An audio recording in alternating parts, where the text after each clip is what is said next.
What's up, Torf, man? How's it going? You're live with Young Galt. I only have one camera going. Let me put my other camera on.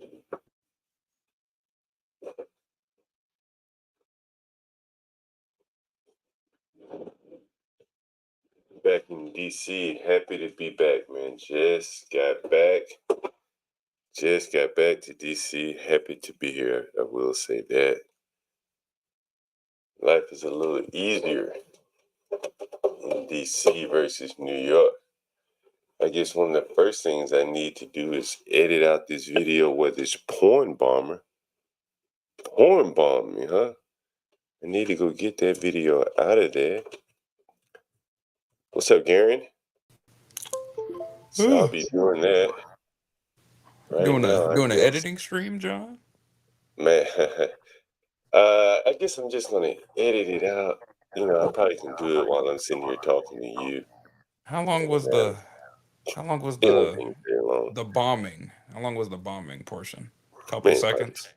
Yeah, 2 seconds or so. Oh, okay. Was there more than one, or was it just one guy? Because the way No, you were just one. talking You know, about the porn bomber didn't really bother me. You know, you can stop that. You can delete it out. I guess it was just that agitation from the guy just talking all this shit. I'm like, dude. Oh, like, he actually came up here and talked. I mean, he tried to act like it wasn't him, but then he let it out the bag. It's like a team of these motherfuckers, and A they team. going around basically, you know. Oh, they're stepping up their game. Yeah, I guess so, man. That shit Goodness, just man. that shit, you know, like, you know, you take enough risk coming out here fucking around. You know, I could have a tenant, anyone see me fucking try to attack me or some shit like that, know where I live. You know what I mean? Honestly, John, or at least what neighborhood. John, I do worry about you out there. I'm afraid someone's just gonna, do something terrible. I don't think John is. I don't know if John's hit worthy enough. Nah, I don't know. Niggas be crazy. Yeah, niggas do be crazy. As I said, most of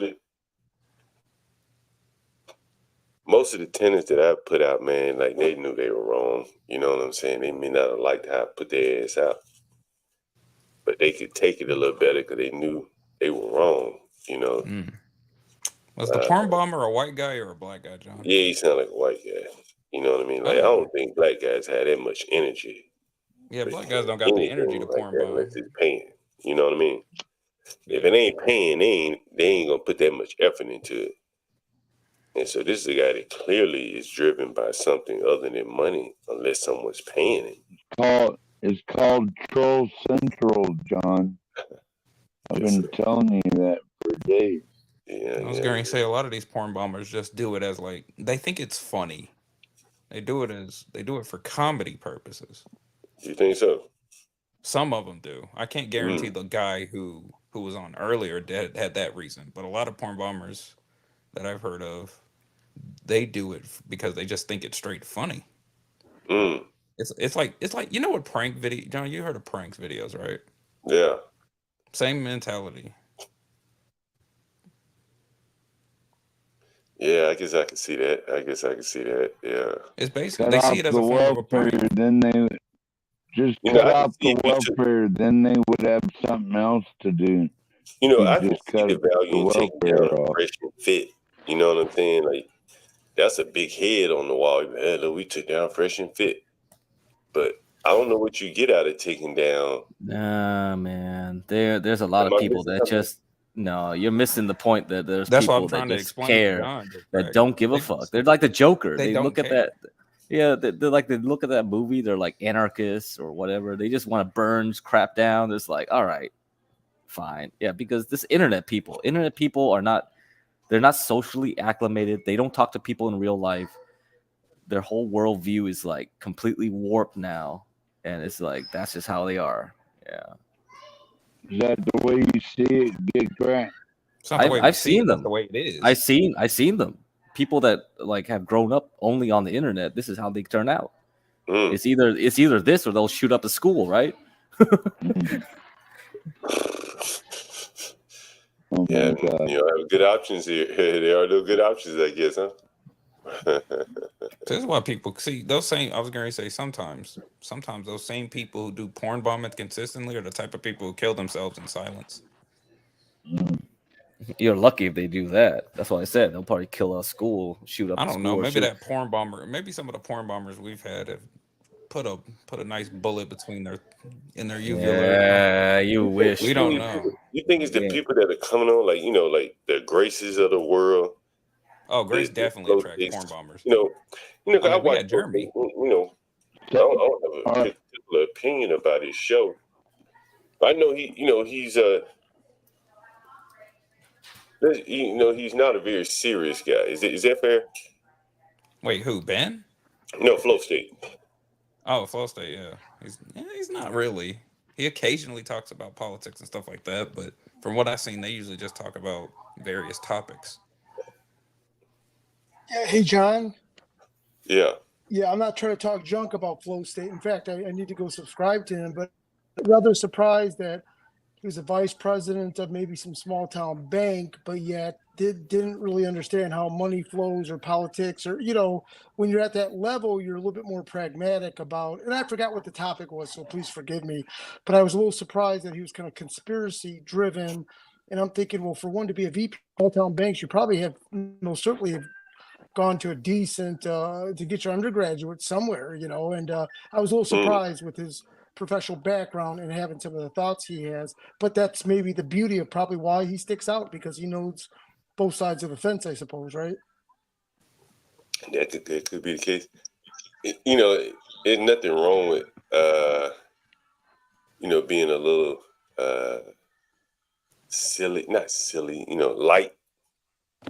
lighthearted. Yeah. But he seems to be kind of a light guy, lighthearted. Somebody say he's serious and jokes. He seemed to joke a lot, to me, that's just, I don't know. I haven't watched the show enough to talk to, but I saw him arguing with someone in the like a moderator of Raging Tomato or something. I was like, damn it, why do you give a fuck so much? I don't know, John. Weren't you arguing with Flow State earlier this morning? Who? You. No, I remember coming on at one point, and you were talking to him about something. Maybe just talking. I was asking him some questions. I think about bots or something. I wasn't arguing with him. But I mean, it was like once he was kicked off the panel, he's arguing with the moderators in the chat. It's just not something I would do. I wouldn't give a shit enough to argue with. You kick me out. Okay, right, John. Back tomorrow or whatever. Or don't. But to be arguing with the moderators, arguing about the moderators, it's just. I remembered it. Put it like that, right? Is that fair to say? I remember it. Yeah, what's going on? Right? It's kind of odd. At that point, John, they're taking up too much space in your brain. Maybe someone else was arguing about Sarah's moderators. It was somebody else too. Because I was on Ava's stream or somebody's stream, and they were complaining about them. I was like, what the F? Like, what is going on here? Why are you complaining about somebody else's moderators? And the whole world has gone insane, man. It's like they spend too much time on the damn internet. Get cracked. Yeah. Can I ask you a question? Do you think it's a nationwide sickness? I think so. I think the social media has gone off the rails. Like, we should shut it all down now because people's psychologies are messed up. Do you think the manifesto was right about the Industrial Revolution? Yeah. Yes. 100%. Well, I'm going back. Well, give me about 5 years. I'm going back to Africa. So get crack. I got a question, or maybe a statement. It's free to be pleasant and courteous. It's just free. Don't cost nothing, right? But so many people are just being cynical and just talking trash, and they don't even know that person. I wonder what's triggering this projection. Yeah, it's a lot of it's projection. A lot of it's because they consumed way too much of this red pill and black pill BS. It's just like, it's insanity, man. So now they come in with this like hyper realistic. That's why there's so much abstraction. Yeah, because I keep complaining about it. Because it's abstraction. It's just way too much abstraction. You're trying to group everyone into some statistical like model. And it's like women are like this because statistics says this. Men are like this. Please, Blacks are like this. If we abide the world by statistics, or anyone that may have an opinion on this, if we were up here like touting Kamala or Ukraine, do you think we would be getting attacked like this? Absolutely not, John. I don't. Hey, John. What's the question, John? Apology. Sorry. If we were being attacked, if we were pro Kamala, pro Ukraine, whatever pro the movement is now, do you think we would be getting porn bomb like this? Does Destiny get attacked and porn bomb? Actually, yeah, he does. He does? Okay. Yeah, I don't know. That's why I'm asking. Any big streamer, anyone who's popular, anyone who's big, anyone who's popular is going to get porn bombed. And is he getting threatened to report it and all that kind of shit? I wouldn't trust him, John. I think Snafu probably has tried to threaten Destiny. I would imagine, yeah. Like you remember, Fresh and Fit was demonetized. CT was thrown off the internet. Has Destiny ever been demonetized, thrown off? Yeah, he's banned from Twitch. Yeah, he's banned. Yeah, I was going to say. I mean, from like the big ones, like the YouTube, the Facebook. He's here at Facebook because he got canceled at Twitch for not saying the right thing. But he gets protection here though because he supports YouTube's agenda, which is this appearance that these radical people like to call them left, even though I don't think that's a thing. These ideas are kind of mainstream and middle of the road. That's what he promotes. He promotes that it's normal and average to have these extreme lifestyles. But like, this guy you're reporting, he talks like he has a Twitter army of reporters. You wake up one day and you're not here anymore. You get a message from YouTube. Is that how it works? Do they have that much power to get someone just delete? It can, but he's really talking about like Five Guys and then like how much of the porn bomb did you leave up, and did you cut it? Did you delete? Yeah, I didn't see it, so I don't know. These are all things that matter, John's cutting way more than. Yeah, I just deleted the stream. Yeah. Oh dang, that has some good info in it too. I mean, we have it on YouTube on StreamYard. That's the best way to do it, John. Just to keep your channel up and running. Wait, the StreamYard save your stream? Yeah, you have to. If you wanted to, and you pay for the storage, yeah. Wait, hold on, John. Are you paying for the storage? Yeah. Oh, okay, then never mind.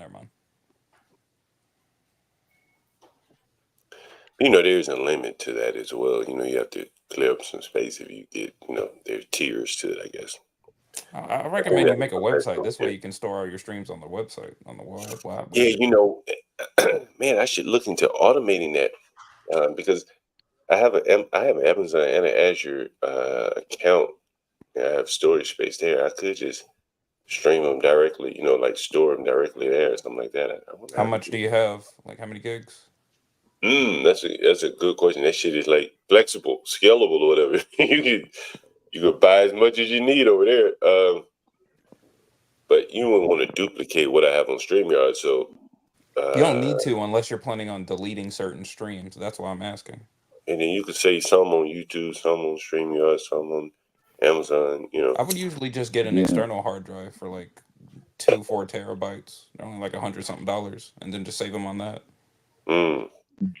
John, I'd be restreaming you right now, but I don't want to get my channel like porn bombed or anything. Yeah, you don't want that to happen to you.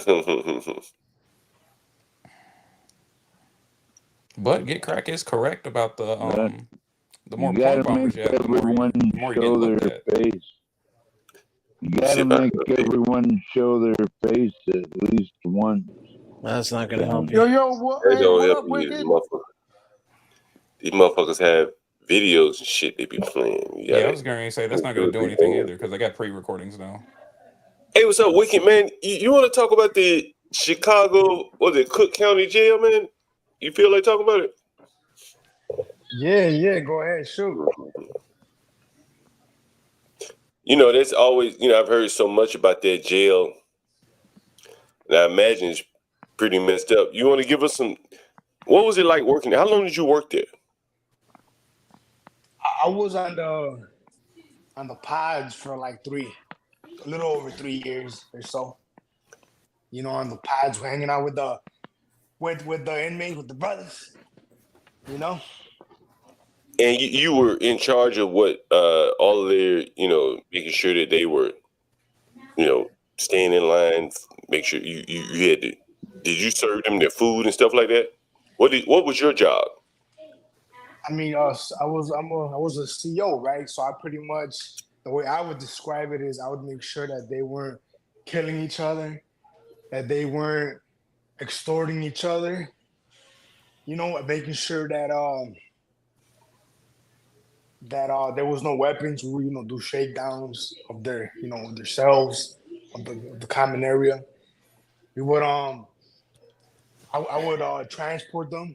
When there was movement, when one of them had to go, snitch. One of them was snitching on the guys, or take them to talk to to a visitor, or take them to to rec. You know what I mean? That's basically it. There's not really much to it, Was the pay good? I mean, there's a lot of overtime, even if you don't want it, because it's such it's a tough career, right? With a high turnover. I was gonna say, it's a prison. It better be. Yeah, it's a tough career with a high turnover, so you're always short. I think everywhere is short. So I would literally make like 40 hours of OT in a check, of unwanted OT, because I would have to stay over. And usually me, I would start in the afternoons. So I would say I would go in like at 1 or 2, and then I come around 10 o'clock. I gotta stay. They would tell me like around an hour before, hey, you gotta stay.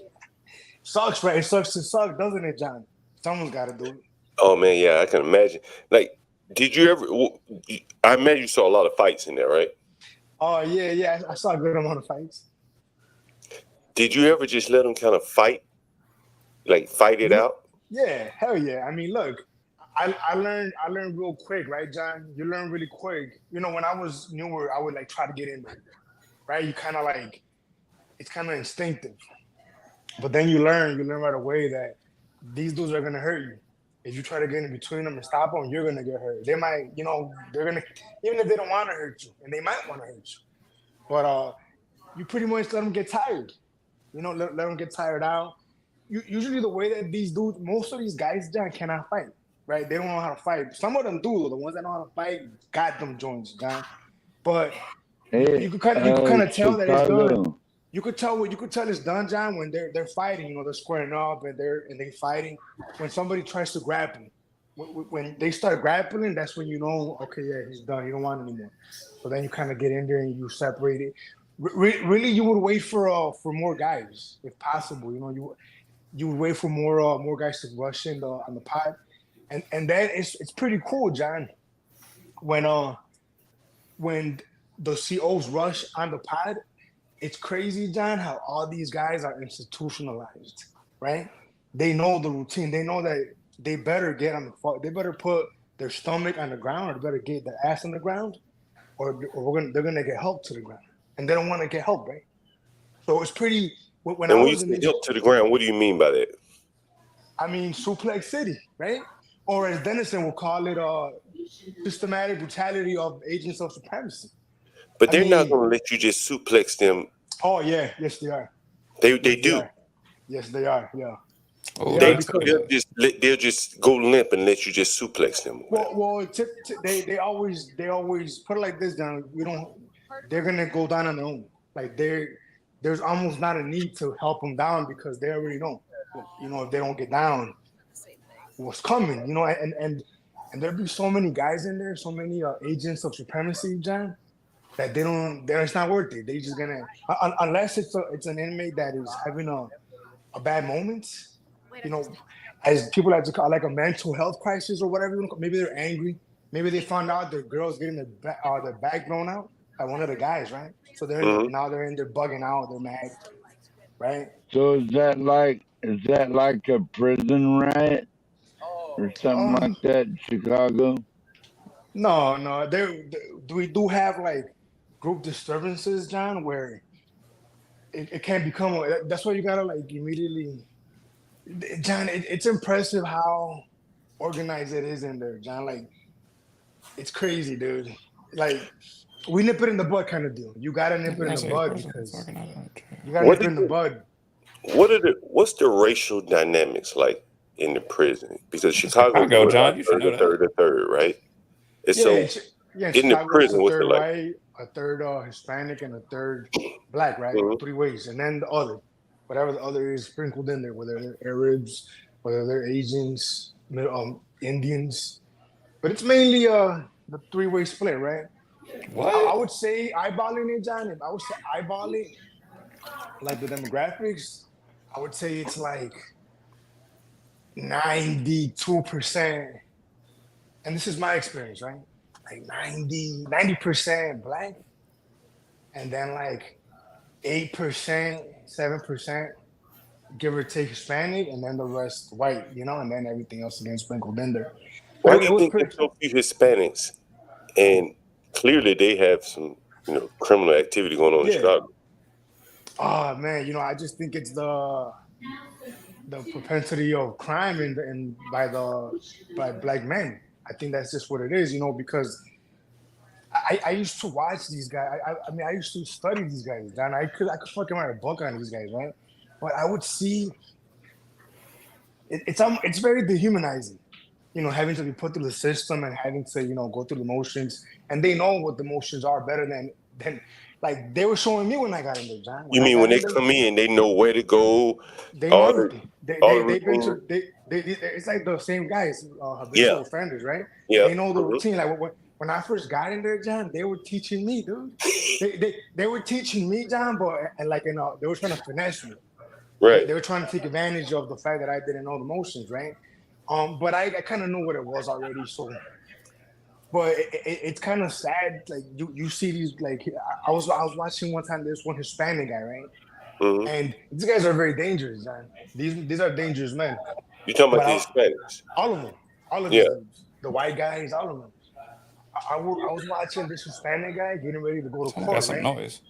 Getting ready to go to court, and he just being shackled, at the ankles, at the wrist, and then chained together, and then just having to walk. It's very dehumanizing, I think, Yeah. But it takes warranted though. It's warranted, definitely. These guys will try to escape, but it's even me, right, Jen? I learned a lot, in my time around these guys, about human nature and how to like mind fuck people, right? How to make them think that because these guys are not the brightest, John. Most of these guys are. There are some. There are a few, John, that are smart and strong, very dangerous. Mm-hmm. Some of them are very strong but very dumb. Right. And then some are smart but like they're small. What's the ratio to smart to dumb? I would say like 1 out of every 10, if that. Most of those dudes are like what they call send-offs, right? So one of they call them send-offs, like someone you could just send up the river. Oh, you can send them out.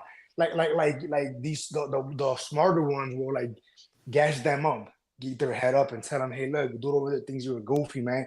Man, you a goofy? I know you ain't no bitch, bro. What's up? It's like that.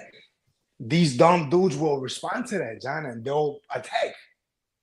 So if one of the slicker inmates is like, say they're mad at me, right? I come on the pod and they're mad at me, and they want to make me work that day, right? Or this or that, because they're gonna get mad at you if you're doing your job, right? Because they hate hearing no. You should see when you tell them no, John, how they react like worse than a female. But they see me come on the pod and they'll want to like, have shit go up for me. They call it sending that bitch up. Like they say, man, you ass a bitch, I'm gonna send this bitch up. So they'll send goofies off to like, fight, attack other dudes, stake them. John, it was one thing that I always was intrigued by, John. There was a policy called, it was kind of like a blindsiding somebody, right? So the idea was, John, that if two inmates fight, right? Say two dudes are playing cards, right? They're playing spades or casino, whatever they're playing. They might fight just because that's just the nature of the game, right? Two dudes that are aggressive, they might get into a fight. It is what it is. It happens. But if a fight is premeditated, if there's evidence that you planned it, right? It's it's more severe. It's more taken more seriously because now it shows that you planned it. So, for example, I've had inmates upset at me, right? Because for whatever reason, right? They will literally attack another inmate. I've seen this like 2 times, maybe 3, where they're so mad at me that they'll like blindside another inmate that had nothing to do with it, It's like the damnedest thing. Like if you're mad at me, and I've been threatened so much, John. You could imagine, right? I've been threatened so much. I've almost gotten like used to it, getting threatened by black men. Because Chicago, I think you're a great American. Come on, talk, man. Talk, man. Shut Go up. ahead. And I'm sure you noticed, John, about black men. And I'm not trying to discredit them. Nah, keep going. The ones that could fight, like I said earlier, John. It's a beautiful. I'm a boxing fan, John. So I like seeing dudes piece somebody up, right? But I've gotten so used to getting threatened by black men that I noticed, they try to intimidate you. They start getting loud. They start pacing. They start talking about what they're gonna do. They start cursing. They try to intimidate you, right? And if these dudes sense any fear or any if you give them like a foot, they're gonna take them out, right? So I've learned that, and I'm not saying that I myself have never been excessive with anybody.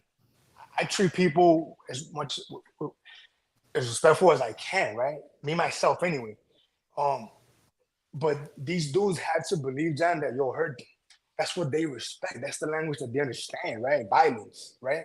So they had to believe that. They had to know that you will hurt them if need be. How do you let them know that?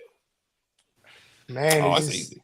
It's just the way that you carry yourself, your mannerisms, how you where your head is at. Like I've literally, John, I damn near have eyes in the back of my head, right? Because I've literally been doing like on the paperwork, and I've several times I've caught dudes studying me, right? Like just watching me, right? So now I'm always me mugging. Well, I mean, they me mugging me, but I'm not. They don't know that I see them, and I'm doing. No, they know you see them. They just don't care. So they're studying me, and obviously, John, these dudes are very, as dumb as they are, they're very conniving. They're very crafty. So, like you always have to be thinking ahead, dude, because you could be getting distracted, and they could be extorting another inmate. They do this thing, John, called charging rent, right? It's called charging rent. So what the inmates will do is if they see someone that's a bitch, right? That they pull their whole car. They'll start charging them rent.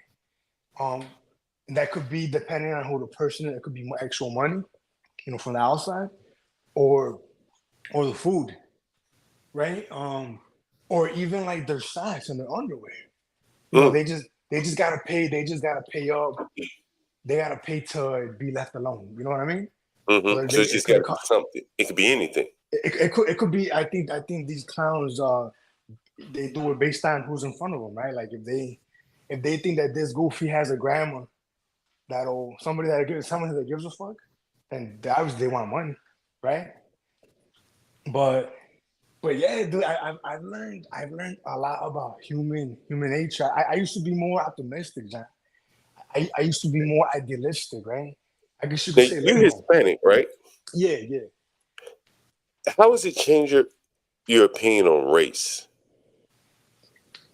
You know what? I grew up in a high school where it was half Hispanic, half black, right? So I already knew, and I say this respectfully, John. Wicked. Don't sugarcoat it, man.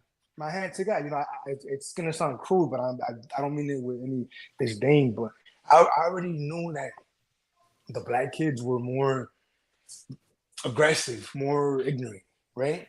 They were more, I guess, what you would call like line steppers. They would cross that line, no problem, you know. But even when I was a kid, it wasn't necessarily my problem, because as like me and Ak have said, Hispanics and blacks, we're like NPCs to each other. We're like non-playable characters. Even in the joint, like they don't really interact too much with each other. You know, they're more focused on their own, because you know they have enemies or whatnot in there that are typically Hispanic against Hispanic, right? Or black against black. But working in an environment where now I am an authority and I had to give directions and they had to follow them. Yeah, I mean, kind of reinforced to a larger degree what I already knew, you know, as far as how ignorant and how dumb, right? Now, mind you, this is the population that is active, right? The criminal population, right? That's not representative of, you know, somebody, some lady that's working hard raising her kids with her husband. You know what I mean? Mm-hmm. But this demographic is the premier demographic in what I will consider one of the largest issues in our society, because they're very destructive. You know, I mean, I don't know if that answers your question, if that makes sense. What's your plan, Wicked? You got a plan for it? Man, don't die. Hey, that's my plan. Wicked, you said it is about 10% Hispanics and the rest of them are black in the Cook County jail? I mean, it's in Chicago, John. I would say from like my anecdotal experience, John, yeah. Because I told you before, John, there were times where nobody on my pod was, all of them were black. Do they separate the Latinos and the blacks? No. So that's weird. Nah, they don't. You know, there was a. That's weird as hell. Years ago, John, they used to try to separate them by gangs, right? Very important to do that, because you know these guys really hate each other. Rightfully so. I mean, they're killing each other. So there is a legitimate hostility there. But the ACLU did a lawsuit that said that separating you know, the gang database is racist, right? So they stopped looking at the gang backgrounds, and they started putting dudes that were not only, like, this is the thing about the Latinos and blacks right now. The black gangs have really fragmented. They're really they could be GD against GD, BD against BD. They're fragmented. It's about neighborhood, what block you're from, right? The Latinos are still united. Like you could be a Latin king from the north side and from the south side, and you're still like one, right? You could be a SD from the north side, south side, same thing. 2-6, same thing, right? So there was a major incident a few years ago where they put 2 Hispanics in the same cell, not the same pod, but the actual cell. They were cellies, and they ended up not only being actual rivals, but they were like literal rivals. They were like they were going at it on the street. It's not like they were from like across the city. They were literally fighting each other in the street, right? Like the one saint that they put in with the SD, the SD was in there for killing a saint. So this SD, I don't know how he like managed to disarm this saint, but he ended up killing him. Like maybe he made him think like, look, man, we're in prison, we in the joint. We don't even have to worry about that street shit here, man. Don't even worry about it. We're good here. And I guess the saint probably fell for it, but he got him with and you know, even if they did fight, the SD was there for a while now, for years. So he was prepared. He had all his weapons in order. The saint had just got there. He didn't have anything. He had not a shank, you know? So the SD, which stands for Satan Disciple, beat him with a sack and soul, beat him to death. Think about that. And that was because the ACLU said that the gang database was racist, even though the gang database is there for a reason. If they're not white boys, because they're gang members. If there's white boys that are not marked down as Latin kings, it's because they're not Latin kings, John. You get what I'm saying? So there was issues like that going on. So even though they don't they kind of like try to not put them together. They there's no other choice, John. You can't put these dudes together. They're gonna kill each other. Do the blacks intimidate the Hispanics since they have them outnumbered? So no, not like I said earlier. They're like you could almost consider the Hispanics a tree or like a fire hydrant. They don't really. I mean, unless it's like a weird, really goofy guy, they're not gonna even like worry about him, you know. Really? And yeah, no, they will leave him alone, man. I haven't really seen any incident where the blacks are like over bullying the Hispanics, and the times that I have seen, because obviously it's inevitable tensions to rise, right? The moments that I have seen it, they'll just figure it out. They'll fight, or you know, if the Hispanics on the pod at that moment, if they let on them, then it's their ass. It's gonna be a tough stay for them, you know. Wicked, are there different types of blacks in that jail? Like you got some blacks, Americans, you got some Africans, you got some Somalis. Is it like that? No, the ones that I had, they were pretty much here. Not necessarily, not Africans or whatever. They're from here, you know. Here's another interesting one, John. Damn near all of the inmates that were with me, they're all gang related. They're all gang affiliated. Now I was on a pod where they were charged with very serious crimes. You know, they were not in there for like trespassing or burglary, you know? They were there for murder, rape, attempt murder, you know, ag battery with firearm, which is like shooting guns at people, and whatnot, right? So maybe that's why, in my experience, they were all gang members, you know? But from my experience, they were literally, basically all of them were in gangs to whatever degree, you know? What about the Hispanics? What were they in there for? Well, again, I was working with dudes who were in there for like murders, for rapes. So they were in there for that kind of shit, you know, attempt murders, gang banging, pretty much gang related shit, you know? Basically gang related shit, because I mean, that's kind of what it is here, right? If you're shooting guns at people, typically, at least for sure the Hispanics. I mean, obviously you're gonna have your drunken, like you're talking to my girl, stupid shit, right? But for the most part, from what I've seen, it's typically, you know, premeditated gang related shit, you know? I mean, I've had dudes in there, John, that were in there for, it's actually crazy how often this happens, but for killing the wrong person, you know, straight bullets and killing innocent people, you know? And I've had dudes, and I've gotten to know some of these. Again, I haven't been on in the pod in a while now. Time flies, John. But I've like gotten to know dudes who like they try to kill dudes who I know to be terrible people. Like they're trying to kill a dude that is just a bad person, but they end up killing like some immigrant that just got here, not even like 6 months ago, for example. You know, very sad. Very sad shit, you know? Yeah, that is. It's very sad. So what about like all those Chicago drill rappers and all that? You ever see like the Chief Keefs and King Vons in there?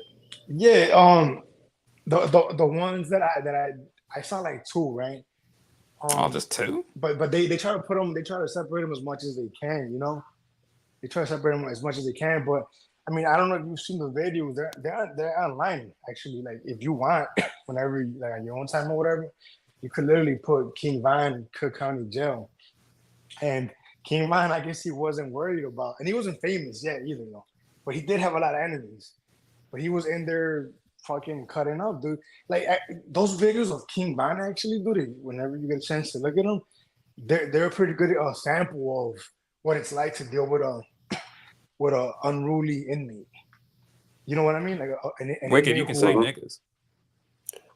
No, but I really do mean that. Like, he's a pretty good example of an inmate who doesn't really give a fuck. You know? Did you have a lot of them? Did you ever have to deal with a King Von or Chief Keef? Oh yeah, with a celebrity or like a celebrity. You know, like the gangsters. You know, there's so many that seem to come through Chicago. Yeah. Like it's like celebrity? In the jail. Yeah, you know, one of those Chicago celebrities. I myself have never had to like to deal with one, like had to like, you know, I guess supervise them and, you know, move them around or whatever. But I'm sure if I did, it would have been. I mean, I don't give a fuck about their celebrity. I'm not gonna be in there. I'm not a fan. I mean, look, you're an inmate. I'm a CO. You and I both know how this goes, and that's it. You know, respectfully, right? I mean, nothing more, nothing less. It would be like any other encounter, you know. How do they find out how much money is on someone's book to extort them? They don't need to know that. They could just extort you, right? And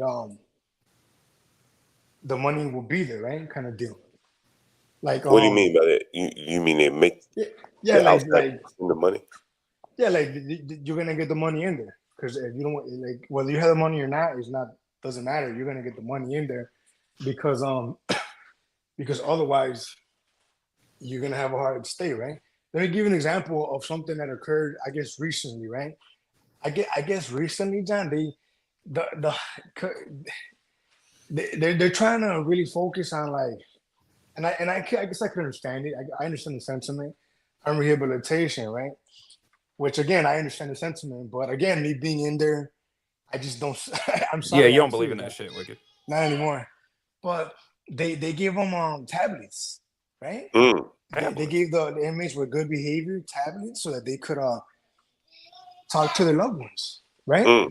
Well, there was discovered that inmates were using those tablets to force people to force their loved ones to cash out that money. So there was an incident that occurred with one dude. They had him cash out his grandmother, and she saw them like tormenting her loved one. Think about that, John. Wait a minute, say they repeat. So they get someone to cash app who? Because they don't have cash app in jail, right? Cash app, you know, but they could still cash app somebody, right? Like you cash app, right. Cash app the guys, and then the guys like they're getting the money, right? It's like the same difference. So, I mean, it's kind of hard to stop, right, John? I mean, how do you stop that when you're dealing with a population that is so aggressive? I can't believe they gave them tablets, and they can take these to their cell, or they have to use them out in the open. They would be out in the open on the pods. They would have them on like they could just use them, but they obviously you need good behavior for that because they reward you. They reward you for good behavior, right? It's like a lot of So how do they get good behavior if they're so unruly then? But they're just these are the good ones. Yeah, there's good inmates in there. Obviously, I mean, shit. Can you imagine that if every last one of them was a pain in the ass? I mean, the way you described it, that's what I thought was the case. They just gave them I would say the majority, right, are they're just there filling space, right? They're doing their time, right? They're not all like fucking climbing the walls. No, I was gonna say the way you described it, you thought they were like fighting at least like I don't know 5 big ass fights a day. We yesterday we talked about inmates sleeping with the guards in Atlanta County Jail. Have you ever seen any of that? I've heard of it. I've never seen it myself. I never. Do you have a lot of female guards? There will be female guards. There will be female staff. But I never got them. I never got them. Black and Hispanic, some white, everything really, right?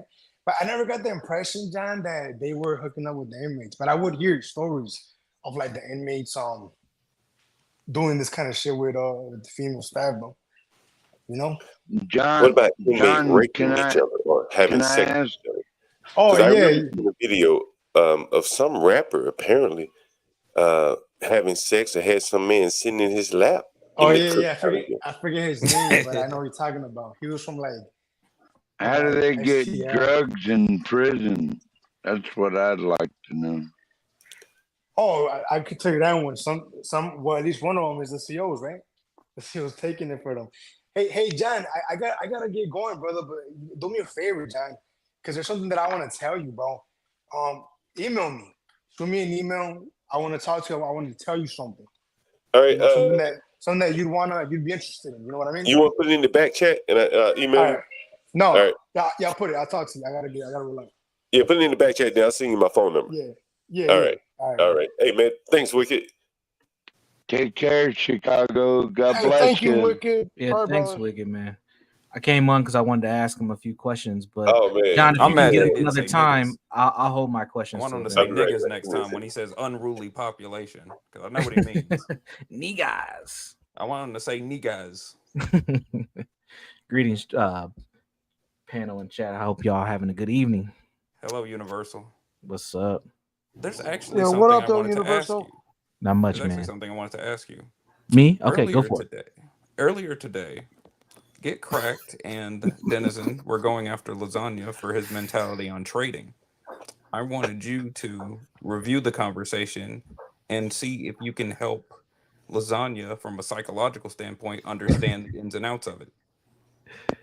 So I kind of popped in and out of that conversation, so I might be able to do it. Lasagna's here. I got a lot of respect for Lasagna. I think I told you that last time we were on together, man. Like you're a very fascinating young man, and your trade info earlier was interesting, and I think your disposition on women is very interesting as well. I think he's your typical Thanks, Universal Jones. 25-year-old. Are you white, by the way, Lasagna? Mostly Portuguese. Portuguese, okay, white enough for American standards. I would say he's your typical 25-year-old white man who has gained some financial success. He's paying for pussy. He's not wasting his time with women.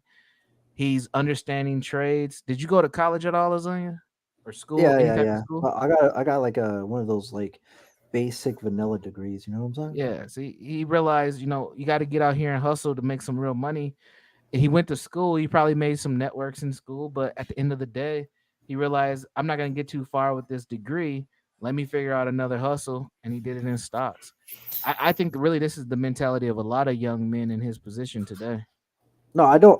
Like if I could go back, I would probably do nursing because they get paid a shit ton and they only have to work like 3 days. And you'll be around a bunch I don't of make women, money too. in stocks. Like I wish I around some can. thick women. Heck yeah. Yeah, I used to work in the hospital. It was a good time, and I was a young man. I was about your age back then too, Lasagna. Working overnight. You were an RN? I heard they make like no. I was a behavioral tech. I was working in the psych ward, but being a behavioral tech, they move you around for like one-to-ones and stuff. So I'll be in ER sometimes. I would have been in the chemical dependency area, so I got to move around the hospital pretty often. It was lovely, by the way.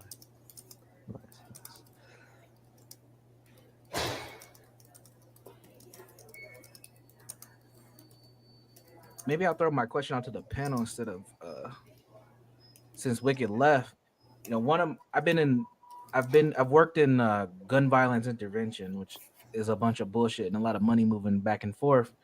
But one thing that one of my mentors in that space shared with me, he said that the prisons and the community, we're talking about black folks, there's not much different outside of the access to women. And I wanted to ask him if he agreed with that based on his experience as a corrections officer. Heck, I agree with that. Even just by looking at some of these news articles, man. What was the question again about Is the there? women? Yeah. Besides the fact that there's not a plethora of women available, do you think that being incarcerated and being out here in the community for black folks is relatively the same thing? I've long thought about that, man, because I've seen so many of my tenants struggle. I will argue I struggle for some of the same things, to be honest with you. I think as the world gets more and more technical and shit,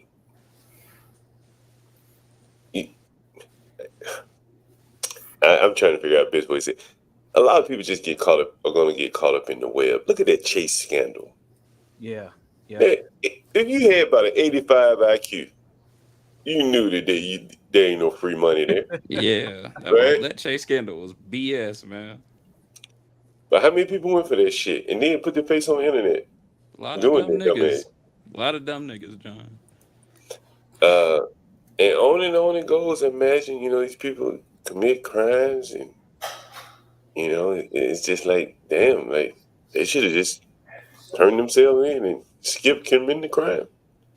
Because it's just so stupid in some cases, And like that guy down in Florida, that rapper, man, I mean, they send a text message from their phone telling the location. Like that shit ain't easily determined. You think they should commit suicide, John? No, I just think that technology has progressed faster than they've been able to, than their mental capabilities. You know what I mean? And the technology is running loops around them, like even with parking tickets and shit. Parking tickets. You know what? Screw it. I'm not gonna. John, we're supposed to be praying for him. That's what we're supposed to be doing. God can't help these niggas. They pray for themselves. Yeah, God can't help think these about niggas. like selling drugs. I tell you, my weed lady one time, she like, damn, they flagged my Cash App account. 30 years ago, the old weed man, he had these problems. It was cash and carry for the most part. No electronic, no way to trace him. Now you're in the matrix, almost everything you do, and the man, lower IQ or whatever however you want to put it, he's just gonna have a harder way to go. And he's gonna often end up in jail. John, what's your opinion on? What I want to get your opinion on this. What's your opinion on niggas using AI? What you mean using it? To do what? You know how lasagna every now and then uses AI like a form of Google, and how it can be integrated into different forms of technology, like cash apps, website management, account management, not social account, but bank account management. A lot of black people, especially hood niggas, are using AI to compensate for their understanding of various softwares. What's your opinion on that? I wasn't aware of that, so you have to tell me more about that. It's interesting. No, I was great. No, I'd be repairing these niggas' phones, and so much shit I see on their computers. What do they have on their phones? What do you mean, like apps? Number one, in order to get into a lot of devices, I have to open them up and go into their personal settings. So they have to give me their so a lot of times, if it's software based, I have to get their password and all that stuff. It's typical baby mama drama. Ain't nobody gonna give you that. Shut up. Go ahead, Darren. Oh, these niggas will. Okay. I mean, you have to be getting your phone fixed. Go ahead. Yeah, I need to do it to get in their phones. But whenever I see some typical baby mama drama, but sometimes these niggas got real motion. They got real bread going on because they're selling drugs or they're into some sort of gang affiliated stuff where they're pushing paper illegally. And a lot of them are starting to use ChatGPT in order to get general information. I personally think that's a terrible fucking idea because that shit's heavily monitored. You mean in terms of like how to sound better, like to write a more responsive email or something? Exactly. Or what? They're using this stuff to edit their excuse me. They're using this stuff in order to make better advertisements. They're using this stuff to get financial advice, advertisement advice. It's a gift and a curse. Yeah, exactly. You have smarter criminals. Yeah, they're trying to use AI to step up their game. If they don't have any personal ideas or they don't have any general ideas, they use AI to gain information when it comes to that stuff directly. Yeah, criminal information more or less to augment their criminal job. Their criminal. Yeah. Wow. The question they be asking is stupid stuff too, because give us some of the questions they ask. Yeah, that's what. Yeah, I'm about to do that. One of their questions. Well, a couple of the questions. There was a guy who was trying to start up I think he was trying to get into the cannabis business, and his first idea was, where are the best locations to grow weed? And I was like, number one, that's stupid as shit. Because why would you type that in directly? If you're trying to start up growing illegal cannabis, why in the fuck would you put that in a search engine? Maybe he's trying to grow it legally. That's the goofy thing, though, John. He's trying to grow it in North Carolina. It's not legal here. Man, you ought to go live when you're going through their phone messages. Let us see some of their ghetto ass shit. I don't know if I can do that now. I got contracts, man. I can't say too much now. Just let us see the information. Yeah, you can blur some stuff out. All right, blur. Fine. Okay. What you think about that, Crack? Yeah, I mean, just pay MFB to help him out. We can do some undercover stuff. Ooh. Well, that's a good idea. Yeah.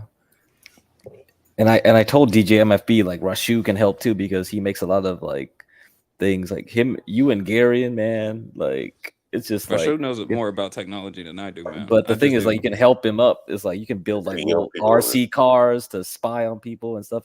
Because at DJ MFB said like there's a lot of people that want custom spy equipment for specific cases. I wonder how much those pay out, man. So if a PI needs like a custom thing, if it doesn't have night vision, then that don't count. He got the night vision, man. You didn't see DJ MFB's like I don't think he saw the stream. He didn't see those streams, man. No, DJ MFB bought a new one. It was so cool. It was like, whoa, that's so detailed. Yeah, I saw he was in the kitchen, I think, and he showed it up. So he's like, you put that on like a RC boat or RC plane or RC, you could make a drone and just like make a custom one for people. Man.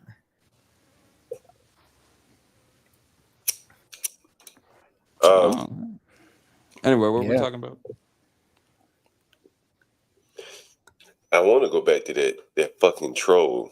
Oh my God, John! You're trying to make some logical assessment of this guy. I'd be mad too, John. And, and it ain't the point, Mom, because that was my fault, right? I should have, but I saw that the person was authenticated by YouTube, and I thought I put a banner up, but I couldn't tell if the banner was up on my phone, and I thought it was Dan. Oh man, why'd you even entertain Dan? I kicked him out for a reason, man. Oh, that's right, you did kick him out. You forgot already. Yeah. But anyway, but he was authenticated by YouTube. I was like, damn, surely a porn bomber wouldn't authenticate, right? Because I don't think we have that setting on. They will? Of course. Oh, yeah. First of all, I don't know how much stock you can put in that authentication shit. Like, say, for example, I could go make an account right now called, I could call it Angel Native American Autist. And then it would show up authenticated as Angel Native American. Oh, yeah, right. Yeah, you're right. I didn't know they were authenticating themselves. I thought they were just logging in. Sometimes, but sometimes they also, whenever they log in, they can create an identical account. But since sometimes Google does censor the accounts if it's like too identical. So all you gotta do is like change a letter or something. Amazing. I probably wake up in the morning with this stream was blocked or something. Although I deleted it, I don't know what they'll do. The only protection against porn bombing is not to have open panels. It's the only protection. The overlays work pretty good because you can get a sense. Like 90% of people, you're going to be like, oh, I recognize your voice, or yeah, that's him. I can vouch for him. But I've seen porn bombs from people who spent years as part of a channel. And then once things go sour like that, their personality flips and they porn bomb. It'd be like if Garion porn bombed us. How the hell are you going to protect against that, Yeah. You can't really do that, Yeah, I can see that. Well, you got my word, John, that I'll never do that. Yeah, that shit's gay. We really appreciate that, Torp, man. I tell you. We really do appreciate it. We really do appreciate that. My word. My word counts something too. I'm glad it does. Do that easily. Not gonna lie, I think it'll be hard to imitate Toph, man. It's a little bit hard. I just left New York. Let me up, John. It's me. It's me, John. It's me, John. Let me up. Oh, it's one of my trolls, John. Nope, it's me. Don't listen to that troll. Listen to it. It's me, John. It's me. Is this a follow-up to his aid? I believe so. Yeah. I did a stream maybe 2 weeks ago, and it was about a friend of Eric Adams. and there was a quote or something like, "I would just want my cut. Give me my crumbs," or something. Do you remember that? I think I did see that. Yeah. And I long suspected that these people are getting paid to bring in these migrants, and that's what he was demanding, his payment for the migrants. Mm. And this shit almost like a PPP honeypot. Yep. A lot of these politicians are getting paid for this shit. Nothing else explains it. So, John, what do you think CEO in like Rikers Island is facing right now? Like the CEOs in Rikers Island. What, are they in prison? Are they going to jail? I meant to ask Wicked about, are there any Venezuelans in the Cook County, but I forgot to ask him. I have to ask him next time. But you look here, the FBI raids the homes of New York City's mayor, his aides, and closest friends. And I want you to look at the people that they raided. This is very interesting. The search took place in New York City's first deputy mayor. I want you to remember this name. Now, that's the deputy mayor. Sheena Wright. Remember that name. Her residence. And the deputy mayor for public safety, Philip Banks' residence. I want you to remember that name. The deputy mayor for public safety. Here are the people. That's Sheena. That's Philip. That's de Blasio in the back. That's Eric. Now I want you to read a little bit closer to this. And I think it may be in this article. The search is added to the list of 3 other Adams aides who have been searched since November. The investigation revolves at least in part around whether the mayor's campaign fundraising reveals collusion with foreign interests, including the Turkish government. Now, I've talked about a lot of those migrant hotels are owned by foreign companies. I think the Turkish government owns is it the Turkish or Pakistan? One of them owns the Roosevelt Hotel in New York. And surprisingly, they got these contracts. When did they buy it, John? When did they buy it? I have to look it up. It may have been right after COVID they bought it. Adams was served with a subpoena and forced to hand over his electronic devices. This the mayor had to hand over his phone. Now, deep down in one of the articles I read, and it may not be here, but Sheena Wright,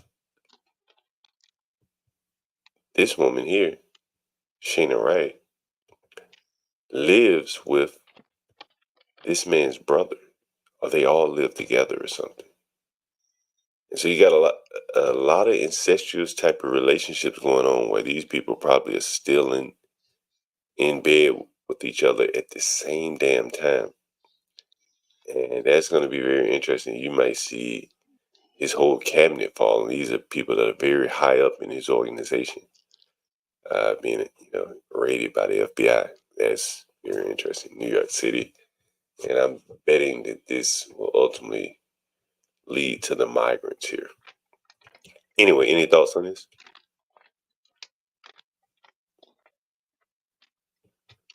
Well, John, I wanted to ask you, what is your potential solution, John, to this problem?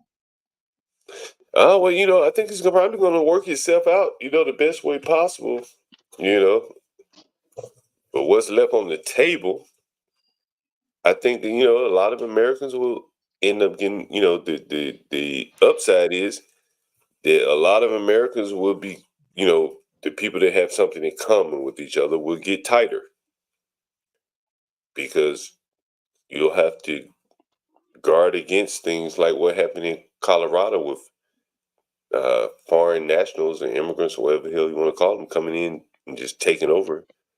So you'll be more likely to be, prone to deal with people that you know and trust. So I think that'll be a good outcome from it, to be honest with you. Hey, John. So like another war in a way, John? No, I don't think so. I don't think so. I don't think anyone wants to go to prison. I think John, that nobody can imitate me. What's up, Latino? What's up, guys? How you guys doing? Did you guys hear the news? I mean, now that you guys are on that topic. We got to that tenant media. Are you talking about tenant media? Yo, Jones, what's up, man? That's good. Are you talking about tenant media? Guys, what? The stuff with the migrants and stuff, how they're kicking them out in like the next 60 days because they tourisms don't even have place to stay, dude. Where is that happening at? In New York. Oh wow. Yeah, we're all they're kicking all the migrants out in the next by 60 the way. days from the Roosevelt Hotel. We don't want no more people up here. I was walking up to the bus stop today. Were you watching the stream earlier today? No, I just got on now. I was walking up to the bus stop today. A lot of the buses are right around Penn Station. And I was walking up 7th Avenue, man, and I just happened to be on 7th Ave, right there by Madison Square Garden, Penn Station. And I used to work in that area. I used to work between 33rd, 34th, and whatever, and 7th and Broadway, or whatever the hell the streets are, 6th and 7th, whatever. And so there used to be this hotel right there that I guess they didn't have a kitchen or whatever. And so they had this arrangement with this in Manhattan. They have a lot of like serve yourself type delis, and they'd be very extensive. They have fruit, big pieces of salmon, serve yourself kind of like a Whole Foods, but a little bit more homey type food.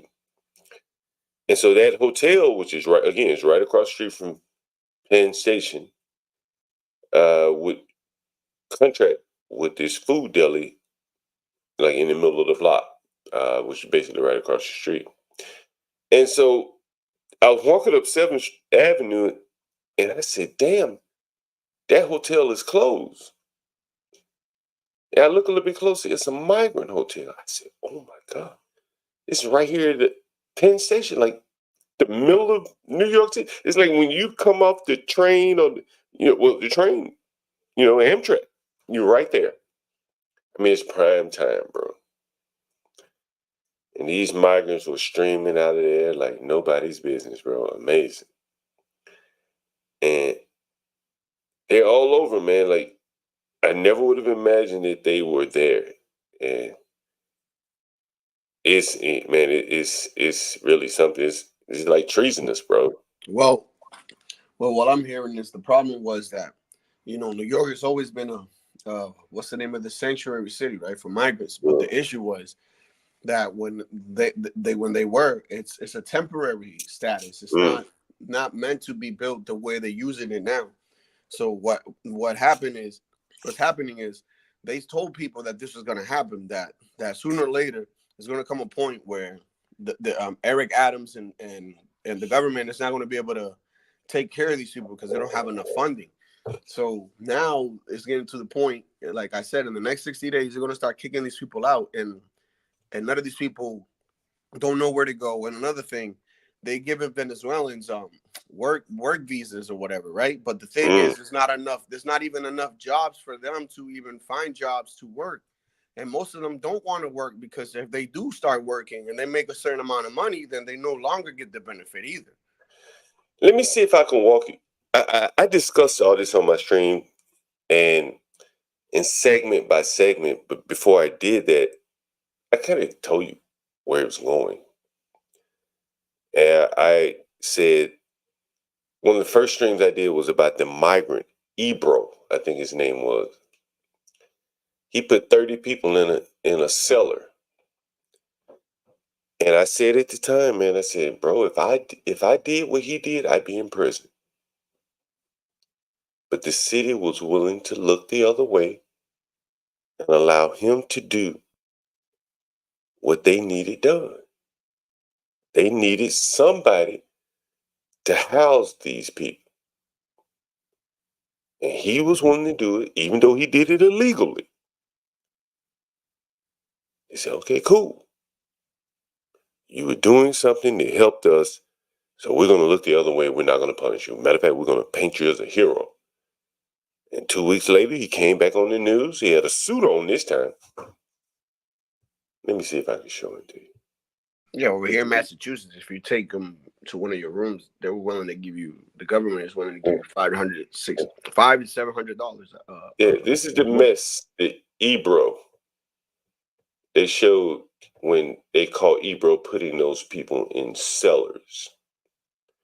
And I'm going to show you a picture of Ebro. He is actually a hero to New York City government because, in my opinion, he's going to pave the way for how the solution will be solved. So here's how I think the solution would be solved. And I've discussed this on like a series of streams here. Here's the first thing I noticed. Check this. See that? Lock his ass up. That's one way, John. Just lock him up. We're not going to be locking anyone up. You see the headline there? What's that say? New York City Housing Authority Section 8 wait list reopening. May 31, 2024. See that? After 15 years, they reopening. I guess that's just a coincidence, what you say.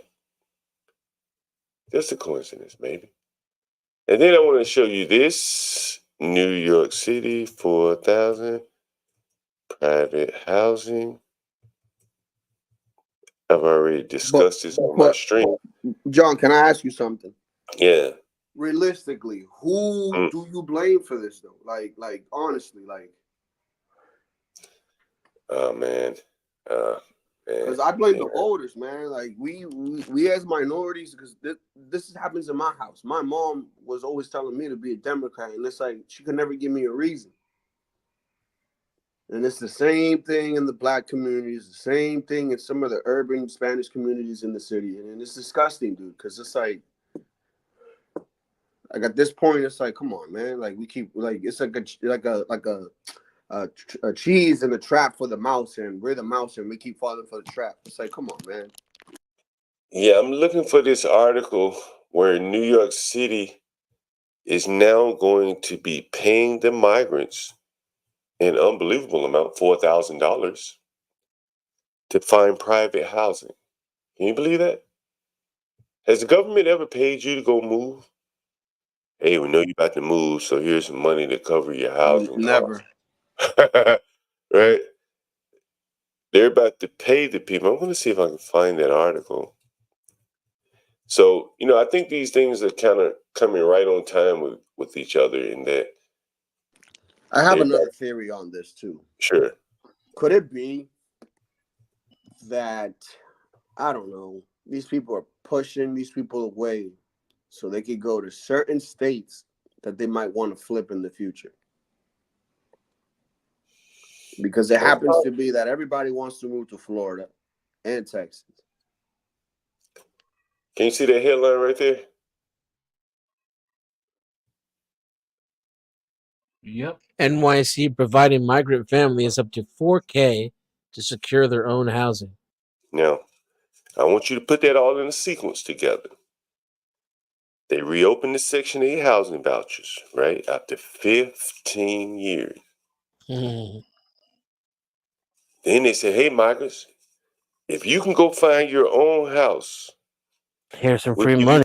Now, you just said it can't work. So they must be able to get Section 8. Well, how would they get Section 8? They're migrants. Well, the other day, I walked you guys through the NY1 ID. Does anyone remember that card? And that card specifically said if you get this card, you are eligible for what? Benefits. Affordable housing. Yep. Put it all together, guys. Come on. Shit. Yeah,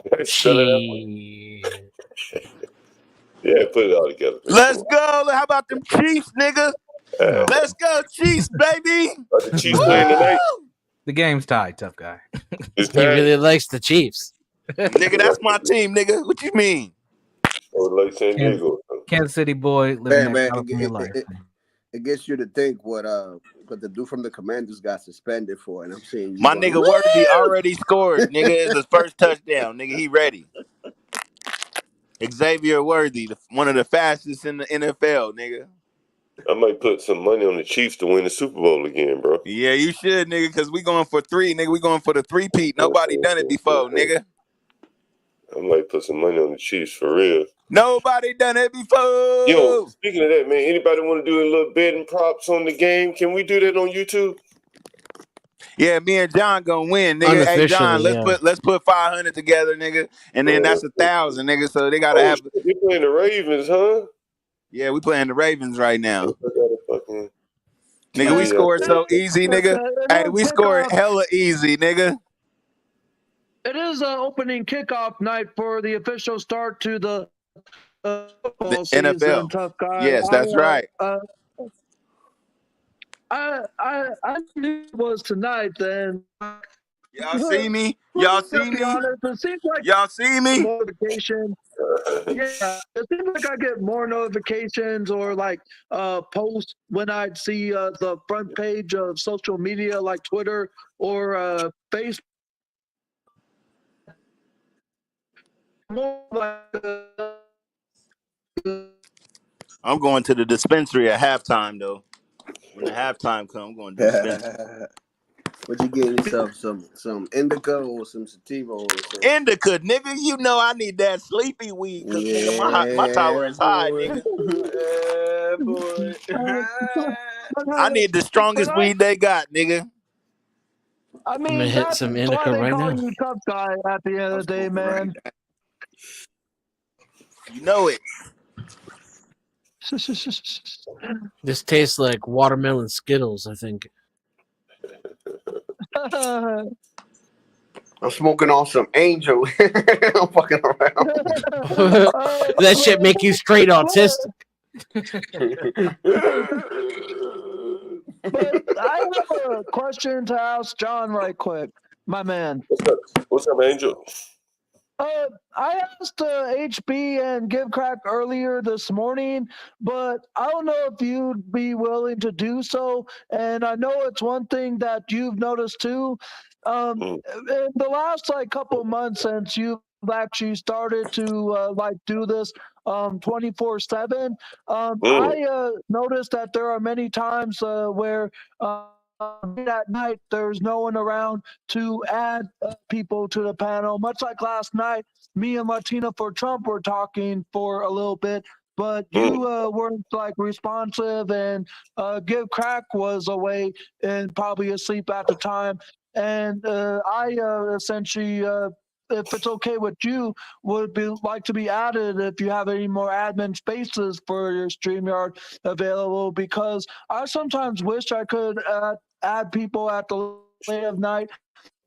Up recently, lately, and last night, Dwelly, aka DG, wanted to come on, and the Latino for Trump, you lost connection and couldn't get back on because no one else was able to. And so, if you're okay with it, John, is there any way I could be assist to help with the kind of late night stuff when it comes to conversations when, let's say you, HB, Give Crack, or Portia are away and there's no one around to assist in adding people for I got late the night perfect conversations? I got the perfect let's talk about that offline. Angel, send me an email. I'm gonna see my phone number. Then we talk about it. Name for the show. Well, what's the name? What would you want to name it? Latino for Trump? Gateway to Heaven with Angel. Another stream, but I just want to be able to be an assistant. Yeah, get your asses off the field, nigga. Get off the field, nigga. Hey, Latino for Trump. Repeat that again, man. I didn't hear you. I'm sorry. Gateway to Heaven with Angel. Oh, for Angel. Yeah, that's right. Punt the ball, nigga. Punt the ball to us, nigga, so we can score again, nigga. Man, he is really into that shit. Hell yeah, nigga. You better believe it, nigga. I told y'all niggas, nigga, I've been a Chiefs fan since I was a shorty, nigga. How does the tribalism, where does it come from? What, the Indian shit? No. No, just giving two fucks what some other strangers are doing on a field. I think that's just because like they have a city name you or some root for shit. a team, nigga. You either with us or you against us, motherfucker. Yeah, you find. But I don't root for teams though, so well, I'm you curious. root for your motherfucking breath, nigga, and go brush your goddamn teeth, nigga. That's a scam. You shouldn't brush your teeth. It's bad for them. But I'm just curious why you actually fluoride you is have bad some... for you, but you can brush your shit with some natural shit, nigga. That don't mean you should have funky breath, nigga. Don't I brush it. I with brush your it funky with... ass breath. Scrape your goddamn tongue too, you it goddamn smells, bastard. It smells like pussy. That's why. No, it smells like ass because you don't brush I'm your just goddamn wondering. teeth. I guess it Smell hurts like your horse- feelings if I ask you smell why like you horse like manure. football so much. I didn't the know it was fuck gonna is hurt your going on? feelings, man. Shit. Oh damn, Bro, yo, The fuck? How was I supposed to know? yo, How was I know supposed to know that if I people asked him said- about a yo, football team, it was You gonna hurt his fucking feelings? Yo, shit is sad you said that, but I know people. You know who you talking to, boy? You better watch who you talking to, boy. What's your email address, or how are you going to send your phone number? I don't think you have my email. Let me put it It's in the right there on back so you my can it's email right me. there on my it's right there on my YouTube channel, Angel. Nigga, do you know who you talking to, boy? All right, anyway, yo, tough guy. Ain't nobody's Tough talking guy, to you. bro. There's people like that, bro, walking around smelling like horse shit, bro. Hey, you know, John. It's like the problem is like, you know, a lot of the late night stuff is like either I have control or Portia. It's like if the problem is like Portia's burnt out now with all this, like because there's too much discussion. Don't she work at school? Yeah, she gotta go to work school, but it's like a lot of the conversations get way too tiring for her. That's the problem. That's in the title. That's your personal cell phone, John.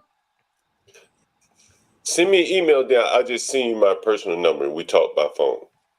I'm not seeing your email. Is it in like the about page? Yeah, I think it's in there about, yeah. UrbanLandlord at Gmail. Hey, John, who your motherfucking team, nigga? You like the Giants, nigga? I don't have a team, tough man, to be honest with you. Like the Redskins. He likes the Hey, Lions. man, I ain't gonna hold you. I used to like the Redskins. I like Indian shit, so I like the Redskins. I was a 49er fan, I like the man, for Eagles, years. but nigga, once my team 49ers. started, once we got Patrick Mahomes, nigga, I was so happy because we had trash ass quarterbacks for forever, nigga. I'm like, nigga, Man, you know, the 49ers were like the model team, you know, for most of my growing up. Yeah.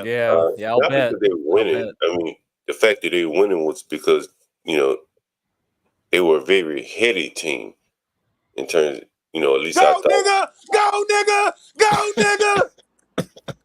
Yeah! What the fuck? That's his favorite word. Who just scored, tough guy? Kansas City, obviously. They didn't score. He just got about a 35-yard catch. Nigga, that's still long, nigga. I don't give a fuck, nigga. I don't even know what the fuck the remote control That is. nigga was dipping, nigga. And I think I just had a near-death experience. Go, nigga! Go, nigga! Yeah! Ooh, we gonna be killing this year, nigga. Ooh, we gonna be kicking ass, nigga. I want that for my Look at that nigga channel. Lamar Jackson look mad, nigga.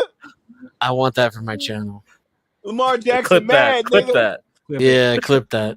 Clip that. Anytime a black person's going off on your channel, just play that. Go, nigga. Yeah, right, for real. Nigga, y'all know I love the Kansas City Chiefs, nigga. Shit. I think I have YouTube TV. I'm about to cut this shit on. Yeah, that's what I'm watching it on. So everybody, if you put your money on the Chiefs, nigga, you gonna be bossing up, nigga. Hey man, just go with the winner, man. You know what I'm saying? Go with the winner. Motherfucker. Is that Latino? Yeah, that's Latino. He does the best voices, man. Oh man. I want to talk about how you bet football. There's a whole bunch of ways to bet, nigga. You need to go take your ass to Vegas, nigga. You would love Vegas. This nigga John would love Vegas, nigga. No, don't do that, tough guy. Don't make him go there. John will be broke. Yo, I bet a prop bet in Vegas. I asked you, nigga. Hey, how did your hoe hunting go, my nigga? Who? Hoe hunting? Yeah, you was hoe hunting. Where? You know what? Little massage shop the other day, I'm like, nigga. where? Prove it. I seen you, nigga. If you want to bet, if you want me to give you some, with the Chinese, Japanese, and the Koreans. Oh, you talking about the Queen? Oh man, shit, they invited me in, man. I bet you they did, nigga. They let me love you long time. John, they invited me in, man. They showed me love, man. They showed me love, man. Email in the back chat. All right, I'll take a look at it. Give me 1 second, Angel. They be like, me love you long time. Me love you long time. One thing's Crack mentioned. Man, like we gotta clean it up late night. Yeah, that's the problem. Portia ain't gonna be around because she's tired of hearing that stuff, and I'm like, even I'm getting sick of it, so I'm just gonna drop asleep. Because if you bore me, if the panel bores me, I'm gonna go to sleep too. I'm like, F this. Let the panel run its own shit. That's because I wasn't there. Yeah, that's why you can't lose your connections. Once we're gone, you gotta have Angel run that shit, nigga. Angel get niggas up out of here. Gateway to heaven with Angel. Hey, Angel did a good job running that show on CT Show, though. I will give him credit, though. He did a good job, man. You got a little talent, Angel. You got some talent there. Yeah, I was asking him the questions and he was answering them, man. Hey, y'all fuck with them ices? Y'all know what I'm talking about? The little cherry icy wooty wops. You know what I mean? Hey, them motherfuckers be fire, nigga. Just make your tongue red. Other than that, the motherfuckers fire. Yeah, I think you got Master Kim should know about ices. Slurpees had to pay Icy some royalties, didn't they? Those Slurpees. Oh, really? Like ripoffs. Yeah, those 7-Elevens have Slurpees. They have to pay royalties to Icy. Yeah. Yeah, they do. Wow. Yeah. So the Icy's the carbonated frozen drink. But is he talking about like a blunt wrap called Icy or the icy what you're talking about, the slushy? Icy's, nigga, the little red joints. Should come in the had cup. one of them hoes. The kid drink, dog. Okay, Slurpee. Okay, I thought you were talking about like some whiskey bourbon mixed with something. Oh man. Oh shit, damn. Oh yeah, you can put some liquor with that shit, but no. I'll just talk about the regular ones from 7-Eleven. Is that the new Nutcracker? Man, I want some Nutcrackers after I saw that. I was like, give me one. Tough man, do you live in Kansas City? No, I live in San Diego. Oh shit. Okay, my part. My bad. Yeah, no, I ain't lived back home in a while, man. Since probably like 2011. I stayed there for like 6 months and then I moved to Arizona. I was not trying to stay there for long. Where I'm from it ain't nothing but trouble. Yeah. I'll be locked up or dead or killed the nigga or some shit. Who knows? Yeah. But, yeah, because niggas is boring over there. And after you fuck all the hoes, then you get tired of fucking other niggas' bitches, and then they be trying to get mad at you for fucking a bitch, and you know how small you just town get in trouble because all the fine bitches get snatched up, but they still be fucking around. That's right. So it's just, tough guy. So it's I used to find myself fighting all the time or getting into shit because I fuck a nigga's bitch. I remember one time I was walking up to Firehouse, this bar, and my homeboy, he's Asian. What the fuck is that nigga's name? I known him since 5th grade. Mark. Get cracked? Mark. Yeah, Get cracked. No, it wasn't me. It wasn't me. I was with my boy Mark, and this dude Steve-O came up because small town, everybody know everybody. So Steve-O came up to me and he was like talking about this bitch Chelsea. She was a motherfucking bartender, but Eli was dating her, but Eli was out of town. But she was trying to holler at me, and so Steve-O was like, "Oh, you heard you trying to talk to Chelsea?" When I walked up to the bar because she was bartending, and he was like, "She don't want you in here." And Mark just fired on a nigga. Bow! And then niggas just squabbling. The whole crew, everybody squabbling. I'm just watching this shit. And I ain't even... it was all over me, and I ain't even have to do shit. And nigga, everybody went to jail, nigga. I ended up going in the bar and getting a drink. Hey, y'all interested in doing either fantasy And that football? whole fight was about me. Yeah, people were interested in that, John. I They would wanted be to do fantasy interested. football here. Yeah, We're a little They wanna late, do- but we can still pull something off. Oh yeah, you trying to bet, nigga? You trying to bet? Yeah, I really want to do some prop betting and shit for real. Hell yeah, nigga, bet on the Chiefs, nigga. College football. You better bet on the Chiefs, nigga. I can't bet on that college. It's too much fucking trickery with that shit. Like,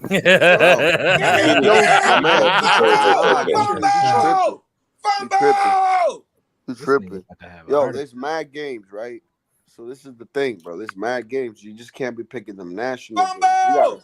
You gotta be picking those like Texas, North Texas, MSU, UFC, those type of teams like that, and you just pick the over. You don't gotta pick a Chris winner. Jones hit that shit out, nigga. You pick 3 teams, 4 teams, put $10 on. That should pay like $200. yeah, I want to do like. You think we could do some straight up bets? Anybody would be willing to do some straight up bets on here? What do you mean by bets? Like what kind of bets? Man, we got Venmo, nigga. I'm down. I have Cash up. Cash up. We don't want to take the bets. We take the bets, something like that. I don't know how we coordinate that. So who's gonna be the house then? Someone has to be the house if they're gonna. You crack. You could be the house. Yeah. Oh my god! I mean, stable boy. No, crack. You're the only Chinaman. Be able to run in the odds. He be shifting the odds during the week. Yeah. Technology at its best. Crack would be like Vegas, shifting the odds. You get more money on one side, he's shifting the odds. Huh? Yeah, he'll be running an algorithm for some damn stock on our ass. these cleats are gonna fail. Yeah, you don't want to do that. The market maker. Right, you want to be the market maker. Yeah, that's what's gonna happen. Yeah, so that's why we gotta have an honest house and like a clean bets. Yeah, you gotta. Portia will manage that. She can do that. Yeah. Did you see the thing when Portia posted that Rich Homie Quan died? That's so fucked up. Patrick Mahomes, nigga. Do you think Rich Homie died because of all, like, correct me if I'm wrong, I know he was caught up in this YSL case, right? No, it was some black on black violence, John, with all due respect. What do you mean? I think he got shot by a black dude. No, I'm not even. I thought they said he overdosed. Oh, really? Okay, that was an overdose, yeah. Oh, my bad. Damn, my this bad. nigga catch the ball, nigga. Goddamn, man. Mute that nigga. Rich Homie Quan, damn it, nigga. Died. Hey, John, look up DraftKings. So DraftKings is one of those. This nigga Pacheco, nigga. You can do sports betting on DraftKings, yeah. So DraftKings is a stock. So sports betting is a popular thing. So. Damn, I didn't know DraftKings was a stock. Yeah, it's a stock. Everything's a stock. Hey, Craig, what's so interesting? Let me share my screen with you, and I want you to see what comes up. What do they call that? Autocomplete. When you search for something. Yeah. Right. You see my screen? Look what comes up. Yep, there you go. At the top of the list. Yeah, investors, yeah. Mm-hmm. Who do you think the investors are in DraftKings? I mean, people that like pizza reviews, I guess. I know. Isn't it like Drake? Isn't Drake like probably people who are involved in the sports world, executives? Could be of that nature, yeah. Because like a lot of the Jason Robbins, a lot of the Vegas casinos came in late. Like I think Caesars. This guy has some good catch, baby. Good catch. College administrators, maybe. Dana White might have college administrators. Interesting. Oh, hell yeah. Interesting. Yeah. That's insider trading, isn't it? If college administrators have a part, then it's probably due to their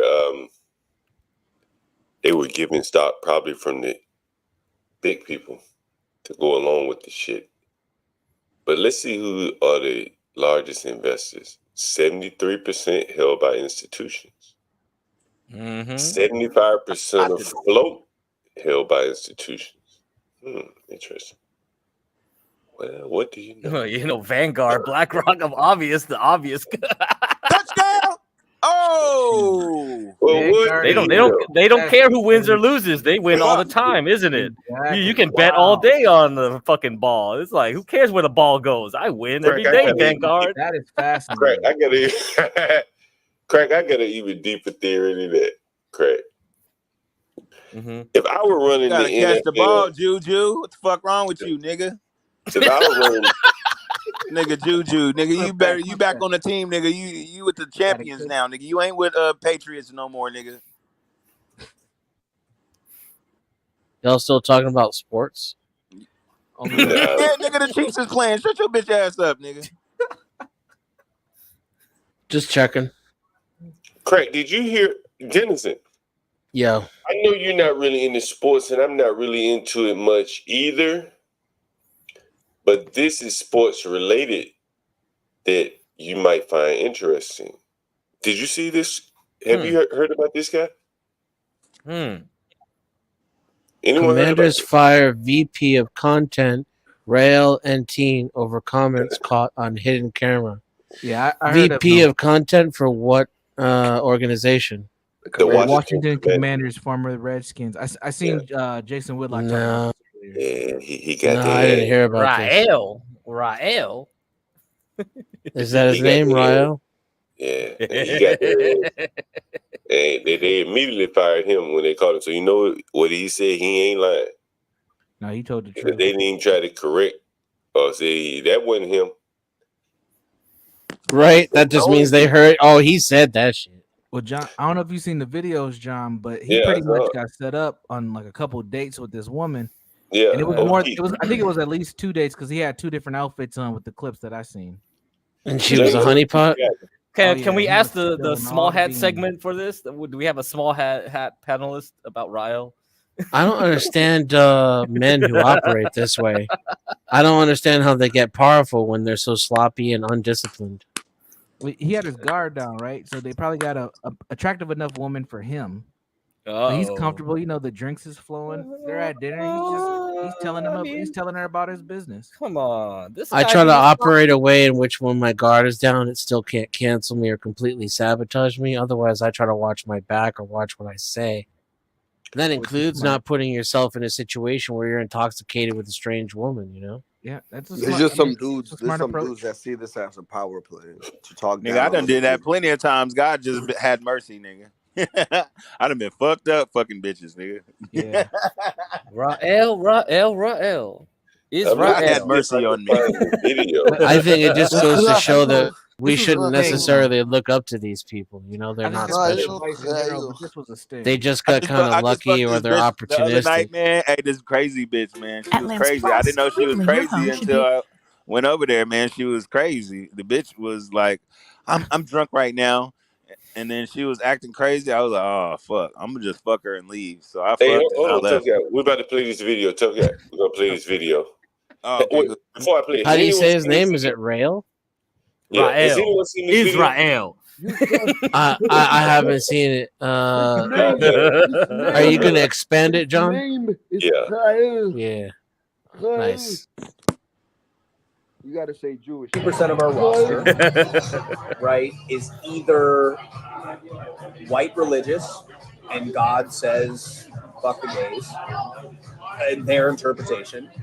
I don't buy into any of that. So, but that's the facts. Another big chunk is very low income African American that comes from a community that is inherently very homophobic. Most of the fans, I would say, are high school educated alcoholics. Most NFL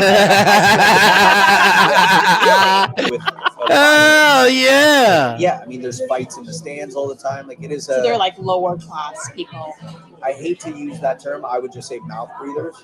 Oh, damn, man. Wait, where is it? I love your description of the NFL fans too. Me too. Mouth breeders. You said they're uneducated alcoholics with a violent Oh, interesting. I stand by that. This bitch wearing a wire. She's snitching with a camera and everything. So he told the truth, essentially. Yes. Yeah, so there was nothing homophobic in that thing. That was just he told the truth. It is true though. Like if you go to games, you know how many fights have been in like Oakland Raiders games, bro? Yeah. I know the Raiders, man. I know the Raiders, man. I know that shit. Yeah. It's like we got crazy. what's the name of these Neanderthals, bro. Right. It's a bunch of Mexicans fighting at them. A bunch games, of idiots. Like, it's like, bro, like, you fighting for something. I seen them like, fucking you think that videos. these Mexicans players give a getting shit down. about you? They live in their day. They live in their life. They spending their money. I mean, a lot of you guys, like, Herman, I'd say probably a 6. a lot of you guys are probably too young to have seen the evolution of the quarterback play. And, you know, I've long thought that the Quarterbacks NFL used to stay in the pocket. But the quarterback also used to take snaps under center. That shit is almost obsolete. There are probably only 3 or 4 quarterbacks that could effectively go under center and have the competent footwork to take a 3 or 5 step drop. Yep. This is not about football. This is about the lack of skills. In America, what we're seeing is like a lack of craftsmanship. Absolutely. And, you know, you see it when people build shit falling down and not built correctly. Shit ain't level, ain't plumb. And in the football world, you see it at the quarterback position. Well, almost all of them have to take the snaps out of the shotgun now. Yep. They can't get up under center. And, you know, I've said it over and over, is that, like, once you are limited to the shotgun, your running game is very limited at that point. And your ability to move the defense with things like play action passes, the play action of the quarterback. You can't really do that effectively from the shotgun. And so the game becomes, almost unwatchable. And now they're having to change the rules to make it easier for the quarterbacks to throw the ball. And I think that's kind of the bigger picture message that I see. Shit, I wouldn't even let my kids watch it, to be honest with you. You know what I mean? Because I don't think there's an element of teamwork there anymore. Yeah, everybody just even on the teams, you mean? Yeah. Yeah, I keep bringing up Deion Sanders when he played for the 49ers, and the first time he ever, I think, was on a winning team. He refused to go in the huddle. Yep. Would not go in the huddle. Would not go in the defensive huddle. He said, "Hey, man, I'm just going to guard this guy over here. Yep. Going to do my thing over here. Just tell me where to go, and that's it." And I think, that's what it, pretty much all of the NFL has become now. Like, just... Can I add 2 points in here, John? Yeah, go ahead. I think you're onto something, and I agree with you. And I think that there's 2 major things happening right now to prove what you're saying.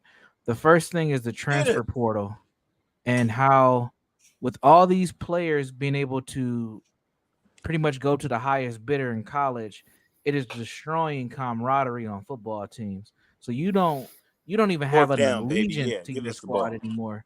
Because if you don't get the playing time, or you don't like the coach, or shit, you don't like the jerseys or whatever, it don't even matter. You can just dip and go somewhere and get another bag and play the same year. I think that's gonna be very detrimental to what sports has done over the years in building camaraderie amongst men and males, where these dudes ain't even coachable anymore.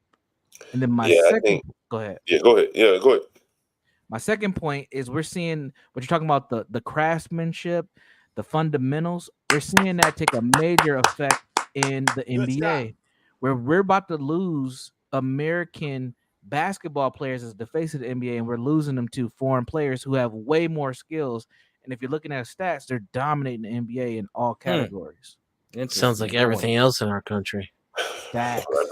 God damn. Well, there you go. You think it was like this in Rome? Do you think they hollowed out Rome's assets? And probably it's intellectual. Stanley came up here and started yelling at you for that shit. It's like can't compare that. Can't compare this. You can't compare it. No. He is consistent, though. Am I right? He is consistent about that. Yeah, he hates comparative history, comparative culture. He'll hate any of that stuff. Yeah. But all the social sciences are just a jerk off for him. Well, I don't appreciate you guys. Nice. Shut up, Latino. Nice. Shut the fuck up, man. Nice. Latino dude. Well, you know what you need to do, guys, Latino. You guys think that you guys are intellectual beings, and that's where you guys are wrong. I'm gonna watch the new Gladiator movie, man. They got the whole thing where the Coliseum was filled with water. I love that because, at that time people were so bored. They were like, "We're gonna fill the Coliseum with water and have naval battles in the Coliseum." That's how crazy shit was back then. They're like, "We gotta up the ante. We gotta up the game, bruh." Hey, let me ask Tough Guy. Hey, Tough Guy. Hey, Tough Guy. How is Lamar Jackson playing, man? You said what? Some thoughts on Lamar. Lamar Jackson, he losing. He ain't looking too good, I'll be honest. What's the score, Tough Guy? It's 10-7. I'm just talking shit. How is Lamar playing though? Is he throwing the ball? What, running the ball? What? Doing all right. He doing all right, but he ain't better than Patrick. That's all. I think people take this as hate. He's good though. I just don't think he that good. I don't think he is. Thank you. I think he would be better at other positions. Like Cam Newton would have been better as a defensive end. And the same coaches that were lauded in other places have been fired trying to coach what's his name? Lamar Jackson. And at some point, you just got to be honest. Like, I don't think he can get you over the hump. He's not good enough, right, to get you over the hump. Lamar Jackson will go get hardball fired. Well, yeah, because he's right at the sweet spot where he's too young for them to cut ties with him. Right. And so he'll constantly get them 10 and 6. He need another wide receiver. But he can't throw to the ones that he got. They're open. They're not going to be wide open. This is the NFL. A lot of throwing the ball is anticipation, throwing the man open, as they say. And I think that he's just a half a second short on throwing the man open. And you add in a little bit of, not so accurate throws. And now you have batted passes, interceptions, or just no run after the completion type thing. Anyway, just my thoughts on Lamar Jackson. Yeah, he's got bad mechanics. There's that too. Sloppy. Hey, if you don't learn how to take a snap from under the center, you're probably not going to learn good footwork and all that kind of thing. Right. That's just what you start with. Yeah. But he's popular, so I think the Ravens will tolerate him because he's going to sell tickets, and kids like Lamar Jackson. But football-wise, what y'all think about Russell Wilson's bitch ass? Oh man, he's got good mechanics. He's just old and done. He's just done. You got to think about it. He spent, I think, 5 years in college, so he came in a little older. Steelers. He's playing with the Steelers. He hit his peak, and he's done now. But he's playing with the Steelers this year. But his backup, Justin Fields, has the same problem as Lamar Jackson. He's probably better as a running back because he has bad mechanics. Good arm, bad accuracy. I think the football players now, outside of the quarterback, ditched his ass. Touchdown, nigga. Yeah, good job, Kelsey. They're more valuable as zeros and ones as a data feed to DraftKings. Mm-hmm. Like I guarantee you, those NFL owners and those Taylor baseball Swift at the game, nigga. Own a lot of those data.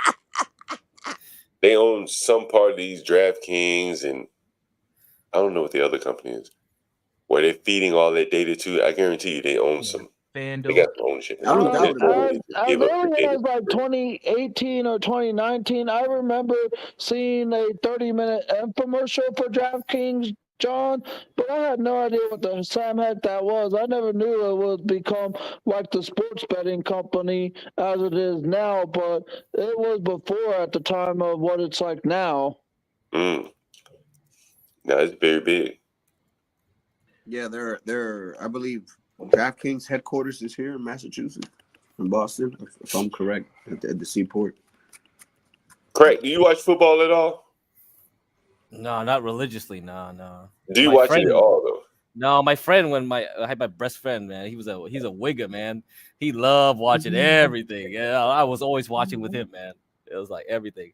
I was back in the Warriors, with the like Baron Davis days. I was watching with when the fucking Warriors were shit, and we saw that thing change. Jeremy Lin was on that thing.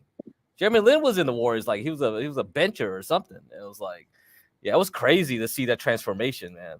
That was crazy. What about the 49ers? You ever watch the 49ers? Yeah, my friend was more into that, football. I was more into basketball than football. Yeah. So, yeah. I was in Candlestick, man. I was in Candlestick too. They had the Giants. The Giants were on Candlestick baseball team. Yeah, they had to share the fucking stadium. Yeah, before they went to AT&T or Oracle Park. Yeah, I used to travel all over for the 49ers. Mm-hmm. You remember the game where in Dallas where Terrell Owens ran to the star twice? Yeah, I kind of remember now. Yeah. Wow. Yeah, I was at that game. Yeah. This linebacker that used to play for the 49ers, I can't remember who he was playing at the time. Winifred Tubbs. You may or may not remember him. Yeah. He used to play for New Orleans too. He gave a friend of mine some tickets, so we went to the game. That game, yeah. That's Terrell ran to the star. When I was working, I had like the new company bought us out, and I got tickets to go to a box game. I took my friend with me. Yeah, it was fun, man. We had like open bar and shit. But the Levi Stadium kind of sucks, man. It's not the same feel, though. Yeah, It's not the same feel, man. I'm surprised they were able to even build a stadium in San Francisco. It's expensive in San Francisco. No, it's Santa Clara. They had to move to Santa Clara. Silicon Valley, bro. It's all Silicon Valley money, man. And that kind of ruins it a bit too, because Silicon Valley is more into basketball. I feel the tech bro guys, they don't like football, man, because it's too aggressive and shit. They ain't gonna like that. They probably rather do soccer at this point. I could see the NFL basically becoming like boxing, man. I don't think. Oh my god. I don't think it can last. I think it's going to be primarily a poor person sport.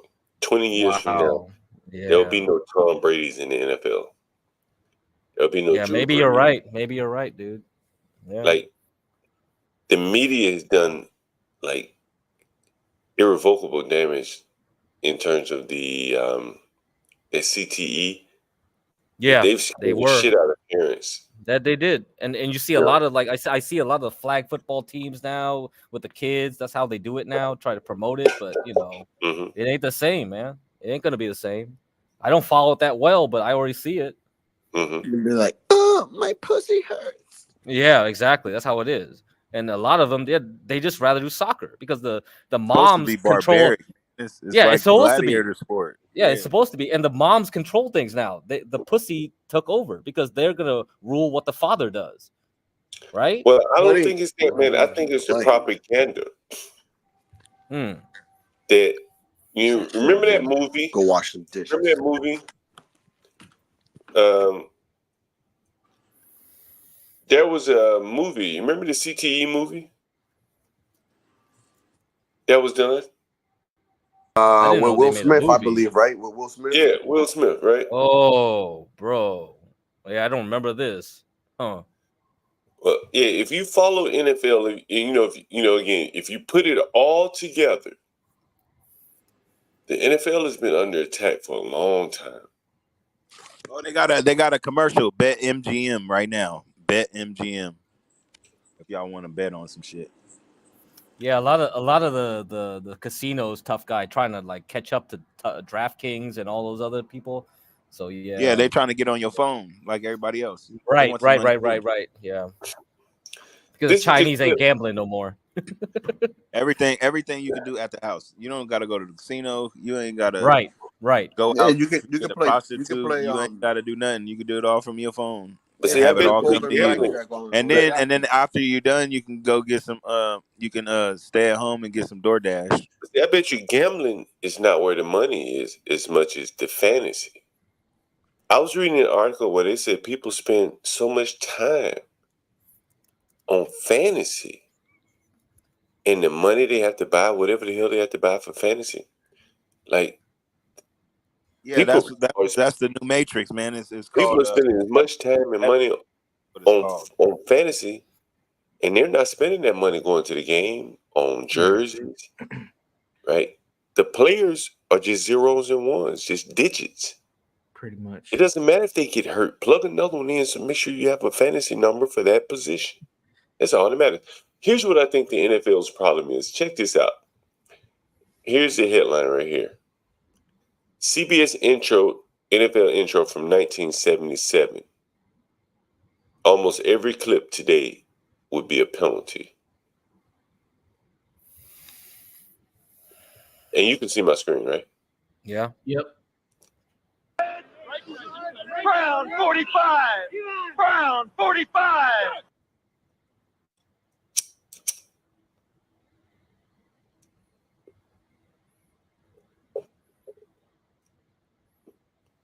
That's a penalty. That's a penalty today. That's a penalty. All that is penalties. Oh, that's a penalty. That might get you thrown out of the game. Penalty. Yep, that's a penalty. Yep, that's a penalty, man. Come on. Those are like personal foul penalties. Yeah. That's a Hall of Famer there, Bo Jackson.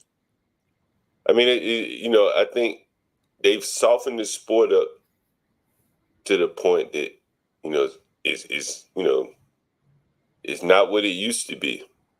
And I think all in the name of safety, and everything just can't be safe. You just can't make everything safe. And you have to have some outlet for people who are hyper aggressive, and that this is it for them. What are they going to do otherwise? Well, we're seeing it. What they're going to do otherwise? They're going to shoot up a school. Yeah, I mean, not even that. I mean, we're seeing it with these NFL players. These dudes are trying to act like they're hood and from the streets.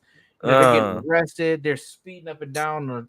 The Georgia football team I had like 20 people arrested in the last 2 to 3 years from just speeding. Like they're finding other ways to let out that aggression besides on the field. So it's happening. It's definitely happening. And I think you're right too, John. I'm a big time fantasy football player. I probably invest about $500 to maybe $800 a year. I play in big money leagues, and really the fantasy football is intertwined with the gambling. It's all one. It's all the same thing. Because when you're on the ESPN app or one of these other apps, they have FanDuel and all these other gambling pieces built into the app, so you can gamble and play fantasy football at the same damn time. Yeah. Well, I guess what even I'm saying ESPN has their own betting thing now too. Yep, all of them do. You'll spend more time on the fantasy than betting on teams. Absolutely. That's what I'm saying, right? Yeah. A lot of the betting is on players. Like this person's going to get, 83 yards. This person's going to get 2 touchdowns. This person's going to get a sack and a half. Like that's really what the big betting is right now on football is statistics. Yep, that's right. Yep. Same thing in baseball. It's the data. You know what I mean? It's the data. Yep. I'm trying to find this article, but you remember the Colin Kaepernick brouhaha? How can we forget? He revolutionized football and he ended racism. Well, during the Colin Kaepernick brouhaha, there was a spokesman for the NFL. And I'm trying to find his name. I found this shit. Damn. Let me pull it up. And for those of you that are very political, you might remember his name. His name was Joe Lockhart, if I'm not mistaken.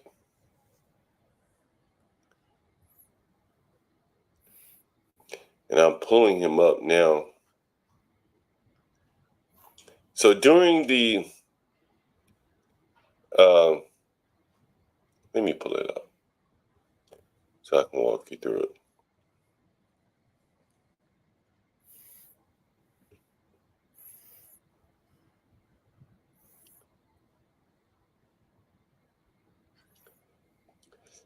During the Colin Kaepernick brouhaha, this was the NFL spokesman. Somehow he had found his way into the NFL. Man, he has probably no interest. This is an elite liberal. You gotta zoom in, man. The people in the phones probably yelling at you right now. Yeah, we can't see it. Is he a lawyer? You gotta close that the privacy shit. I'll accept all the cookies. This was a spokesman that was siding and rallying behind Colin Kaepernick from the NFL podium. Interesting. Yeah. Somehow the NFL found their way. This guy found his way being the mouthpiece of the NFL during the Colin Kaepernick brouhaha.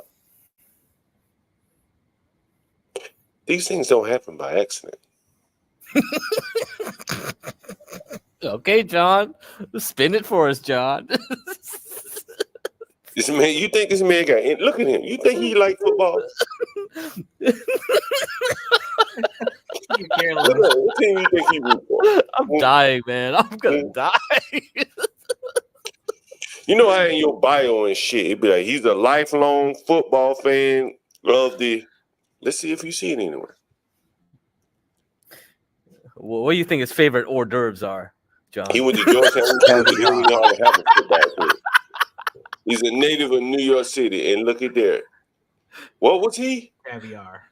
What was he? Caviar. Look at there. Look at there. What was he? You don't like wieners and Cheez-Its? Right in time for Kaepernick. Right in time for Kaepernick. Yep. He was the VP, executive VP, overseeing the NFL communications, government affairs, social responsibility. Now, what did the NFL put in the end zones during the time that this man was? All that unity bullshit. Don't let me put words in your mouth. You know. All that unity stuff and racism. Black and racism. Lives Matter. Put that shit in the end zone. Remember that? They put it on the back of the helmets too. They wasn't messing around. Yeah. And then guess what? Right in time for the elections and shit, you know, he was right here. And he was here at Facebook. Yeah. This is a political op. Shit's hilarious, John, though. All those players and racism. And they end up going home to their white wives. But they don't know how much they are stooges. This is what I'm saying. Like, they are stooges out there on the field. Like, the Democrats playing a whole bigger game using them is more or less like chess pieces. Yes, they are. That's right. Put the end racism, Black Lives Matter on the damn thing, let them kneel and all that kind of shit, right?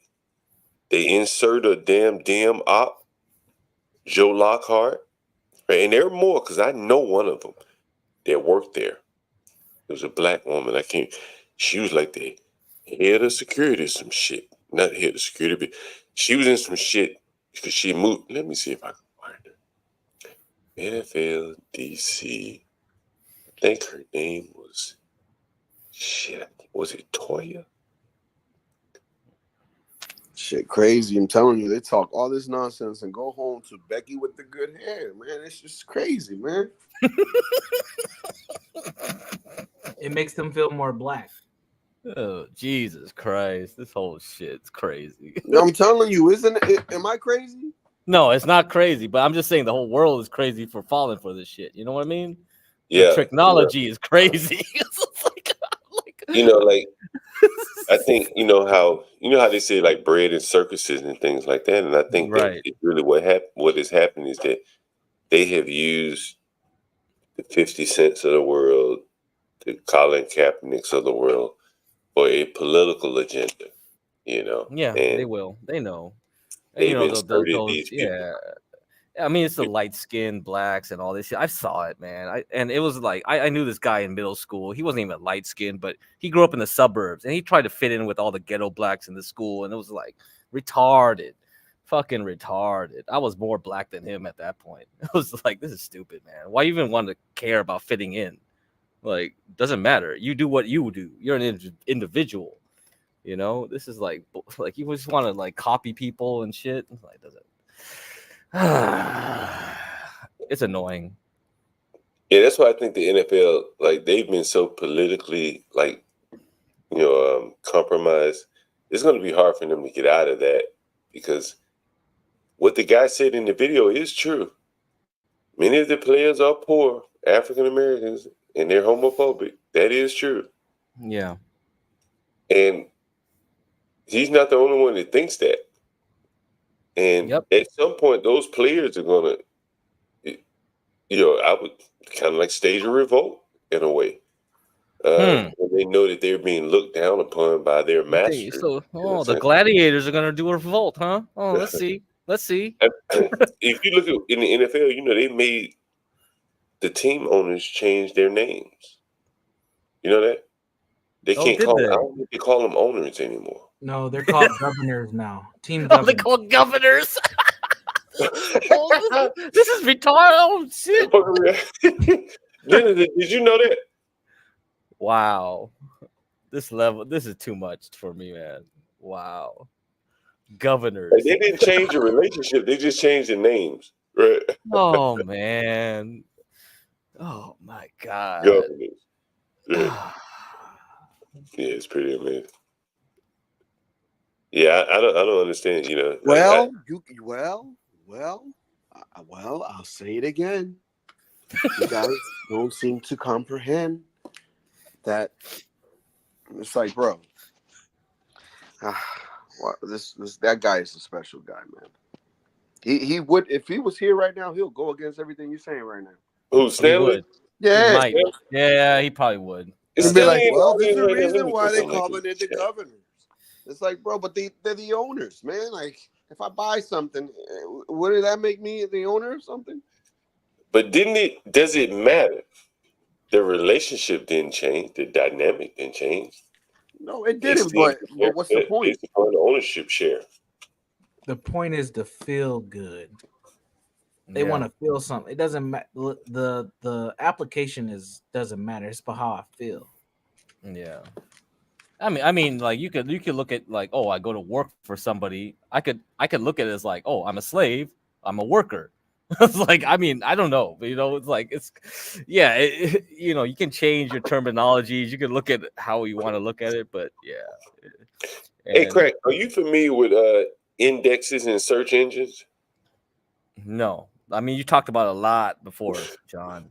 You talked about it a lot. So there's this.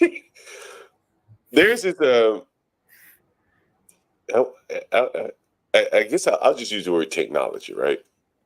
Mm-hmm. And it's called Zookeeper. What is this shit? No, nah, man. What is this? You're gonna make me look this shit up. Zookeeper? Right. Seriously, it's called Zookeeper. Because are we gonna go full circle with Grace calling us monkeys? Before I pull up, I don't want you to think I'm bullshit. Are we monkeys, man? Are we monkeys in the zookeeper? Anyone think I'm bullshit? Who's the zookeeper? Before I pull it up, right? Because I'm going pull somewhere. It up, man. Right. All right, let me pull it. Universal, you never heard of Zookeeper Latino? You never heard of Zookeeper Tough Guy? I haven't heard of it. No. The movie. The movie. So, you see this here? What is the interaction between Solar and Zookeeper? Right, you see? What the fuck? Right. What is this, man? And so it gets deeper than that crap. What? So with Solar is a search engine. Right. And so let's say if you have multiple indexes, or if you have, a mirrored index or something like that, or, cluster, I forget the terminology. And so if one index is down, they have what they call master and a slave. Right. index. Do you know they made us change the terminology of that? They call it like because in hardware, because I do hardware, there's a master slave. That's common like terminology. They didn't like that back then when I was like graduating either. They were like, "Yeah, we gotta change the terminology." I'm like, "Who the fuck can't?" Oh my god, whatever, fine, whatever, guys. Yeah, we had to call it leader follower, right? Governor players. All right, here we go. Let's tell us. Seriously, because it'd be so Zookeeper would basically manage all the solar search indexes. Okay. And there would be like a master index, which is typically what's being served, right? And then there would be the follower of the slave index, which is so why don't they call it Zookeeper Monkey then? Is that a problem? Why don't we call it Zookeeper Monkey? Jesus. Well, I guess you got other animals in there. So when you turn it on, it just goes.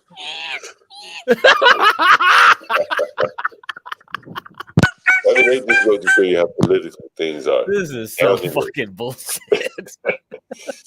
So you say it was in hardware too, huh? Yeah, because that's where it came from. Because they had to do like a computer to like your printer, your RAM, all that stuff is a slave device on the bus, right? You have a bus. Yeah. You have to do a handshake, so the master has to lead. Like all the other guys have to follow. Otherwise, you're gonna have conflict. Yes, master. Yeah. Yeah. Yes, massa. I'm gonna print your porn now, massa. Massa, no massa. I'm gonna put it on. I'm gonna put it on the dot matrix printer. Your porn's gonna be like all shit. Yeah. That's how it was. Yeah, your modem too. Back in the days when people used to have modems, right? Yeah. That's interesting. The politics gets down at all levels, I see. Yeah, it's just oh, man. It doesn't matter. Oh my god. Whatever. They changed all the names of all the terminology, so they're gonna start doing that in the category page. It still loves Grace. Yeah, I don't know who this John good like white John Galt is. I pay pig to troll, man. Like you don't understand what it's like.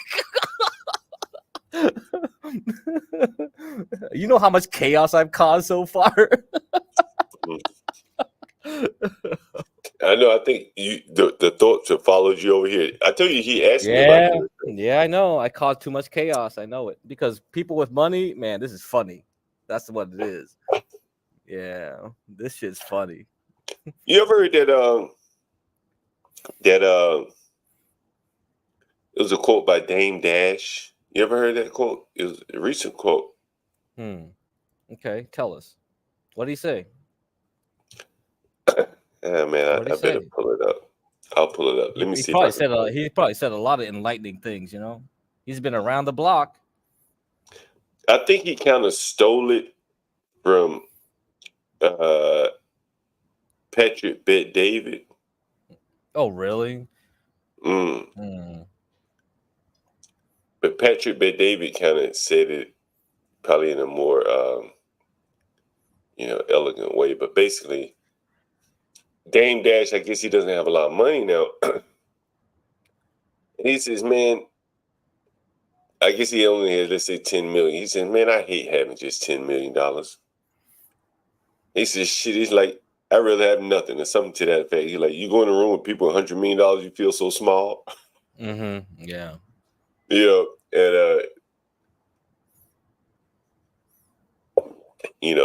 I can understand that. You have to, get in where you fit in. Kind of like where you say you went to school, you could have gone somewhere else, but you went somewhere where you would better fit in. Yeah, because you gotta always be the big fish in the small tank. That's how I feel like that's the way to play the game. So even with trading and stuff like that, it's like I'm not gonna be a hedge fund. Denison's not gonna be a hedge fund. None of us care about being that. We just gotta beat the average bear.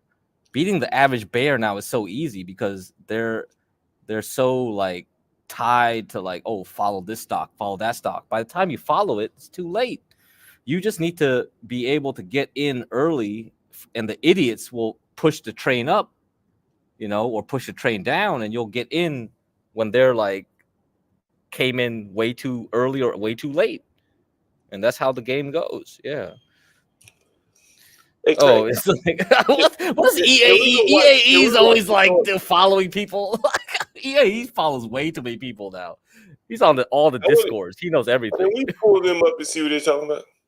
No, I can't do that. I don't have Chrome, so you'll have. I mean, would they ban me if I pull them up? No, they won't. If you want to pull up their stream, I mean, they're just blabbling right now, as far as I know. I wasn't following them. Yeah. They have 100 people watching. I wonder what they're talking about. They always have a minimum 100 people watching, unless it's Process, then it's 80. It's 80 or 60. Yeah. Let me see what they're talking about. Oh, they're giving a court update. I think it's slightly vampiric for an older person to try to suck the youth out of a younger person sexually with no interest in them whatsoever. To say it's interesting, then go fucking go. Let's go swipe on a 95. I guess Ben didn't go to jail, because that'll be interesting too. Does dust come out? Can they even get it out? I guess Ben didn't go to jail, huh? No, the court case they were doing now isn't going to get them in jail. No. The divorce stuff is what's going to be potentially going to land him in jail if he doesn't pay up. Yeah. Oh, it looks like they're at Ruby's apartment. Mm-hmm. Yeah, the Ruby's like the person that they're latched onto now. Yeah, because they couldn't get Ava. Ruby's the replacement Ava. Yeah. You know, I think Ava has more potential than Ruby. Oh yeah, definitely. Yeah. They're similar in a way, right? They're ex-drug addicts or whatever. But yeah, Ruby's like way older, and her brain's like kind of like Swiss cheese now. Yeah, like she been zapped. Mashed potatoes. Yeah, yeah. By that shit. Whatever she took, zapped. And she did fent. She did fent. So, and she didn't, you know, yeah. So a lot of you white people don't do the opioids and all that shit. You know, I told you about my Wigga friend. Like he died, man. Like ODing. I think white people take it too far when they do a lot of things. They do, you know? man. That's their gift. That's their gift. They take things to the limit, but that's also their bad point too. Yeah, they take some bad shit to the limit. Yeah. So you know, I miss him a lot, man. Yep. Look at that, Crack. They get some big super chats. They're replacing you, Crack. Oh, that's good. They got one person. the first super chatter. That's his first. That's why they got number one. They got one. They roped in one. Let's see if they can rope in another. Is there a number? Yeah, that's what that's the first super chat. Okay. That's the first super chat they ever made in any platform. Yeah. Get the fuck out of here. Okay, damn, that's how you figure this shit out. Wow. Oh, they're passing the mic around. They should have a better setup. Yeah, this setup's trash. Like a fucking sleepover. What the fuck's going on? So EAE says you have to go back a minute to find the Man, I don't got time. I don't got time to be looking at people slandering me, man. What are they gonna say? Oh man, this gook, this fucking Chinaman. It's like, come on. I'm so feeling come on. You could argue that, like, if you were truly dating someone for the last 4 years, maybe. Like, you're not even. You're starting at 0 at age 34. You're done. This is a room filled with useless life. That's freeing. That's what I'm telling you. It's freeing. You can do whatever you want now because none of it matters. But that may make you think, like, maybe I'll do something that's more meaningful. Like, go back into music. What are we watching? Junkie Hours? Just not, like, why waste your time with sexual relationships that aren't going to bear any fruit? What is the possible? What's the best case scenario? Is it because he had the same name? It's just a waste of time. So are you happier being with these guys who aren't really men? Ruby's body count. Well, what's the alternative realistically? Like just being lonely? Oh, it's so boring to me, Craig. I don't know how they pull it off. Yeah, because the thing is because they have so many viewers from Discord. It's like they have 1,000 people on their Discord. So there's people that they've been invested there in the whole lives in following them for like years now. Man, at least like 3-4 years. It's not working. I actually don't think I'm Ruby is hoping they all get about you to relationships. read I my think she comment. wants to do like YouTube and stuff. I don't think she's all. I don't think she's all about relationships. Maybe I I should just send think them she a doesn't want to super be by chat so they'll herself. read my comment. I was fine single. I just don't think she wants to be lonely anymore. Oh, you're poking the bear, John. Yeah, I send them a Why super not chat. just like have friends? What do you need? I have lots of friends. Yeah, I send them a super chat so they get back to I would class. also like a sexual friend. I'm sorry. Yeah, go ahead. Go ahead. What's wrong with that? You should. He wants my advice for the Tinder, and he just does not ask. Relationship. Yeah, I get it. You're not capable of a marital relationship. I actually think she knows that. I think that's why she got cold feet on the whole. But that's the same thing. Yeah, it doesn't matter if they're supporters or like haters. They get views from them. I know. That's the whole point. That's why they get 100 views. Marital? Doesn't matter. Minimum. Oh, at this point, nothing. Yeah, exactly. Okay, what We're a on the same hell page do I have here. to do Why? with shit? Yeah, but I've called it. Look at me. I know, me too. What's the issue? I ain't said Ben just All right, trying fine, to okay. smash. You called it, but I'm also like 30 or 20 years younger. So I'm still gonna shoot a couple shots. Yes, I'm sorry. I'm 18 years younger than you. What you want to do? What I'm saying is like the marital relation, the whole marital thing, is a thing that's really meaningful because you produce children who then go on. I guess I never fantasized about like marriage in that way. For me, it would be, I guess, yeah, more of She's a reading the marriage comments than here. What? I want to hear her call you a goop crack. It's like a romantic gesture, and I'm trying to become Christian. Why are you dissuading me, bitch? From a Christian perspective, you literally, in a couple of years, would have to, if you were a Catholic, apply to a bishop to permit you to get married because the church would rule you to be like. Do you think Ben wants to sleep with Ruby? Not going to be productive. I can't answer that. I think so. I mean, he wanted to Accept sleep with Ava. If he wanted to sleep with Oh, Ava, of course he's going to want to sleep with Ruby. Don't even like. I could see him want to sleep with You Ava. see what I'm saying? And Yeah, I'm not saying I think What they're the just heck? using Ruby as a temporary I can see there's stopgap. just- Yeah. You're not. You're just But, yeah, not I don't know. oriented towards that. I'm gonna So try, and we but should all try to do we'll something see. beautiful I'm with gonna our try lives. to go for the normal life and to go for monogamy and children. Ben seems to think those are. Well, not actually, worthy goals. John, I get you know that Josie It didn't came work out on for here him, but in the morning. For me, I do think that Who's I could Josie? have a monogamous happy. Josie, relationship, pull but the even volume the down. odds of- Yeah. I can't hear myself anymore. So Josie is was helping Ava prepare for the whatever. She's like a streamer. She was on like the speed dating with Grace. And she came in the morning and she told us that Grace was actually supposed to travel to California and meet up with her, and she canceled last minute. And Josie said like there was a problem because like Grace and Ben were getting sick of each other and they wanted some space.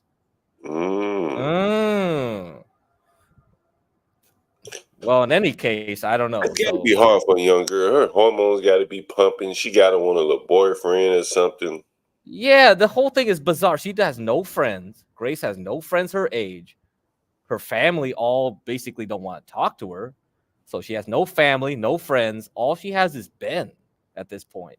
And now Ruby. Ruby is like some crazy ex-drug addict, like 35-plus-year-old friend. I don't know. This is like, yeah, I don't know. Let me see if this is not healthy. Now, all of my bandmates moved to Brooklyn, and I didn't start a new band. But I focused on my YouTube channel. But Ruby, someone who's like that was my new artist, creative outlet.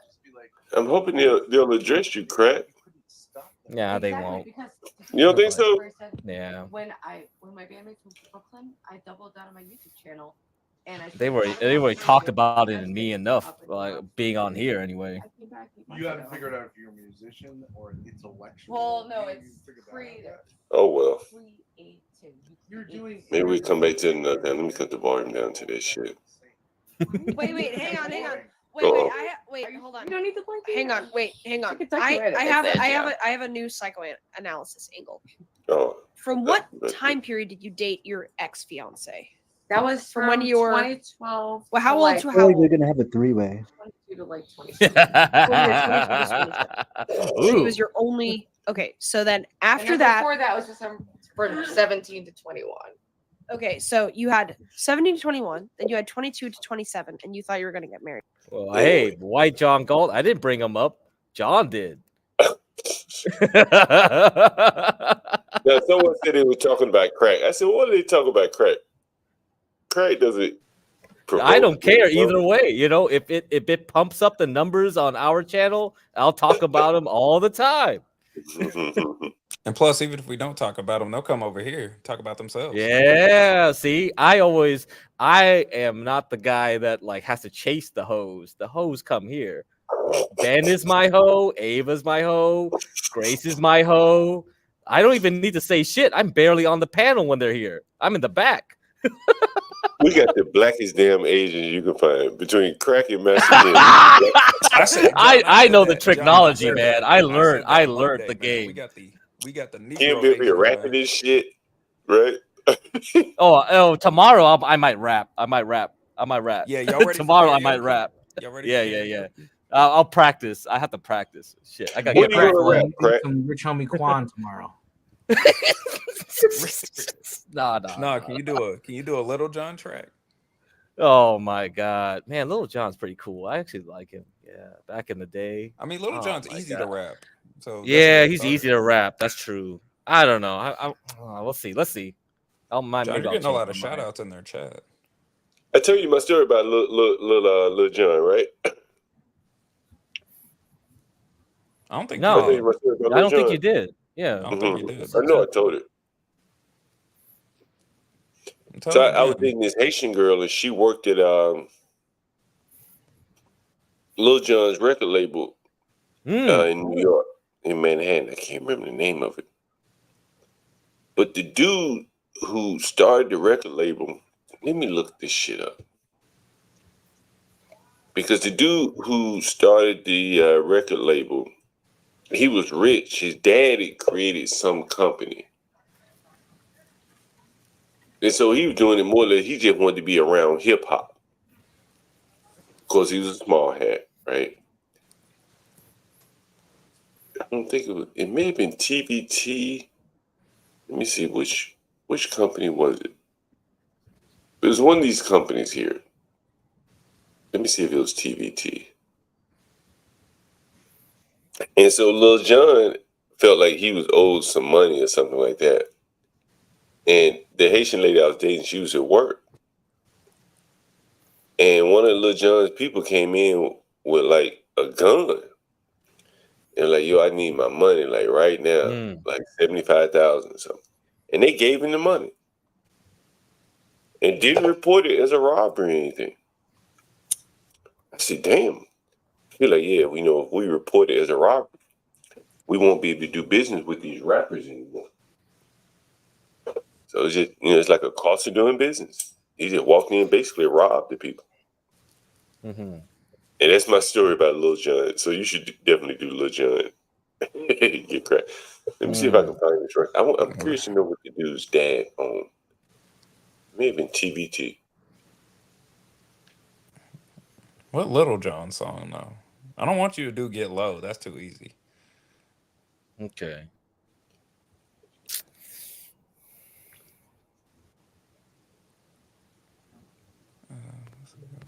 Man, I mean, it's pretty pathetic. I mean, he performed in the DNC, right? Come on. Mm-hmm. you guys want me to... Yeah, he did, dude. You want me to promote Lil Jon? Nah. What? Yeah. What? What? Yeah.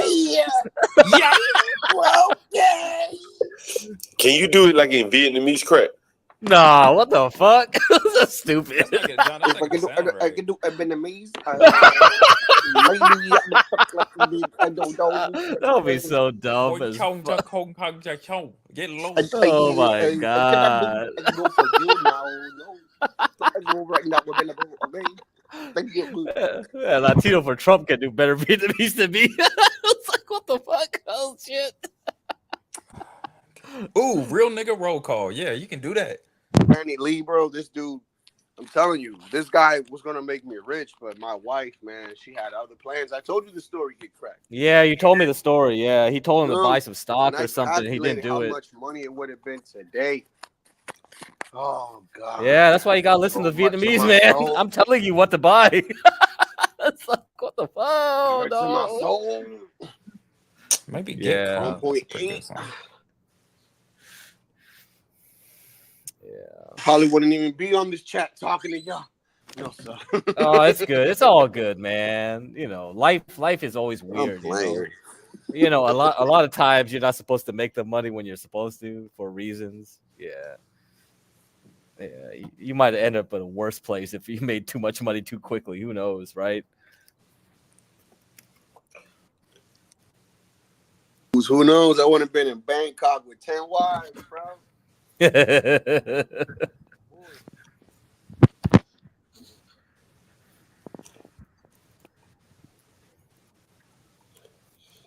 There's a video I'm about to show here. It's actually one stop over, depending on what station I go to when I'm in Brooklyn.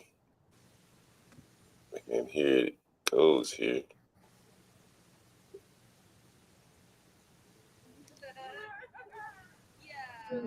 According to Craig and Vanessa, the shooting happening shortly after 11 o'clock last night.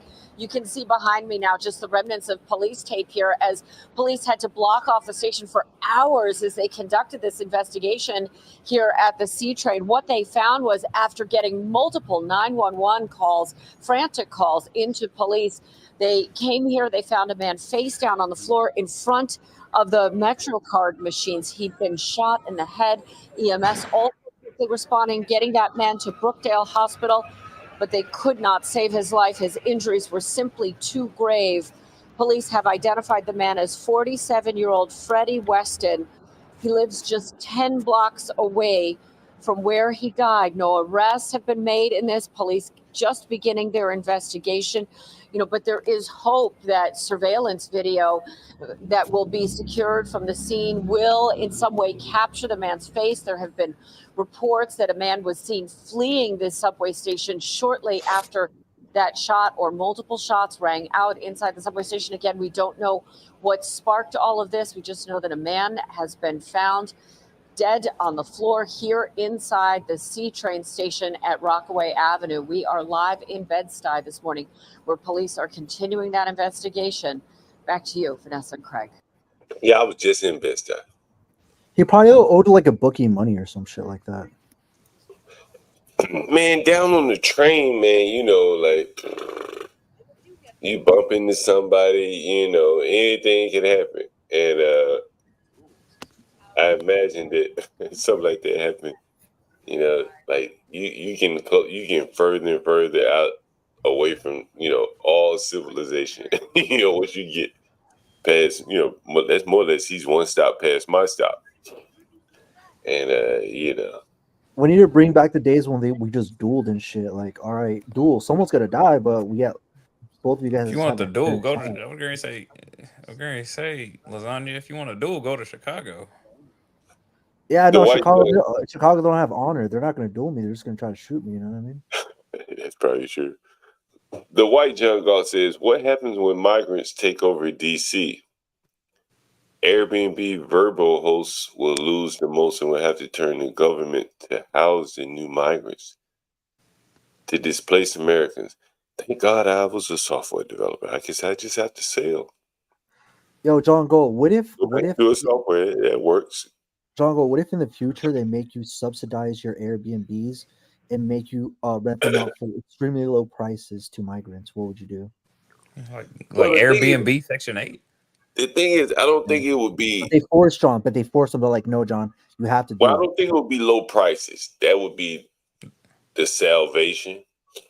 And that I don't think it would be low prices, but I can easily see a situation where they say, look, you need to rent to these people, somehow, some way, maybe not to the small private landlords like myself, but they can easily induce the bigger landlords.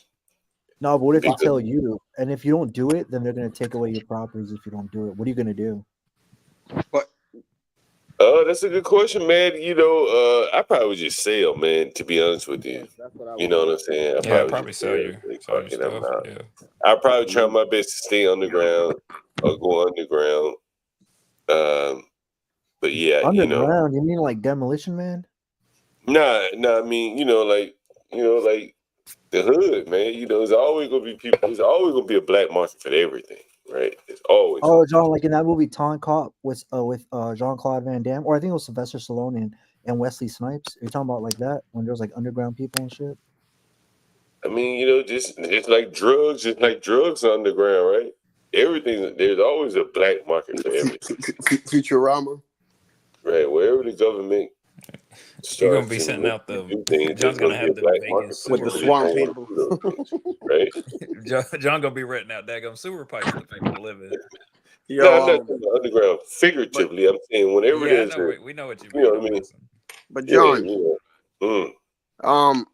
that's interesting because isn't there like a whole bunch of like skyscrapers in New York that are empty, that are just there because investors and companies put money into these things and it's just empty? Why don't they rent these things out or give they're it to not them? real because they're actually oil rigs.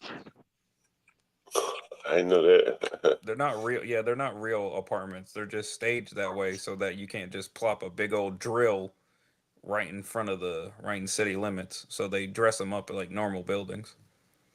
But a lot of people don't necessarily live in New York, but they have a place there. Like New York, if you're rich, you don't want to be in the New York matrix in terms of taxes, right? So there are limits on how many days you can be in New York before you have to start paying taxes to them. And so they may own an apartment there. They may come there 15, 20 days out of the year. And they stay under that limit so as not to be audited or owed New York City taxes. Yo, John, you see this YouTube clip? It's about clapping illegal immigrant cheeks, and the guy ends up dying. Do you want to see it? It's pretty. Hey, John. So I figured out what's going on. So in their stream, Ruby was like saying she loves Asian men. She swipes right for Asian men all the time. That's what happened. Yeah. And they started like clapping on me after that. It's like, see, I'm not even there, and I'm doing bullshit. It's like, what the fuck? They can't even say anything positive about Asian men. Oh man, crazy. Did they respond to me, or you just rewound the tape? Yeah, I rewound it. Yeah, figured it out. So yeah, Ruby's just like, so she has some fascination with Koreans. So she does have something like up with that. So that's weird. Crack, you're in there. You're Korean. So like no, I'm not Korean. I'm Vietnamese. Korean, I'm a Vietnamese, gook though. Gooks shit, are the same though. If you define us like gooks, yeah, we're the same.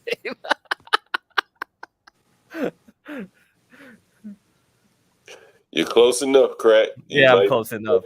Oh man, come on. This is ridiculous. This is insanity. I'll put a YouTube video. I don't know if you want to see the title to see if you think that's interesting, because it's about immigrants, and then that's my topic of the day right now. The immigrants. Here we go. Let's see what we got right here. What's wrong with my people? You want to deport us, eh? Dude, let's hate him for Trump, man. It's not cool, Holmes. Look at the title on this. He tried to clap illegal. If I show this dude, he probably gonna get me, right? Who is this guy? O'Shea Duke Jackson. He got like 40,000 subscribers. Yeah. Oh boy. He might be cool. He might be. I ain't trying to get fucking flagged. Damn people. No, you're not gonna get flagged because this guy makes money off these videos, so he doesn't put anything that you're gonna get flagged on. Oh, you mean for streaming his shit? Oh, okay, never mind. Yeah, it's copyright. It's technically like he could. I thought it's fair. I thought it's fair use if people are like. I mean, yeah, technically it's fair use if we comment over it, but that's the problem. YouTube will strike first before figuring shit out later, and we don't. Yeah, we're not trying to. Yeah. But don't you guys think the title's funny? He tried to clap illegal migrant cheeks and permanently. Yeah. What happened to the guy? I don't know. I haven't seen the video yet, so I just thought the title was funny. You know what I'm saying? I wonder, did he get killed here? I wonder, is that him? You know, it's really fucked up that, someone published something publicly and you can't watch it publicly. It's kind of weird, right? Like, I'm not even monetized. What the hell would it matter if I was playing There's a reason shit? for that. There's a reason for that. Explain it to me.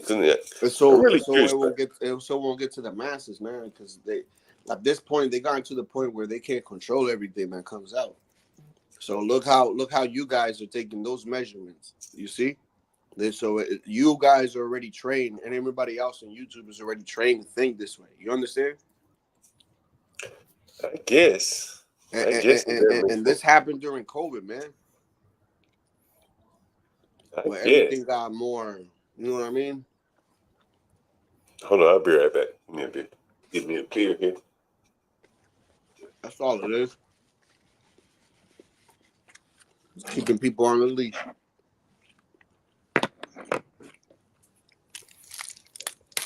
Because I find it crazy how like look, you have dudes that have all these red pill videos, right? I mean, I might not agree on everything that they say, but those guys will get struck down quicker than a girl promoting thought shit. Yeah, that's right.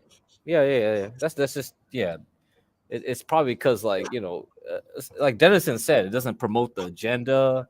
It doesn't promote certain things. Yeah, they'll strike you first. Yeah.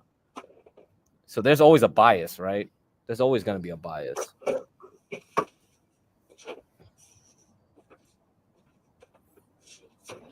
I read your comment, Crack, and I thought there were some Koreans that were getting down with Ruby and Grace. I see no Koreans.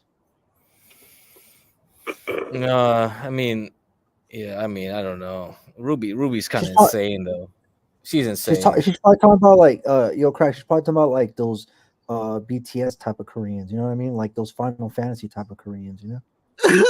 I don't know. I have no idea. It's like, and that's why I put in the comment like Grace was like writing erotica during her teens about Korean men, and it was just like, this K-pop shit. This K-pop shit is crazy. So this K-pop stuff, yeah. So yeah, I mean, bitches love K-pop out for yeah. So that's the thing. So that's why Ruby's got her little. I mean, the thing is, like, Ruby's insane in general. It's like she's been every male that has any interest in her, like Princess or Flow State or anybody, like she starts going like, "Oh, I'm spreading my legs. Hey, come on, you come on in." Like, because she's like, her eggs are like dying I feel right like her now. pussy smells like Heineken for some reason. Oh shit! A good stout pussy. Oh my god, it's Heineken or Jim Beam or some shit like that. Fish fillet. Pat's Blue Ribbon, bro. Yeah, Pat's Blue Ribbon. Yeah, Pat's Blue Ribbon. That's that fish fillet. Shit, Jesus Christ. Anyway, I think the whole world's kind of insane in that sense. That's why I'm like, it's all about marketing, right? Like you can warp a woman's mind by that's why market. Okay, I'll tell you this. So you have to Lasagna watch this documentary called Century of the Self. Okay, Century of the Self. It's free. It's free on YouTube. It's free on YouTube. So Edward Bernays, the nephew of Sigmund Freud, he is the father of what we call public relations. Public relations is just a fancy euphemism for propaganda. And they taught women to smoke. They taught women to not cook anymore without like having from scratch. They taught them not to cook by scratch. Yeah, so basically use Betty Crocker pre-made this to make your cake. Do this and that. That's so they taught. So it's Mad Men. You ever watch Mad Men? It was a TV show about advertising. That's so if you watch Century of the Self, you watch Mad Men. You know how women are now because women are easy manipulated by advertising, marketing. So that's why when I said the S&P of the Self. Yeah, Century of the Self. So S&P 500 is run by women because even though men make money, they have to pay women. So everything they do is based on women. Yeah. Women are the ones that spend the most, bro. And even if they're not spending the money, they're spending the men's money. That's just it. Every time they stressed out, they're always in the mall. If anybody wants to pick up that documentary, the link's in the back chat. Shit crazy, bro. It's like, bitch, this clothes that you bought you ain't gonna wear. Maybe one time. Man, I'm telling you, bro. This is crazy. Yeah, it's easy to find. This is like not hidden at all. But people don't take the time to be learning, so that's the problem. It's like this shit's so transparent. It's like everywhere. Yeah, it's in your face now. It's just like, come on. Yeah. The crazy part is it's in your face and you can see it and people know it, but they'll continue on their path, right? Yeah, and deny it because it makes them feel some type of way, I guess. Yeah, because you can't fight the system. That's their mentality. It's like, I can't fight it, so why fight it? Okay, fine, whatever. But don't get mad when I tell you how to make money, though, right? Yeah, teach me how to sell rocks. Remember, Pierce was like, "Give up." Remember that, correct?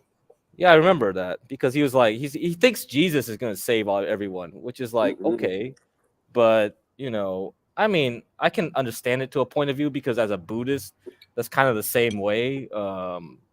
Yeah, but you still live in this world. You're still corporeal. Yeah, unless you're gonna be a monk. I'm gonna be a monk. I'm just gonna leave all this shit behind. If you're not gonna be one, then you're not gonna follow the path. Then what you gonna do, right? I don't think it's for everyone. God will save you, man. But he also said he gave you free will, and not only free will, he gave you hands to make something out of yourself. Actually, not to sit down and wait. Yeah. Actually, Dennison and Stanley had a little nice discussion about free will and stuff like earlier. I don't know if it was last night, basically, or the night before. We gotta clip all this stuff out, man. Yeah. I don't know if Dennison's still around. He's muted right now, but he could maybe summarize it, what his position is on free will and that stuff. Craig, I want to get your opinion on this right here. Short selling started by a hedge fund that took a short sell attitude about our company. And they had two of their analysts that were bribing CMS officials to get information on future changes in payment rates. Memetics got through that change very quickly and easily and just went on to continue to increase in value. This particular hedge fund had lost about $50 million, we were told, and they were out trying to find other hedge funds to help campaign against Memetics to short sell the company. The short selling started by a hedge. That's amazing, right, Craig? You heard it? Yeah, I mean that's Righteous Muffin was talking about anti-short selling, and he's right to a point where short selling is abused. A lot of people abuse it, but sometimes the problem is if you don't have short sellers, you create bubbles too easily. Like the most popular example is like Newton, right? Isaac Newton bought a company and it shot to the moon, and he sold too early. And then his friend sold at the right time, and then he jumped right back in, and the stock started crashing. And it's like, so the reason why we have short selling is to avoid bubbles, So theoretically, in a fair market where people are like good faith, they're just going to short companies that are overvalued, that should not be at that high value, and try to keep the market balanced. But you know how the game goes. Humans are assholes. Humans. That's a problem, because the argument against Righteous Muffin is that it's not the market that's a problem. The mechanisms that are the problem. The problem is that humans are evil. They can be very avaristic. They're greedy as fuck, and they'll try to exploit things for their own gains, and that's the problem, right? Is it the problem of the market, or is it the problem of the human? So, and we could go around in circles with that. Craig, I showed yesterday, it may have been Austin, Texas, and it was a trans flag, and someone said, "What is it to be Texan? Is it just saying I'm from Texas and barbecue?" Mm-hmm. Here's a clip coming out of Dallas again. Dallas. The other day they killed a police officer, and today a group of Venezuelans beat a helpless man in Dallas. His gunshots are fired off in the background. What the fuck? Pistola. Oh my god. Oh shit, Poppy. Oh my god, man. Poppy. Don't do that, Poppy. Poppy, no. Come on, Poppy. Oh, hey, Texas. Hey. More fire, more fire. Poppy, you don't do that, Hey, LT. Poppy. No, Poppy. Damn video still playing. More fire. Oh my lord, dude. Oh shit. Hey, come on, Poppy. Don't do that, Poppy. No, Poppy. Man, like this shit spread everywhere, man. You know. Oh man. Yeah. Hey, just import some more Vietnamese. We'll clean it up for you. Venezuelans on O Block. I heard that, man. I see they're trying to discount that. Yeah. As if it's not true. No. And which I tend to believe is probably true now. The more they try to discount something, it's probably true. I was gonna see if Wicked was familiar with any of the background and see if that was confirmed. I meant to ask him, I know there have to be Venezuelans in prison now. In the jails in Chicago. Yeah, probably not that many though, but I would assume that they're gonna start, the numbers are gonna increase with all this stuff going on, but who knows? These people are not going to start taking this serious, bro, until somebody goes in the White House and said, you know what, we're not going to fund your cities or your state if you guys don't handle this shit. Basically, like he did the first time, and that's not happening right now. Every time these people get locked up, they get released. Just like that one kid, the 17-year-old kid that shot some tourists. I don't know if you guys heard of this in New York. And he was all crying, and his mom was like, "Oh, me, and I'm like, bro, like your kid is a badass kid, man, doing shit like in the street, shooting innocent people for no reason, and you crying about your son. You should have taught your son better, man. So kept him on a leash. Yeah. Let little Pedro take over the block. Okay, you guys. Yes, I am a mother of 7 kids. 7 kids. I had my first child at 14 years old. God damn. I had my first child at 14 years old. I do not regret it. He's healthy, and he's 19 right now. God, praise God. Yes, guys. I have 7 kids, 7 different baby daddies. Yeah. 7 different baby daddies. I heard it. You heard it right here. Christ. 7 different baby daddies. Oh 7 my kids. god. Had my first child at age 14. Yes, and I do receive $3,000 in EBT full stamps. Yes. We are so happy. We are so blessed. Strong and we independent. are very thankful. Yes, Bro, that's not we even that are much for happy 7 where we're kids. at in life right now. We are happy. Yes, we are happy. Yes. Like I said, it's gonna be haters. People gonna be jealous and all that. Y'all can keep y'all little comments, but at the end of the day, my kids are taken care of. That all that matters. Okay, that's it. That's all that matters. We ain't worried about y'all. Hey, Peace. John. What are you trying to do to me, man? Are you trying to get me to do American History X? Are you trying to make me do American History X, John? Put your mouth on the sidewalk. Why are you making me mad, John? Put your mouth on the sidewalk. It's like this is seriously like fucking pathetic, bro. I'll get cracked. Like annoyed. Get cracked. Get cracked. Put put your mouth on the sidewalk. Yeah, I'm gonna do that kind of shit pretty soon with watching this channel too much.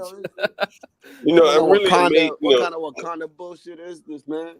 I point this shit out though to point out like how like the government has more or less weaponized these people against us. She don't even know where the money come from. Don't give a shit where it come.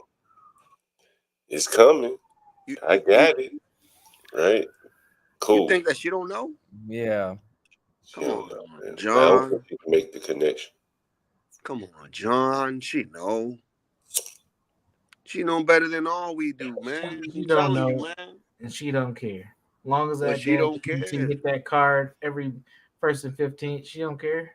She don't care. When she don't got money and she got food stamps left, guess what she gonna do? She gonna sell that shit too. Them kids gonna be hungry and shit. $3,000 and 7 kids ain't shit. That's the nothing. I mean, she's probably selling some ass or doing some hair. Bro, you took the words out my on the mouth. side. You took the But that words ain't out my nothing to mouth. raise 7 kids on. That's nothing. Damn, you took the words out my mouth, Universal. That's crazy, bro. Like, that's nuts. I think the real problem is like $3,000 a month on food. She living for free too now. the with her. I mean, the thing is, John. You know, the attitude is the problem. Hey, John, you're breaking up. Is he breaking up?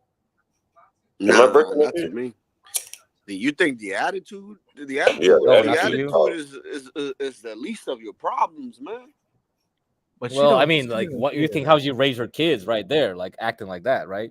She's probably causing all those kids going to Porsche's, like classroom, causing all kinds of shit. Oh yeah, that shit's ridiculous, man. If that bitch Porsche that's the real problem. You let me know. I'll come up there on her ass. That's how we talk. It's like, what? Yeah, I mean, like, fuck you, bitch. Man, you don't know algebra, bitch. And if your teachers tell you something, tell that bitch I said. And it's like, then the kid goes to school. My mama said that you's a bitch. no type of like. Yeah, I mean, like, that means a real big problem because, like, the parents like tolerate their kids acting a fool because they act a fool, bro. And then they go straight to school acting a fool, and it's like, oh, it's my fault. I gotta discipline your kids now. It's like, fuck that shit. There's a difference between fear, man, and respect. You know what I'm saying? Absolutely. Yeah, but I know what you're saying. What happens when these kids don't have any fear? Like they're beyond that point, and they'll tell you, don't give a fuck about nothing. Nothing. They'll literally tell you that. Man, I went to school with these kids, bro. And they're like 7. Yep. I'm trying to tell you, man. I, in my household, I was the one that got my ass whooped the most because I never listened, man. But thank God, man. I told my parents, man. I called them. When was it 3 years ago? And I apologize for every bullshit I put them through, man. Because I know it wasn't easy, but thank God for that. Because where would I be right now? How old are you, Latino? I'm 36. Yeah, 36. Okay, yeah. So, I would say these kids, man, getting their ass whooped. They don't fear their parents no more. Getting their ass whooped is almost like a badge of honor. Like they're supposed to take it and be tough, and then go out and beat somebody else's ass. Like that. That's how it's little gladiators. Bro, that's what they're raising. You want to know how much I feared my dad? When I was out with my mom by myself, let's see, and I was acting up. My mom, all she would have to do was call that man over that phone, and that would be enough for me to calm down for the next 2-3 hours. You get what I'm saying? It's the same thing with my kids. If my kids are acting up, my wife calls me, "Oh, I'm gonna call your father." "Oh, no, don't call him. Don't call him." You get what I'm saying? But nowadays, it's like you in school, whatever. You gonna call my mom? Man, call that bitch. It's like hold on for a second, guys. We got a comment from Portia. Look like we had the worst fight I've ever seen today in my whole teaching career. Buckle up, Portia. Buckle up. You're gonna see some fights. Yeah, she said that earlier in the day. That's why I can't be here managing you guys. You guys having your little internet fights. She ain't busy. She's were busy. they? Were they black? Like what? Were I wish you would come on and tell me. Come on, Portia, get on real quick. Give us a little 15-minute insight. Hey, you know what's interesting, guys? I tell you, man. Crack. I've always talked about the the tragedy of the commons and all that, right? You know, you heard me mention that. And one of my first streams I did was this stream right here. Let me see if I can find it. You see what Portia said? She said, of course they were black. Come on. One of the first streams I did was this right here, Crack.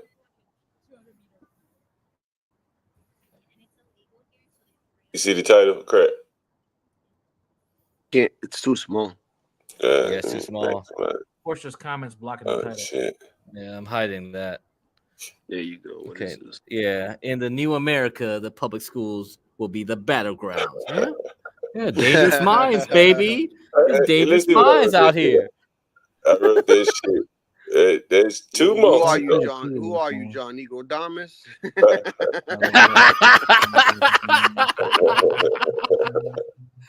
Shit. Man, like, they can't mix all these kids, man. Like, a lot of these kids just don't need to be there. But they're there because of money. And there's going to be a lot of dead bodies and beat up, crushed bodies and eyeballs knocked out. Damn, schools are going to get back like it was in the 90s, bro. They're chasing that money, man. When I used to go to school, man, they put your ass out, period. Damn the money that was hung over your head to educate you. It just put you out.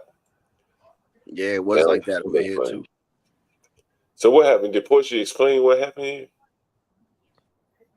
I missed the comments here. Nah, Portia said, yeah, of course they were black. Come on. Where did she say that? I missed it. What stopped it? Them hearing my voice. It was boys. Portia, of course they were black. I'm just tired, really long day. And I had cheer practice. Portia gonna give up that teaching. Like, there's no way you're gonna be able to keep her in an environment like that. There's too many other things she can do. Well, I ain't gonna comment on Portia. People like Portia. John, do you think Portia's extra like grades like the black students extra hard? Like she don't even cut them a break and shit. I don't know. She's up there. She may be the answer for herself. I don't know how many black people. Oh my god. Oh, Portia. Hi. I figured I'd come up Hi, Portia. for a moment. Hey everybody. Sorry, So my voice is a little crazy. Like, why did they even start fighting in the first place? Who won the fight? Well, I can't say it was a winner per se. Let me see if y'all can hear what I recorded of it earlier. Damn, you're not even stopping. You're just recording it. What the hell? I'm sorry that you got to go through that at the beginning of the school year. I mean, it was because I have cheer practice after school, and I'm getting a few things together, and all I hear is, and now mind y'all, this is like 25 minutes after the bell rang. So school been out for almost 30 minutes. And it was so loud. It was crazy. So some teachers have, because we get to, of course, set our schedules for tutorials. And it was a teacher in her classroom. It's actually right next door to mine. And she was having tutorials, and it started in tutorials. And these are two senior boys. They're between the heights of 6'4" and 6'6". Damn, what the hell? It's a heavyweight fight. Yeah, basketball players. Shit. They're huge kids. I mean, they're NFL ready. You know what I'm saying? Like, they're so big. God. Now, out of these two particular boys, one of them is exceptionally bright. He is absolutely phenomenal. And not to say that the other is not, but we have to be honest whenever we're talking about, your intellectual capabilities. And this particular student, he's so doggone smart. He has scholarships from all over the place, and he wants to be a biochemical engineer. Now, I'm telling you, these are black kids, right? So the one who's really, really, really smart, a lot of times when you're dealing with Negroes, they take offense. What the hell? They take offense to a smart Negro. Yeah. And they take offense to the smart Negro that's not only smart, but he wants you to do the right thing too. And he doesn't want you to be disrespectful, and he doesn't want you to do this, and he actually encourages you to do the right things. And if you saw both of them, but the one that's exceptionally brilliant, if you saw him on the street, you would think that he was the total opposite. So they're in tutorials, and one begins to ask the teacher a question. The other responds. Now, the one that asked the question, he didn't like it. So he gets hype. You know what I mean? Like super hype.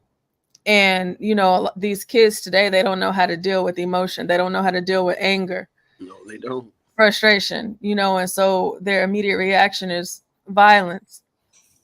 And when I'm telling you that these boys are roughly 6, let's just go ahead and stick with about 6'5", 230, 240. And they're not fat. It's all muscle. Are they on the football team or anything, Porsche? Oh, yeah, they're definitely on the football team for sure. Are they lifting weights? So they lifting weights. Oh, yeah. These are some. Sometimes you have to let boys fight, though. I think fighting is kind of natural. Goddamn mutant. Well, absolutely. You let them fight. You think I'm finna run in the middle of that? I ain't running in the middle. Oh, hell no. I ain't doing that shit. Right? But my small Asian ass gonna break up that fight. Fuck that shit. Hey, Master Cam. Hey, Sam. My Urkel built ass built that up. No. Yeah, I'm not jumping in the middle of that, but the one thing that I pride myself with my kids is the relationship that I build with them. So much so that there's a lot of things that they don't want me to know and that they don't want me to see. And I'm, trying to get the last of my stuff together so I can go down to the gym because I had cheer practice with my girls. And I hear all this noise and I just jet out of my class, just running out of it. You know what I'm saying? Because I'm like, what in the hell is going on? And so at my school, we started pre-K2 and it goes all the way up to 12th grade. So we have 2-year-olds all the way to 12th grade. So this was, like I said, it's high school, 2 seniors. And this is upstairs. And so you have your stairwell and then you have the area where, like, if you wanted to throw something over the stairwell or throw someone over the stairwell, you could. And so whenever I got there, one was about to throw the other over the stairwell. Jesus. And here I am just yelling both of their names and my voice cracking and just everything, just because I'm feeling so many emotions and I'm hurt because I'm not gonna lie, I'm very partial to the boys more so than the girls because girls, they're girls and I just don't have time. But I was just so disappointed. But like as soon as I got out in the hall and I see what's going on, they just stopped immediately once they heard my voice. And of course, at this time, you have admin running up, we have the cops running up and everything. And I'm looking at them like square in the face, like, I'll kill y'all myself. You know what I'm saying? Because like I'm so pissed and I'm so hurt and I'm so enraged. But it's just, to me, it's very important and it's very necessary that they have people like that they respect. Let me see if y'all can hear some of this really quick. I'm not gonna lie, I'm surprised they stopped once they saw you. Niggas, when they start fighting. That means they have respect for you. That's love. Oh yeah, no, don't be surprised now. My kids, they is on lock and key. Okay, they don't play that with me. No, when you were describing them, whenever niggas start fighting, they those two dudes. Those two dudes are big, man. Probably reminds me of that scene with Django when they had those two dudes fighting. Yeah, no, I don't play. I'm very, very, very. I'm a very strict, tough teacher. I'm mean. I'm all the things that you need to be, right? But like, I always pour into my boys. I pour into my boys more than anything else, because they need that. And I have that relationship with my kids where they don't want me to find out. They don't want me to know that they acting like this. So. But let me see if y'all can hear this. Let's see.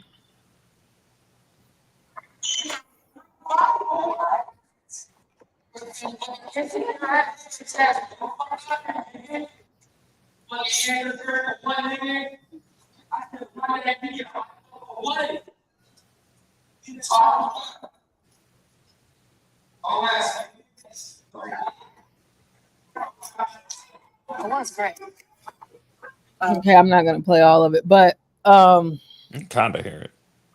So every kind of N word that you could imagine, every cuss word that you could imagine. I mean, it's cops everywhere, it's adults everywhere, and they just do not care.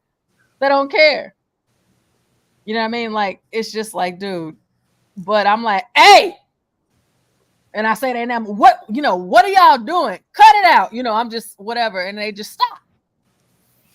And I'm like, I know this is not, what I mean, but it's so difficult dealing with kids nowadays because you pick up the phone and call their parents, and their parents don't care, They just don't. They don't care at all, and it's like, man, hey. So like the parents, they want us to be the parents, they want us to be the disciplinarians. They want us to make sure their kids eat. And we have something like a laundromat, if you will. What? Wow. Now, mind you, my school, we have 2-year-olds all the way up to 12th grade. So we, 2-year-olds poop and pee and throw up and spit up on everything. And then teachers got to scrub drawers now. I'm not primary.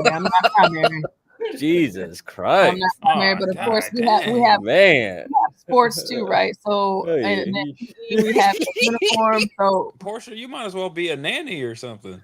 Yeah, be happy the Thorpes aren't over there. They need to scrub their the toilets. You need to find yourself a rich family, Portia. The scrub, like that kind of stuff, that's more reserved to primary. Primary is elementary school, but like for secondary, for us, we have like uniforms, like our cheer uniforms, football uniforms, volleyball, PE, and so we have washing machines throughout, to be able to wash their clothes and stuff. So I say that because we have these options on campus for campus needs, the parents will send the kids to school with laundry bags so that they can wash their clothes. No way. I'm very serious. I'm not kidding at all. I believe it. Yes. Damn, that's some ghetto ass shit right there. Yeah, and then the thing is that like my school, we're not in the ghetto by any stretch of the imagination. So yeah, but damn, man, it's just that's like, a ghetto tendency. No, it is. It's very ghetto conduct. Yeah, I admit it.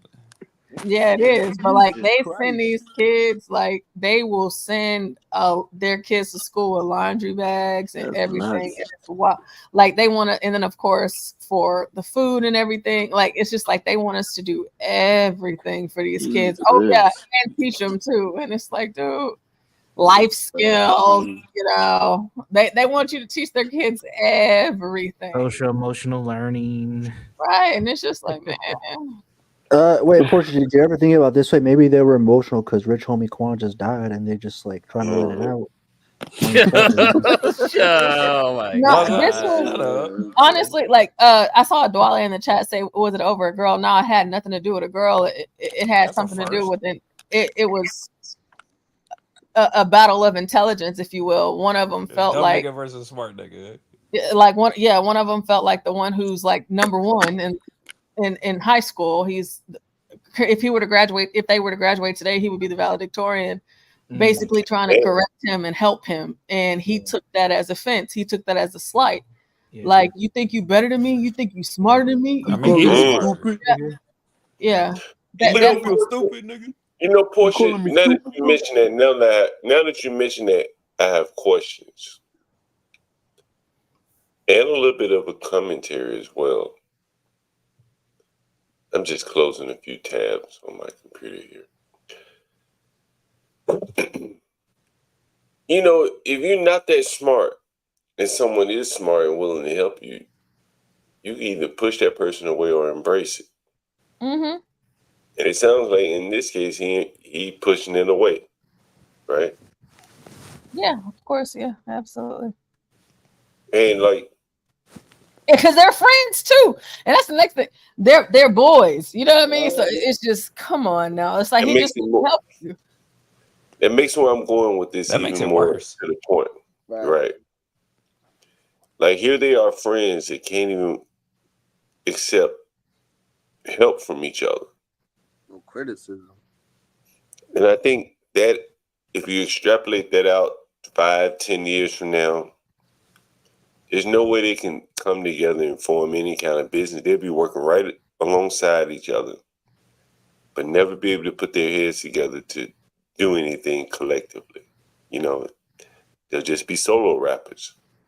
Mm-hmm. One not accepting the help from the other. One probably doing better than the other because he knows better. But the other one not accepting the, you know, the information to do better. So he just bangs his head up against the wall and not ask for help from the other guy who clearly had some of the answers or has the answer to whatever they were trying to work on. Anyway, it's just an interesting, as you were talking about it, I thought about that. Yeah, it is. It's you know, in Black America, if you will, that is one of the things that just irritates me. And you know, you'll pick on a kid for being smart. You know, you lame, you're a nerd, you think you this, you think you that, whatever. But the smart kid, he also got hands too. So it's like you can come at him. And like I was explaining to like the white admin, because we have the white administration is new to us, but I'm like, yeah, y'all know he is the top student, but he will fight, okay? In real life. He will put hands on you, and you're gonna really hope and pray to God that whatever the ramifications from them hands being delivered, that you aren't in a coma type thing. You know what I mean? But he is that smart kid that's just, he has ambitions. You know, where he comes from, he doesn't want to be a replica of his home life. You know what I mean? And he's not, and I'm not even saying the other kid is a bad kid. They're both great kids, but in Black America, it's this thing where it's like foolish and silly to be smart and competent, and he's just trying to help you understand in a way because he understands you and how to talk to you as his friend because y'all are friends. But this teacher, she's new, you know, she doesn't know y'all yet, you know, and that's what I'm telling them after the fact. I'm like, she don't even know y'all yet. We are in week 4. She don't know y'all, so y'all got to chill out. And then Can you comment on Stanley's comment, Portia? Comment. Why are we acting like this Oscar school shooting? I think he meant to say, why are we acting like this is wait. Picking on smart people not a black is not a black. That happens all the time. If you pick on Asians, you pick on white people, like it don't even matter. School fights can lead to school shootings. So, you know, anytime there's a type of violent conflict, and like I said, like in all of my years in education, I've never seen a fight like this. I'm talking like hanging this kid. If it would have went on 1 second longer, that kid would have been over that rail. Who broke the fight up, Portia? I did. And which kid was going to fall over the rail? Were there any men there? Oh yeah, there were men there, but they're just they're afraid of them. So the men were unable to physically break up the fight. Yeah, like now we got a new black guy this year, but he was already gone for the day because you know this was like well after the bell. Now if he was there, it would have been a totally different show, right? But it was the white guys, and like they just stayed out of it. And that's another issue too. Oh well, like if I interfere, you know, I might be called racist. Whatever the case may be. Yep. But you know, it was cops there too, and the cops. I mean, because like I'm telling y'all, like at my school, Did they arrest him? No, they didn't arrest him. They didn't arrest him. That's not arrestable. No, but like you know what? The cops, because I have a really good relationship with the officers on our campus. And every day, all of my good mornings, how are you? You know, I'm just glad I'm a cop and I'm not a teacher. I would trade my job for the Are these world. SROs or regular cops? Huh? Are these SROs?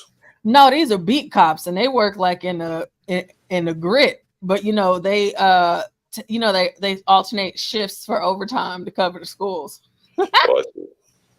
And I like, for all the stories that they tell me, like, you know, whenever we catch up, whenever I run into one of them, because we have 5 officers on our campus at all times, and you know, they just say that, you know, they thought that, you know, their job was hard, but they always say they would never ever trade shoes with us, and that's crazy coming from a cop. Do those officers report to your principal, or do they report to the police chief? They actually report to the sheriff. Yeah, they're on overtime. Yeah, we have sheriff's deputies that serve at my campus, and they report to the sheriff. Have there been any students arrested by some of the cops on your campus? No, we haven't had any arrests. Usually, because we don't really have issues like we have stuff, you know, I guess what you would call like kid stuff. Today, like I said, I ain't seen a fight like that, but they didn't arrest them. It's just, and then too, like kids, they respond to different teachers too. You know what I mean? So it's just like they stopped, and it was like, oh my gosh, Miss Portia, I'm sorry, my bad. I lost it. Da, da, da. You know, they go off with admin, had their conversations or whatever, but they don't even like talking to admin in a lot of those cases, especially and you know, the black kids, because they feel like they don't understand them and all that kind of stuff. Someone should have been arrested in this case? Do I think that they should have been? At least one of them. I wouldn't say one. If one, it would need to be 2. You know. If it were me, absolutely. That's what I would do. You know, just and have them, you know, stay the rest of the week, over the weekend, and probably next week too in juvie, you know, just to get a taste of it. Because these are both ambitious boys, you know, but just so that they know. And sometimes you need a harsh reality, you know, for a harsh lesson. So that's what I do, but I don't have the authority to, you know, to do that. But I just don't like seeing it. So I'm assuming the guy that was being offered help started the fight. Oh yeah, for sure. And then what do you see his outlook? What do you think the outlook, like the ceiling, is for someone like him?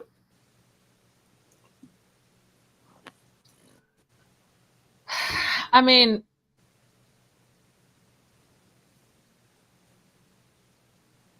I feel like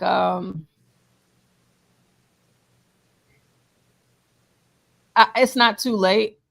It's just that, like I said, like these kids, their home lives are trash. And whenever, I mean, and again, I know it's only week 4, but like whenever they don't have different teachers pouring into them and reassuring them, because a lot of these kids today, you know, they have all of these distractions, social media, they're trying to keep up with the Joneses and all of this stuff like that. They don't trust in their own capabilities. So I think that reassurance is always good. And so with those certain reassurances, you know, the insecurities, whenever your homeboy is trying to help you out, I don't believe that it will impact you as much. And then 2, there's a component of what happened this morning, because the one who started it, his mama is a hot mess in real life. And so, you know, who knows, you know, what triggered this or what triggered that. But again, that's where all of these things fall on us, falls on the teachers. You're dealing with this stuff about the kids, and then we have so much new staff, they don't know them. You know, and so as this was going on during tutorials, not really knowing what to do, how to respond, how to, you know, treat it, you know, even the teacher could have very well contributed to the escalation of that and not being aware of how to de-escalate it. You know what I mean? So So you said the one boy that was trying to help the other was, if school, in the end of the day, he'd be the valedictorian? Oh, absolutely. Yes. 100%. Yeah. And what would the other boy be? He wouldn't be valedictorian or salutatorian. He wouldn't be any of that, but he would still be up there in ranks. He's not incapable, but you know, some people just don't like to be corrected in front of other people. I mean, it was probably about 15 kids in tutorials in that particular classroom. And so someone correcting you in front of this audience, you know, you might feel embarrassed. You know, you're trying to play me. I mean, because these are the words he was saying. I know y'all couldn't really hear, but you trying to play me, nigga? Yeah, we good. It's like, you trying to play me? You think I'm stupid? You trying to play me, nigga? You think I'm dumb? You trying to call me stupid? You trying to call me stupid? You think I'm dumb or something, nigga? Portia. What context did he use the N-word, Portia? You trying to play me, nigga, or something like what was it? Yeah, exactly. Yeah. Portia, every other word was the N-word, and it was both of them. They said, nigga, what you gonna do about even it? Whenever the admin, because the two admins that came and they were walking slowly, like a really slow, brisk walk, like it was nothing, right? And they was even calling them the N-word. It was so wild. Wait a minute, Portia. I wish you were. The valedictorian was using the N-word too? Yeah, they don't care. I'm telling y'all, like, it's this. John think that nigga's stupid. I ain't say shit. Yeah, your face be talking. Your face be talking. Yeah, no, it's just. I mean, I don't agree with it, but like their sentiments towards them, they don't respect them at all. You know, at all the kids, and I'm talking middle school and high school, they don't respect them at all. They think that they're weak, and so they know that they can punk them. I mean, they kind of are. So the last thing that you want to be is an admin that can get punked. And these kids, nah, they ain't going for it. So it's just like, I understand your role as admin, but I don't even know why you up here right now. Because you are going to be in a lot of fire. Where do you see these kids, like the little smarty-arty boy, the nigger caller, the one that's saying the nigger word like an angel? But he's a senior now. Like, we'd expect he to be, you know, pretty much refined in a way, like you ought to be able to see something. He ought to not be doing this at 17, 18 years old. Yeah, of course. And someone is standing across saying, college grad using the N-word, right? Not when they fighting and being escorted by the administrator. They nigga. They ain't doing that. Yeah, no, they doing that, John. Hey, it's the valedictorian, right? You said it's the valedictorian, right? See, John, John, they doing that though. You know, I mean, they doing that. It don't matter. You know, what you mean? The kids, like, you not finna, because first of all, like I said, they don't respect them. The two that were trying to get them, like they couldn't even get them. They couldn't even. Like I told you, whenever I came out and I started going off, they stopped and they literally stopped. They separated and then they started apologizing to me, both of them. Now, then you have these two admins come up and ain't going for it. They don't even want to talk to them. They don't want nothing to do with them because they don't respect them. And then too, mind you, that wasn't the only class having tutorials. So it's other kids too. So we got probably somewhere around 80, 90 kids. They got a crowd. You know, they feel like I ain't gonna get punked. You ain't gonna disrespect me. I ain't gonna get punked. I ain't gonna be out here looking silly, you know, high school kid, you know, just different things. They ain't going for it. They're just not. And it don't matter what they say, you know, at that point, because they're not thinking about that. They don't care about that because they got to come back to this valedictorian here. I'm sure he's going off to college, right? He think he's smart. Oh no, he's smart. He is. Yeah, he definitely is. John, I heard that, man. You said he think he's smart.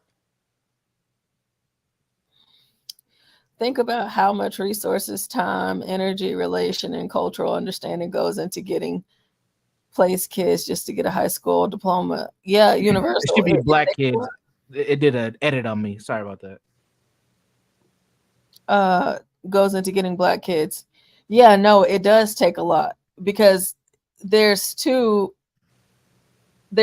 just different realities that they're fighting with. And, you know, like I said in the beginning, whenever you're one of those intelligent Negroes, you're not supposed to be that. You know, that ain't cool. Yeah, that was me. That was me too. Not gonna lie, I played football, so I had a cover, but I was a straight A student. In high school. I think about it. And this is what Rocco just said. In high school, your reputation is everything. You don't want to be the weird Who gives a fuck about high school? Nah, I don't know what high school you went to, but high school, your reputation is everything. You don't want to be the weird kid that gets you watching too many movies. I think by the time you're 17, 18 years old, you're a senior. You should have some designs on the next phase in your life. Yeah, and when I'm saying they have designs, like their schools, like for both of these kids, especially the valedictorian. I mean, he could still get passed up by somebody else. You know, we're only in the first 4 weeks, but he know where he want to go. He know what he want to do. Like there's so many things, but it is 2024.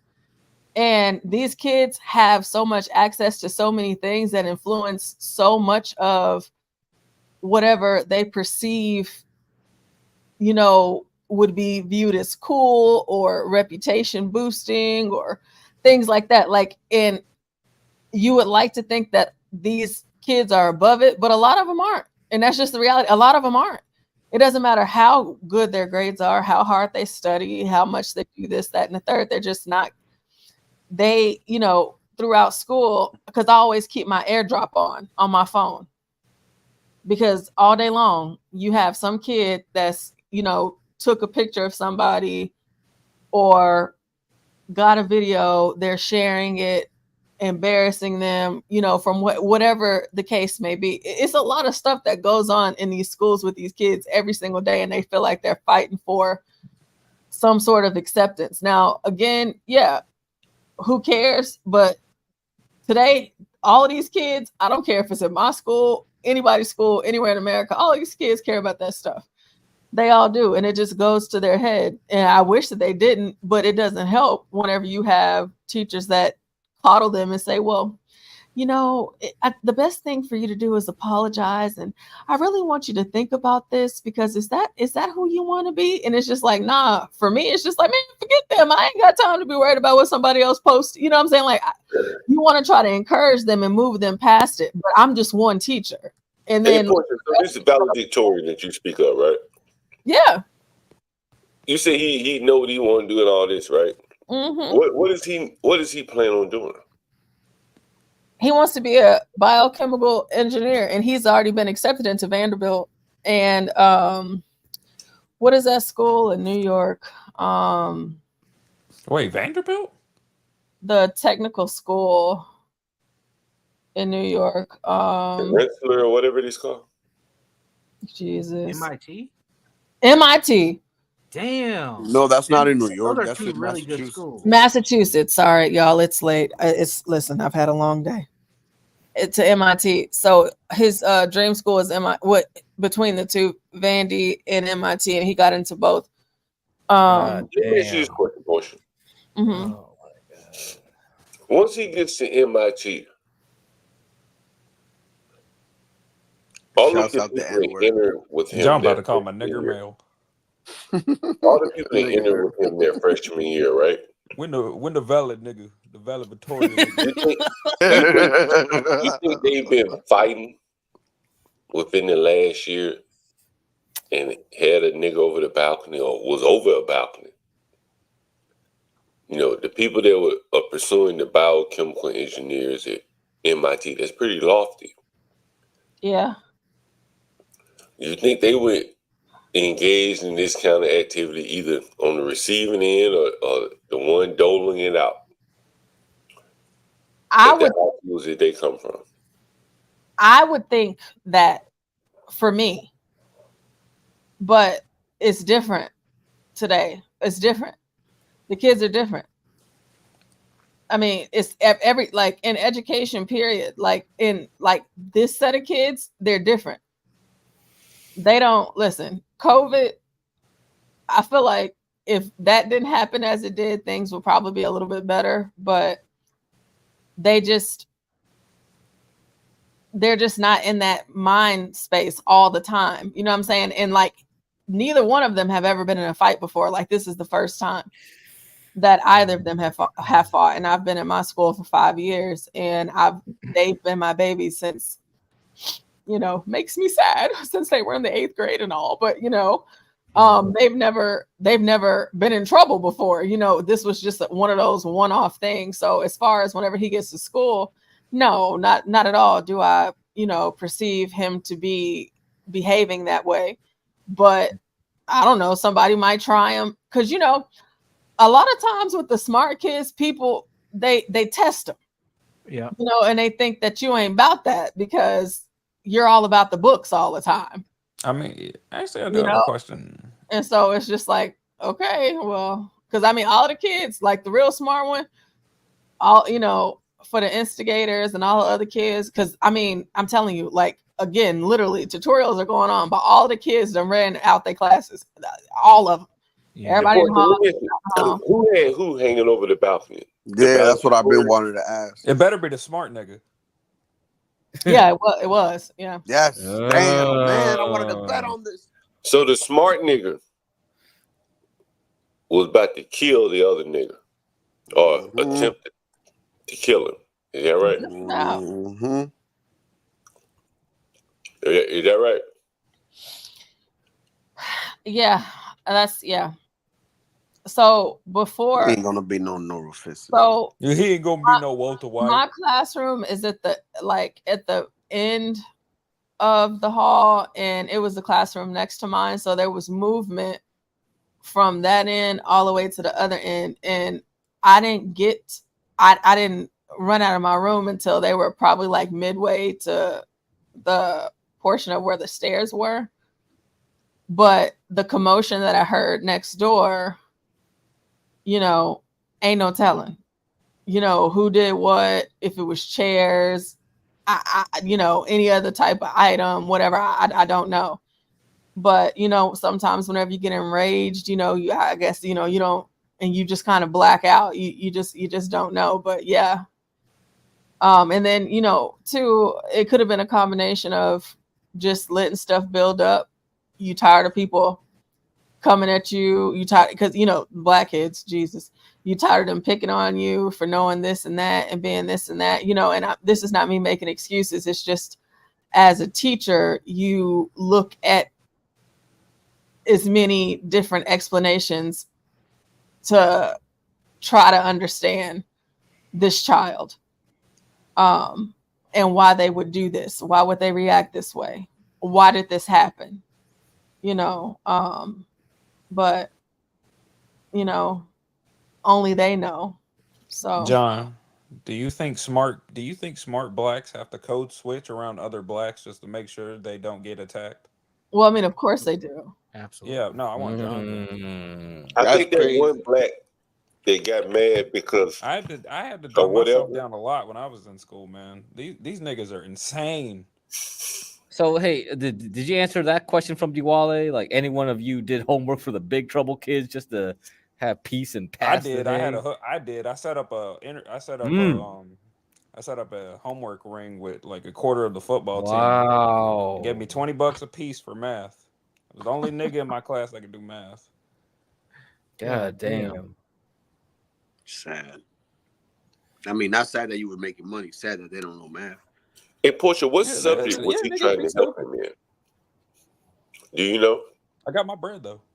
Yes. It was in stats. It was in a stats class. It was a math class.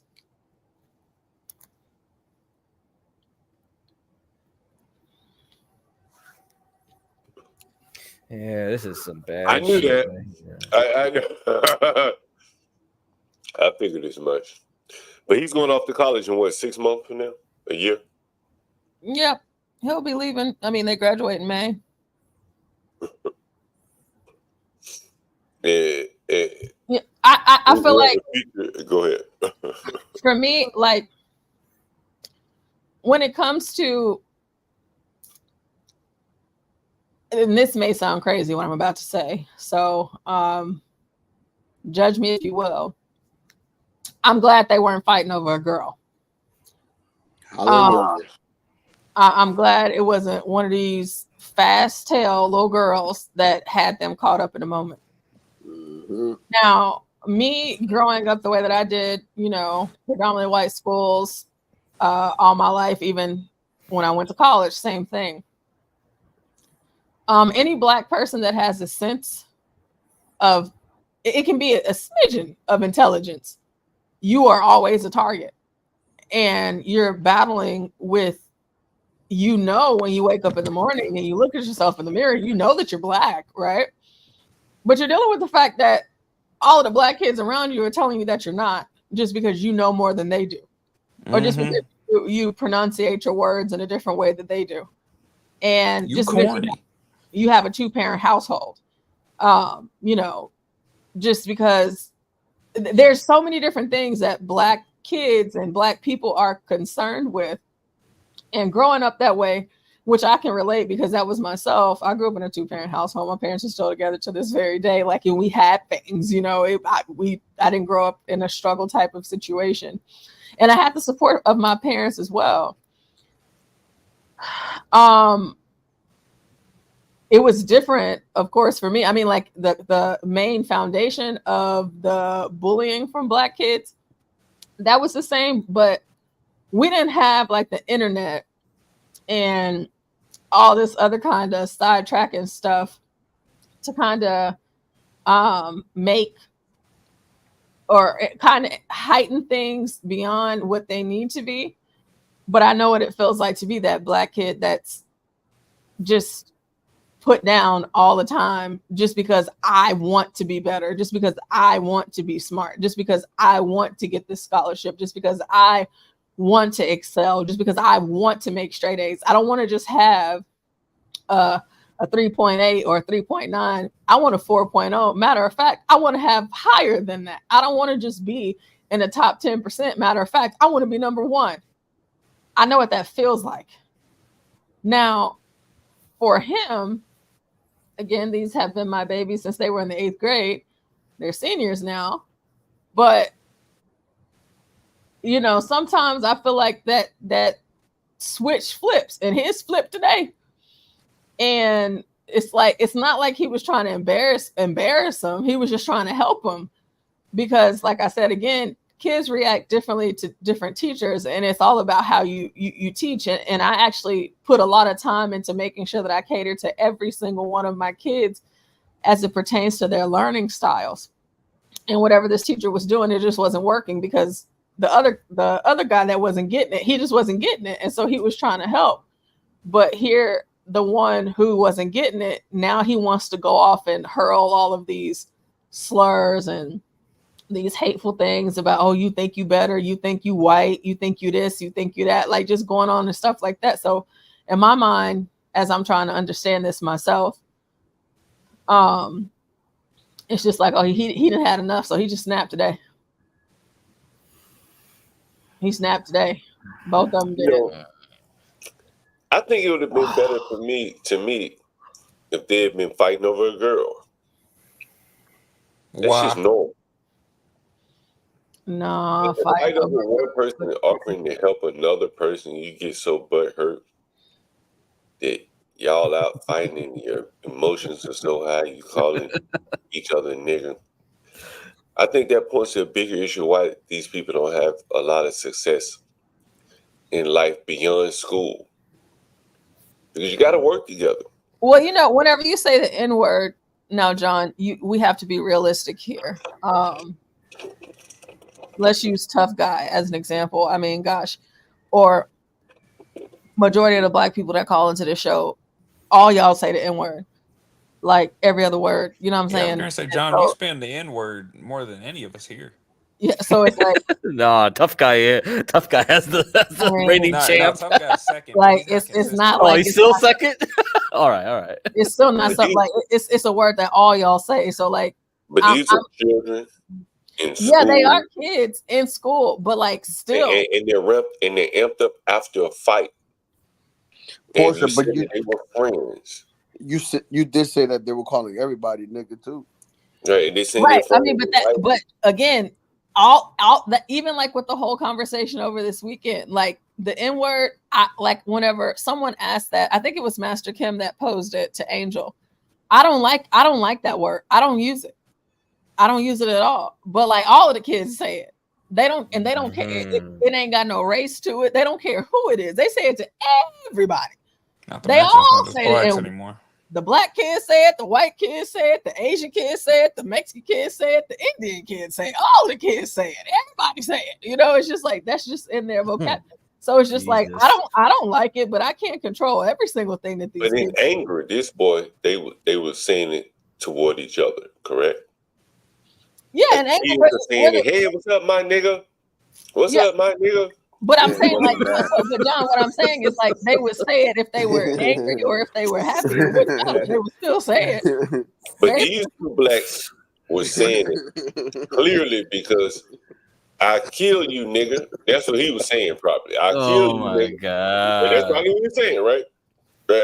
I'm just trying to think it through. No, I mean, he neither one of them said that, but it's just like, I guess y'all couldn't hear what I played because you could hear what they were saying to each other and what I recorded. And it's just like, man, he was like, man, one of them was like, man, this N-word just be thinking that I'm trying to like outshine him, but man, N-word, like I'm just trying to help, bro. I'm just trying to help, bro. And then the other one, he's like, man, N-word, like, dude, like you just think you know everything. If you take out the N-words, you kind of sound like Rashu. You think you know everything, bro. Like, and this N-word, he don't know everything, bro. He just think that he just smart, bro. Like this N-word think this N-word think that. Now, mind you, they ain't talking directly at nobody. They just talking, you know. They're just talking, you know. Where but it's just, you know, it's just a word that they say, you know. I don't know. It's been a long day. Like that scene from Django when they put those two Mandingos to fight. That's what that was. All right, hold on. I want to ask John. Well, we have a future biochemical engineer in 4 years or so. Do you ever keep track of these people, Portia? Oh, have you been long enough to like keep track of them? You know, my kids, they always come back, you know, keep in touch, check in, they come and see me, even like whenever they leave, you know, and they go off and do other things. They'll come back and see me. And you know, they're doing really well, you know. I know what John about to say. Oh God. No, I ain't saying anything. I'm just listening. John, you hold your tongue, John. Hold your tongue. American just said something here. The culture. This is big. This is big with Negroes. and just the conversations that I have with you all over here. Yeah, of course, it's all great, good, and fun, but I cannot be that person at work. Now, of course, there's a good idea. My kids have a very generalized standard idea of my stances and my beliefs. They know what I'm okay with and what I'm not. But this culture thing right here, shoot, a lot of these black kids be trying to hold on to it. And then a lot of other kids are trying to fit into it. I was talking to Wicked World today. Portia, did you hear that interview with Wicked World?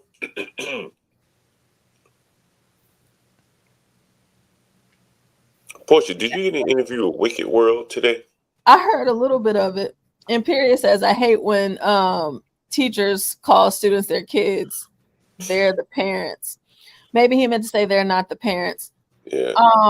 Yeah, no, they're not my kids. And believe you me, I don't want any of them. It's just, whenever you teach, and since you don't, but for those of you that do, like myself,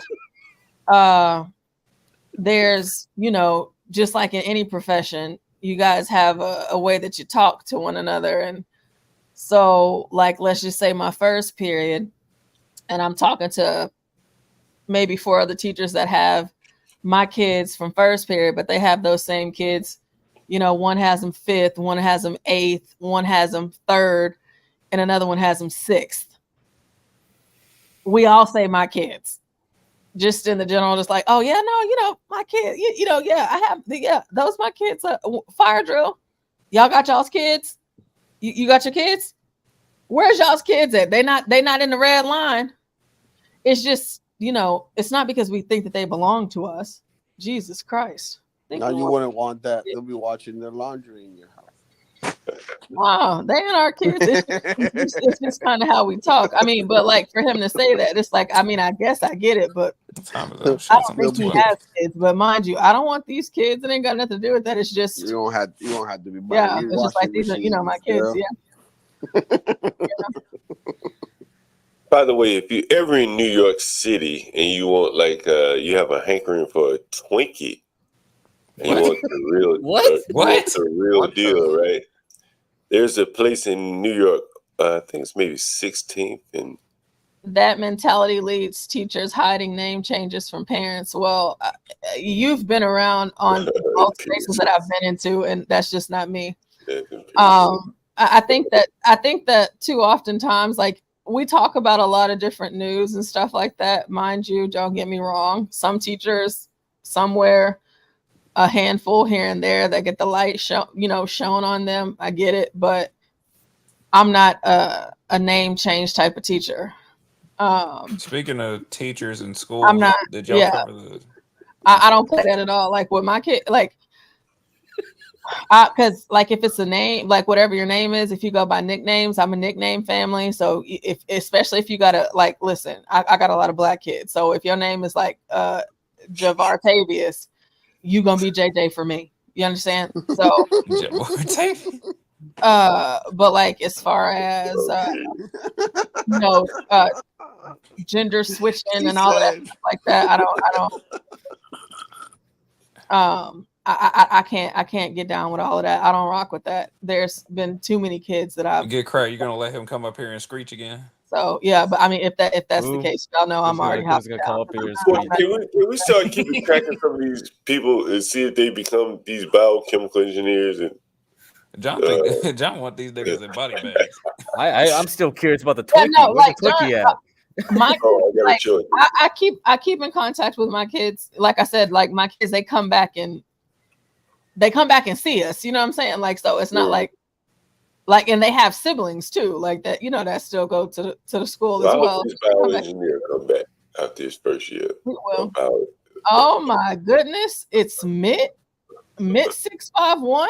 Mitt, you found us! Wow. Hey, who's Mitt. that? Who it's been forever.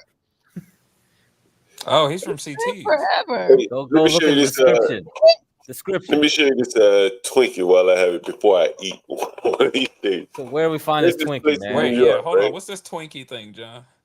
There's this place in New York. It's called Empire Cakes. It's on 7th or 8th and 16th Street. Okay. And they make all your kiddie desserts from days old. John looks sad, like he found the drill. He don't look sad when he found Mitt, you can hit the link. Back in DC, bro. Anyway, so they make Twinkies and stuff like that. But homemade Twinkies, not with all that preservatives and stuff like that in it. So here's the Twinkie that let me see if you can see it. Here's it called Empire what again? You see this Twinkie? Empire Cakes. I'm gonna close the lid before. What is that? Is that like a chocolate Twinkie or something? Yeah. They have all the ones that you would see like in the store. Hey, yo, they got like in a regular Twinkie, like a zinger and all that. You remember the zingers? I'm trying to hold it in so it doesn't fall out. Where's my camera? No, we can see it. We can see it. Okay, all right. Yeah, so it's like a Twinkie. There's a filling on the inside and everything. But here's Rashu. Y'all talking about.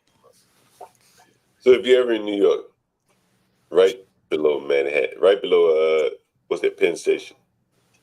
You can walk down. Penn Station. So good. We don't have those down here. The joy of a really great sandwich from Penn Station. Oh yeah, found it. Yeah, that's it right there.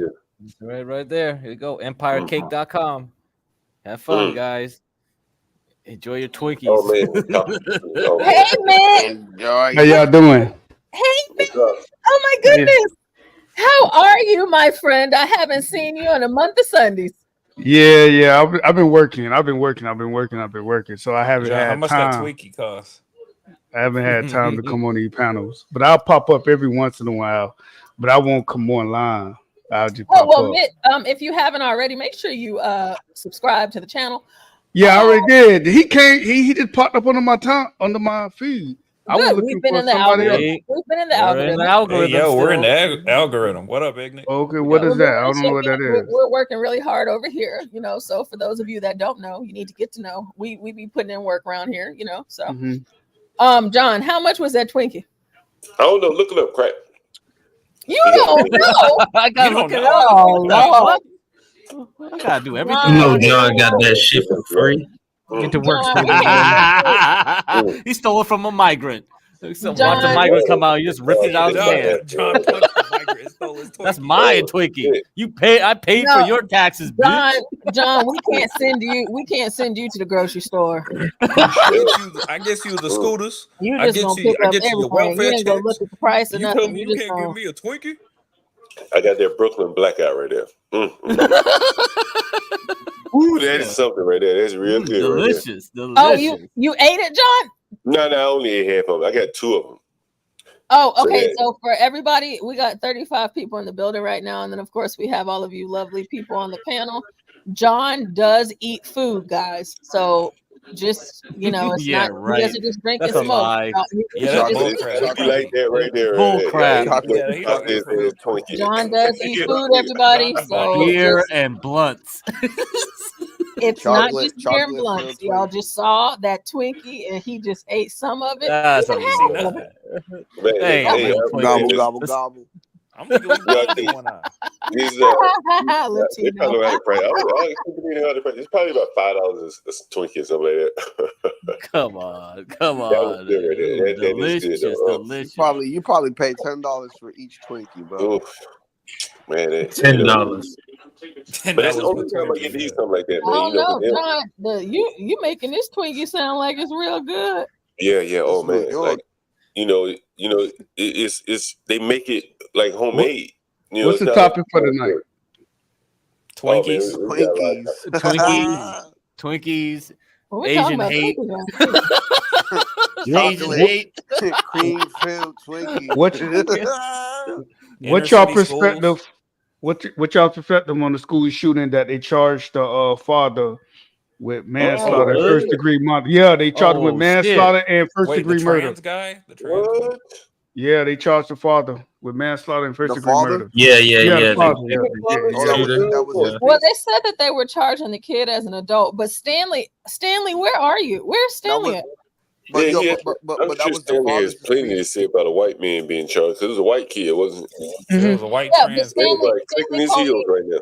But the dad got charged. The dad got charged. He got charged with manslaughter and I don't know. Wow. But I thought they charged. I thought they charged kids.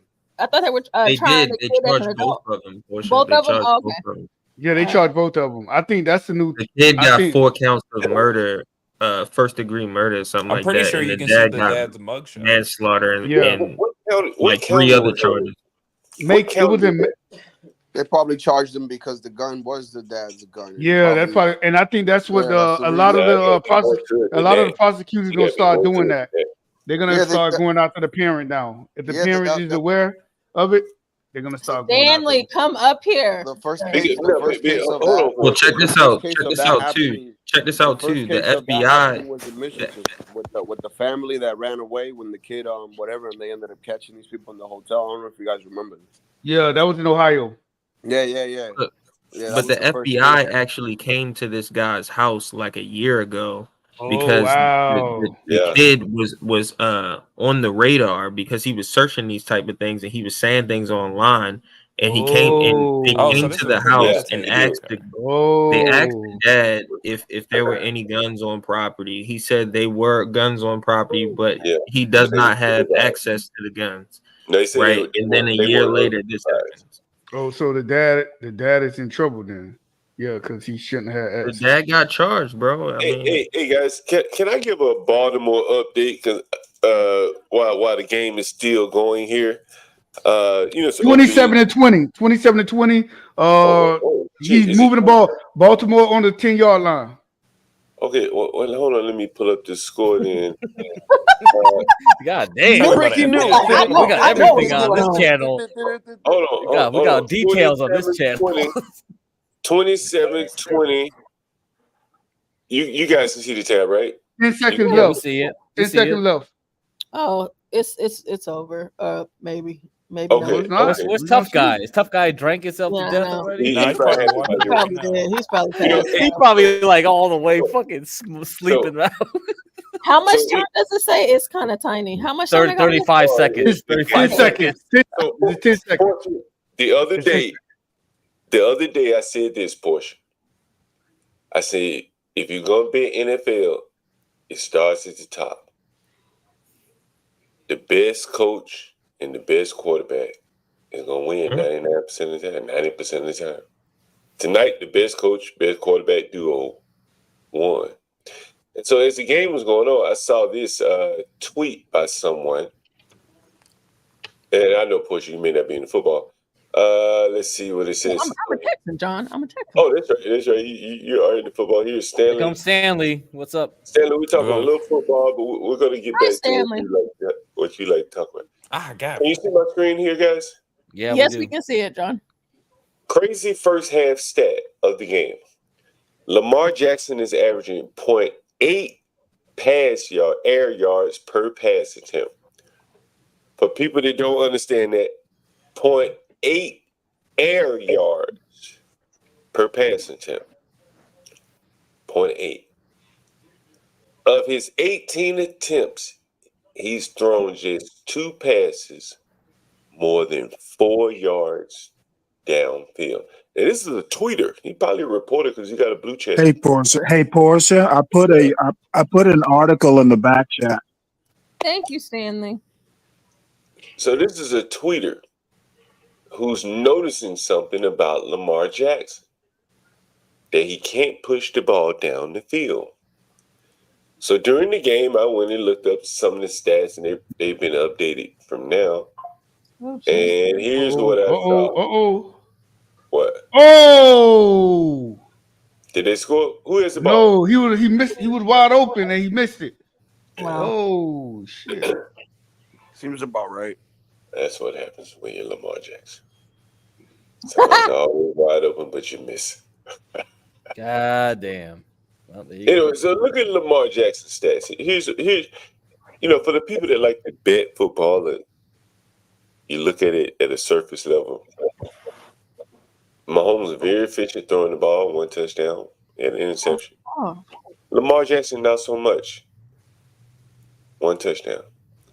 They both matched up touchdowns. Mahomes had an interception, but much more efficient throwing the ball.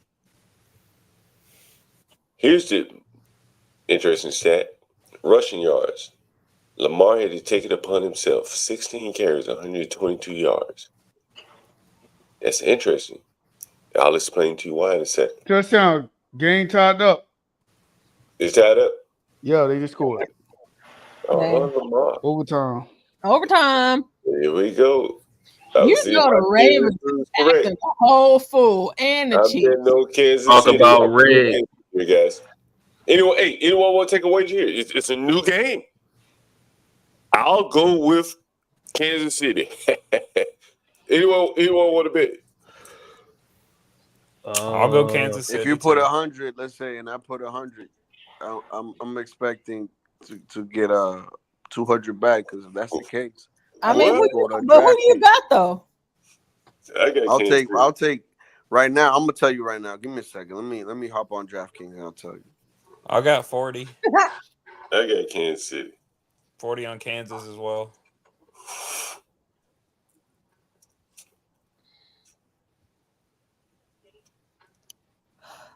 Stanley, I'm reading this article right now, and my goodness. There's a comment in the chat I'd like highlighted also.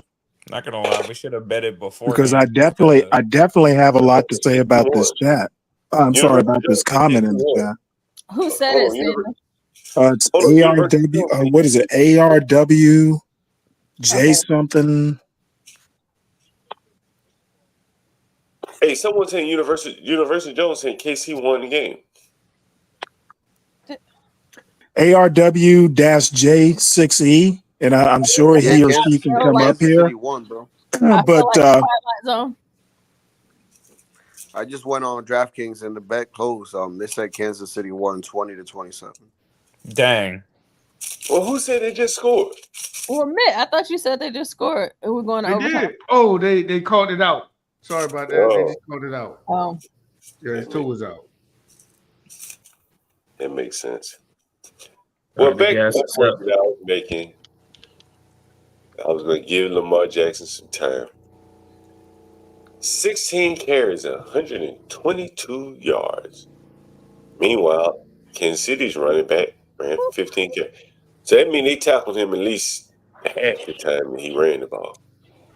Damn, he threw a lot of yards. Holy shit, that's not too bad. You're gonna talk about how these are trash yards. What the running yards? I agree with that actually. Yeah, all of it is trash. All of it's trash, man. Like it's seriously trash. Well, you just like shitting on a young black quarterback. I don't. Ain't Mahomes black? Stanley just trying to. Oh my God! Hey, Mahomes black, ain't he? Trying to talk He shit. young, right? Mahomes is young and black. Well, he's tough guy. Wait, hold it. You think Mahomes is black? Yeah, I'm impressed. Yeah, shut up, tough guy. Shut up. I thought you were gonna highlight Mahomes' Tough guy, white. How you doing over there, tough guy? How you feeling? Hey, nigga, who won, nigga? Yeah, shut up. Shut up. Shut up. Who fucking won, nigga? Hey, tough guy. Listen, we have an N-word counter on the damn screen. How many N-words we got going now? We need to do that. Hey, did you see my nigga Mahomes? He caught his own ball like Lamar Jackson. Did you see him catch his own ball? Pause. Hey, Stanley. Stanley. Check the back chat, Stanley. I put the alternate email for Portia right now. Woo! Hey, can I go through my review real quick? Hey, nigga, bet on them Chiefs, nigga. I counted. Bet on them Chiefs, nigga. 8. You got 8 on the counter. Let's go. Hey, hold on, bet on them Chiefs, nigga. Thank you. All right. Thank you, Get Crap. That's his favorite word. Anyway, so that's 10, right? 20. Hold on for a minute. Tell that. If you look at Lamar Jackson, he ran the ball a lot. That nigga he's not a running back, but he's out there running like one. I imagine some of those runs are probably where he was supposed to be throwing the ball. But he took off running, and it was counted as a run. Kansas City, Mahomes, well, clearly he didn't run for a lot of yards. He may not have run at all. Now look at the receiving He ran when yards. he had to. Look at the receiving yard. But when Mahomes runs, he's still a dangerous threat to throw the ball. Mm-hmm. Look at Isaiah Likely. I don't know what position he plays. 9 for 111. That's respectable. But let's just see what position he plays. And I imagine he caught. I think Likely's a receiver. I imagine he caught a lot of these passes late in the game because early in the game, you see he wasn't up. He's a tight end. That makes perfect sense. You can see he's a tight end. You see that, right? Everyone see that? So the quarterbacks that aren't very skilled at throwing the ball to their wide receivers, they lean on tight ends. Rashee Rice is probably a wide receiver. I'm pretty sure he's a wide receiver. Hey, Rashee Rice. What is he? Is he a wide receiver? Yeah, Yes, said it. You he's a wide receiver. Lamar Jackson throwing the tight ends while Mahomes throwing the wide receivers. And as you can see, the average is a little bit better as well. You know, yards per catch. But here's something else that I found interesting. Derrick Henry ran 13 times. Lamar should get hit the ball more. Why go get him? If you're going to run your quarterback, right? I don't think they know what they're doing. But what I told you earlier is that there probably were passes where he just took off running, and that counted in these runs here. But that throws the whole team off, and that is why when you look at his receivers, who all in here? Look who at all his in this chat? I don't know, but look at his receivers. Here is wide receivers: Zay, and Rashad Bateman are his receivers. 8 balls.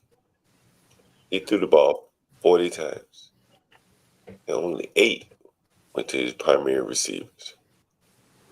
If you add in Nelson Aguilar, that's 9. Mark Andrews is a tight end. Isaiah Likely is a tight end. That's 11. Like, that's the problem right there. That's why he can't get wide receivers. No one wants to play for a team, for a quarterback that's going to be throwing to the tight end. No wide receivers are going to play for a team like that. And if you're a betting man, you can almost always bet against him against stronger competition, against a better quarterback. Typically, he's going to lose or his defense will pull him through. Anyway, my thoughts on the Ravens. You guys feel free to chime in, and we can go to whatever Stanley wanted to chime in about. I'm sure it's political. Hey, before that, really quick, John, are you going to be on in the morning? Yeah. What's up? Because there's a story that I want to go over tomorrow, but I need you here for it because I really want your opinion on it. All right, what's it about? I can look it up. It's about Negroes. I'll be right there. Okay, but Lamar John, Jackson sucked. Hey, Lamar Jackson, he I missed. can't He tell missed y'all what it a is. It has to be touchdown a surprise. pass. That nigga missed a touchdown pass, and he missed Flowers. He was wide open. That's That Lamar nigga can't Jackson, throw. baby. He can't throw. You almost Lamar always Jackson. Mahomes would have got that shit straight to Flowers, nigga. If like, you nigga. almost always bet against Lamar Jackson with superior competition, bro. That's He ain't ready yet. Yeah, he need a couple years to. He's never gonna be ready. I mean, how many years has he been playing now, man? How many more years do he need? Maybe about another 2, and then he'll have like 2 good years, and then he's gonna quit. Nah, he needs to just practice more. Train up all them fundamentals. Facts. That's it's it. too late for that, man. Like, yeah, if you don't learn that shit young, in the NFL, man, what people don't understand is like you can't teach your old whatever they're doing little tricks. Anything you learn in the NFL, once you get there, pretty much on your own. Your coach may not know how to teach you how to drop back from center. That's on you to learn or refine. And, oftentimes they have people in the offseason where they go get training from. And it's probably a little bit too late for Lamar Jackson to become like a pocket quarterback like Tom Brady. But unfortunately, all the rules favor Tom Brady. So now he out here running like a fool. Yeah. Every time he run, he opens himself up to get hit. That's why he get hurt all the time. You can't have a quarterback running 16 times in the first damn game. That's a lot of running, bro. What do you think he should do, John? He really should be like, remember that guy Cordell Stewart type? He should be like Cordell Stewart. He'd be dangerous, bro. Eric Metcalf. But he's not a quarterback. Another thing too, the players like him and Kaepernick, they don't read the plays like a person like Tom Brady or Peyton Manning would. Like, I miss Manning, man.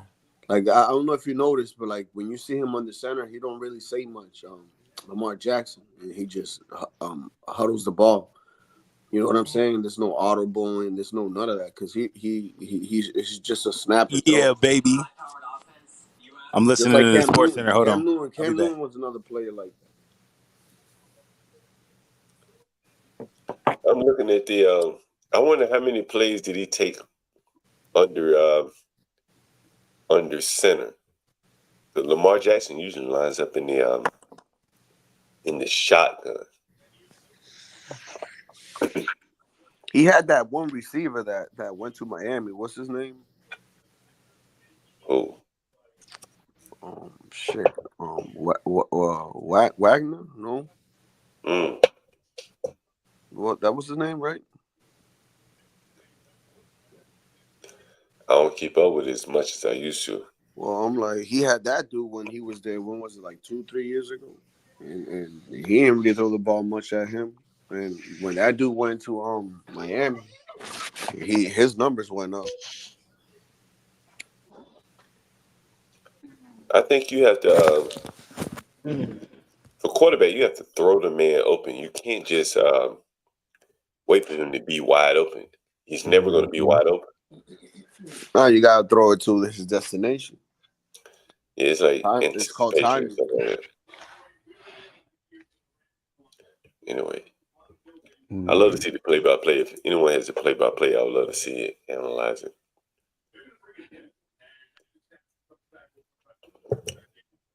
So, John, you said that you wasn't fit to play football on the scale, but you obviously have a deep interest in it. It seems man, like, I right? love football. Yeah.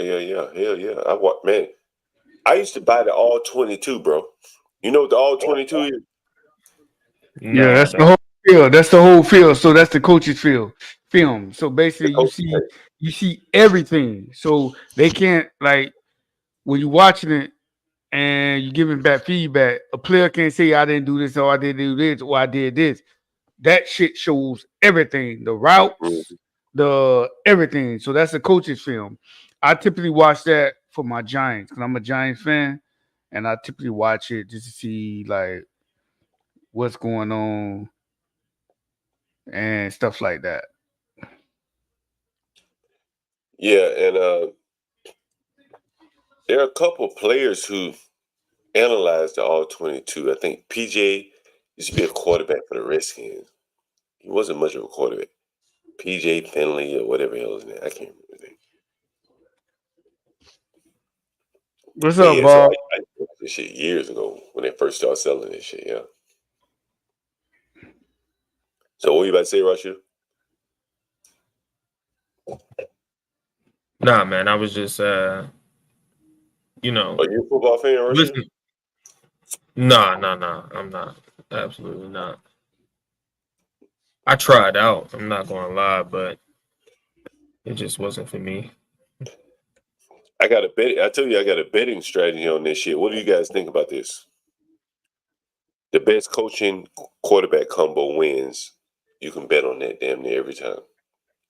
It just proved out tonight. KC beat the Ravens. So, what would be your last example of that for the Ravens? Would that be John Harbaugh and that last guy we had, the tall white guy with the unibrow? Which one are you talking about?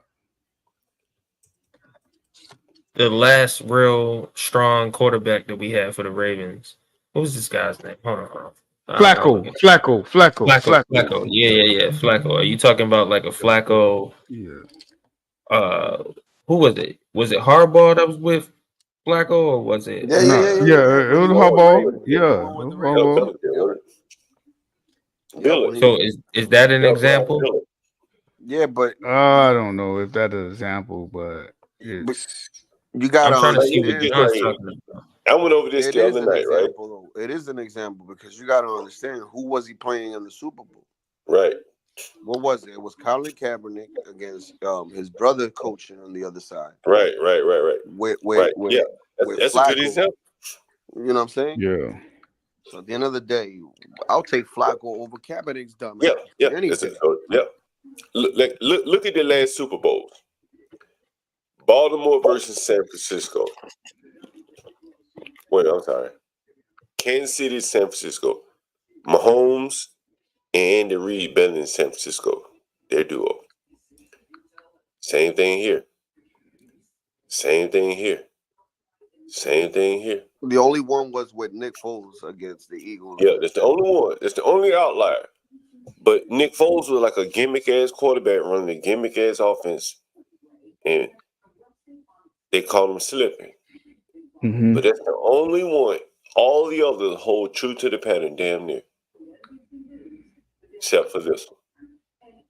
The best coach quarterback is going to win damn near every time. The Super Bowl. Even though the Giants beat the Patriots, we can't say that was a bad coach duel, because the Giants, every time the Patriots face the Giants, let's say, the Giants will always beat the Patriots in the regular season matchup. Mm-hmm. So it wasn't like that Eli Manning and whoever was the coach was a bad coach. It's just that they had these people figured out. Kaufman was a good coach. He's a military guy. Yeah, he's military. His dad was a military. Yeah, right? I'm a Giants fan. And what is football? It's about like a battlefield, defending your turf. Yep, that's right? why Bill was so great. Man, name the best. Name the best defensive coordinators.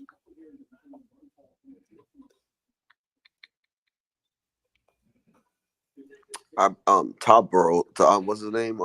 Todd Burrows, whatever. When he was a great defensive coach to me. Black dude. If you to name the profile, the best defensive coordinator, who would it be? I think it would be Bill. But it would typically be an older white guy, right? So it is. Lovey was a pretty good coach. Lovey ain't performing well in college. Well, he got fired. But look at the defensive. I'm just talking strategy here. Look at how the successful teams are built outside of the Patriots. Typically, it's going to be an older defensive coordinator. They're just like a grunt, just going to go in the film room and figure out a way to come up with a defense to attack your weakness. You just got to watch film all day, all 22 all day. And he's figuring out a weakness. And he may not figure that shit out until the Super Bowl when he plays you. Or maybe if he plays you during the regular season, you may see glimpses of it. But that's typically how they are built, with the offensive-minded guy running the team, because he's in cahoots with the quarterback. Mm-hmm. It's like upper management. Am I wrong? Typically that works. And I think that combo is going to win 9 times out of 10. That's why Tomlin can't win right now.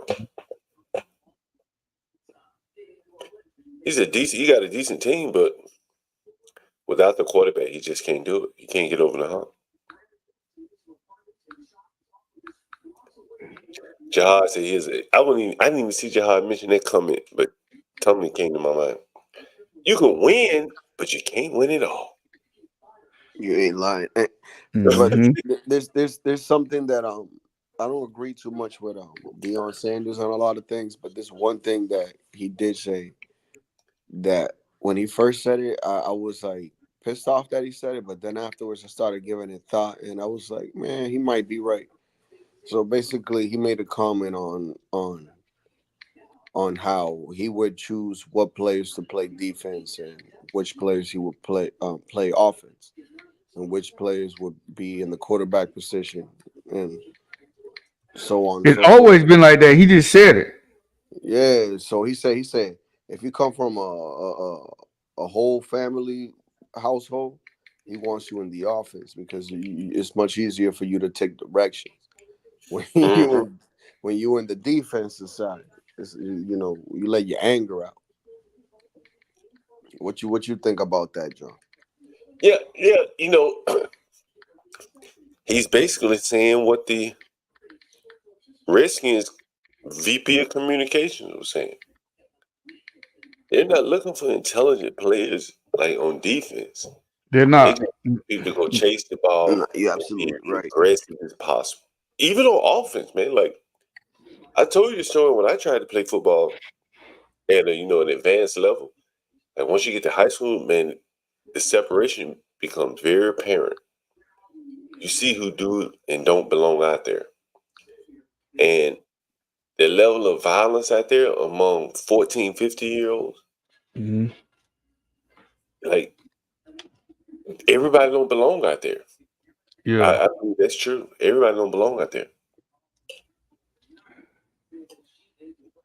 The level of violence that you have to be willing to inflict on someone, I don't think everyone has that naturally.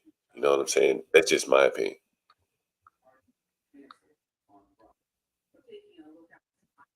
What are you guys' thoughts?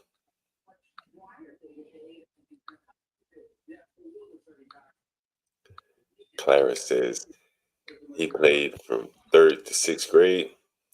Glad he didn't play when everyone started getting bigger and stronger.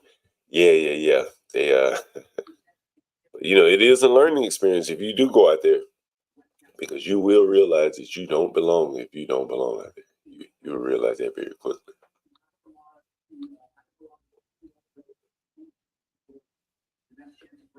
In my opinion, man.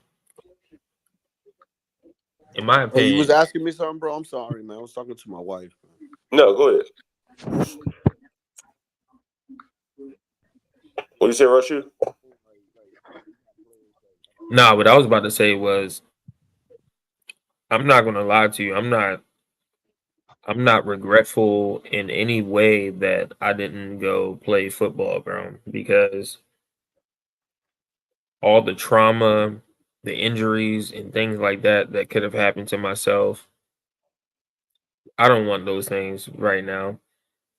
I don't want arthritis. I don't want CTE. I don't want back problems and all these other things. Like, what I do now, it's very involved with my hands. I don't want to break any bones in my hands. I don't want to lose any fingers in my hands. Like, I don't need any of those things. So I'm glad I didn't play, to be honest with you. But the camaraderie and the teamwork that used to be involved back in those days, yeah, I wish I would have experienced that maybe in a different manner.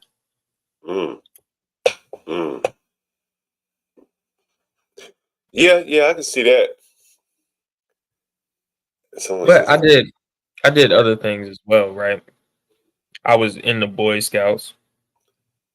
I did other things where you had to be disciplined in a way, but it wasn't through sports, right? It might have been through karate. It might have been through wrestling. It might have been through other different things. Rashu, you heard about Eric Adams up in New York? Have I heard about him in what manner? Has something come out today or yesterday about him? Yeah, man, he in some serious trouble, bro. Oh, what happened? Serious fucking trouble. I ain't hear about it. Raided, like, his Department of Safety, under mayor, blah blah blah. He in some serious trouble, bro. They talking about he might have to resign now. He in so much trouble. Let me see if I can find something new on him. Yeah. I don't think I heard about this one. Oh, let me show it to you. It has to be about the audit. It seems like all democratic cities are imploding right now as far as the bro. They wash money with campaign money, man. I mean, that's the normal, man. Yeah, but I'm just wondering why it's coming out now. But don't you find it funny, John, that it's always the black people? Because I mean, I'm pretty sure white people do the same shit too.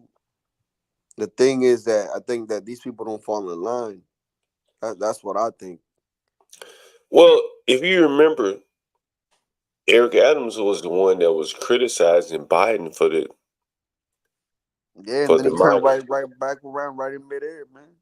I remember this. Yeah, that's right. He canceled his trip with him, right? Yeah, I remember this. Yeah, he was on his way. And Biden said, never mind. You running your mouth Send up the there, don't FBI. come down here. Send Right? the FBI on his ass real quick to shut him Yeah, up. right. Yeah, but then I told you what's going to happen in the next 2 months. Remember, the next 60 days, where they're going to have to kick all these migrants out of the hotels and all this stuff, man. So they just give them Section 8. They're gonna give them extensions, bro. Trust and believe that, bro. They're trying to give him 20,000 in California. What? No, 25% down or something in California. They're trying to give him 25,000 in other cities. Like, bro, they're trying to integrate these people into the city, just like your baby mama. let's take a look at this video of the raid of one of Eric Adams' deputy mayors. I think there's no sound. That's the FBI raiding the deputy mayor of. It's a nice house.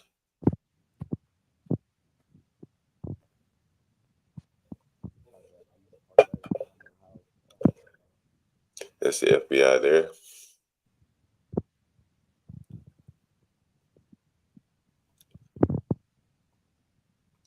Looks like Harlem or Brooklyn or somewhere.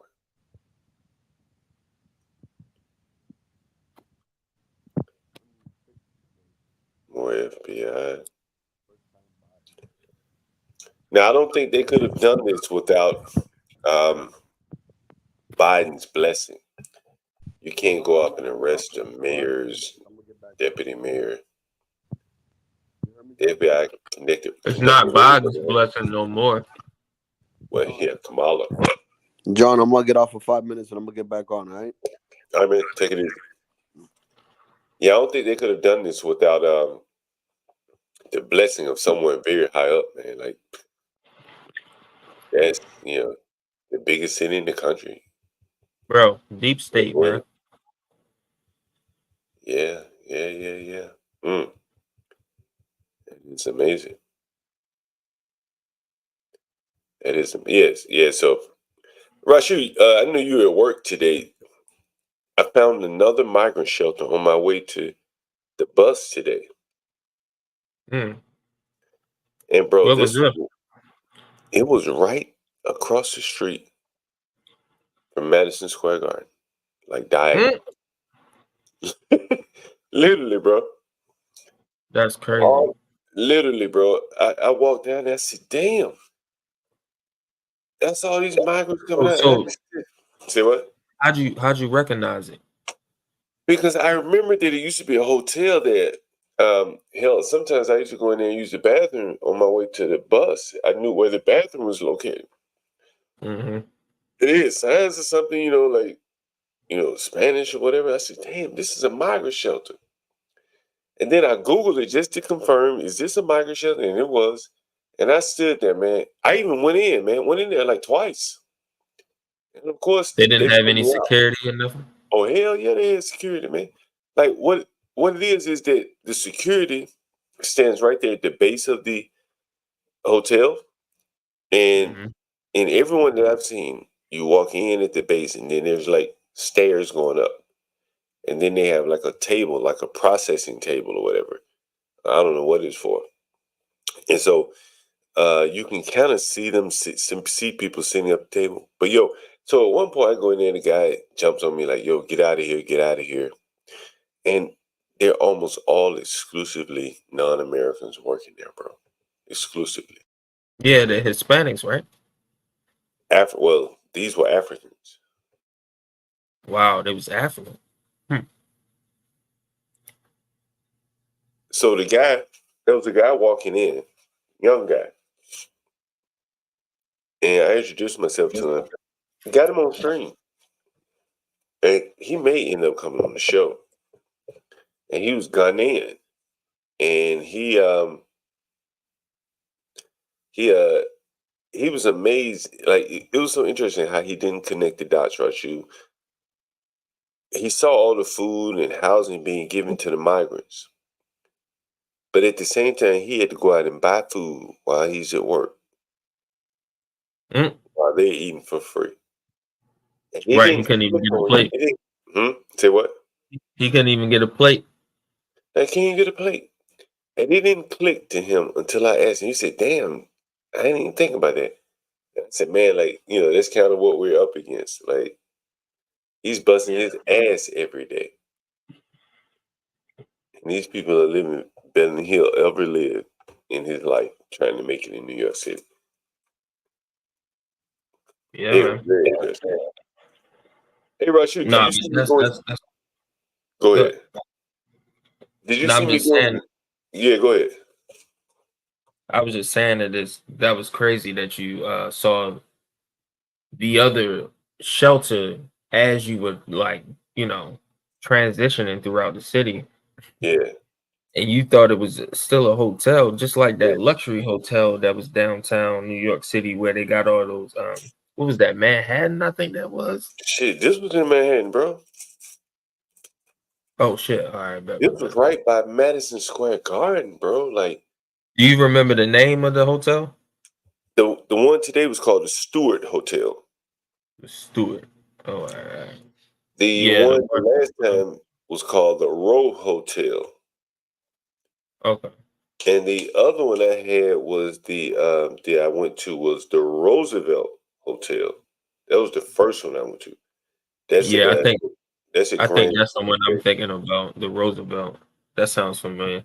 Yo, there's so many, bro. Then I went to Clinton Hills in Brooklyn. Yo, they have one out there fucking massive, bro.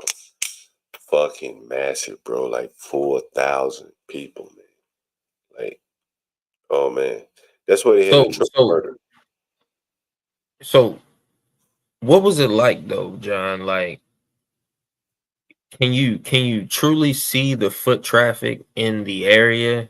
Or is it like what you saw, maybe 2 years ago, but just escalated, or should I say scaled up, times 2? In terms of the migrants? Yeah, like do you truly see like a takeover, or do you see like the same infrastructure of New York City 2 years ago or 3 years ago before the migrants, right? I tell you what, man.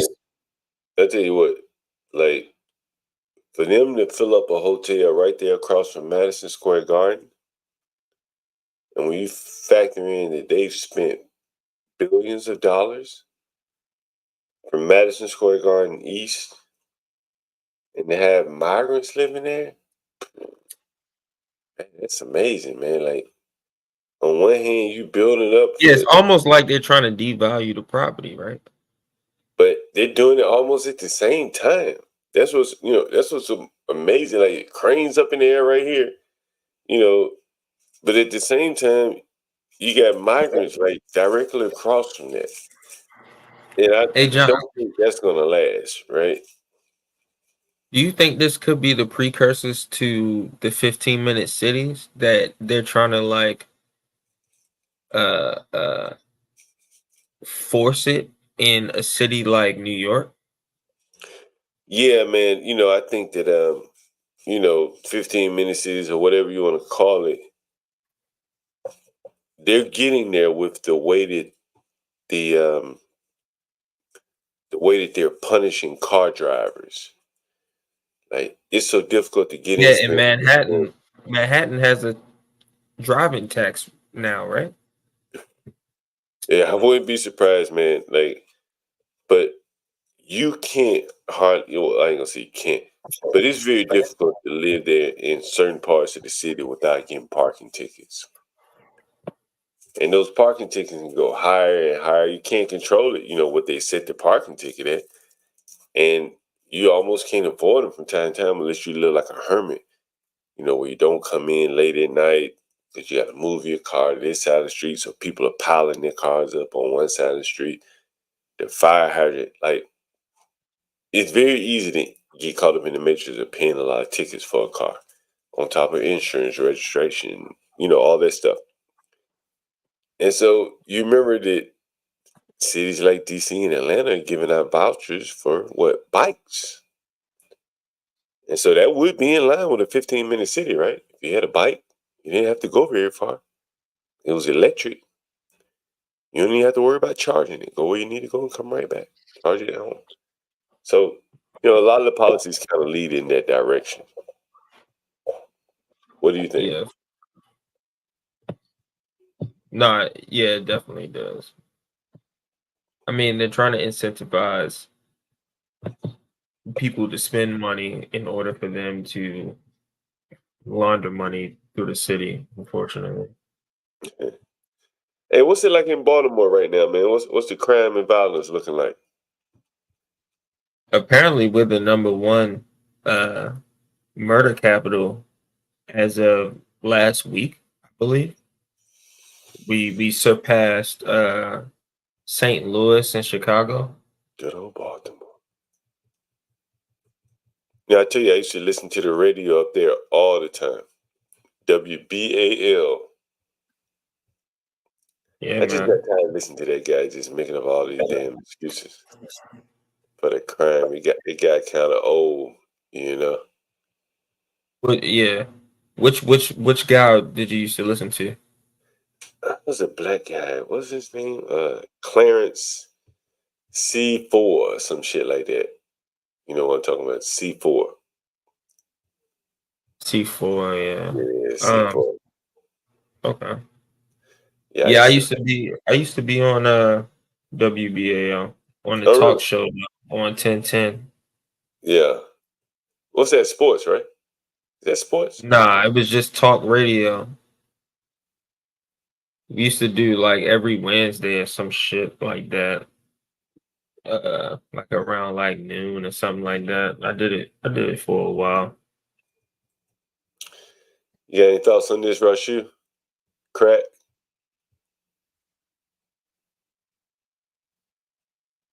No, I didn't see this one. 600 Bitcoin ATM shutdown, aiming criminal activity. U.S. takes lead. U.S. takes lead. What does it mean? Lead the reduction, losing 400. Oh, okay. So we lost the most ATM. I don't know. I just saw yesterday that we was getting hacked by North Korea. I don't know if I really believe it. I think it's more manipulation as far as news. I don't know, man. I'm gonna wait a couple more days. Why are there so much scams in terms of Bitcoin?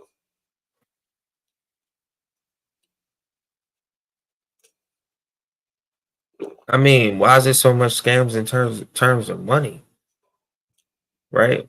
Like my dad had like 15 grand taken from him from PayPal just because, he thought he spent some money at a place where he didn't.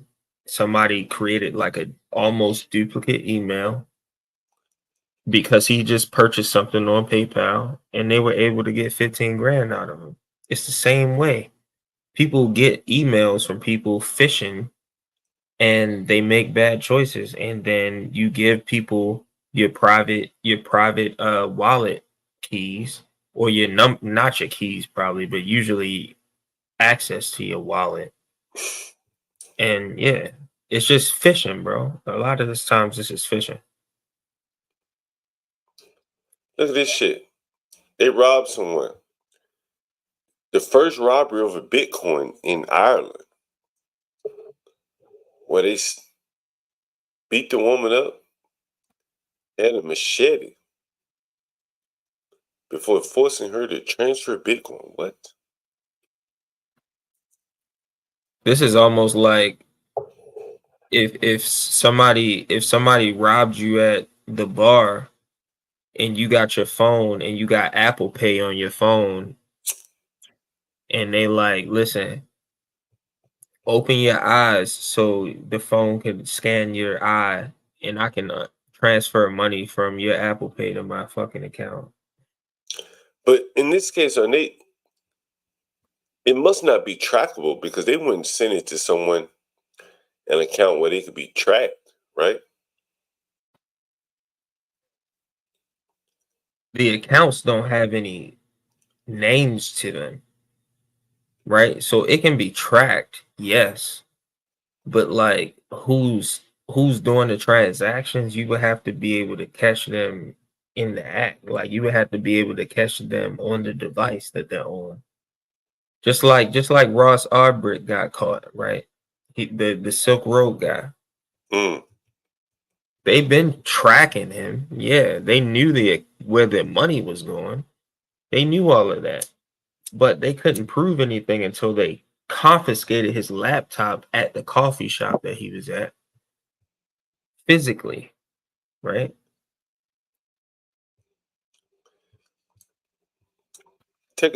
Rashu, you into the Bitcoin mining at all? Am I into it as far as like, do I do it? No, like, do you follow the stocks, the Bitcoin mining stocks, or anything like that? Every now and again, yeah. I used to own a few, but I sold them. This is why I think the government ultimately is gonna like take over Bitcoin. You know, I've talked about Trump seeing it as a way to pay down the debt, all those type of things, right? Look at this headline here. Are you familiar with like the Bitcoin halving and all that type of stuff, right? All these ads. Bitcoin mining profitability is stuck at record lows, JP Morgan says. Miners earn an average of 43,000 per exahash a second in daily block rewards last month, the lowest rate on record. And when you combine that with the energy costs, I just don't think that anything but the largest companies or organizations, governments, are going to be able to effectively mine Bitcoin. That will effectively put the governments in charge of Bitcoin. No, because remember I shared an article with you like a month ago, maybe a few weeks ago, where these mining platforms were selling off their energy to other platforms to make it profitable. So when they aren't hashing Bitcoin, they can sell off a certain amount of their energy to these other sectors. I can't remember what article it was at this moment, but there are other ways to make money off of what they're going what the technology is, but they're specifically talking about Bitcoin right now.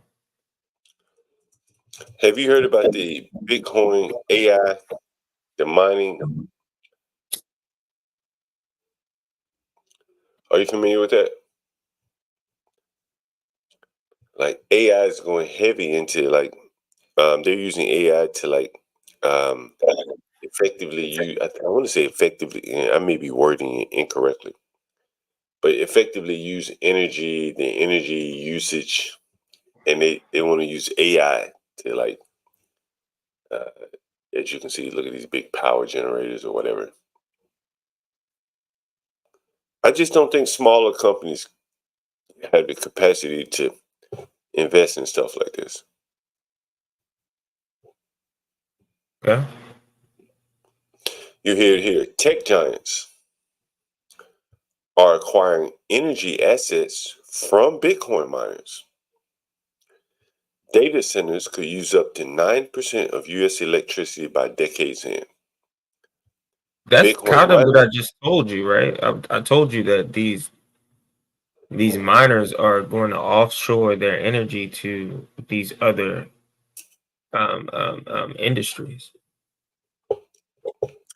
And you see, Bitcoin miners face challenges repurposing for AI due to high costs and infrastructure. And that's why I think, like the government, like it even says off here, U.S. technology companies are pursuing energy assets held by Bitcoin miners as they race to secure a shrinking supply of electricity for their rapidly expanding artificial technology and cloud computing data centers. Well, you know, when So you think that Bitcoin is going to be a slave to the government versus to the government be a slave to Bitcoin? Mm-hmm. Why do you think that? Trump already said it. Well, I mean, check this out. If the government is trying to ramp up its energy to be able to host Bitcoin, then why do you think that Bitcoin is a slave to the government? Well, slave may be the wrong word. I mean, it might be, but come on, you know what the fuck I mean. Shit. Yeah, I know what you mean. Like, look at what Russia's saying about Bitcoin. You see this? You see the headlines? Yeah, you're on Google, so you know they're going to show you the most liberal shit up front. Well, but I'm saying all of these countries are racing to mine Bitcoin. Yeah, for what reason? It's not because the fucking United States government controls it. Look at this. Look at this. No, I'm not saying the United States government controls it. I'm saying probably every country will try to control Bitcoin within their own country or something. No, they can't control Bitcoin. That's the thing that you don't understand about the technology. No one person controls Bitcoin. It has to be it has to be an agreed upon network upon everybody. That's going to be interesting. I think they're going to be the only ones able to mine it. Clearly, the cost, the AI, and all that shit, the infrastructure. Well, Russia is also. Isn't Russia creating their own oil, or are they getting it from the UK? Yeah, no, they have their own oil. They sell it. Yeah. So yeah, they can mine our shit. Right here, Russia. Russia legalizes Bitcoin to bypass sanctions. Man, I keep trying to tell you, the implications are there. But you can clearly see they control it because they are allowing businesses to use it. Oh, they could just as easily turn it off, right? No, businesses could use it because there are other people out there who are willing to accept it. That's how currency works. Currency works like that. Bro, that's a pretty city, bro. Damn. That shit is nice right there. That shit is really nice, huh? That section right there. I believe my mom went there. You know, I think I read that there are no houses there, bro. Or very few houses. It's like all apartment buildings off the ground and shit. Yeah, you see all those buildings. Well, these probably office buildings. No, right here is like a tourist area, but not too far outside of there. It's pretty ratchet. I want to see what this shit looks like. Tucker Carlson said it was pretty cool. Tucker Carlson said it looked really good. Yeah, I've heard a lot of people say that shit. My mom liked it, but she didn't go that far in that phone. I do this shit.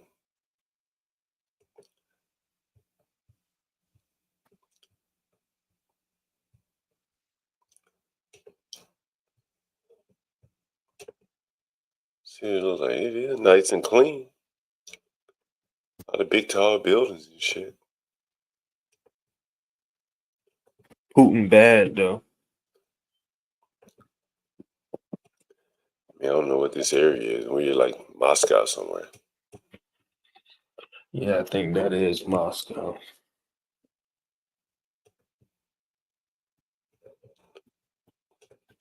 Shit is nice and clean.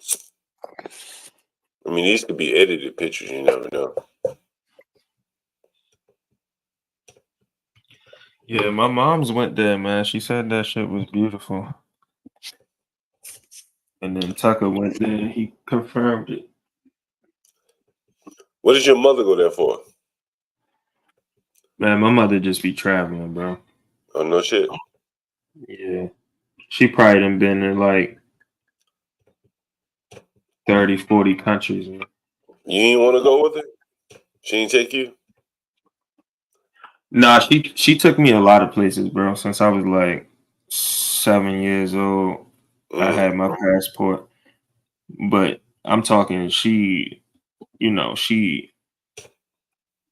been way more places before I was born, and then as I was born, just maybe I got school, she out of town for 2 weeks on a cruise or something, or all that, man. She be moving around. My father, he don't like to fly, so she be just out here doing her thing. I don't fool with that flying either, bro. Man, you was in Africa and everything, man. I don't like doing this shit though, bro. I only do it if I have to. There's a whole government site on digital currency if you want to fall asleep. That's true. You said a whole government site on digital currency? Yeah, that's what someone says here. It's probably on CBDC. It's probably what they are talking about. Trope said, how is it that whales can influence volatility, but at the same time, it's not controllable? It's like anything. Well, because you have a group of people who got in early. It's the same way with the stock market, man. People, you see it all the time with earnings calls and things like that. You got people who have more capital who are able to swing the market. And then because they can swing the market, you have people who are retail buyers who usually don't, they're trying to make pennies off the dollar. You see what I'm saying? So when they see a swing, they sell. Here's Jules saying that Bitcoin is backed by gold. I don't think I know all Bitcoin is not backed by gold. Right. I don't think Bitcoin is not backed. Yeah, that is correct. It is not backed by gold. That's for sure. So anyone John, man, that is not telling you the truth. So John, I sent you a video in the text message, and it's really not that long, and you should watch it just to have some sort of talking points on here. I don't think we can play it because it'll probably get strikeable. I tell you, you got to do that show, man. Lay the foundation for the people that want to know more about Bitcoin. Like this person thought that Bitcoin was backed by gold, right? Like that's I don't know where that came from, but that's easy to clear up for people. What is backed by things like that. But we did a stream about stable coins here. You can go back and read about stable coins. We also are listening about stable coins. We also did a stream about Bitcoin mining and what a hash is. So you can also listen to that as well if you're curious. Usually, we did what a Satoshi is. What a Satoshi is. Yeah. I'm not sure if we talked a lot about Satoshi. Usually the first part of the stream is where we really go into it, and then we'll open up the panel so you catch the first part of it. This was one of those times where somebody was asking me to come up on the panel, and I just so happened to be listening, and I came up. But Rashu, what's the difference? What is the difference, by the way, cryptocurrency and Bitcoin? So Bitcoin is what the ideology of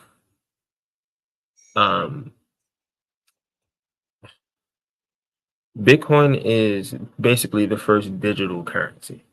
Well, it wasn't even the first digital currency, but it was the first sovereign uninflatable digital currency.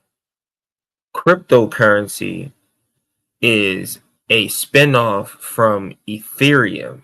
Ethereum is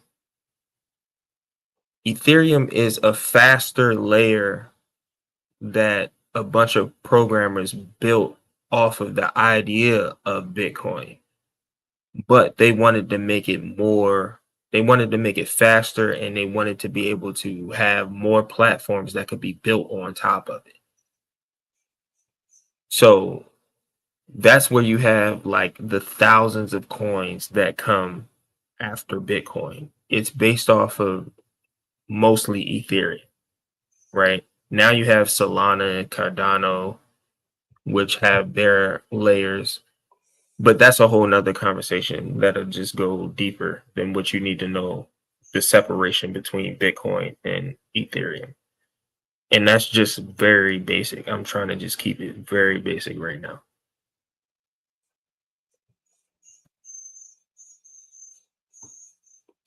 I wonder where she got the notion that it was backed by gold.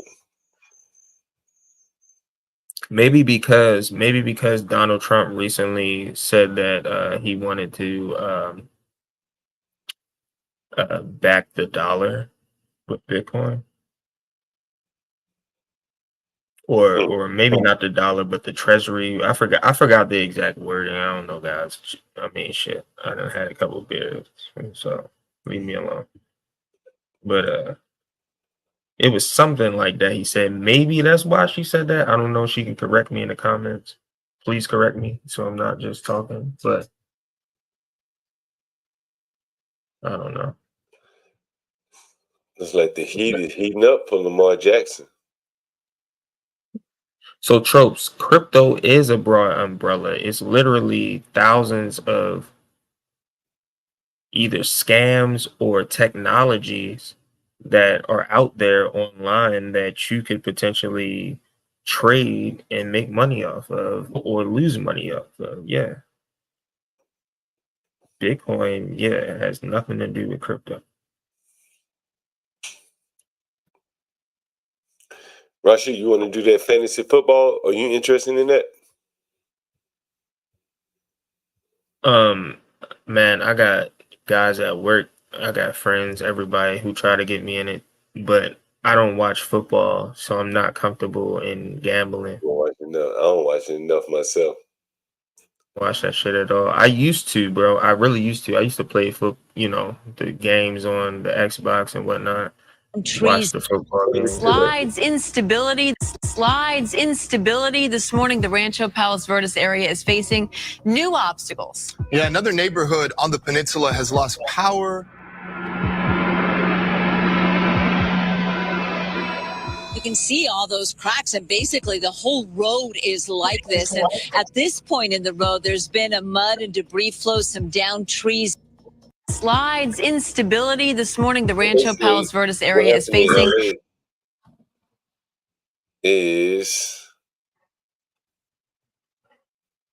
Yeah, I saw this today, man. I saw this. The grounds are starting to crack everywhere. Wow, that's amazing, right?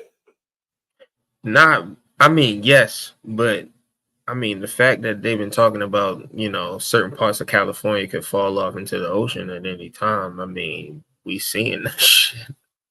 Yeah, that shit is amazing. That's amazing. But not only that, there was an earthquake that happened not too long ago. I think it was like 7.1, I believe, in like San Diego. Oh, really? That's a big earthquake. Yeah. 7.1. Yeah, I seen a video on Twitter. A guy on a scooter just so happened to drive on the bridge, and it started like shaking all crazy and shit. Damn, you think that Rich Homie Coin's overdose was due to all that shit that was alleged in the trial, the YSL trial? Oh, I don't. You talking like some like maybe he got maybe like somebody put a hit out on him or something. Nah, he overdosed, but like they had shot up his dad's barbershop. He probably was under a lot of heat. Oh, you saying like the stress and everything maybe contributed? Oh, that's a good point. That's a good point. Well, I'm not gonna lie, I didn't really follow that shit like that.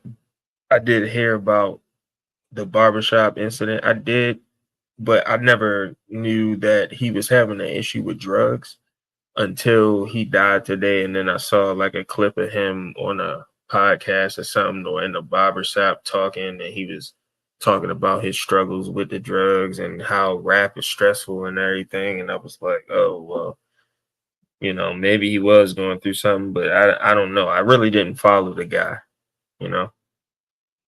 So yeah, I ain't following him either. Another I just heard about it when I heard about it. Another apartment building apparently taken over in Aurora, Colorado. Breaking into a vacant apartment so they could move a Venezuelan family in and then collect rent. This is our business plan, one gang member told a housekeeper. He, the property manager, doesn't like it, we'll fill him with bullets. The report authors called the gang's behavior brazen and further exhibits the suspected gang's sense of comfort and control, consistent with their taking over the property and not fearing law enforcement or the property management. It was sent to Aurora officials on August 9th, with the investigators saying, the evidence we have reviewed indicates that gang members are engaging in flagrant trespass violations, assaults and battery, human trafficking, sexual abuse of minors, unlawful firearms possession, extortion, and other criminal activities, often targeting vulnerable Venezuelan and other immigrant populations. According to the law firm's report, the Venezuelan gang Tren de Aragua has threatened to kill, and in certain instances has apparently actively attempted to kill members of Whispering Pines management. The report says a consultant for the property management company was severely beaten and stomped by gang members and was hospitalized. The alleged incident reported by building cameras with screenshots attached to the letter. The report relies on a property manager who said that gang members allegedly stabbed a Whispering Pines resident for refusing to pay rent to the gang. He also told the investigators the takeover began last November.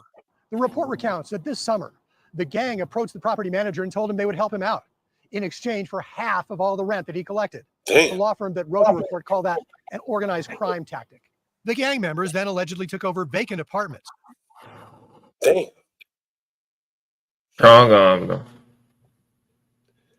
Now, John, one thing that I can't understand about this shit is in none of these cases, no one shot any of these people, man. Man, yeah, shoot You a don't lot find of that crazy? Nah, I don't, man. Like, you know, the management company, damn. I think I know the name of the management of the ownership company. They were out of New York. I think it's CBZ. Yep. CBZ Management out of New York, if I'm not mistaken. And here they are here. I mean, these people aren't about to get it on with some gangsters. Like, look, you see it right here. Are you looking for an excellent rental in the beautiful states of Colorado or New York?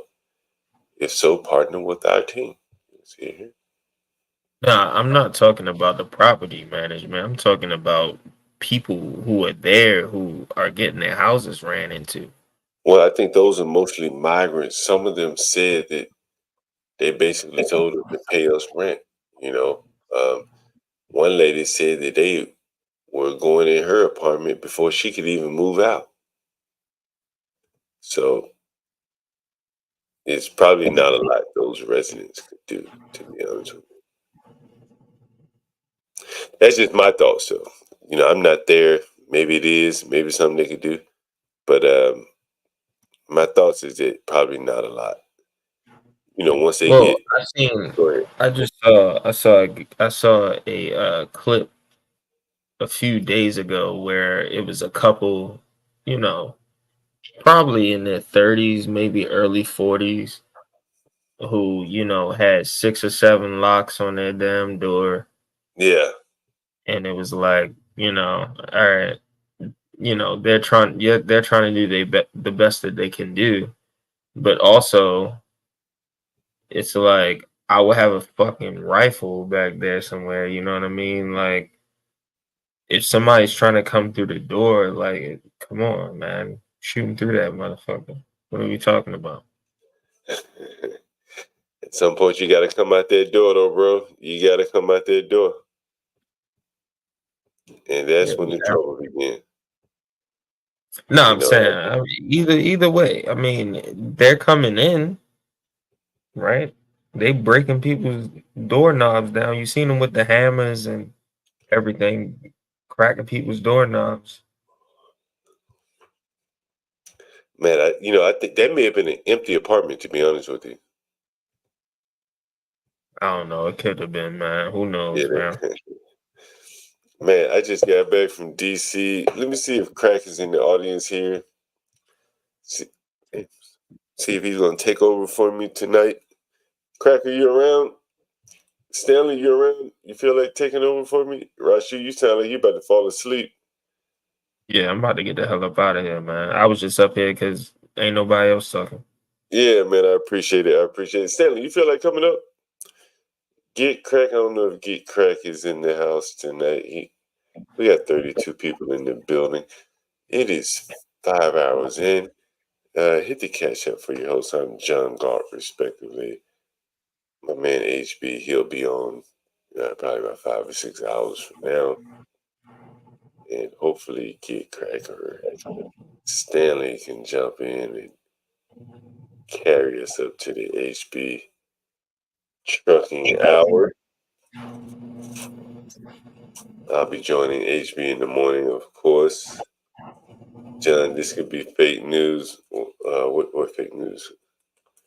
What fake news are you talking about here? What else? DG, feel free to jump up if you like. I'm probably going to smoke one more joint before I cede it over to you guys. Man, I had a good time in New York, though. I will say that, Rashu. I always have a good time in New York. Nah, man, I can tell you got some pep in your step when you up there. Yeah, man, sure. You know, I'm usually out a little more. Stanley said, "Oh, there is Stanley." I'm usually out a little more. Got to see your seeds. Yeah, man. Going back to Africa, bro. Back to Africa, they go. Yeah. They live in Africa? Man, you know, I'm giving them that cultural understanding. I didn't want them to be like American Africans that don't really know what it's like being African and stuff. So, yeah, they've been over there like 2 years. Yeah. DG. Oh yeah, man, it was interesting, man. Those interviews you had, it was definitely interesting. Yeah, I think the street interviews are better in New York than DC. You know, DC just not that fascinating of a town, to be honest. The people are. One thing that I'll say about both places is that in both places you'll find people who are from all over. Yeah, right? Yeah, that's true. They're usually not from the area. That says a lot. You know what I mean? Yeah. But they all here in DC for one thing. You know what I mean? Like government. And you know, usually they can't talk about their jobs, even if they're doing something interesting. You know what I mean? So it's like hush hush, can't really talk about it, you know. I mean, shit. I work with people who I'm eating lunch with, and we can't talk about certain shit. It's like certain things will be. It's like, oh, like I was talking about how this technology got declassified, where you can have like a hologram fleet of airplanes in the sky. And one of the engineers I'm sitting by, we at Mission Barbecue eating brisket and shit. And she's like, oh, that's declassified now? And I'm like, yeah, they were talking about it in this magazine or whatever. She was like, oh, I was working on that in the 90s. And I was like, oh, can you tell us about it? She was like, no. Yeah, it's a town full of that shit. Everybody knows a little something. And make them feel special by not telling you. Yeah, exactly. Make themselves feel special. Stanley, give me 1 second. I'll be right back. All right. Give me something to drink here. Okay. What's going on, Stanley? What's up, Rod? How you doing? Hey, I'm good, man. How about yourself? Not too bad. I put a put a story in the back. This shooting in Winder, Georgia. It's about 2 hours from me. I'm on the other side of Atlanta, but I know Winder well because I went to the University of Georgia, and you go right through it coming to Atlanta. Mm-hmm. So the parents, so the father has been charged with a bunch of stuff. Yeah, like 4 or 5 different charges, right? It's like 8 counts of child cruelty to Neglect. children. 8 counts of cruelty to children, like 2 counts, I think, of second-degree murder, and then there are 4 other charges. So apparently that family was kind of screwed up. But actually, the most interesting thing that I saw, not so much the story, but a comment in our chat. Somebody, I forget who it was, basically saying that that the son and the father shouldn't be charged with anything while the borders are open, which I'm hoping that was a joke. I found that, well, I'm hoping it's a joke, because if it's not, it's kind of disturbing. I mean, people, 2 kids died and 2 teachers died. And that's a crime if there is no other crime. And it's totally unrelated to border issues. I would agree with that. Kind of crazy.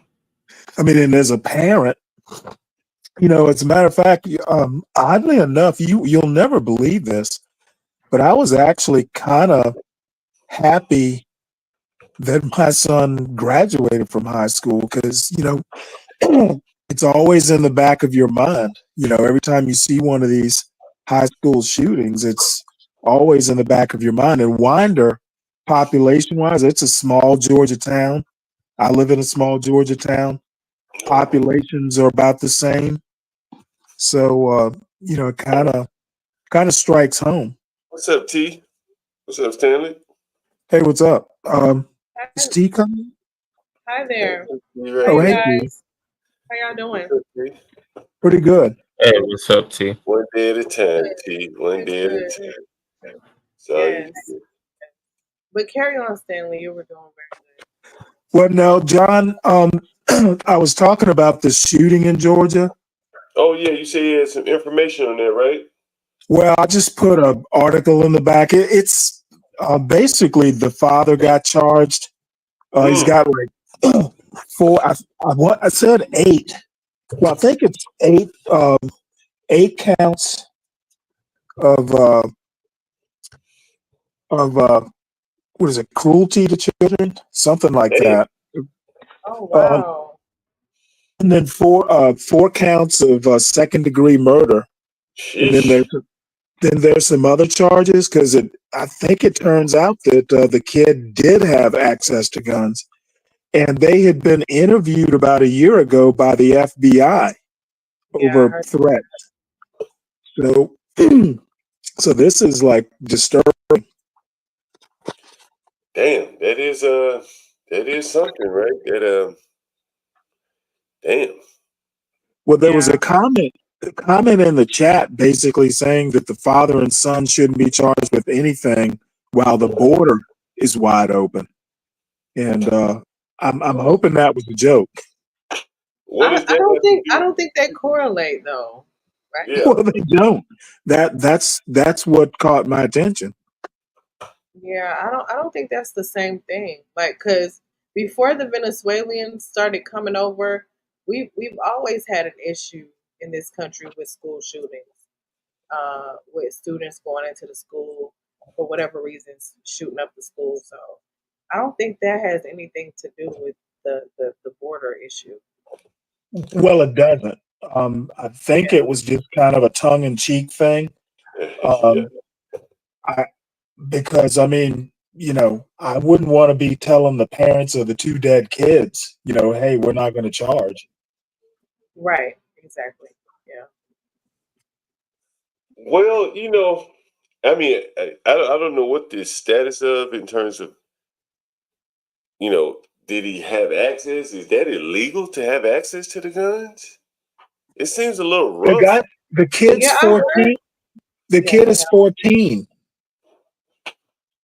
Yeah, I heard he gifted his son an AR-15 though.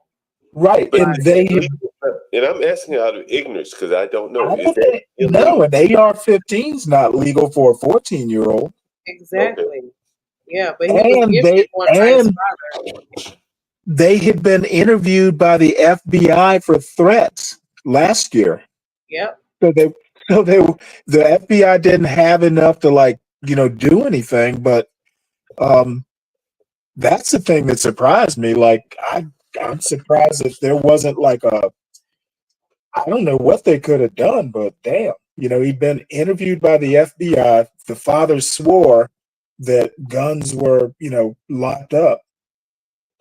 So that's part of why this guy's, in so much trouble. He basically told the FBI that, hey, this kid has no access to guns. It's just interesting that the FBI seemed to always be a day late and a dollar short. They'll have contact with the shooter, the killer. That's the American way. Y'all ever heard of MK Ultra? That's the American way. Well, no, but the thing is, the Second Amendment. I mean, you can't prosecute people for pre-crime.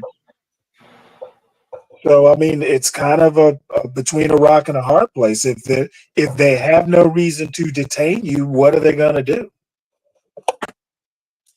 The Second Amendment and pre-crime has nothing to do with each other.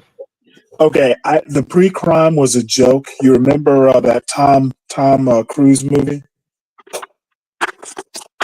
Which one? It's an old movie where they had these clairvoyants who could predict. They were arresting people because they had these clairvoyants. You talking about the Goat movie or something like that? No, it's the one. Damn, I can't think of the name of it. It's a science fiction movie, but basically they're arresting people before they even commit the crimes. They had this precognition or something, and they knew that they would commit the crimes before. Right, and the unit that Tom Hanks is running is called the pre-crime unit or something like that. And the irony is that in the end, Tom Hanks goes on the run because they're predicting he's going to commit a crime. So anyway, pre-crime was a joke. You can't arrest someone before they commit the crime. Yeah, that's true. Hey, how does this mic sound? Does it sound better than the other one? Yes. Well, I think they sound about the same. Hold on, let me see. Let me see the difference. Hey guys, I'm about to get the hell up out of here, man. Y'all have a good night, though. Good night, Rashu. You too. Good night. Peace. That's what it was. It was called Minority Report. Thanks, DJ. All right, how does this mic sound? That sounds better, actually. Sounds good, yeah. Oh, really? Okay, how about this one? Hold on.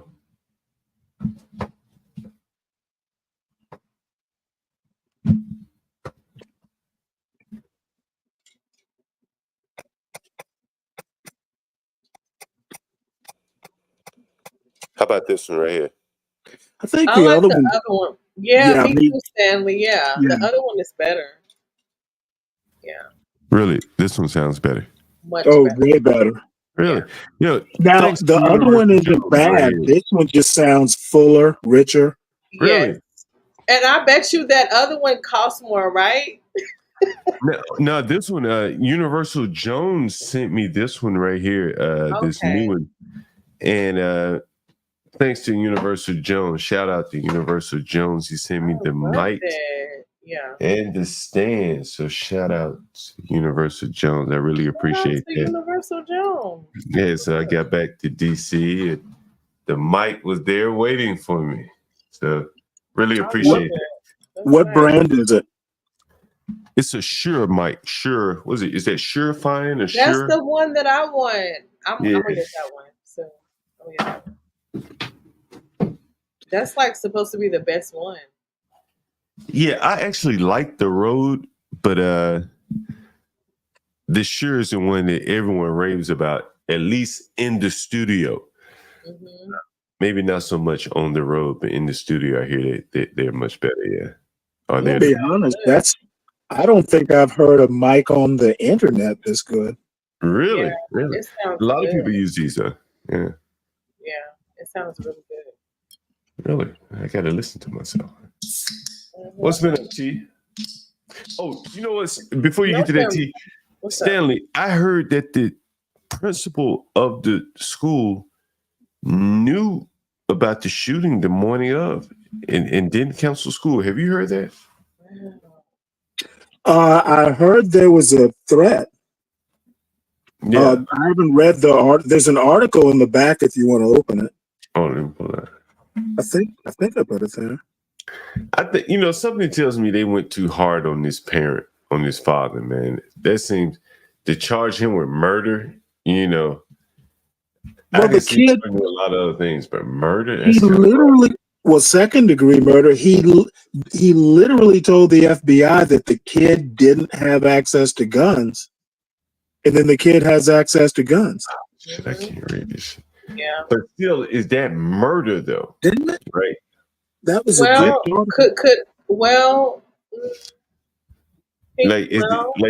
what's murder? Like murder is I killed you or I caused you to be killed.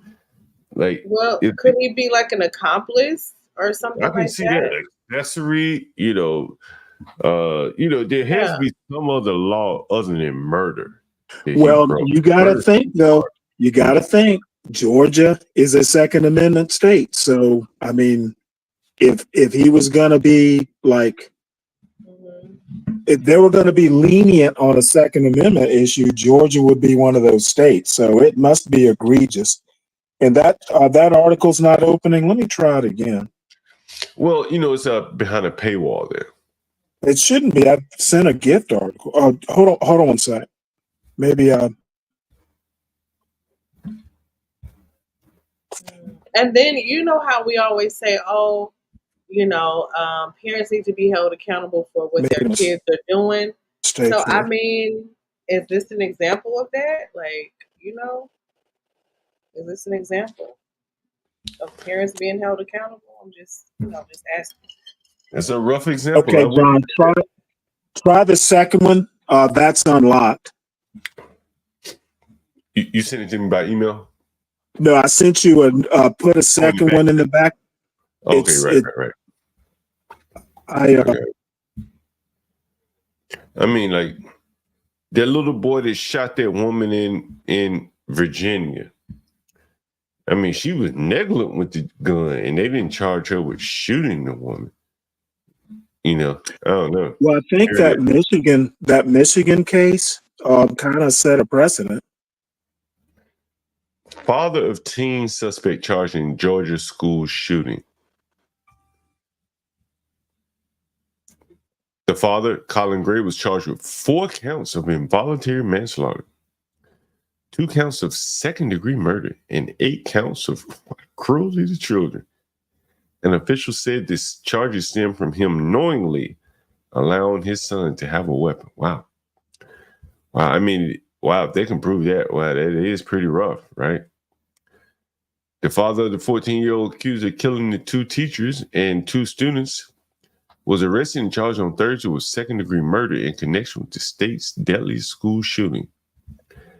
In addition to the 2 counts of second-degree murder, Mr. Gray, 54, was also charged with 4 counts of involuntary manslaughter and 8 counts of cruelty to children.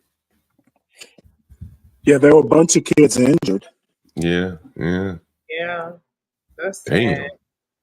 I'm just, I have kids in school, so it worries me. I'm not gonna lie. It's worrisome. Yeah, it is. Damn. Here's the deal. I live on the other side of Atlanta. It's about 2 hours Wander's about 2 hours from me. It's a small Georgia town, population about the same as my town. And my son just graduated from high school, so it's a little close to home. Yeah. Yeah.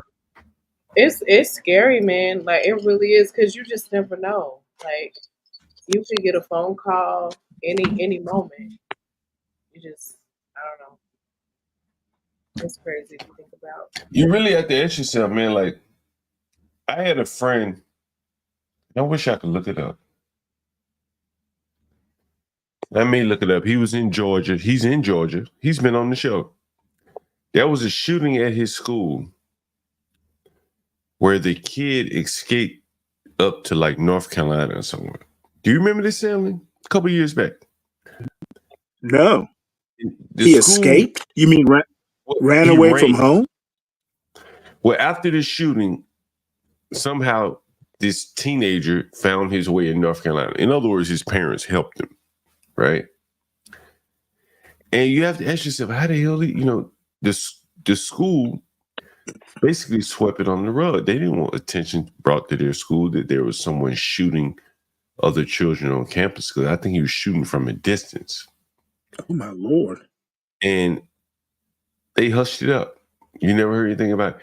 Now, he may have been shooting with a BB gun. I can't remember. Was it a BB gun? I can't remember what he was shooting, but he was shooting with, it may have been a real gun, because they brought him back from North Carolina or something.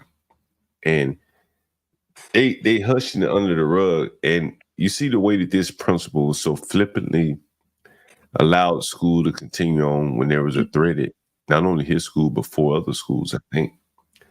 It's like, what are these kids really getting out of school versus the risk of going to some of these places? Well, the thing is, the FBI interview was a year ago. I mean, unless there's a credible threat, I mean, how do you close the school? They didn't want schools closed for COVID. I don't know. I didn't read the whole article. Let me see if I can find it. Well, you mean this article, the New York Times, or? Yeah, because I'm kind of curious how the father. I mean, I heard someone say, I didn't read it. I just heard it, that the guy had given his son like an AR-15 for a present, and I don't know if that's true or not. Yeah, it doesn't say that in this article. At least I don't see it. Unless it's somewhere down in here. He said he had been teaching his son about hunting and guns to divert his attention from video games. Here's what it is right here.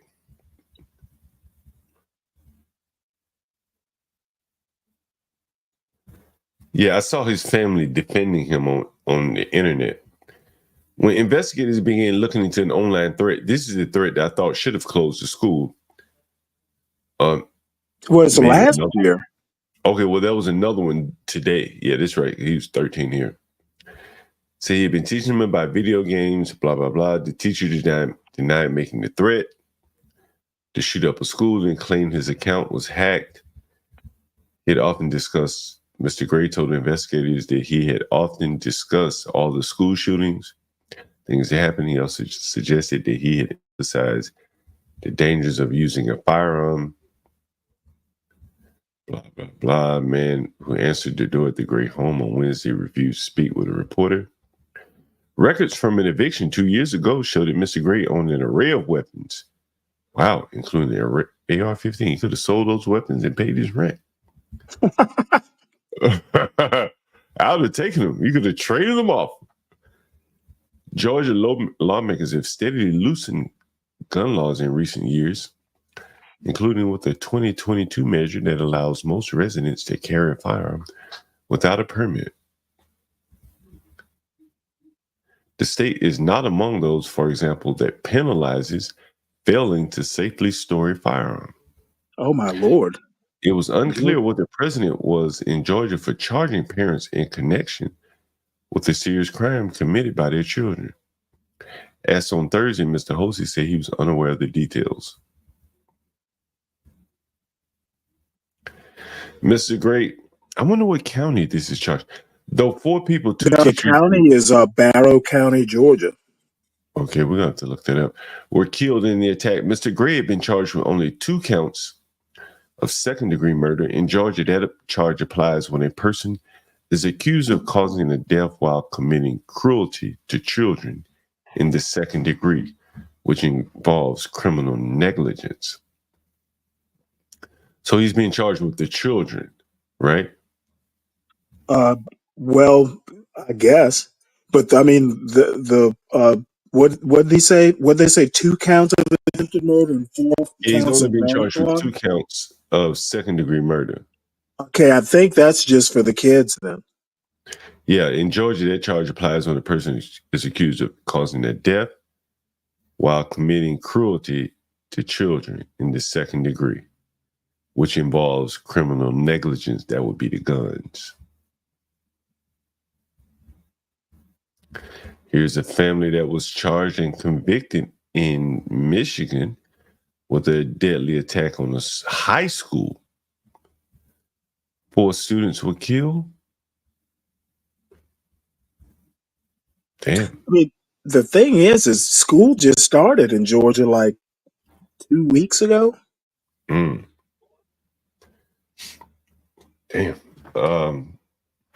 Damn. I don't know what to say about that one. I hesitate to say they should charge the man with murder. But one thing is going to be hard to prove, No, actually, it's not going to be hard at all. Not. Like, what is the statute of a murder? Like, I don't know it, but like, it would seem you'd have to be deliberately causing the death of someone. Okay, well, at a minimum, some sort of negligence. The dude told the FBI that the underage kid had no access to guns, and lo and behold, the kid shows up with a gun. That's not going to look good. But I thought I read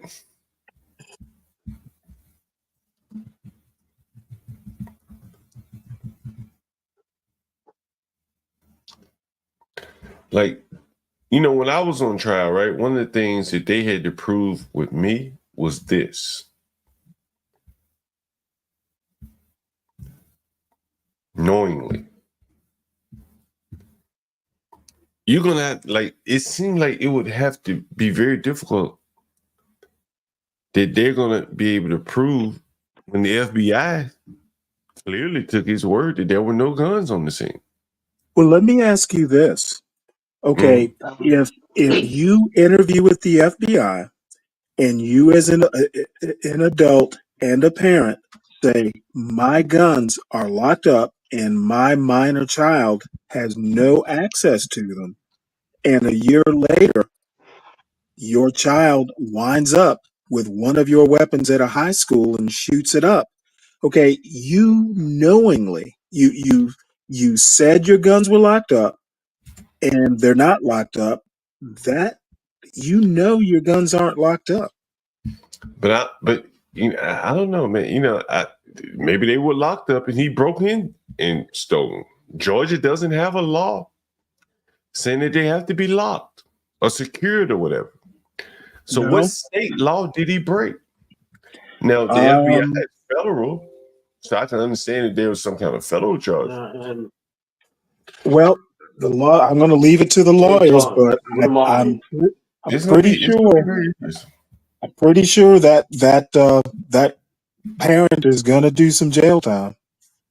Yeah, I don't doubt that they won't be convicted, because a lot of times, some of that stuff may get thrown out, but I know, you know how prosecutors are going to throw everything they can and get something to stick.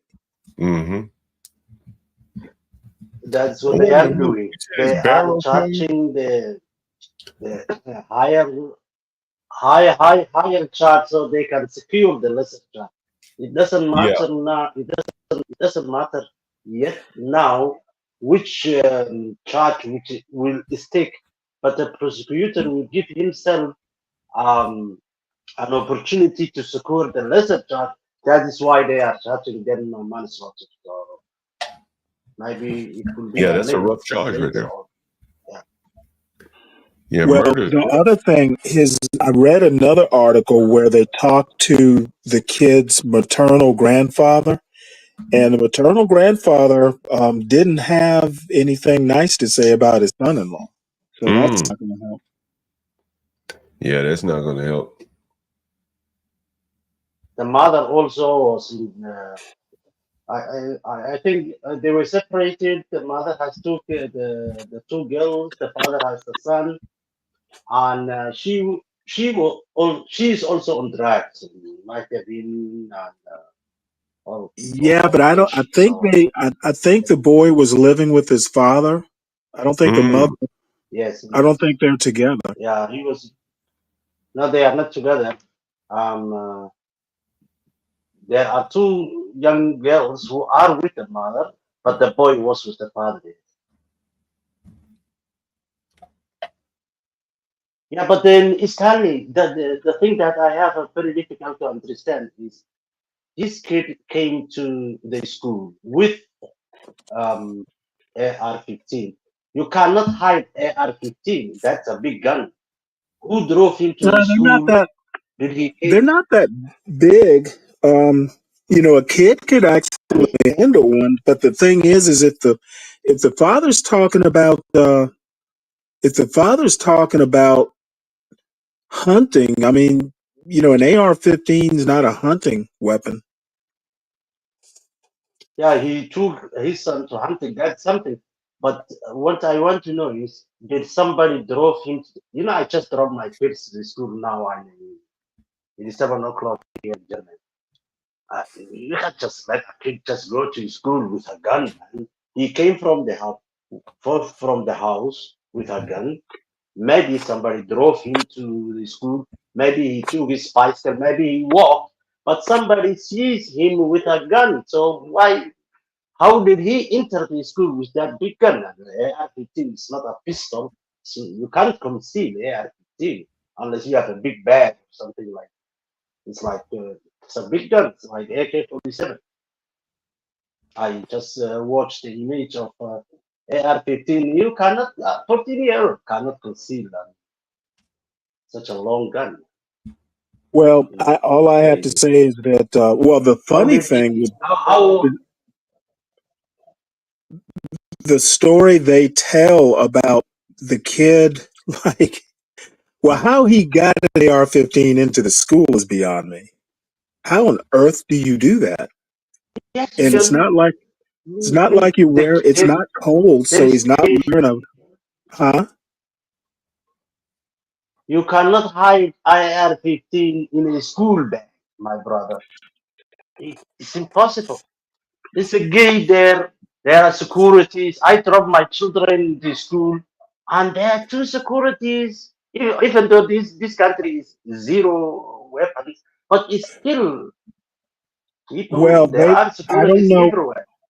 I don't know if the school has metal detectors. Probably not. This is a small town. Winder, Georgia. I know right where it is. Right, this is a small county, so it's not going to have security There's like not that. a metal detector at my son's school or old school. Yeah. Well, they should have now. Yeah, but I mean, why? I mean, these are little podunk. I mean, I don't want to say podunk, but the population's less than 20,000. You don't think of small town. No, Yeah, they're there not is going no to have security. But they will still, now.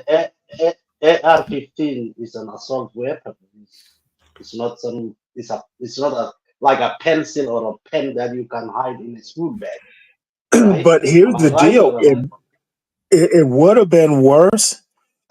Apparently, when they send kids out to the bathroom, the doors locked behind them. So the kid left, and when he came back, somebody went to unlock the door, saw he had a weapon, and didn't unlock the door. They're like, "No, I'm not letting you in."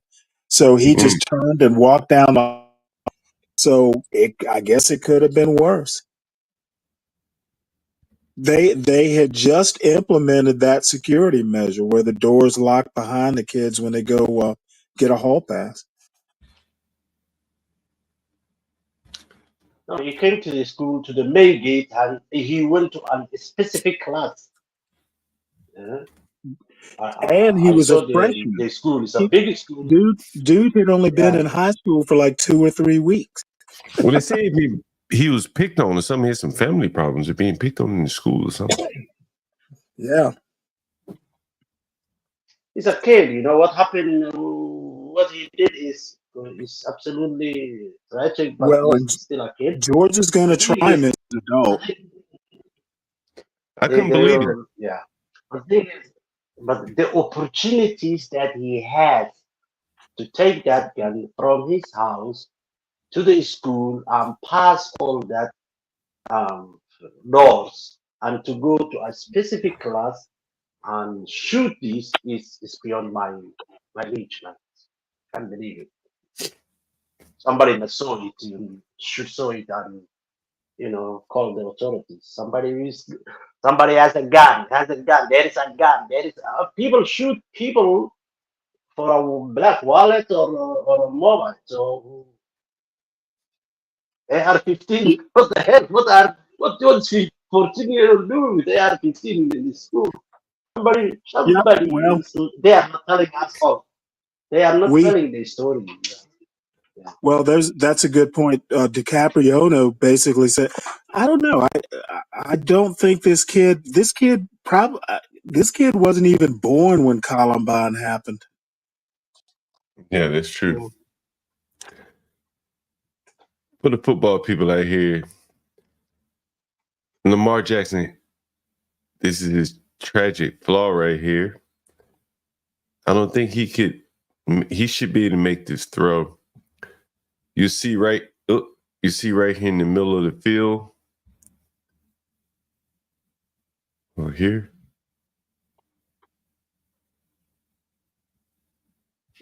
He's sitting in the pocket here. He's the back in the end zone, pretty much wide open here. It's a pretty clean pocket. And we're going to see, this was the game loser for him. We're going to see what he does frame by frame. So now he's out of the pocket. And it looks like he's going to throw to this guy right here. So we're going to back it up for 1 second. And this is what I really realized that this is what his problem is. First, he's short. So when you go back to right here, he can hardly see over these guys. And then he has no anticipation. When I say anticipation, to throw the ball. This guy is making his break right here. You can see him at the top of the screen. He's making his break. He has all of this field right here. It's wide open. The best quarterbacks make this throw right here. Patrick Mahomes will make this throw. And he doesn't have to leave the pocket to make the throw. But the only problem is Lamar Jackson can't move this linebacker with his eyes or his shoulders or anything.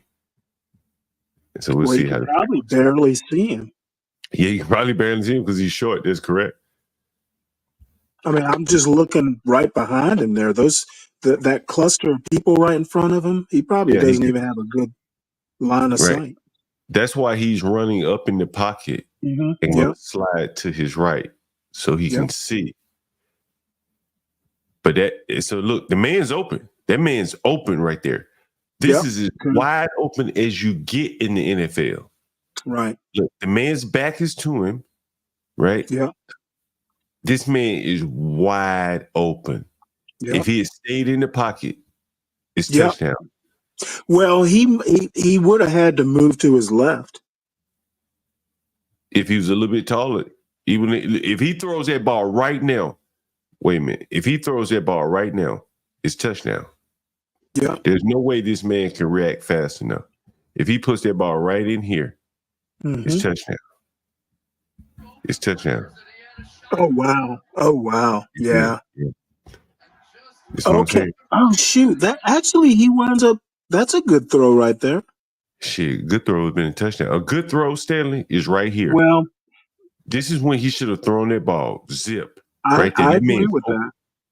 That man's coming open right now. He's wide open. He's coming open. He's wide open now. In the NFL, this is wide open. Wide open. But Lamar he should have launched it right now. But Lamar can't see, so he's got to slide. He's got to slide it, so by the time he sees him, it's too late. Mm-hmm. And so now he's got to throw against his body. Basically back across to the middle of the field. He's what, 5'10" maybe? He's probably 6'1" at best, right? At best.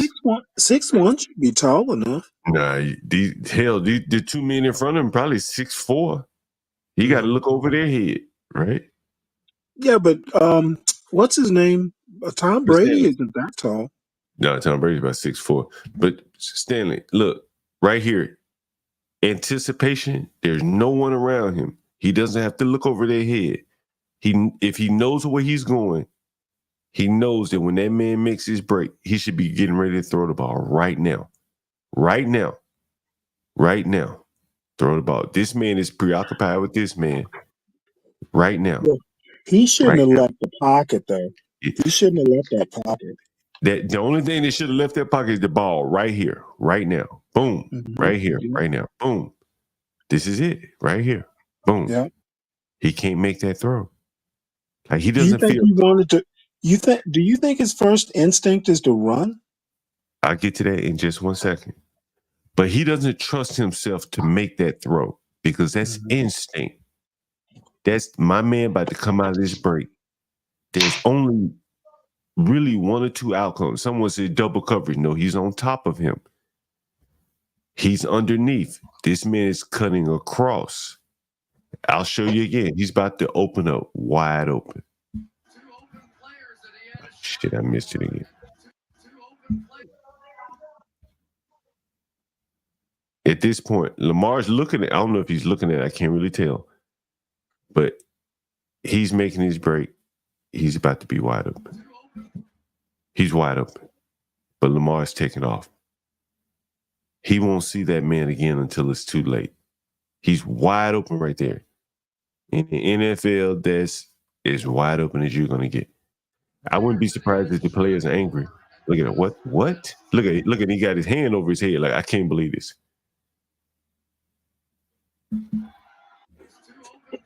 What's your point, John? He just missed. 2 open players. He just missed. He couldn't do it. And that's the difference between him and Mahomes. And you're not going to be able to solve that problem very easily. You can't coach that. So, John, is this a lack of talent, or is this the new? Well, I don't think he's a natural quarterback. He's not a natural quarterback. And let me see how I could best. When I first started out as a software developer, right? And since Crack is up here, I can speak. And Stanley, you may know this as well. Where you have to do like a commit to the repository. Are you familiar with that, Stanley? Crack? Oh God! Don't give me nightmares, man. I remember when motherfuckers would commit something to the repository, it was called break everything.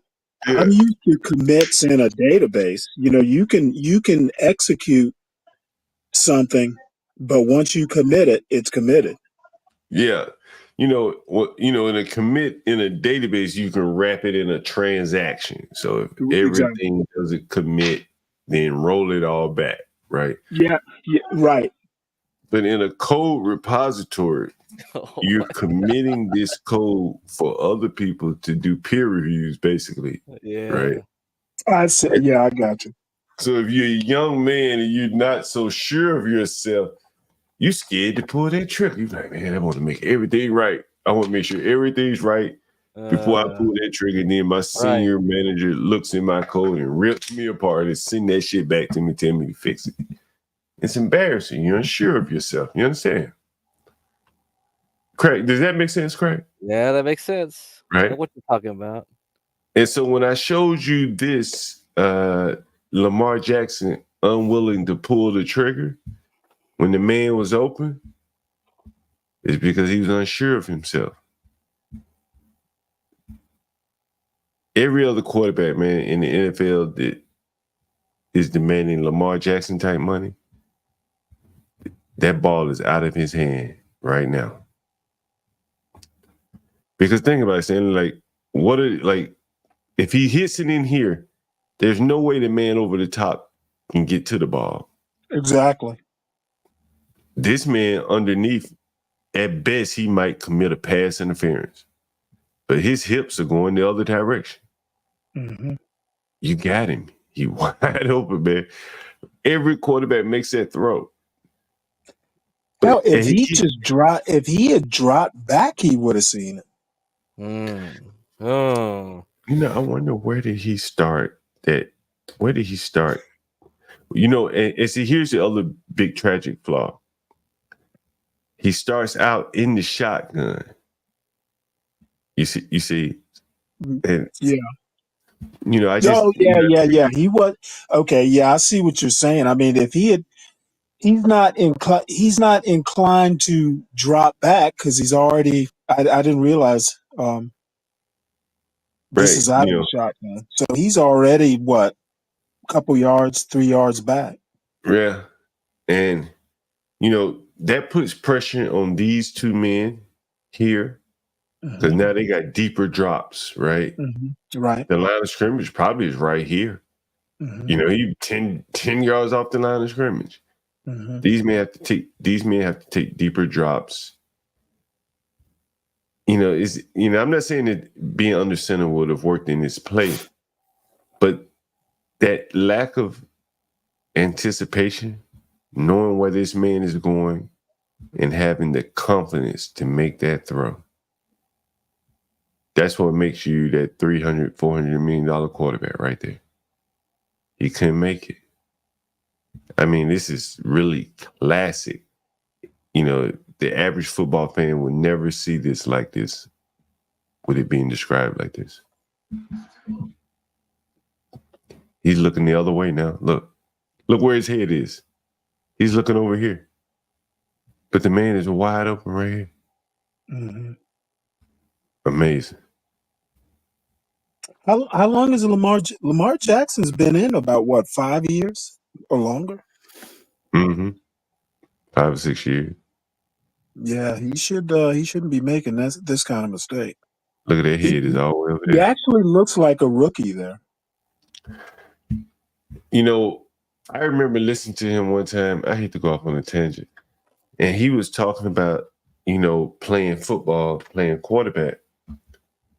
And he said something. I said, what? He said, sometimes I just got to make a play. And he was saying it like, damn, what's going on the field, what my coach called. I just got to make a damn play, and you can't play that way in football. You got to play within the structure. You know what I mean? And so tonight he ran the ball 16 times. And it just tells me, he just out there freestyling it, trying his best to make a play. And he's talented enough where he can get away with a lot of it. But when he really needs to be that quarterback. But that's what I told you earlier, John. Yeah. He's a freestyle quarterback. Just like Kaepernick, just like Michael Vick. Michael Vick is another one. Well, you know what? Michael Vick was a little bit better than Kaepernick. No, Michael Vick was better than Kaepernick. No, I think of course he Vick was better than Lamar Jackson, to be honest with you. What we're trying to say is that they can't read a playbook, bro. So they free ball it. Yeah. You get what I'm saying? Like they're not gonna throw. Like, you see how you were reading that play and you said that like a good quarterback would already have thrown the ball. The receiver would have been there waiting for it. But that's the thing. He don't know the plays. And this has already been. No, for real. This has already been said. No, I don't. No, I have a I have a nephew who now he wasn't a quarterback, but he had some challenges with playbooks. Yeah, and that's the thing, and And most quarterbacks, like for instance, what's his name? This guy from Detroit, Galt. I think he's a good quarterback, but the problem with him is he's fragile, bro. Like once you tackle him, he's afraid the whole game. You know what I mean? Like RGB3. Yeah, dude. There's just some people that are not built like that, man. I don't think RG3 was a good quarterback.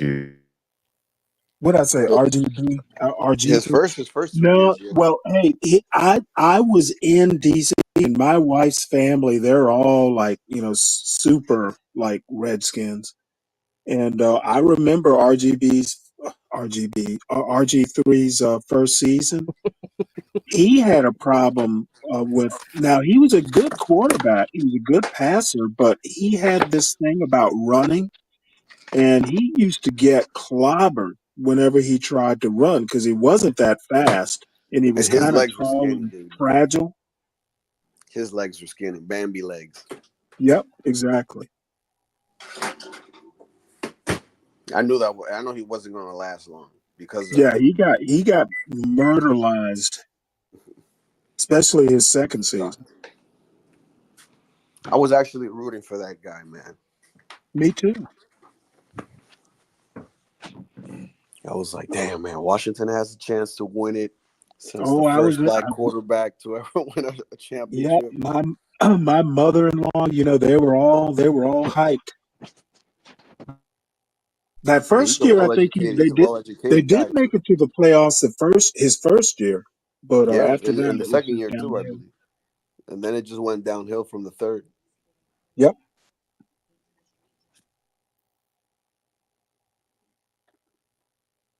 John, I sent you a video, John. I don't know if you were in the back chat.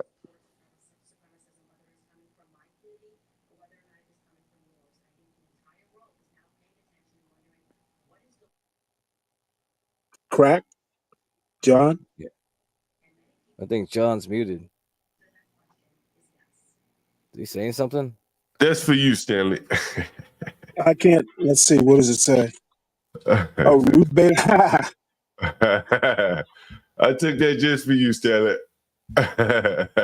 Well, you know what? I'm not a fan of hers ever since she hung on and died in office. RBG. You know what? And I've been bitter. I've been bitter ever since. Oh.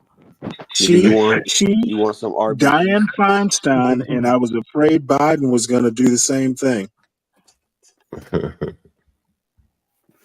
She felt like she was supposed to be in office until her dying day, Stanley. And you know what? Maybe she didn't want Obama to replace her. Maybe that's what it was. That's a hard-working woman there. She was a secret. She was a secret MAGA. She was a MAGA implant. You know that Trump convinced what's his name to step down, right? Who? Who's the man that stepped down and Trump was able to replace him? The old dude with the glasses. I forgot. The old dude with the glasses. White dude. Yo, thanks. Yo, that's really narrowing it down. Stephen Breyer. You're thinking of Stephen Breyer. That was Biden. No, I'm talking about the one that stepped down under Trump. Supreme Court Justice? Yeah. No, that was Breyer under Biden. He replaced her with Ketanji Brown. Is it Brown Jackson? So Trump had how many Supreme Court picks? He had 3. Okay, and who replaced whom? Damn, I'd have to think about it a minute. I know that what's her name was the very last. Damn, I'd have to. Well, what's her name replaced Ruth Bader Ginsburg, and before that was who stepped down? Scalia. Scalia died, and I think it was Gorsuch who took his place. Am I correct on that? I think so, maybe. Okay, and then Kennedy. It was Kennedy that retired. Oh, was it Kennedy? Yep. Mm-hmm. Damn, Kennedy. I forgot all about that. Yeah, he did wear glasses. Yeah, see, I'm telling you, like, thanks, Latino for Trump for narrowing it down for us. I was accurate. He wore glasses. He was John, white. Yeah, all right. You ever read why John. Kennedy stepped down, Stanley? Who did? You ever read the backstory of why Kennedy stepped down? No, I didn't. It's a pretty interesting backstory. Trump worked the man for a couple years by way of his son. I think Kennedy's son and Trump's son were friends. I think Kennedy's son was a banker at Deutsche Bank. Remember, Trump had borrowed money from Deutsche. And so Trump worked the relationship from that angle. And that's why Kennedy that played a part in Kennedy feeling comfortable stepping down, allowing Trump to replace him. The articles, I think, was in the New York Times somewhere years ago. You can Google it. Like Google Trump, Kennedy, Deutsche Bank. It'll come up. Well, that's some pretty slick work there. It was slick. It was very slick. He worked him through the sun.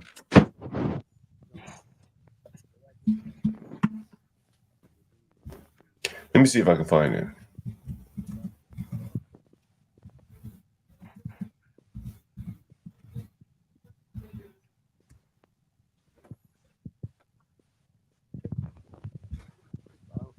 I tell you, can't Stanley, I do read more than you give me credit for sometimes. Let's see. I give you credit for reading, just reading the wrong things.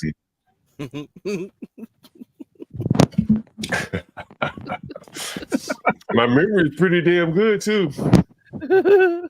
Well, I'm about 10 years older than you, so I don't feel bad. Good job, young man. Can everyone see this? Can everyone see this? Yeah. Now, what does it say? Donald Trump made? Oh, he made him? Oh, wow. Yeah, hold on. Bruh. An offer he couldn't refuse. Now, I want to know what that offer was. Well, I just told you, I don't know if I'll be able to read this article.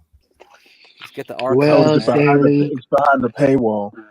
Oh, there you go. Yeah, I can go to Washington. Let me go to the archive, man. There's so many. I just want to know what on earth he promised. Well, I just told you, Stanley. I just told you. Well, yeah, but I mean, what was in it for the son or Kennedy? Kennedy wanted to be assured that, that the pick would be, he wanted to be assured that the pick would be in good hands, that he could trust Trump. And so Trump worked him through his son to assure him that if you step down, everything would be good. Behind the scene, the president worked for months to assure Kennedy his legacy would be in good hands. I think the Gorsuch nomination had a huge impact, one law professor said. So Gorsuch must have came before. And here's Kennedy here. Well, did Gorsuch clerk for him or something? Mm-hmm. I can't imagine. It's usually how it works, Stanley. You know what I mean? Yeah, but I mean, a lot of times, like Brown Jackson clerked for Breyer. Mm-hmm. So maybe I'll go back and have a look at it. Maybe Gorsuch clerked for Kennedy.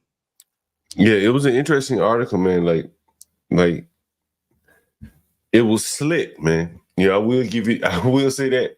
Oh, I'm not even sharing the article. Damn. I'm not even sharing the article. But yeah, it was real slick when you read into it, because I want to say it. Hey, let me see if I can get to the part where it's mentioned his son. I won't read the whole article. Here it is. While Trump criticized other more conservative members of the court, he lavished praise on Kennedy. Despite the fact that the justice has been pillared by the right for his votes on social issues. And he cultivated a relationship with Kennedy's son, Justin, who worked closely with the Trump organization in his role at Deutsche Bank. Crack, was I not 100% right on that? Yeah, there you go. That was from 2018, man. I read that shit out. It's still in the memory bank. I said, well, man, who that's was talking about? Right, who was it? Lasagna getting nepotism? The definition of nepotism wrong. What did he say about nepotism? was like, what's going on? Well, he basically I mean, this isn't nepotism necessarily. It's more uh, networking and contacts. I mean, it was who you know. Yeah, he kind of like conflates the two, huh? Yeah, it's like, Well, I mean, it's probably not a problem conflating it. yeah, I mean, we're social animals, man. If we want to get something, we got to work together, right? So, I mean, I don't know. Yeah, but Like, I mean, the yeah, part he got right though is it is who you know, and you know what? My father used to say the same thing. I mean, black people know this. yeah, I mean, I think that's the way you go move ahead. I mean, I don't. We can't. I mean, I don't know. Maybe kids are fed too much of that. Oh, everything's a meritocracy. Everything should be a meritocracy. And No, and therefore, okay. well, I mean, you got to work hard because you do kind of create your own luck. But Right. America, it's a joke when we talk about meritocracy. It is Yeah, I think literally that's what who they're you know. fed. Yeah, I I think mean, that's what that's why yeah, colleges, these elite schools, dude. We don't have a meritocracy. I mean, it yeah, sometimes it works. exactly. I mean, I don't know where like it seems like I don't know. Man, I can't explain it, but when I went to school, it's like, okay, you do a STEM degree. I think maybe most people don't like look at like networking as an important thing to do, but it still is, Yeah, and and if I you're mean, doing like a real engineering degree. I mean, electrical engineering, the actual engineering fields, not too many people do those. So it's a pretty small community. yeah, but if you want to get the top gigs, you still got to know, man. You still got to know people. Did you? Because I'm not gonna ask you about your PE. Oh, my professional engineering degree? No, I never got one. No. No, I never. I mean, unless you work for government, yeah, you don't need one. So actually, someone for Grace's channel asked me about that. I'm like, nah, you don't need one if you don't work for the government. Yeah, but I did do a engineering and training test, and that was pretty interesting test. It was pretty broad, so you took one of those. That was pretty fun. I just did it for the fun of it because I wanted to make sure I remembered my knowledge before the next when I went to sophomore. So, but yeah, most kids now won't need that. But the networking is very important, man. Because I always tell people, like, HR departments, when they look at your resume, they'll toss it out. Everybody's resume looks alike. When you're a bachelor student, it's like, what experience do you have when you graduate? Nothing. It's like, so you're the same as everybody else. Toss it. It's like, how do you stand out? That's another thing that I sometimes worry about. I mean, college actually doesn't prepare you for the No, workforce. It doesn't. And how I got my job was because when I went to grad school, I learned a lot on my own. I took a lot of projects on my own, and undergrad I did the same thing. And a lot of these kids do the bare minimum. They're in a rude awakening. You do the bare minimum, guess what? Guess what, buddy? You're not gonna compete with that H-1B visa guy. Well, not only that, but usually once you get the job, they're going to train you how they want you to be anyway. That's true. Yeah. But you're not going to stand out, though. Getting your foot in the door, so crucial when you get the first job. Yep. So crucial. You can't get that first foot in the door. Oh, man. It's going to ruin you forever, almost. Yeah. She did summer internships working for. Oh, yeah. Internships. Do anything. Just tell your kid, do anything. Working for TJ Maxx, and they actually paid her the same way don't they be would those pay anybody there. Don't be those guys that think like, oh, I got the best GPA, I just did the bare minimum, I'm gonna be good. Nah. Even if you come out of good school, that ain't gonna the thing is, if I were, let's say if you I'm just gonna say software development. You come out of high school, college, whatever, you don't have a job. Internship or whatever. In today's time, get on YouTube and stream. Say, I'm going to create me a website today, and you can just create it right there online. Yeah, software is very interesting too. Your software is more interesting because, like, you can do as you say. You show off your projects. You got these little, like, oh, here's a sample of my work, kind of like an artist. Here's my GitHub repository. Right? This is what I've been working on. I developed this or that. You can develop something. Didn't we have Risto Chester or someone? I want to say he developed the software, probably got rich. He did it for like marketing for supermarkets and other to promote like, oh, here's avocados, $6 for a bag or some shit. Yeah. Yeah. And he sold that product and he went to Korea to live off of that money. Yeah. That's it. Like, you don't have to go to college for this. And I would even say college stunts you because it gets you thinking that I'm gonna wait 4 years from now when I get out of college I'm gonna do this. You could be doing all this shit right now. Yeah, you gotta be hungry, man. The way I see young, you gotta be hungry. College should be a thing for connections to see what you. You know, again, like every most of these people ain't going to college. Most 18-year-olds ain't thinking about creating no connections when they go to college. Yeah, but they should learn something if they can't get a job. They're wasting too much time just hunting for pussy. and toga parties and all that kind of shit. But if they can't find a job, they should have the creativity enough to say, well, what can I do to make a living? You know, with what I done crammed in my head for 4 years. I spent $100,000 cramming stuff in my head, they should be saying. I gotta be able to do something instead of begging the government to just relieve me of the debt. It's gotta be. Well, if they can't figure it out, they shouldn't have gone to college. That's just how I see it. Well, I'm gonna push back slightly. Okay. You need to be preparing your kid for college like in middle school, if that is what you think your kid is going to do. Yeah, my kids are already prepared. Again, I don't mean to brag, but I'm going to be able to get through the first year of college we haven't taken out a student loan. It's all going to be academic. Well, forget it. I'm not talking about strictly financial. Because even if you can afford to just write a check and forget about it. Yeah, but you shouldn't do that. Well, but I'm saying if you are able to do it, and if money isn't the issue, he or she still has to come out and be able to do something. And let me tell you what I'm thinking though. Even if you can write the check, start preparing the kids in middle school. Like, I'm not paying for this shit. You're paying for it. I guess what I'm saying, yeah, I agree with what you're saying. I think that again, like if you come out, say you a math major,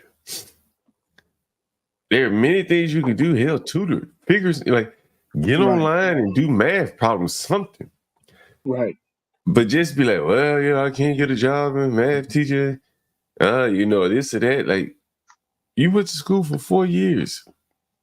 And if there's nothing that you can offer that you learned in those 4 years, then clearly going to college was not worth going. Right. That's just the way I surmise it. But, you know, I could be wrong here. No, you know, this isn't the time of the gentleman sea. You better be getting out there and making it happen. Yeah, you know, I mean, so many people change careers. They start out doing one thing, then they end up doing another. You know, they figure it out. And I just don't know if college helps them figure it out. It may confuse them and waste a lot of time and money. You know, even if you don't have to pay for it, you get a scholarship. The time that you spent working, you know, toward that degree, you could have spent working to put money in your pocket and learning something valuable in terms of how to work. Parenting. You know, I'm sorry. Active parenting. I mean, you've got to interact with your kids. Yeah, but I mean, you know, like while your son is in college right now, he's not going to be doing much working. You know, the work that he will be doing won't be to like. Well, but the thing is every now and again, I will be, you know, what are you doing? What are your plans for the summer? I mean, you can't just send them to college and just kind of let them drift. You got to interact and give them guidance. Yeah, no, I agree. I just these like what do they call it? Delayed development or something. Arrested development. Arrested development. Yeah, arrested development. You remember when people started talking about, I'm gonna take a gap year. So now it's gonna be 5 years of I'm not talking about your son, but you remember like there was no such thing as a gap year when we were growing up. Do you remember that? Crack, No, Stanley? not for black people. You know, for anybody. Yeah, gap year was only for the white girls who want to go to Europe and get a bunch of dicks. If I had gone to my parents and I said, you know what, I'm going to take a gap year and hitchhike in Europe, they'd have looked at me like, what? But some of these people aren't hitchhiking in Europe. Like, I never heard the term before gap year. Had you guys ever heard it before? I heard it. Not when I was growing up. When you were, I never heard that before. No. And now you're hearing like middle class people talking about gap years. Lower the middle class. Like, what?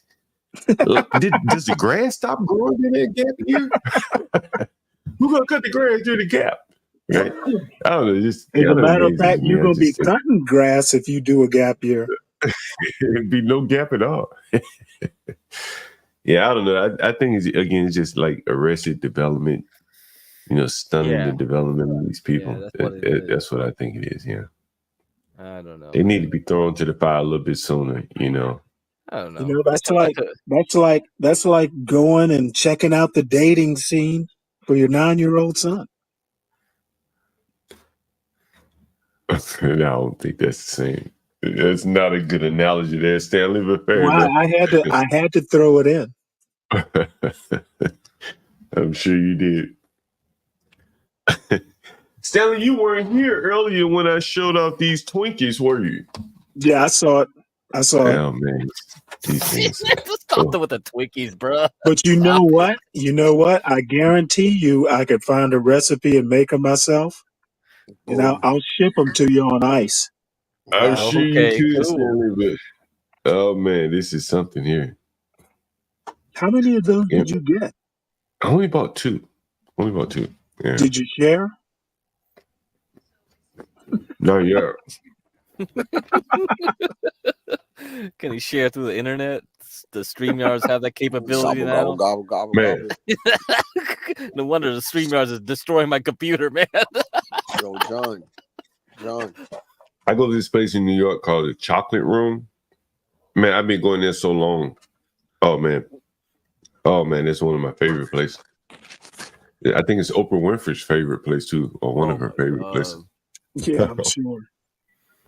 You get a Twinkie. Yeah, no wonder she got the scam. Did she get caught using Ozempic or something? Yeah. She got dropped from Weight Watchers and shit. The Weight Watchers stock crashed. Hey, should have bought Ozempic stock. Hey, look at this. Yeah, but I mean, a gap year before you go to law school is different than a gap year between high school and college, or in the college, right? You take once you get your college degree, you can do any damn thing you want to do. Let me tell you, once my son, if I can navigate him through college, I'm not messing. Dude, I haven't talked to my son in like a week and a half. I'm not calling him every day. I'll check in with him this weekend.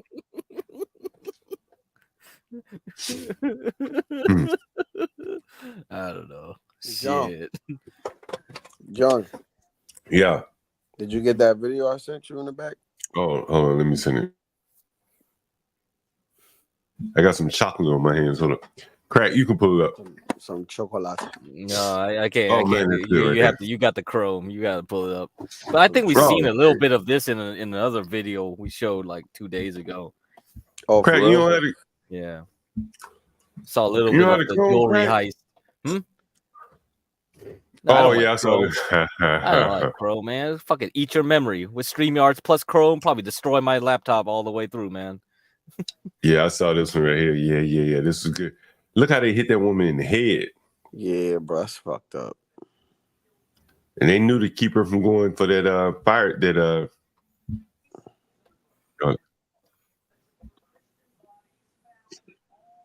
What's that next thing that Virgo? What's a cask?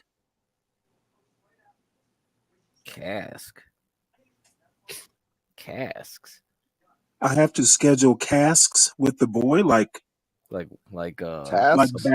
barrels of alcohol. That's what I thought. I was like, "What the fuck? You making bourbon? What the fuck is this? And they got some oak chips. Got some oak chips in there. They majored in master brewing. Oh yeah, they probably did. I mean, winery ain't a joke. Winery's big money. I know. Yeah, learn some. Virgo Sapphire 76. That was a good year. Delicious. Damn. Oh, calls. Oh. Okay, I got you. Schedule calls asks are better. Yo, you see the gloves on these guys? Do y'all see this video? No. Oh shit! I'm not even sharing it. I'll be damn. Yo, check this shit out. These guys all had white gloves on. I mean, yo, these guys are real organized. Dropping to their knees, held at gunpoint. Some of the you gotta share it. You didn't share it. Oh shit! To grab her kids and escape. I thought I damn. Hold on. Give me 1 second. Back at home, I got it. Get used to this here. Well, it's crazy because they're saying that none of this stuff is happening now. Yeah, that'd be the wildest shit ever, right? Is it happening? Colorado's little Caracas, baby. Like, am I blind or? Yeah, you blind. My eyes are deceiving me.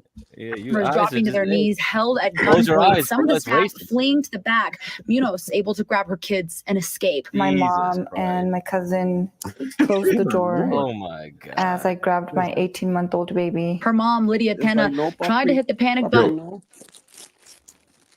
How did they know the panic button was right there?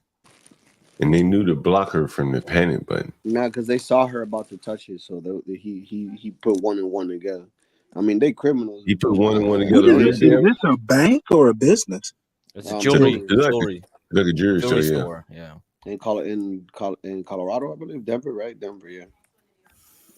What are those Venezuelans? Yep. Yeah. Wow. Yeah. They must have cased the joint. Yeah. Like, how did they know to come out back here like this? Like, this shit seemed like this much more organized than American criminals. Like, you're gonna see something else that's really gonna surprise you. They caught some Colombians doing tourism to steal shit from rich folks. They went to LA to go like rob some mansions. They call it tourism, man. What's Spanish for plumber's crack? I'm gonna play the rest of this video. Hey, what's up, Virgo? Robbers attacked her. They hit her in the back of her head with the gun 3 times. They also hit my cousin Magdalena in the back of the head. So they were pistol whipping her, man. She felt like they were gonna kill her after they hit her 3 times with the gun in her head. Man, look at what that pistol did to her tried to face. move to push the panic button. And Oh they my told her God, that if she Stanley! moved Hey, at all respect all more, women, that they were gonna Stanley. kill her. They're gonna kick you off this panel, bruh. Except Well, she looked injured. Did they beat those feelings into her face as well? Within another minute, cameras in the back capturing 4 more Okay, hold on. men entering the back Look at the white gloves. You seen the white gloves? What? Yeah. door. They had white gloves. Mario Brothers. I like that. You heard the Bronco. lady? You heard the lady say? Listen to what she said.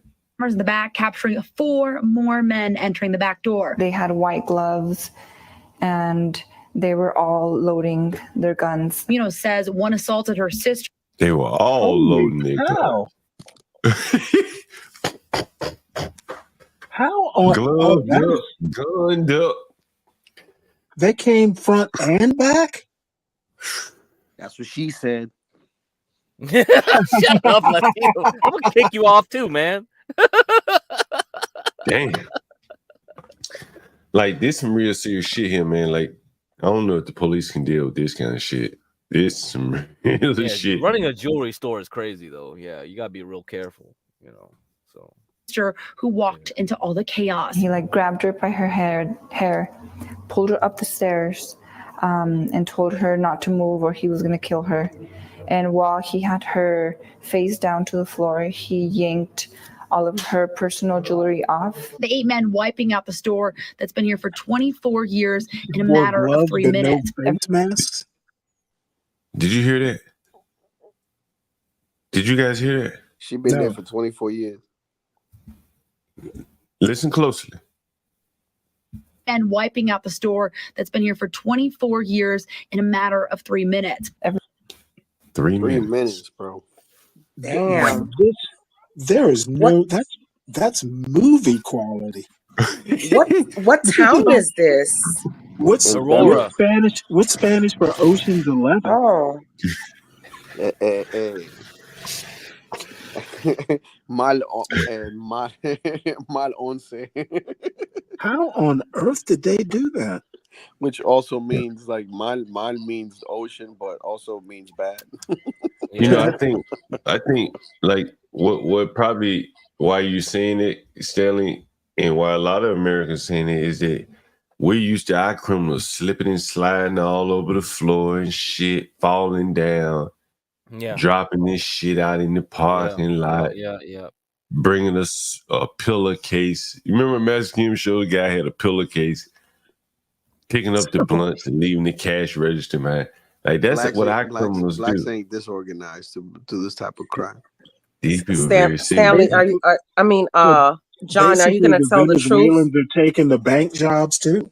Yeah, everything, dude. John, are you going to tell the truth? What we used to our criminals being? Are you going to tell the truth? Wait, I don't know where you're going with this. We used to them being black. Yeah, I mean, rob jewelry stores. We used to them being black. The jewelry stores and robberies and stuff like that was usually the Irish people, man. And banks and stuff. Yeah, like in the 1930s or 40s, right? Come on now, even our crime is segregated. This is a thing here. Come on, man. I grew up in New York City in the 80s and 90s. Come on, man. And blacks would have that means nothing to me. See, and here's the other thing, that I've been harping on. Like, blacks wouldn't have anywhere to move this shit. Like, you gotta be move this shit on the ground, bro. Yeah, you're right. That is true. Right? Touche. Touche. I'm gonna back off. These people got networks, criminal networks, that they can move this shit. And yeah, just like the boosters. And that's why I think ultimately when people talk about like the crime and the violence and stuff like that, these people are going to take the neighborhood. Shit, they got pockets full of money. You think these boys broke? They just hit a jewelry store and cleaned it out. They got money. It's blacks that by this store every day. They could never listen. How long is it going to take for them to make millions? What if Porsche just come? Oh, they're gonna. Someone probably already done hit $1 million, right? Porsche came on here today. Porsche came on here today,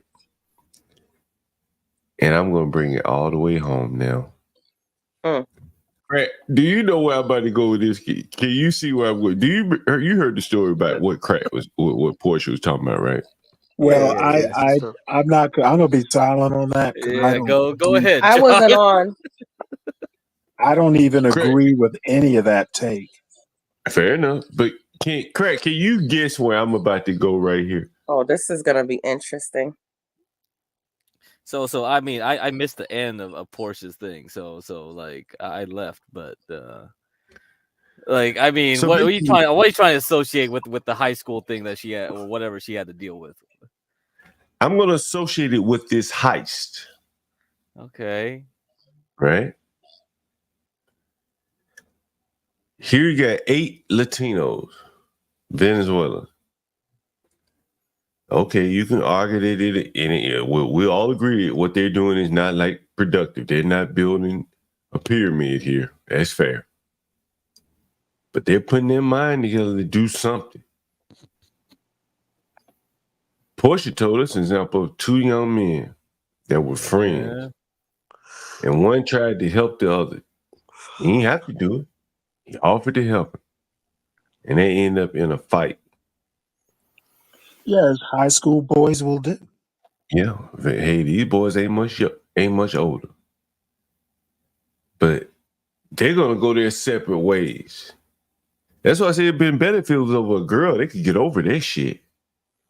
But if one is unwilling to take any guidance from the smarter one, then they can't even compete with. Let me finish. Then they can't even compete with the lower level criminals like these Venezuelans that will at least team up to commit crime together. Okay, Hey, so John. you know what? I don't even see how those dots are connecting. Well, what I'm saying is, that's the same thing. You're saying that they couldn't rob a store? As Get Crack was saying, you got it. We're all social. We got to try to make things work together. If one of them had tried to rob their store, they wouldn't have gotten as much. Maybe have gotten themselves killed or caught. But 8 of them can overwhelm their store and clean it out in a matter of minutes. Individually, they couldn't have done that. Collectively, they can do that. And now they can take all their bounty and go and sell it. And so what I'm saying is, well, let me ask would you take this video back to Portia's school, sit those two boys down, and go over this life? Man.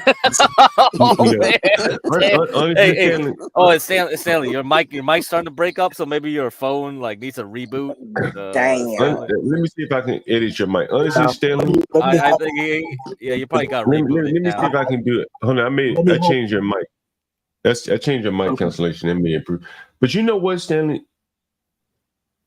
That shit might work. Oh my God. What she's telling them clearly ain't working. If she telling them, hey, go work together and let the smart one help the dumb one. And as soon as the smart one help the dumb one, they get to fighting with each other. God. Right? That's what she said happened. No, right? But John, it's the same thing I asked Angel yesterday around this time. I asked him, would all the gangsters and all the gangsters that have problems in Chicago, would they ever unite if it ever came to that? To go against these Venezuelans in Chicago, if it ever came to that? No, they're too busy fighting each other.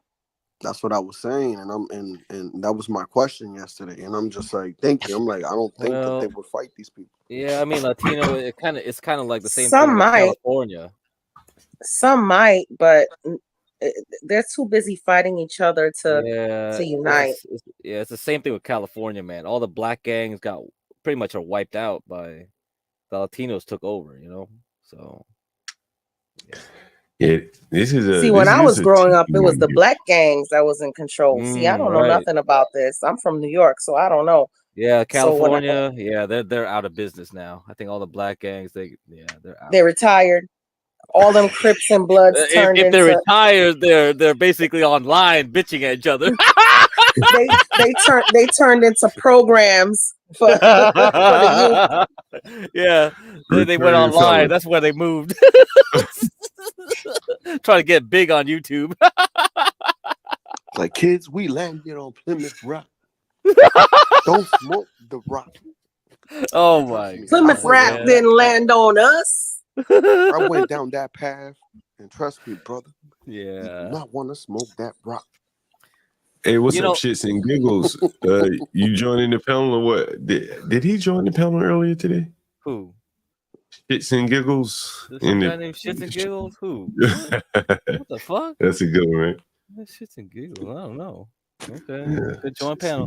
But hey, if Rashu was still here, he'd probably tell you something about, because he used to work with people like, his friends making a business. Right? He actually tried to make some soap, that shea butter soap and stuff like that. And I think he could tell you stories, man, because he was on here late nights and talking to me about that. Like, yeah, I don't know. I don't know if it's a race thing, it's a what thing. I don't know, man. Well, there's a woman. She's a liberal, and it's an interesting story. She, all her life, went to college, made her business. I'm kind of liking that hat. After she graduated. Oh, it's just a hat, huh, Stanley?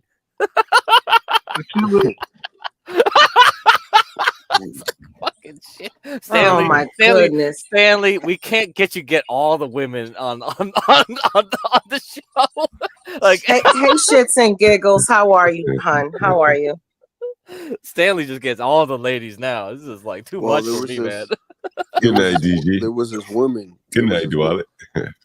There was this woman that had her business. She became a CEO, and basically, she wanted to hire people like her.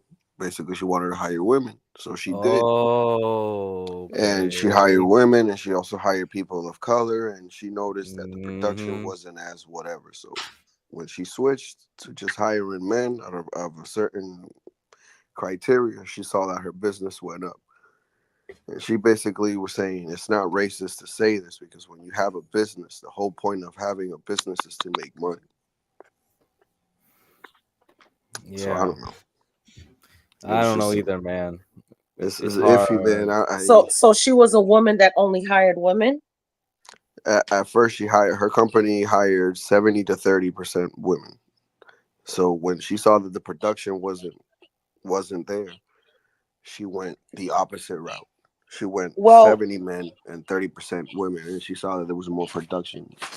Well, you can say that about any demographic, right? Let's just say it's a Asian store. They're gonna hire Asians first, and there's nothing wrong with that. If it's a Black-owned store, they're gonna hire Blacks first, It is what it is. Especially when you're starting out, you hire family, you hire friends. I wouldn't hire family.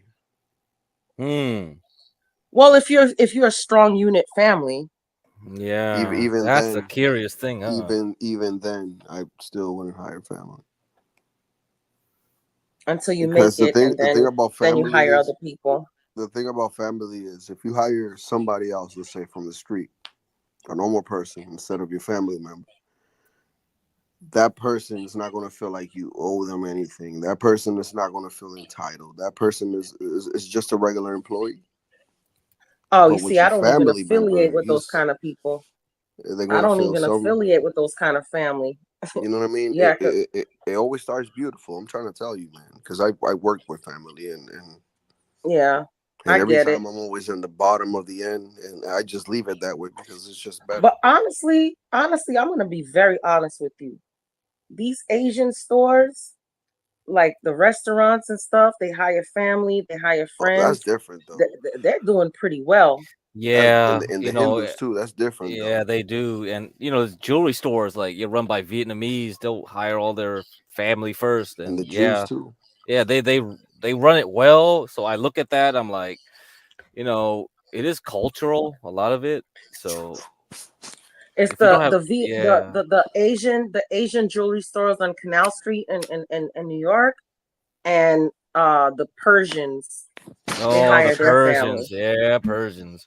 They got that whole like used used car shit. Man, let me tell you, you wanted to get and the Arabs. I think us blacks are the only ones that can't get it together, to be honest with you. Because but a lot of they're like gold markets in the Middle East where you just basically buy raw gold. They weigh it out by scales. Yep. So if the Persians, the Jewish, Arabs, there's all kinds of gold connections. There's like a city in Israel that's like famous for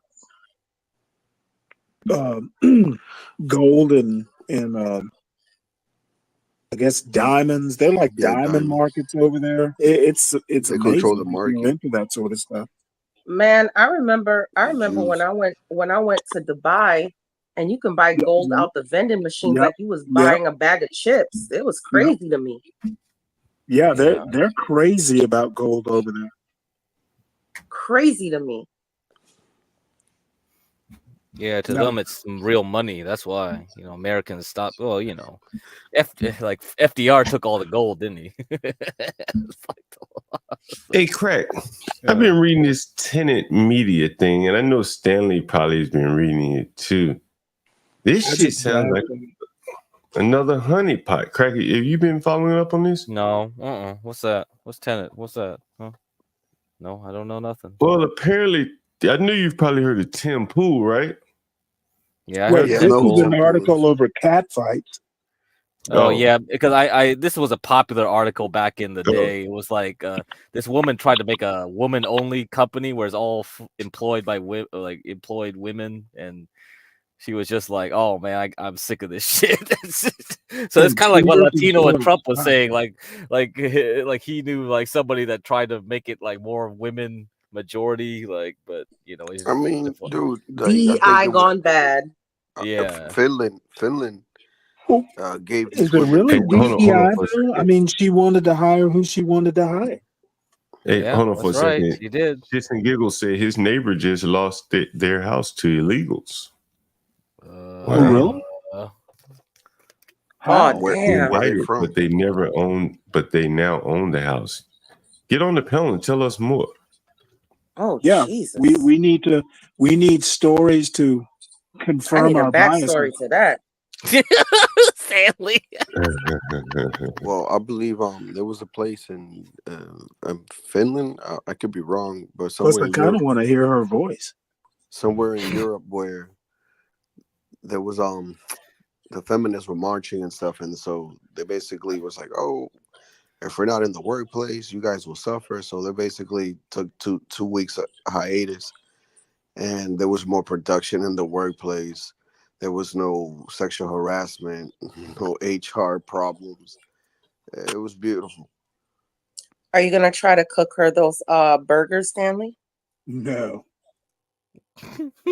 Sure. Not unless she's in Villa Rica, Georgia.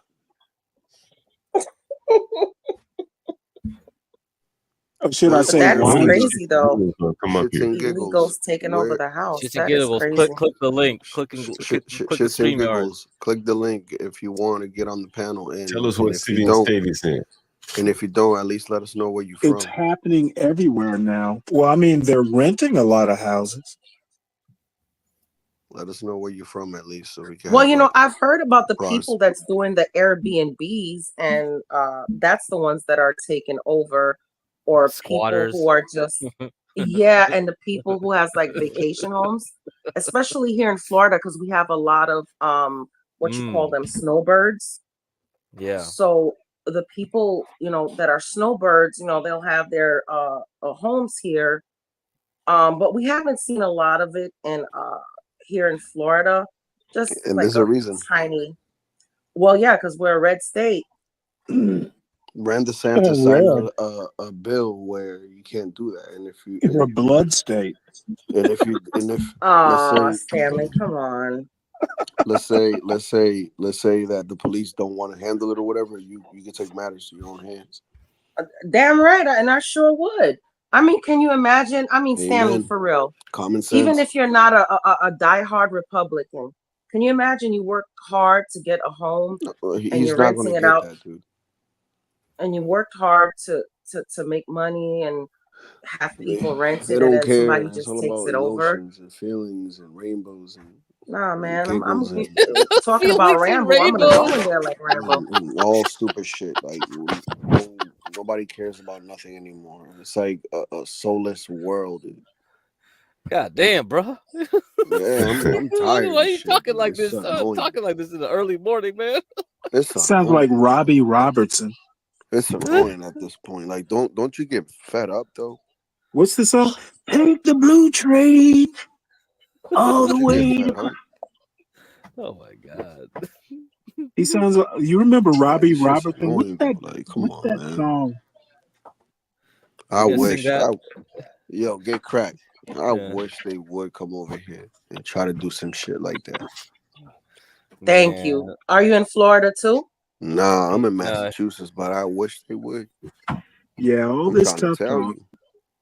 When I here she comes. Is this her? Who is this? Yeah, it could be her, man. There it is. You have to cool, put up cool. a banner. Can we just call you Giggles? Could be a porn bomb and a lure us in, crack. Yeah, it could be. We got so many. Tell her to take off her hat. Take off your hat and go yeehaw. Hey, Giggles, don't show us your pecker. Oh man. Hey, delete that last stream. Oh wow, the whole thing. Wow.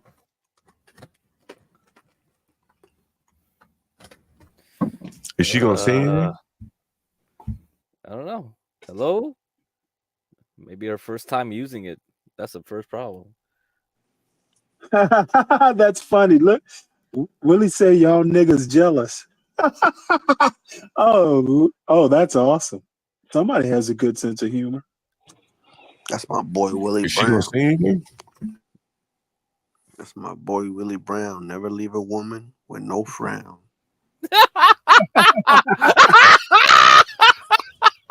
Jesus Christ.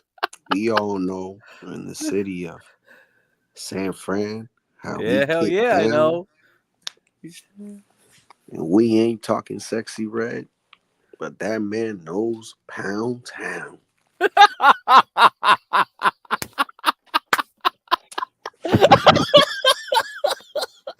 Oh man. Why ain't you on the DNC, bro? That shit off. I know they shouldn't have given me Is that suit Sniggles that gonna say anything? what's his face was wearing. The rapper man with the yeah. Lil Jon. They Lil should have given me Jon, that man. blue suit. Looking like a glow stick. You crack, you niggas a porn bomber? I'm not talking anything. I don't think she figured out how to use it. You think? Yeah. You think it's a porn bomber? I don't know. Y'all need to check the back chat. I don't know. Yeah, I see her device not connected now. I don't think she knows how to use this shit. That's a real problem with the StreamYards. Actually, just call in the call-in line. That'll be easier if they can't figure that out. Virgo. That's actually a good idea. Virgo. That's the whole point of the call-in line, man. StreamYards are annoying. What? What you said in the back chat. I'm just being true. You know other people can see that, right? Oh well. Oh God, it's too funny.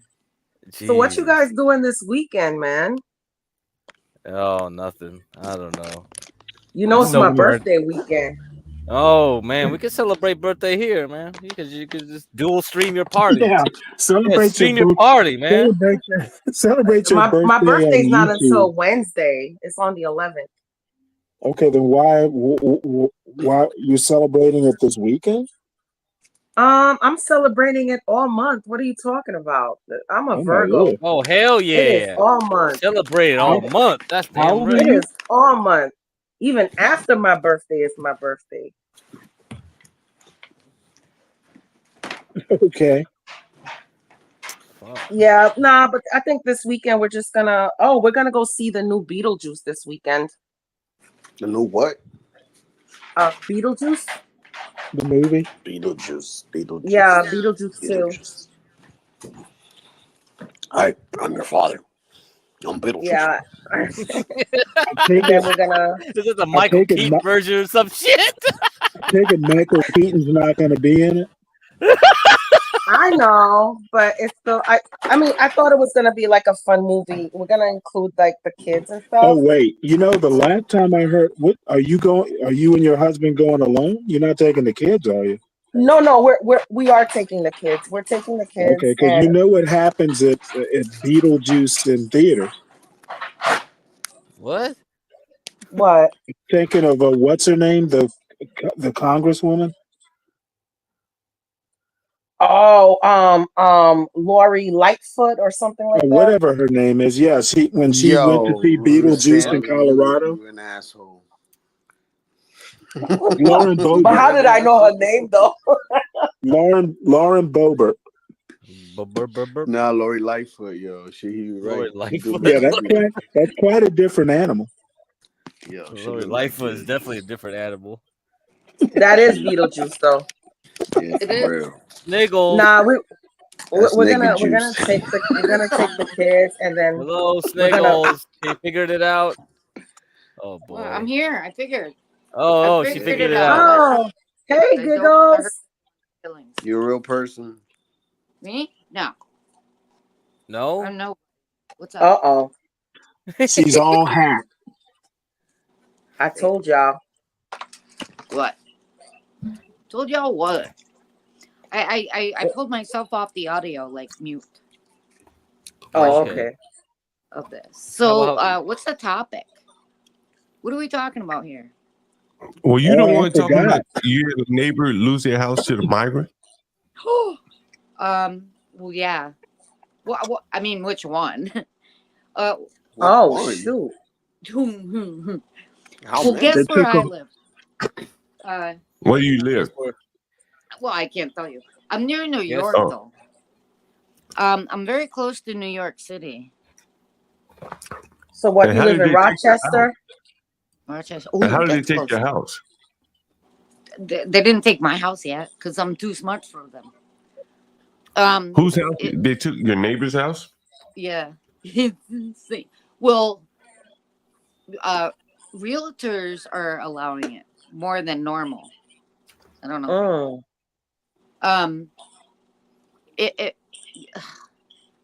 Oh God, where do I start? I don't have an itinerary, if you will. But if you understand, if you take people in for a certain amount of days, they can literally take your home. Mm-hmm. Illegals, if you will. You understand that, right? Yeah. Workers too, by the way. There's a lot of people that are coming here that are workers, and they don't have a place to stay. And they're asking you, oh man, these guys are good too. They're asking you to pay their travel expenses to get back and forth to your home and do all kind of work that you're getting, your insurance pays for. So yeah, check it out. Great fucking controversy. People are like, listen, just stay in my backyard or stay in a tent or stay in my shed, stay in my, whatever, what do you call it? The house thing in the backyard. So these are like restoration crews? Yeah. There's a lot of them. Dude, pay attention, man, because it's free of charge. Yeah. Sorry. I gotta slow down. I'm seeing it so much. I've warned of this for decades. Well, not decades, years. It feels like decades. Knowing what the hell's coming. Anthony Aguero was one of them. Told us the global compact of migration is a very important word. Well, a term. The global compact of migration, it frees them of any wrongdoings. Not only that, they give them they give them education, they give them food stamps, they give their children schooling. What is it? Medical. What else? Driver's license. They give them a voting rights. Voting rights was their first thing. That's a red flag. Catch up, Mustato. It's gonna end the day after elections. By the way, catch up. I don't know when that is. What is it? So it's like, what is it like? Well, it's November 4th of this year.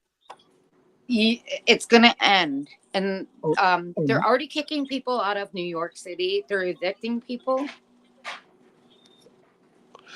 It's not the people that are being evicted are not the people. It's not the immigrants. It's the people housing them. So what? In turn, they're because they can. What do you mean how? Because they can. These hotels and motels, Holiday Inn. Well, who? I mean, is it the Democrats doing it? It's both of them. It's both. Well, it's actually all, if you want to include the independents. Damn, dude. Well, do you think they're basically this is the Agenda 25. We're in Agenda 25. There's another one coming in Agenda 2030. The WHO hooked this all up. George Soros. You think they're going to deport American citizens? Jesus. Say again? You think they're going to deport American citizens and I'm sorry, what? bring in new ones? Yeah. I don't know if you know this. This will be like a really very simple thing for you to do. Talk to your local law enforcement and see if they speak English. Oh wow, okay. I know mine's do. They are hiring a lot of what? Yeah, well, small towns that works. Just talk to local law enforcement and then see if they speak English. They're now actually trying to bring in what do you call it? So they want translators, right? Who do you? Oh God, here we go. See, I'm not trying to be a jerk. Who do you think the translators are? Well, they have to be people that are from CIA. another country that speak the language and speaks English as well. Yep. Well, you know, my town actually sounds Right. kind of Spanish. If you But that has been going on Yeah, forever because I remember when I was young, I translated for the courts as well. So, well, at least right. Are you a citizen? Yes, I am. They have phones and they have they have phones and they have translate on the phones. That's the easy part, right? Oh, okay. But Yeah, we didn't have that back in the days. happening is, yeah, right. We have that now. There were a lot of border crossers that came in. And if you like I said, Anthony Aguero, I'm not a pusher for that guy. Like, I'm not getting paid at all. But if you look up Anthony Aguero, you will realize it's the same municipalities that they're going into. Not only that, but where they're coming from. So you will always see Afghanistan's all Afghanis coming in for what, maybe a good, I don't know, 2 weeks. They're all the same people because they put them on the same bus where they ship them to, where they all speak the same language, right? Pay attention. They go to the same districts. So they come to New York City, they go to Pennsylvania, South Carolina, Florida, Tejas. Well, Texas, they call it Tejas. Even Ohio. No one's going to California. Ohio, yep. They're going everywhere. They're going to Colombia. They're going up to now in Canada, I found out.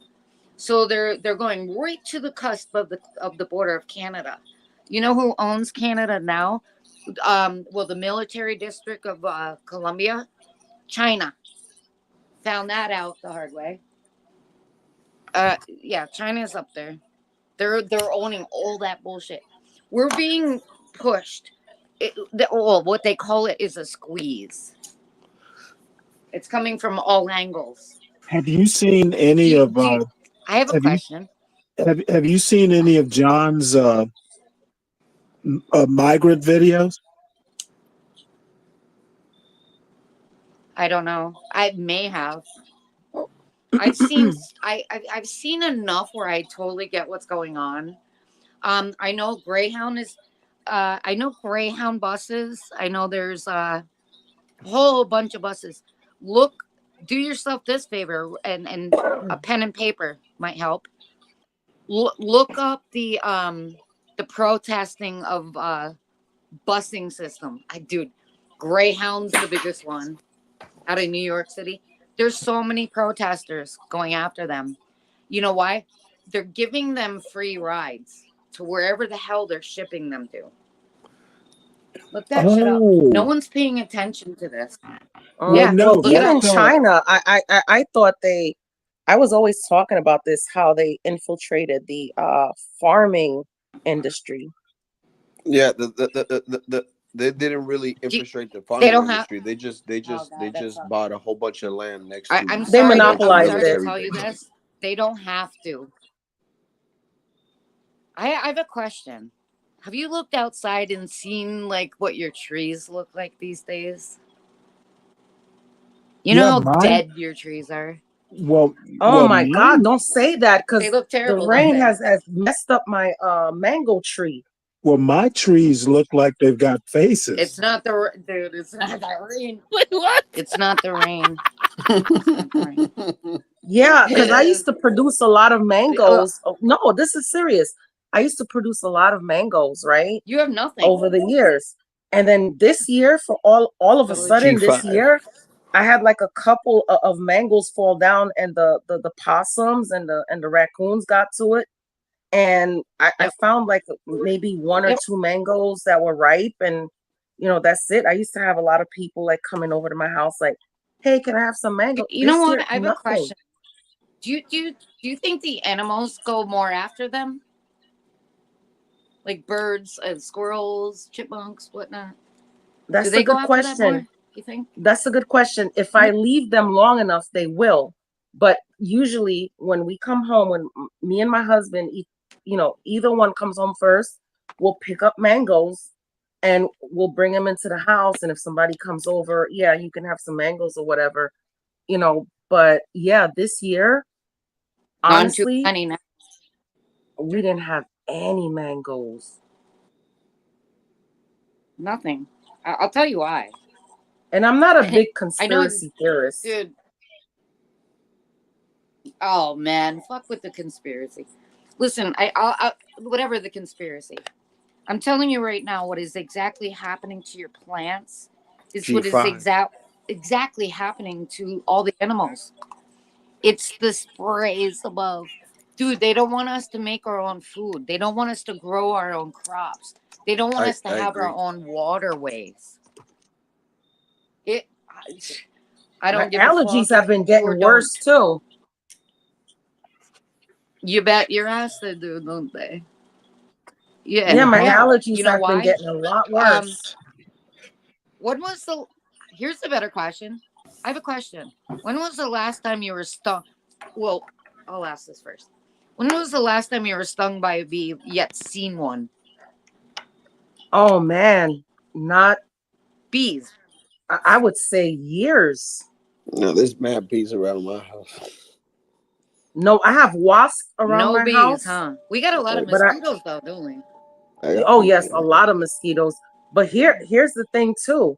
I tell you this much, and this is why I'm interested in what you're saying. I went through all of 2020 without having COVID.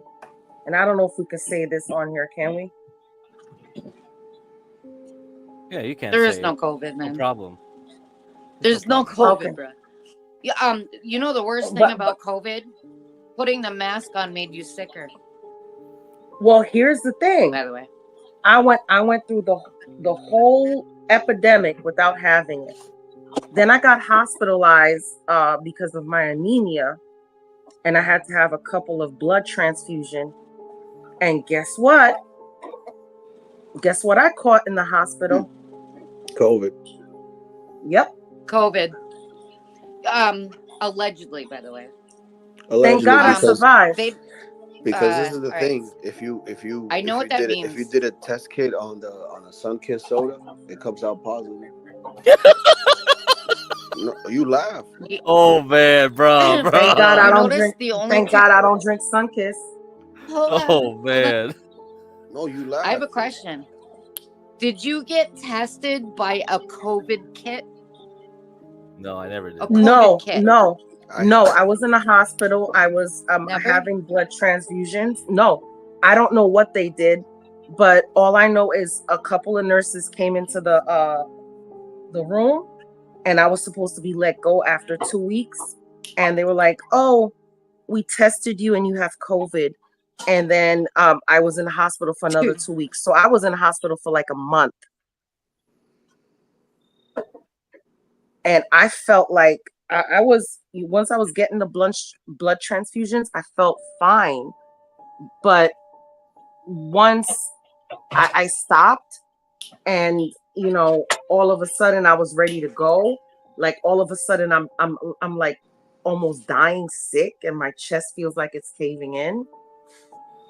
Yeah, so man, I can't say you're lying. Can you hear me? Yeah. All right, I got that. Did they make you wear a mask? No. They did not. Okay. And none of the nurses wore a mask either. Come to think about it. Yeah, and you know what I mean. They were busy dancing, making TikTok videos. Right. No. You hit that on the head. That's exactly what they were doing. It was bullshit. You hit that on the head. Fauci, do you guys think? I have a question. Do you think what is it? False. I call him falsely flagging. Dr. Fauci, remember him? And Judy Malkovich. Yeah. They came out with the cytotoxins, according to the facts that there was anything to do with what is it? So COVID. Do you know that it was announced that they were both dead? Yeah, and I'll tell you something else. Who? My previous job, Anthony Fauci and Judy Malkovich. They're the ones that came out with the cytotoxins. And I tell you this much. When was this? My previous job before I started working for the government, I was working for a medical company, and one of our biggest suppliers was Pfizer. Pfizer. It's Pfizer, not Kaiser. Pfizer. I know Pfizer. exactly That's what I said. Sorry. Yep. I'm from Brooklyn. It's okay. Yeah. I know. So I was working with this medical company, this research company, and I was doing accounting for them. And some of the pills we were, allowed to go into the accounts and see what they were for, but there were some of the pills that we weren't. And I always wondered, like, why we, girl, I think you hit something on the head. Yeah. I think you hit something on the head. Yep.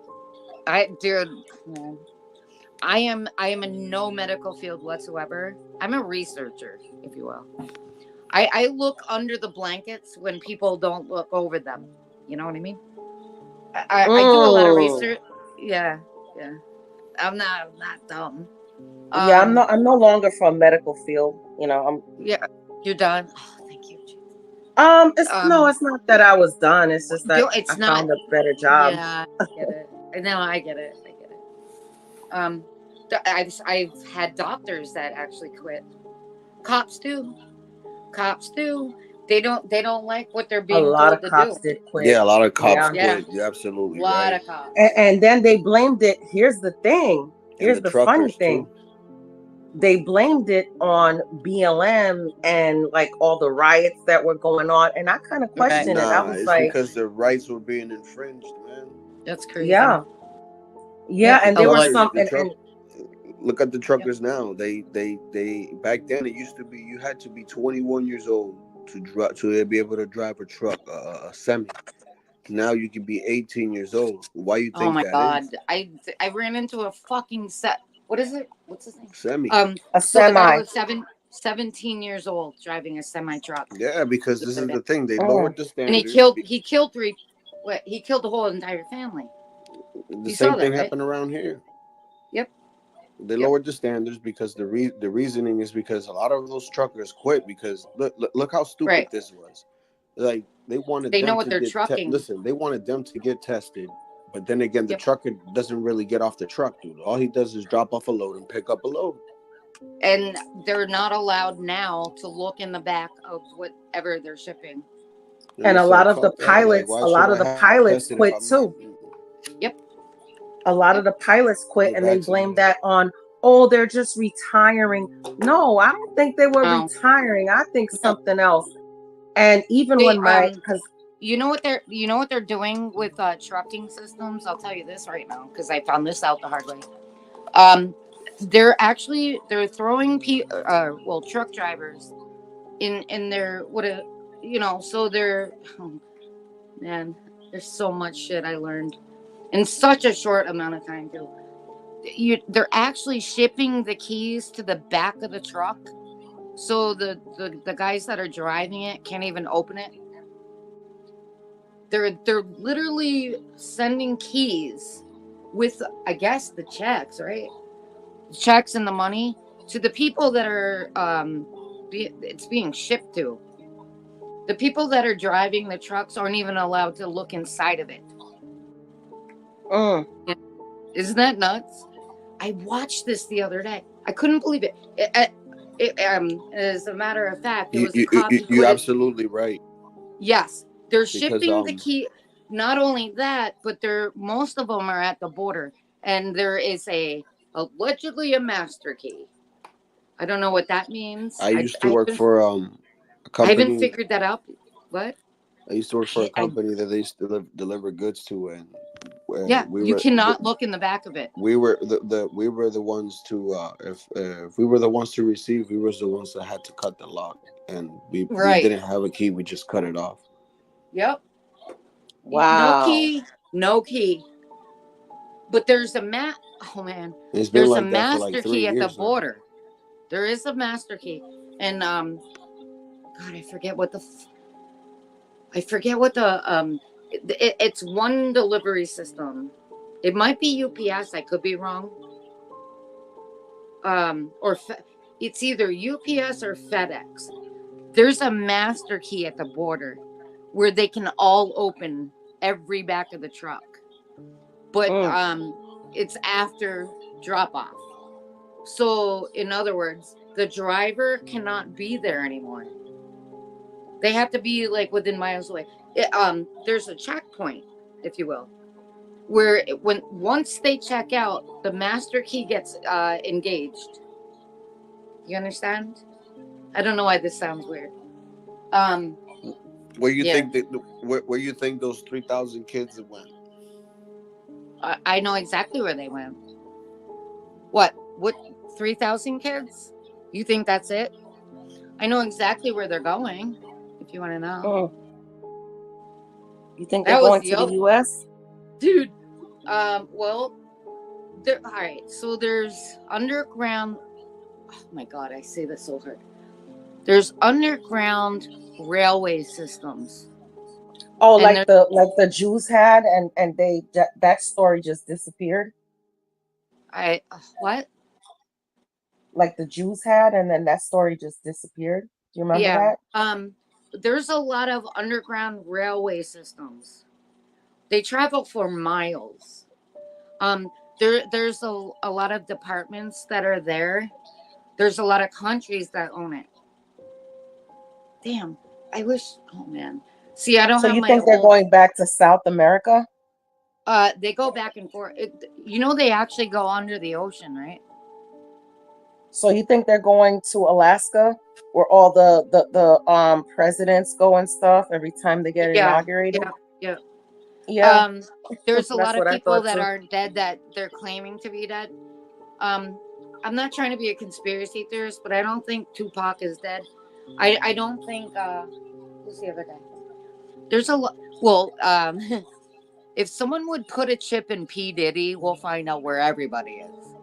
Because I have a feeling that, yeah, right. Oprah too. Oh man, here's the other. You want to hear something really fucked up? Remember when they burnt Hawaii? Pretty much all of Hawaii burned. I think that was either a lie or a conspiracy. I mean, maybe not a lie because we saw it, but it was. There's something going on there. They burnt. I'll tell you exactly what happened. So they burnt out the locals. They burnt out the mayors and whatever they call that. They're not mayors, right? I don't know what they call them in Hawaii. They burnt out the people that are government alleged not complying official type people. If you look at the burnt community, dude, this will blow your mind. Look at Oprah's land. Border to border. Border to border, right? Look up what was burnt versus what wasn't. It's literally a straight ass line that did not touch her estate. Check that out. You might be able to do it on what is it? I guess Google Earth, maybe. Yeah, and since when do fires go in a straight line? Yeah, that was crazy. Oh man, Please don't share this yet. I get banned so many times for talking. Just a heads up. Just take a pen and paper, you know? Yeah, what else? Well, The Rock was part of it. Rock was definitely part of it. Oprah, definitely. She thinks she's coming back, but she's not. No one cares. But look at her land property lines. They're oh man, it's so straight. It's so straight lines. Not only that, what's next, what they're planning on doing is putting, I don't know why this matters. A technology city.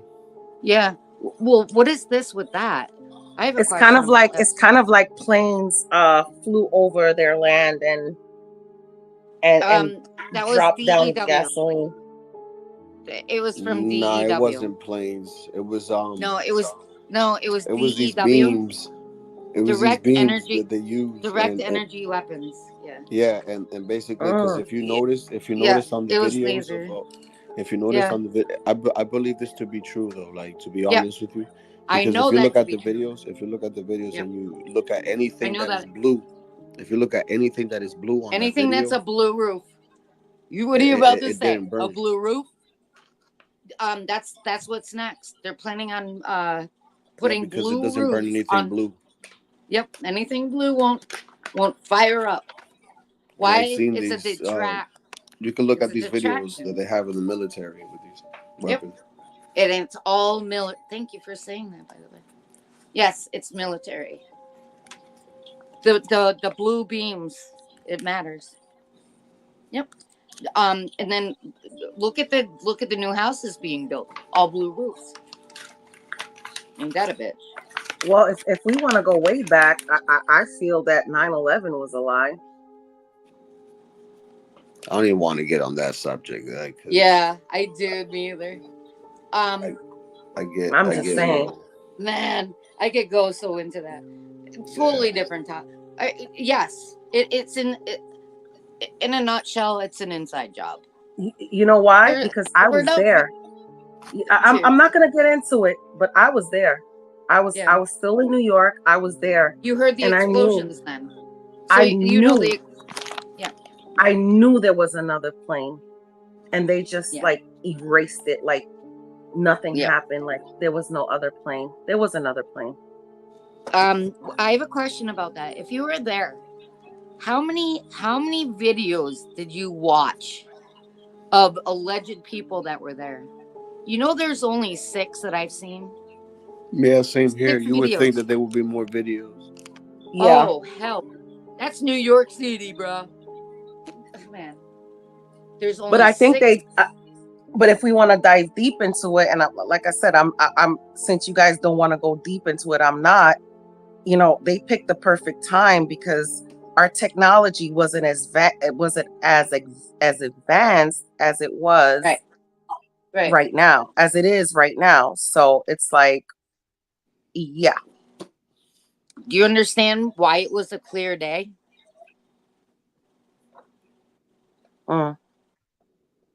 I wonder. I've always asked this. No one can ever answer this.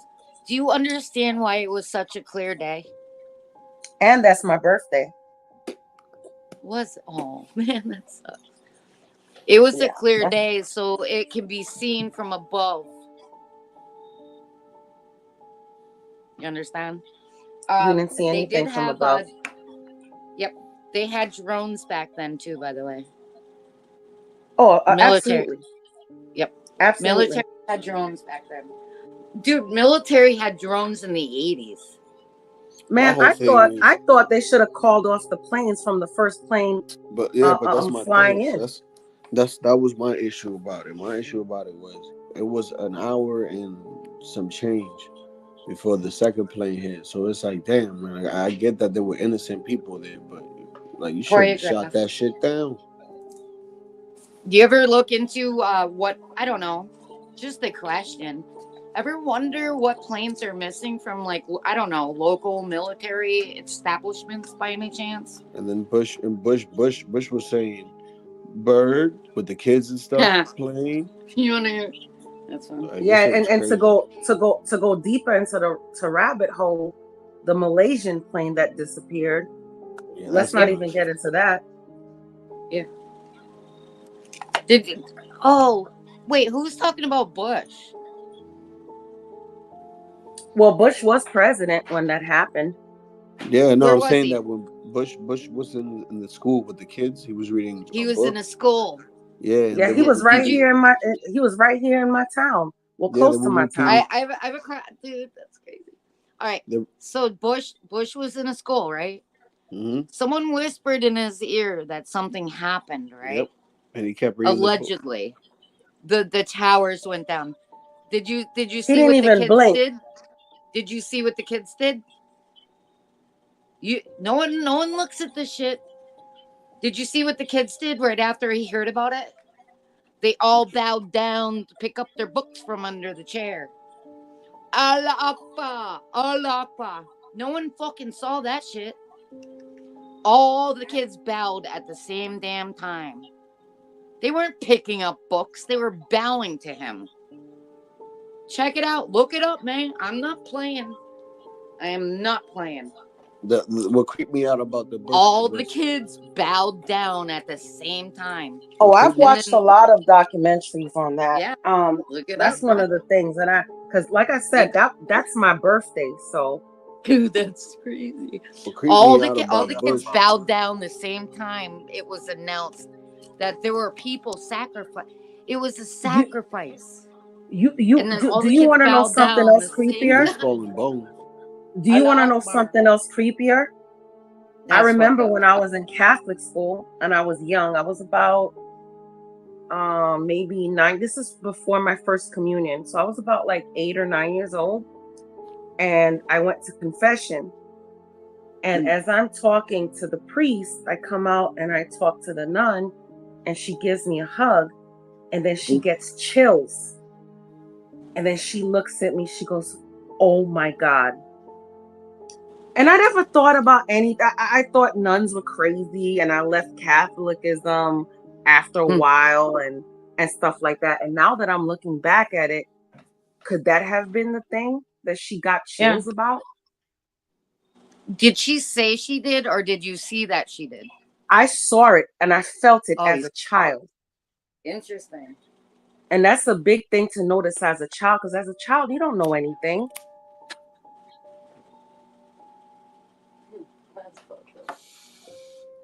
That's pretty cool. That means, well, I mean, clearly you're you know what's going on, right? People don't have to tell you. That's interesting. No, I know what's going on. Yeah, I know what's going on, and I guess we gotta keep what we can't say out loud quiet. Oh man, I appreciate you saying that. I get banned so many times for talking truth. I don't know how much time we have left to do that, you know? Yeah, and I hear people talking banned. about. I hear I'm Elon Musk, talking I'm about from so many sites. Elon Musk talking about we're going to space. Yeah. No, we're not going to space. Dude, what? This is gonna end.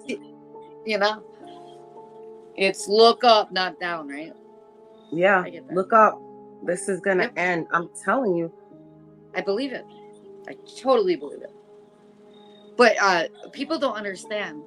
There's so much shit that happens, even with the sprays and shit. And people are wondering why we can't grow fruit. Of course. Man, yeah, that was the weirdest thing to me because my mango tree is huge.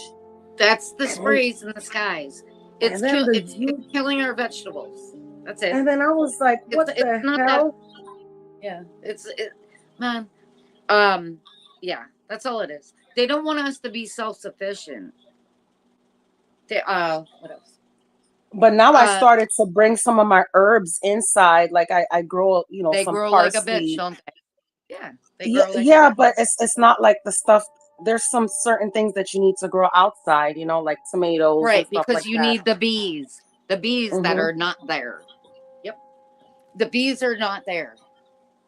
I haven't seen a single bee here. All I see is wasps around my house. Yep. Wasps are I got it all. Irrelevant. I Yeah, even they have don't them do in my shit. basement. Yeah. Honey. We need honeybees. Yeah, those are honeybees. Honeybees. And that's the best honey, the natural, fresh honey. And we have a farm. Oh my God. I'm starting to think about this right now. We have a farm. It's called the Mixed Basin, and it's closed now. Because all they did was like sell honey, and they closed, saying that it's like they went out of. Why did you go out of business?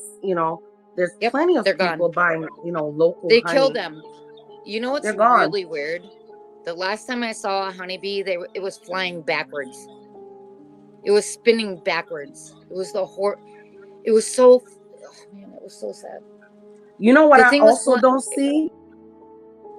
Caterpillars. I don't see caterpillars. I don't see butterflies. As a kid. Yep. I don't see caterpillars, and I don't see butterflies anymore. Yeah, I don't see I see moths. Moths. Yep. I get them all the time in my house. Every time I open the door, a couple of them will fly in and just sit on my wall, just looking at me and stuff like that. Almost as if help. Oh man, that sucks. Now I feel don't see caterpillars. And all them birds that drop dead from the sky too. You saw that. Crazy. That should be happening a lot. I saw that. What you're talking about, the birds? That was a DEW. It was a direct energy weapon, and all the birds smashed to the pavement. I saw that. It's a DEW, man. I didn't see that in Florida. I didn't see the birds fall down. It was so bad. There was like thousands. But I don't see the bats anymore. I'm not talking anymore. about a couple. It was like thousands of birds got smashed to the ground for no reason whatsoever. We used to have a lot of bats around here. Believe it or not, bats are actually good for the ecosystem. Yeah, bats I don't are good. see them. I don't see them anymore around here. I used to see them a lot. We don't have that many either. You'll see like a couple of them at night, on the light post, and that's it. And I'm like, what happened to all the bats? Not even paying attention to like what's going on. Yeah. Oh my God, that's. There ain't Gotham. Yeah. But you know what is still around? Let a possum or a raccoon die in my yard, the vultures will come. There's a skunk over around here on my house. I'm really trying to kill that shit. Oh God, please. No, don't kill it. They're good. Yeah, don't. Oh, please. Because it's so expensive to get rid of like a dead raccoon or possum in the yard. What you mean? I thought that shit was trash. Oh my God! Please don't. Oh my God. Yeah, I don't touch them. I don't touch them. They are essential. They're part of the ecosystem as well. Little do you know, Well, you're not seeing the whole his ass out of my driveway. Oh man, whatever. Don't leave your goddamn food outside. You're gonna make my car stink. Whatever, dude. Please don't kill them. Don't kill them. Dude, there's not much left to our ecosystem, man. And I don't even know why that raccoon. I don't even know why that raccoon died in my yard, because I know there was a raccoon, and I didn't even, care about it, because it would come and fuck with the guard. Oh man, it would fuck with the guard. Oh my God! Right now there's a lizard. There's a little lizard in my house. He just ran under the. Oh shit! He just ran under the dryer. Me too, in the frogs. I'm in the garage. Even that, don't kill them. No, I don't. Yeah, don't. Who you voting for? Please remember this too. They're coming inside because they're afraid of something outside. Please don't forget that. If it's not normal, there's a reason. And you know what? They eat all the spiders, because I do get spiders that come inside the house, and sometimes palmetto bugs will come inside the garage, and they'll eat them. So they're running away from something. Are you going to cast your vote? And then they come inside and you kill it. Donald J. Trump. Don't forget, there's a reason for everything. If it's not normal, there's a reason for it. Seriously, I'm telling you, man. Yeah, I've never seen so much lizards and frogs like sneak into. And I'm not saying that I have like an abundance of lizards and frogs in the house, but I'm just saying I've never seen so much of them like come into the house. Yeah, I was driving home the other day. It was frogs everywhere in the middle of the road. They were jumping towards my car lights. I couldn't figure out why. Then I came home and I was bringing in my groceries. They were running inside, literally running inside the house. You know what I don't see anymore either? Did you let them in? I did no. You know what I don't see anymore? we have a lot of black racers around here. I don't see the black racers anymore. If I seen one this season, I'd probably be lying. Wait, what is that? You said, excuse me, you said black racers. I know. I was gonna ask her the same They're thing. snakes. I already know what you're about to say. A black race. It's not a black racist. What is it? A black what? Not black racist. Black racer. I'm like, we can't. Sorry, be I do have a little list. We can't be racist. A black racist. No, I do have a little list, but no, a black racer. Racer. What is that? Explain it's a to snake. Okay. Wait, what? Wait, what happened? It's a snake. I don't see them. I haven't seen them at all. I used to see them all. We used to find like 4 or 5 of them in the yard, like every couple of days, just chilling. And you know, yeah, they don't bother you. They're not poisonous, so they'll just run when they see you. The little black snakes that be in the garden that have like a little. No, they're not little. They're not gardener snakes. They're kind of thick, but they're all black. Yeah, I don't even. I know what you mean. Garden snakes. And listen, we don't even see those. Well, I live in Florida, so we got all kind of critters here. Oh, yeah. What do you remember them going? Do you remember where they were mostly inhabiting? That will tell you whatever's missing is why they're not there. Well, they were always in the garden, and like they would burrow. You would find like holes in the grass, because on my property we have a gigantic lawn. Oh yeah, I don't see the holes anymore, and we get the grass cut. I don't see them anymore. That's interesting. Black races. So funny. Black racist. Sorry, I'm not. Whatever. That black racist. Black racers. Racers. That Racer.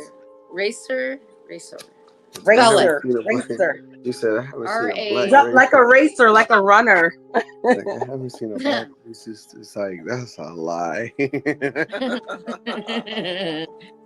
Dude, they ran like a motherfucker, didn't they? I seen a black racist in my yard, y'all.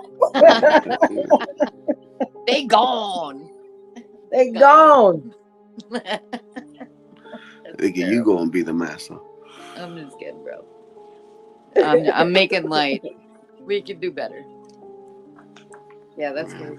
Yeah, but black racist is funny though. Don't lie. No, it is. I'm not. It's like, I caught a black racist in my backyard. I caught a black racist in my backyard. I would love to catch a black racist. I want to know what their fucking terms of service is. I don't know what they would want. Like, I don't know what they would want. I don't even think they would burn a cross. What are you mad at, bro? He's like, I don't. Yeah, what are you mad? I'm black too. I'll give them a pair of Nikes and high tops. Listen, I don't even think they'll burn the crosses because their mama will whip their ass. Whatever, dude. All right, calm down. Don't get that deep. He's like, their mama will whip their ass for doing. They probably come after my husband. Nah. Shit. Fuck. Oh man. They're like, you married this black woman. I'm a black racist in your yard. It's like, we want our sister back. Burn it down. Our sister back. All of it.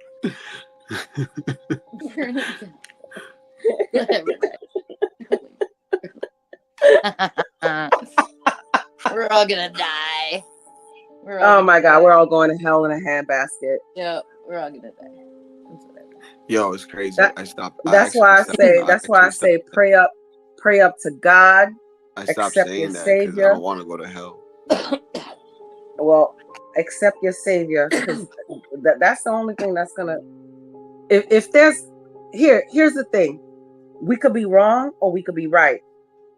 Right. I know The best thing, right. the best thing is if we right, we get saved from this land when it perishes, right?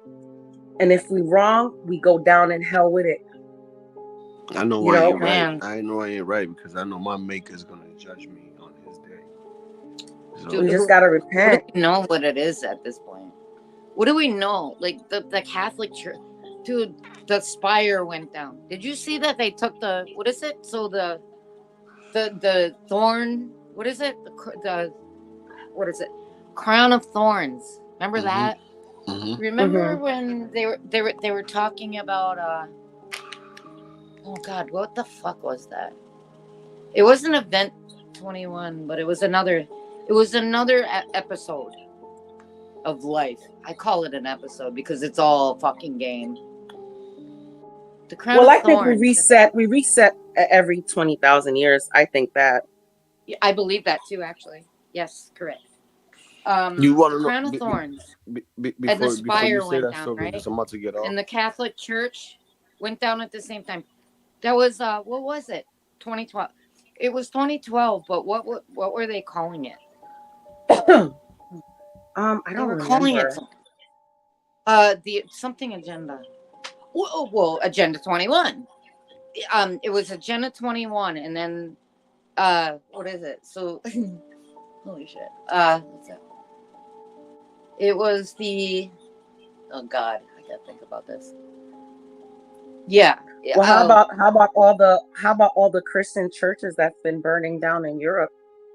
Yeah. I mean, if you take a map at it, and I haven't looked into it that much yet, but if you take a map and you plot all the churches, it forms something, and I haven't looked into it yet. They're all Catholic. Mm-hmm. Not one is a Christian church, allegedly. They're all Catholic and I churches. turned into Christian, and we turned into, once I met my husband, we turned into Protestants, and I'm really trying to get him to turn into Catholic again. Right. Well, I'm Episcopalian. Oh, okay. So you're very close. I mean, our religion is very close. Yeah. The only difference is the priest cannot marry in mine, and it can marry in yours. Yeah. What is so funny? I don't know why the guy's like, whatever. Get Crack is probably snoring, man. You know he snores. I'm about to get off soon, but you want to know how I know most things is BS? Because once you wake up in the morning, they already have the news of the day. Hey, thanks. And that's how they get us.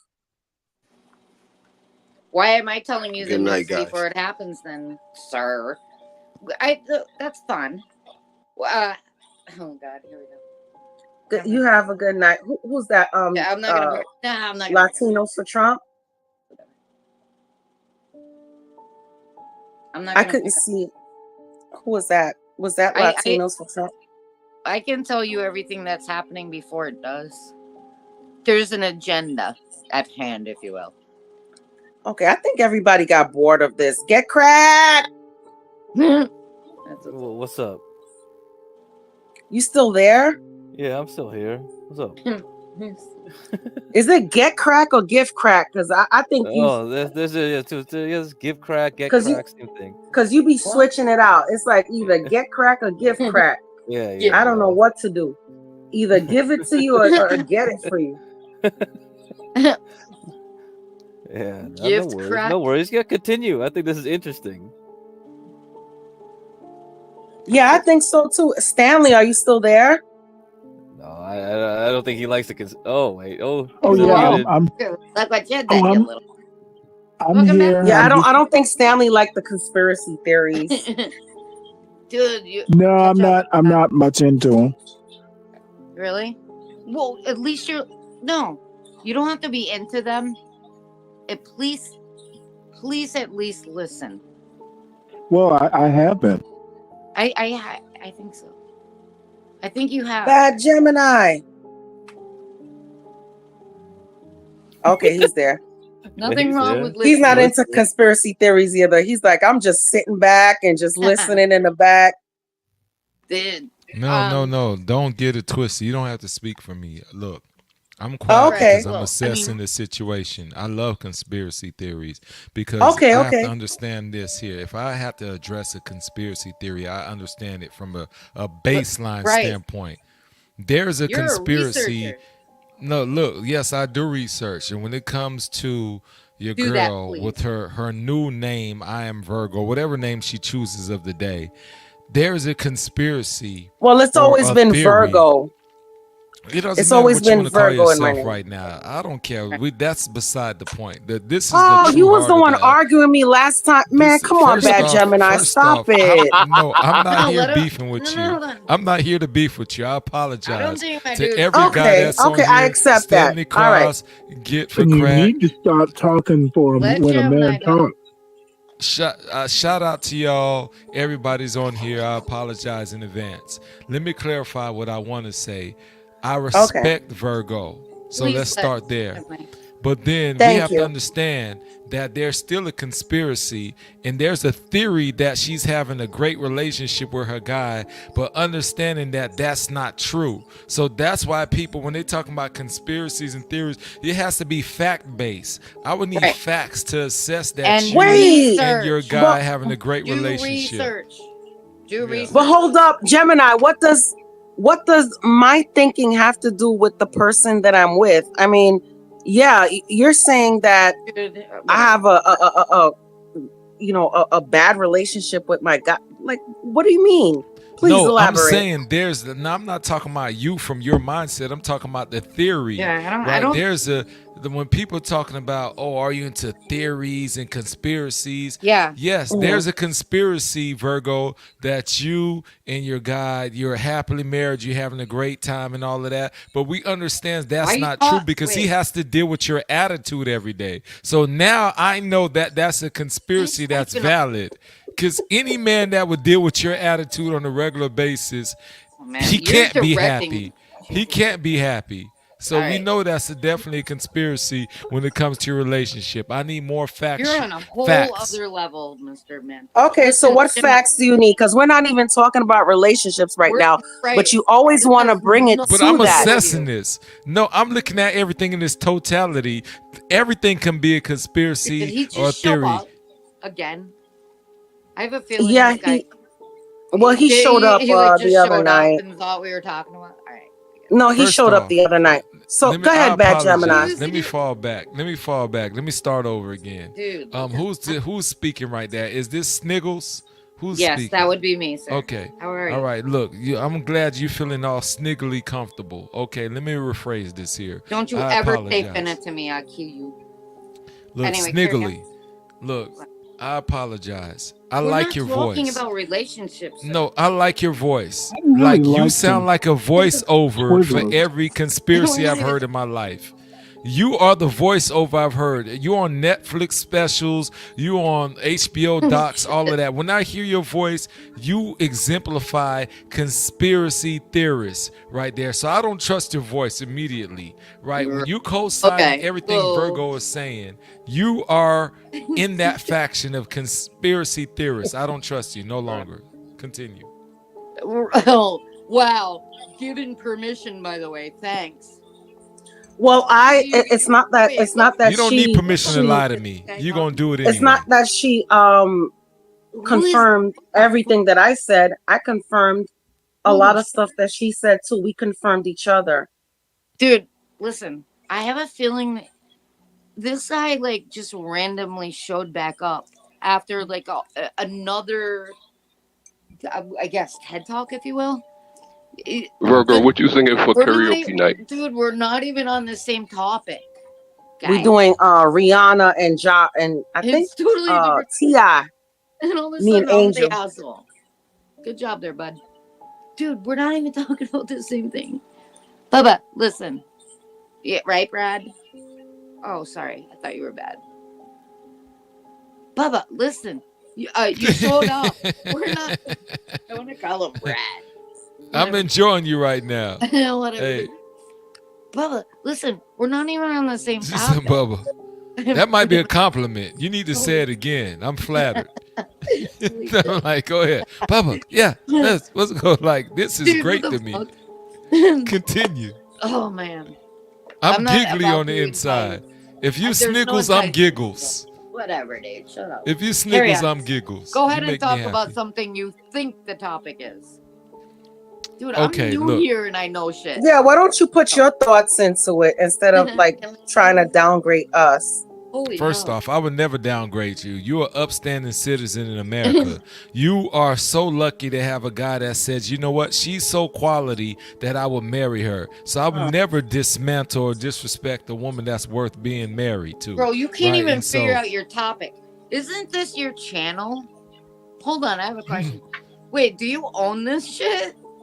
There's no, if I did, I'd be doing a terrible job. I don't own anything over here. You're an invitee, by the way. I'm an outlier. That's right. I lie out loud, so I'm an outlier. So that's my role. Yes. He's an outlaw. Out loud. No, I'm an outlier. I lie out loud so everybody can hear it. That's my job. So yes. Get crack. Whatever that you saying. Holy shit. Okay. We're the mayonnaise people. They always bring havoc after midnight. I don't know. They can't bring it right now. I thought HB spoke about this the what was it, yesterday or the other day? He spoke about this. What? We can't do this. We can do this. What are you talking about? We can't do this, you know? I mean Yep, I'm done. I mean, yeah. if you're aw, Sniggles, don't go. I'm kidding. Oh, okay. Don't go. I enjoy your. Listen, that's off, bruh. Okay, good. Because I enjoyed your conversation. This is funny. You listening, Gemini? Yeah, I'm here for you. Look, I have no problem with you. Look, ultimately, do I have a hate for you? No. I like your opinions. I don't know you, guys. That's what I'm saying. This is great. This is all banter for me. Because for me to really speak ill of you would means I would care enough to understand that you have a bad attitude. But I don't care about all that. If you had a bad attitude, I don't have to deal with that bad attitude. So I'm lucky in this whole equation. Right. So let's start there. But you think that I have a bad attitude? First off, I don't think anything of you because you're happily married. So it matters what your husband thinks. If you have a bad attitude and he allows you to come on YouTube and share with other people, then he's irresponsible as a husband. He should keep that bad attitude to himself strictly. The fact that he will allow you to come up on here and share your bad attitude with the rest of the world. Allow me. He's very disrespectful. I'm my own person. I'm my own person, just like he's his own person. Almost. You know, he doesn't allow me to do anything. First off, why are we talking like crazy? Like that's a bad thing. Look, I want my wife to allow me to shut up sometimes because I may say stuff that's reckless. Like that's not a permission thing. I never was saying anything reckless until you came on. Why you disrespected this man with the allow. That's a respect thing. Come on, stop it. Well, he doesn't allow me to do anything. I don't allow him to do anything. He can do what he wants. And guess what? If it's not to my liking, don't say that he can do whatever he wants. Done. That's a lie. That's a lie. No, it's true. It's true. I'm grown. No, he can't go out here and act a fool and flirt and do that. When stop yes, he cannot do whatever he wants. Yes, so you got an open relationship. No, we don't. But I'm telling you this. It's not like we got married when we were 21. Okay, we got married 4 years ago. And if he wants to go out there and act a fool, then he could do that. And guess what? I'm gone. That's it. So he can't. This I don't like when people say you can do whatever you want, but guess what? I'm out. No, because if you could do whatever you want, I would still be with you. So say that there's certain things you would not like him to do, and if he does these things, then I'm forced to be out. Don't say okay. If that's the verbiage, you want to use, because we're talking semantics right now. But okay, no, that's big semantics. No, you can't say he can do whatever he wants. You're gonna be with him. Fine. And you know what? I've already said to the panelists on this show that I'm not gonna get into it with anybody. So you know what, Gemini, if you have anything to say about what we were talking about, please keep my relationship out of it. You're from New York. Are you from I'm glad that you set the. I'm glad you set the bar straight, Virgo. You're right. You know what? I'm gonna keep your relationship out of it. Being that I'm gonna keep your relationship out, I'm gonna focus strictly on you. You have a bad attitude. This is not related to your relationship, but if your relationship applied, people in your relationship will believe you had a bad attitude as well. But since we're not talking about relationships, we're going to talk strictly about your bad attitude from just it's funny that people in my relationship don't think that I have a bad attitude when people come. You got to remember, I'm straight from New York, brother. So I knew it. Yeah, nous l'a fait ça encore. Right? You're not gonna come at me any kind of. You're not gonna come at me any kind of way. C'est ça, nous l'a fait encore. Whatever it is. Exactly. Gemini, listen. Pas gain problème avec vous. We're gonna go problem avec them. Non, aucun pas gain problème. I don't know why. Maybe it's some kind of sexual aggression. Ma branche avec vous. Qui sont là parler? Oh, stop it. Yeah, on connaît nègre haïtien remè. Nègre haïtien remè from he light skin. Stop playing. Ma branche avec vous. Oh, qui sont là? Yeah, that's what you Haitian men like. You like. No, I'm gonna keep it real. I'm gonna keep it English right now because I'm gonna keep it real. You like the light-skinned women with the light eyes, and that's why you fucking jealous. Stop playing. Jealous? Stop. Why would I be jealous? You're happy and I'm happy. Why would I be jealous if you're happy and I'm happy? Because if you were happy, you wouldn't be attacking my relationship when we were talking about conspiracy theories. You'd be on the fucking internet if you were happy. This first off, I'm on the internet because I'm extremely happy. I'm so happy. I want to spend my time with other people. So why is your wife allowing you to be on the internet? You know why she's allowing me to be on here? And that's the correct word. Now she would be proud you said that. She's allowing me to be on here because I showed myself so my man is allowing, my husband is allowing me to be on here. Yeah, my wife is allowing me to be on here because I show myself responsible. If I was disrespectful, exactly, I show myself responsible. Show me where I ever showed out to anybody. Thank you, boo. Show me where I ever showed out to anybody. But you know what? I'm not gonna disrespect Get Crack, HB, John Galt, Portia. No, I'm not gonna disrespect. Yeah, I'm dropping names. Because I do respect those people. Bring your husband up. Because if he has my husband is asleep because he has to get up and work in the morning. So you're gonna fix him a sandwich like last time. Fix him his 3 a.m. sandwich. I am happy. Guess what? I am happy. I am happy to fix him his lunch. 4 a.m. sandwich. He's waiting for his 4 a.m. sandwich. Get that thing fixed expeditiously. It gives me joy to fix him a sandwich before that man goes and busts his ass and go to work. Exactly. It gives me joy. Yes, sandwich. I need a midnight sandwich. It's only everybody putting requests for sandwiches. Perfect. Everybody wants a sandwich now. Time zone. Get up out of here with that Alaska time zone talk. Hey, Sniggles, you know you're Sniggles, you're fun. I'm just right here talking about everybody wants a sandwich. I want a sandwich now because she brought this up. I'm about to make me a Yeah, and I made him. Guess what I made him? Guess what I made him yesterday? I fried him some ribeye. I put some Swiss cheese on there. I sauteed some onions and mushrooms, and I put some mayonnaise on there and cut it in half and put a note that I love you. Yes. Hey, I got to give you props on that one, Virgo. You killed it on that. Like the fact that you can handcraft a delicious rib sandwich like that. You could put everything in the perfect position. It could be very tasty. He gives you a kiss. But unfortunately, you can't handcraft your attitude. Baby. He gives me more than a kiss when he leaves. And that's terrible. That's saying a lot. Your sandwiches are better than your attitude. That is saying a damn lot. So thank you. Well, yeah, maybe my sandwiches does pursue my attitude. Yeah, maybe you got that right. Virgo, if you add some cucumbers to that, I'm sold.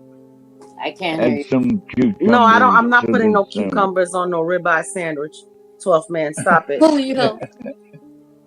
Ribeye sandwich. I didn't know it was a ribeye. Never on soft bread, bruh. Get your What up, 12th It was man? My take. It was my take on a Philly steak. I fried up some thin ass ribeyes. I put some onions and some mushrooms on there. Put a little bit of mayo because he doesn't like a lot of mayo. Put some Swiss cheese on there. Sliced it in half and left him a note that said, "I love you, baby. Have a good day." Hello. Yeah, so look at yourself. Virgo, did you toast the bread, Virgo? I mean, it's kind of hot. He doesn't like the bread toasted. I'm told, man. Harder bread. Okay. Yeah, because he has to microwave it by the time. Yeah. I bet Bad Gemini likes his bread toasted. So no sogginess. Oh, look, let me tell you, I need that bread toasted. I need it toasted. What do you bring for lunch? What do you bring for lunch, Gemini? Do you bring some ramen noodles? I don't eat lunch, unfortunately, so I skip. I have coffee so your wife, for breakfast. your wife don't make you lunch. Coffee for breakfast? No, because I don't want it. If she made me lunch, she knows it might get wasted. I need coffee for breakfast. She don't make grilled. She don't make grilled and bun peze for you for lunch. No, you know why she don't make that? Because her background is different. She's making different things. It's going to be some things that have certain spices. So we're not going to get into all of that. So your wife is not Haitian then? Okay. No, you probably Haitian. That's correct. She's not Haitian. Let me tell you, because me and Haitian women. Look, after American women, Haitian women would have been my second choice, but that didn't work out. Oh, my bad, Sniggles. Let me talk to you very soft and very smooth. Look, talk to somebody very smooth, please. Oh my Lord! First off, I like your hat and I like your hoodie. Like if I saw you with that hat and hoodie, I would just give you my wallet just to save the time of trying to pretend to have a bad relationship. And this is a married man. I'd rather hand over my wallet to you. This is a married man. Talk about it. You. Yeah, I ain't never said to any guy on this channel that I would give them anything or do anything. But you know what? You talking about my relationship, man. You bugging, Gemini, for real. You I can't be bugging. I said I'd rather hand over my wallet than be in a relationship with you. You bugging. Can I talk to that individual? All right. I told her I'd rather hand over my. She could rob me, is what I'm saying, barefaced, and that would be easier than dealing with a relationship with her. That's the easy way out.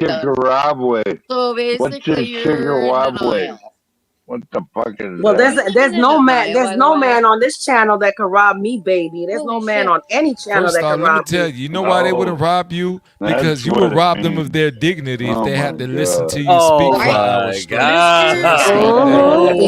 Yep, I would. I'd tear them a new one. You know that. You know that.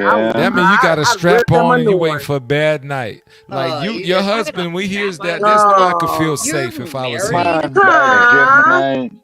Is this Where's Not only am I HB? married, I'm happily Huh? married. Sniggles, I'm happily married. Like when my wife, Why are you talking when about she listens to, strap-ons and like? you know why I'm Dude, talking you're about talking that? about, Because like, she's strap-ons. talking about her guys. Look, I could talk about whatever y'all talking about. My wife knows. First of all, I'm not talking about my guys. I'm talking about my guy. I'm not talking about Where's my your guys. Let's I ain't make saying that clear. plural, but if you want to address that, you have more than Well, one that's guy. what That's you between said. you and I him. don't know if you I don't know what completely I understand don't know the what your English bedroom language. etiquette is. I don't know what your bedroom etiquette is. And you don't need If to know you what want to my be with bedroom him, etiquette is. hey, I don't care about it. Quite frankly, the fact that he It's still none of deals your with you, business. hey, it's all And his guess business. what? Go ahead. Guess what? I've been with man. Let me tell you, I've only been with Olá, Pale. one man at a time. Femme bucho. Olá, Pale. Whatever. Que só Abdila. She knows what it is. Speak English, sir. Bad Gemini. She's where hated you me from? since my first day here. That's the problem. Yeah, because my you first came day at here, me. she's hated me. You came at me. You came I at gave me, her, and I you gave know her what? compliments You know what, as a Gemini? Haitian black woman. I gave her extreme compliments. She can't say I didn't. I never called her name. I still haven't called her name. Backhanded compliments. Backhanded compliments. But you know what, Gemini? Let me tell you something. Oh man, Like I said, Male because I spectre respect pas comprendre. Portia, HB, Get Crack, and John, I'm gonna leave it at there. I'm not gonna argue with you See, anymore. look, we had a chance to have a truce, and you still ruined it, Virgo. Now we have a truce. Man, I just gave you the truth. That's not you say because that you talking Hold about on, backhanded Gemini. comments. Because of these people, I won't go loose on you. Like, come on, stop it. That ain't no compliment. Hold on Why? a minute. Because we all know that you're now married. What you Well, talking about? I Virgo- said that the here, first sir. show. What you mean? Is I'm not that offended an by that. I issue, said I though? was married the first time. We had a whole discussion, me and Virgo, about marriage, about my marriage and her. Like, what are we talking about? I don't know why you always gotta come at me. Serious. I really don't. Let me tell you, I don't have to come at you because I'm Virgo, hold respectful on. of you. Wait, you knew he was married Yeah. Oh yeah. the whole time. Yeah. Yeah, I never hid it. Right. Oh, whoa, you would never have a chance, honey. Yeah, I'm new. I'm sorry. I'm trying to put two and two together here. I'm more a Polish. Virgo, how many Why are times? you guys mad at each other? Is my question. How many times have I stuck up for you, Virgo? How many times? Every single time, 12th man, and I love you for it. Thank you. Why? So give my friend Big Gemini a chance here, because I think he's a pretty good dude. He sounds like Just the give him coolest a drunk chance. guy ever. No, the Gemini can talk yeah, his I've been piece. drinking That's for fine. hours You know, now. I think this is just banter, so whatever. Yeah, It is Gemini. banter. I have a question. Why are you guys angry at each other? We're not. I'm gonna let her answer it because I have no problem with Virgo. Well, just it's not that fucking we're around. angry at each other. It's Gemini always keeps coming for my relationship.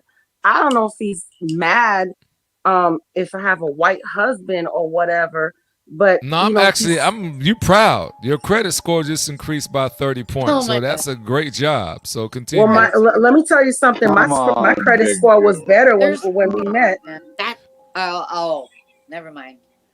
I see My what's credit going score on. was better when we met. So Never mind. I don't know what you're talking about. Yeah, I get it. I don't You guys care are about fun. credit scores. Listen, thanks for having me. I appreciate you guys having me. Love you, Sniggles. Come back, okay? Come on, Glenn. Yeah, love you, the Sniggle. bullshit banter for real, guy. Find a Look, better. you shouldn't run. Look, you can stay on here. I'll leave Sniggles, because obviously don't run, Virgo doesn't want the Sniggle. smoke. Come on. I totally get what you guys are doing. Great job. This is all you. I'm tapping out. Look, if 12th man Sniggles, Virgo, y'all can rock it out. I'm glad I made my cameo. I need you to be your authentic self. So I'm going to disappear so you can have all the fun. And I'm going to stay out of it because... Where are you going? So why don't you talk about what we were talking about? We want to hear your opinion about what we were talking about. So can you please, First just off, I keep it missed at the that? first part. If you ask me a question, it'll make it better for me. No, go Yeah, ahead. Big Keep it going. Gemini. Nobody said you could go anywhere, so you're not allowed to leave right now. Oh shit. You know that, right? Well, I just need a question to ask if I'm going to answer Whoever's something. talking, your mic sounds like shit. Yeah, it's 12th man. Just saying. You might want to turn echo cancellation on and off again. That's crazy. If you ask me a question, I'll answer it, and to stay on topic, I'll regenerate myself. What's Go 2 ahead. plus 2? It depends who you're asking. Checking. It depends who I'm you're checking talking your to. mic. It's a mic thing. Oh, 2 plus okay. 2. Mic check. 2 plus 2. Yo. 4. All right, it sounds right. I got it right? Did I win something? Qui s'en a la parler? Oh, moi là. If you ask the question, I answer it. Okay. Qui ça? What? No, me. Pas connais. But look, I want to answer the topic, but nobody's giving me the initial questions from because I missed Speak that part. English, okay? Speak English. All right, then. We were talking. We were talking about conspiracy theories. We were talking about what was the first topic we were talking about? We were talking about COVID. We were talking about a lot of stuff. I guess you missed a lot of things. But I spoke on conspiracy theories. I told you my whole standpoint, you know.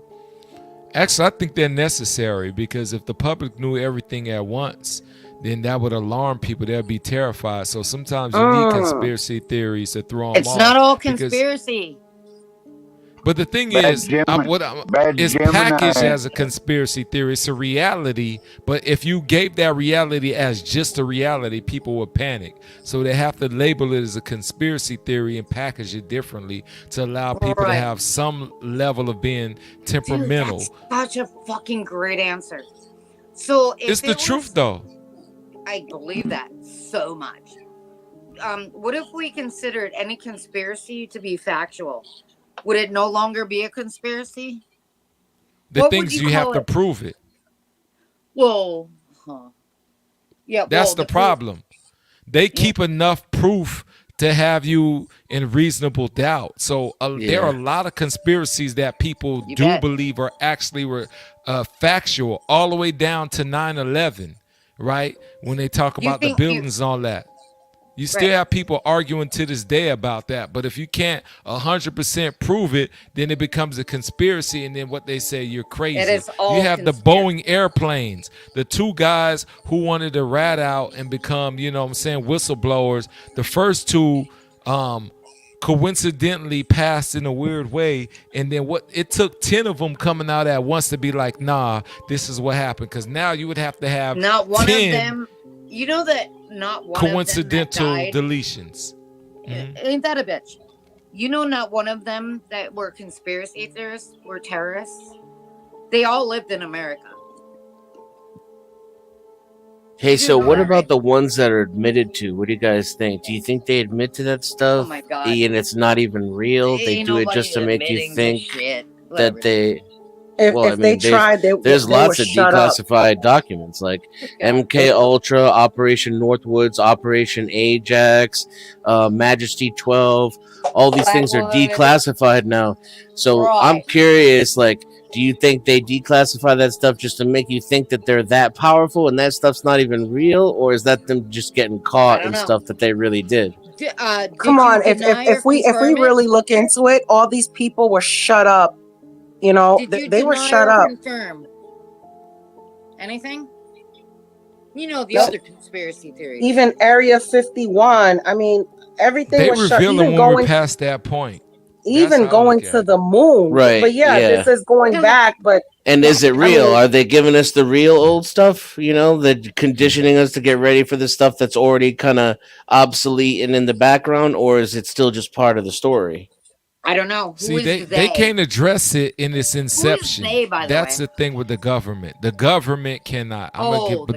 Needs a name. The government cannot address these things in its conception. That's too much for people to deal with. I still believe 20 years later. After all the TV shows and everything kind of get us ready for the idea. That's what like Minority Report. Right? Yeah. Look at everything that happened in Minority Report. They do all this stuff. They like to do it through movies mostly and documentaries, and it desensitizes us. And then we see it happen. When you see movies like The Matrix, you see Minority Report. You're like, whoa, whoa, whoa, whoa. When you see this technology and these so things are these happen. movies used to desensitize us, or are they used to enlighten us? That's the question. Desensitize us. Could be But both. the thing is, you could say enlighten, but human enlightenment, there is already an element of that in us as humans without seeing the movies, right? Like you think crazy things like hoverboards, all of that. I get it with Back to the Future. You're like, ooh, hoverboards. Well, that's hoverboards cool. came about. Yeah, right. Did they and not? so we look at it, but it's enlightenment, but really we're already thinking it. So I would lean more towards desensitizing. Back to the Yeah, but if you really want to go back to if you really want to take it back to religion, the devil has to show us who he is. He can't really fool us. He has to show us who he is. So all this stuff is being shown through movies, through media, through everything, and we're just choosing to ignore it. We're choosing to ignore it. with thine own blind eyes, if you will. Are we really ignoring it?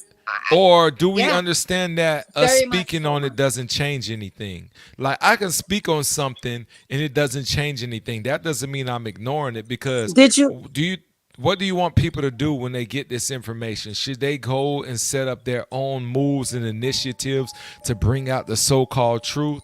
No. You can acknowledge it. Why do you and think be they have quiet the on people? Why do you think they have the people that have the bunkers and stuff? That's because those people are just like that. And with doomsday, there's a level of paranoia that every human has. Truth. You can't handle the truth. Look, these people are going to have their bunkers. It's going to happen. It's going to happen. All these movies. Don't you remember? There was a certain time when all these movies were coming out with doomsday. You had 2012. You had all these movies with they had to save the world, you know, leave the world behind. Then you have that great show that I love so much, The Walking Dead. And I'm not saying that we're gonna turn into like mindless zombies. The Walking Dead is about the fucking crack, and I'll tell you everything about that. We're already The Walking Dead is about Pennsylvania Avenue. By the way, carry on. And I think the Walking Dead are the people who are left alive. It's all the people on crack. And absolutely. That's the Matrix. Yes.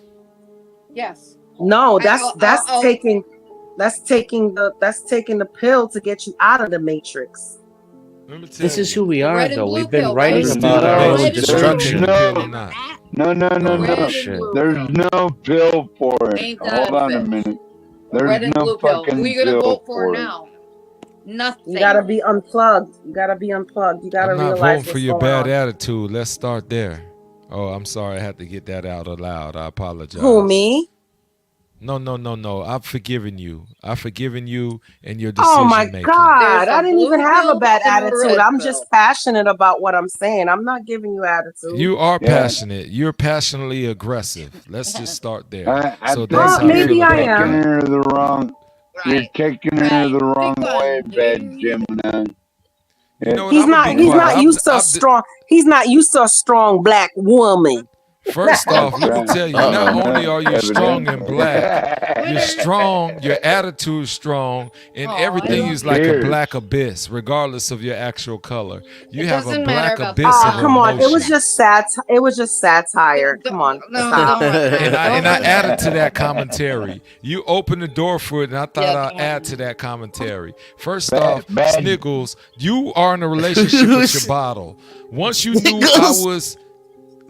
once she knew I was a taken man, she came and disrespected me. She came with aggressive behavior and vitriol. I didn't lie to her. I didn't say, yo, Sniff, come on now, Gemini. She treated me like a dry biscuit thought we were that supposed needed to be behave. sopped up. Come on, Gemini. We're supposed to behave on here. Come on, let's make the Let's make the panelists and the moderators proud. Come on, let's Let me behave on apologize. here. My bad. I apologize for her heathenistic behavior. With all that said, I just want to say this here. Don't be so She mad. was a real cutie pie, but apparently because she? I was off the market, she decided to be a real fruity Sniggles? pie and act crazy. Yes, she Dude, did. what So the fuck? Really? you switched out on That's me. where you're going, right?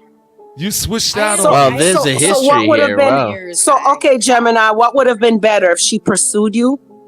If she knew what that would have she been was better married? is not her disrespecting me for being married like it's a bad thing. She was like, She's "Oh my not gosh, disrespecting you. She just he respected that lied you're to married, us. so she Did you know moved that? on. Did you know that? Did he lie to you too? Did he lie to you too?" Like that was her whole energy. Like I carried this Oh whole my facade and lied. Look, Come I just on, want to be a Gemini. Let's regular not guy. do Didn't this you just tonight. wake up like 5 minutes? Let's not do this. Serious. What? Let's just Whatever. chill. Whatever, Dan. You know. What'd you do She to wants these me to ladies, peace Gemini? out. You right. My bad. You know what? Little sniggly snuggly sniggles. Well, Look, there's I'm gonna peace Oh out. my Dude, God. let's restart. Let's restart. Gemini. You did a good job. What? You Why did do a you good fear job me, of running Gemini? me I'm off. not mad at you guys. No, she did a good job I'm of not running mad me at you. off. You represent. You wear Nobody's your running hoodie. you off.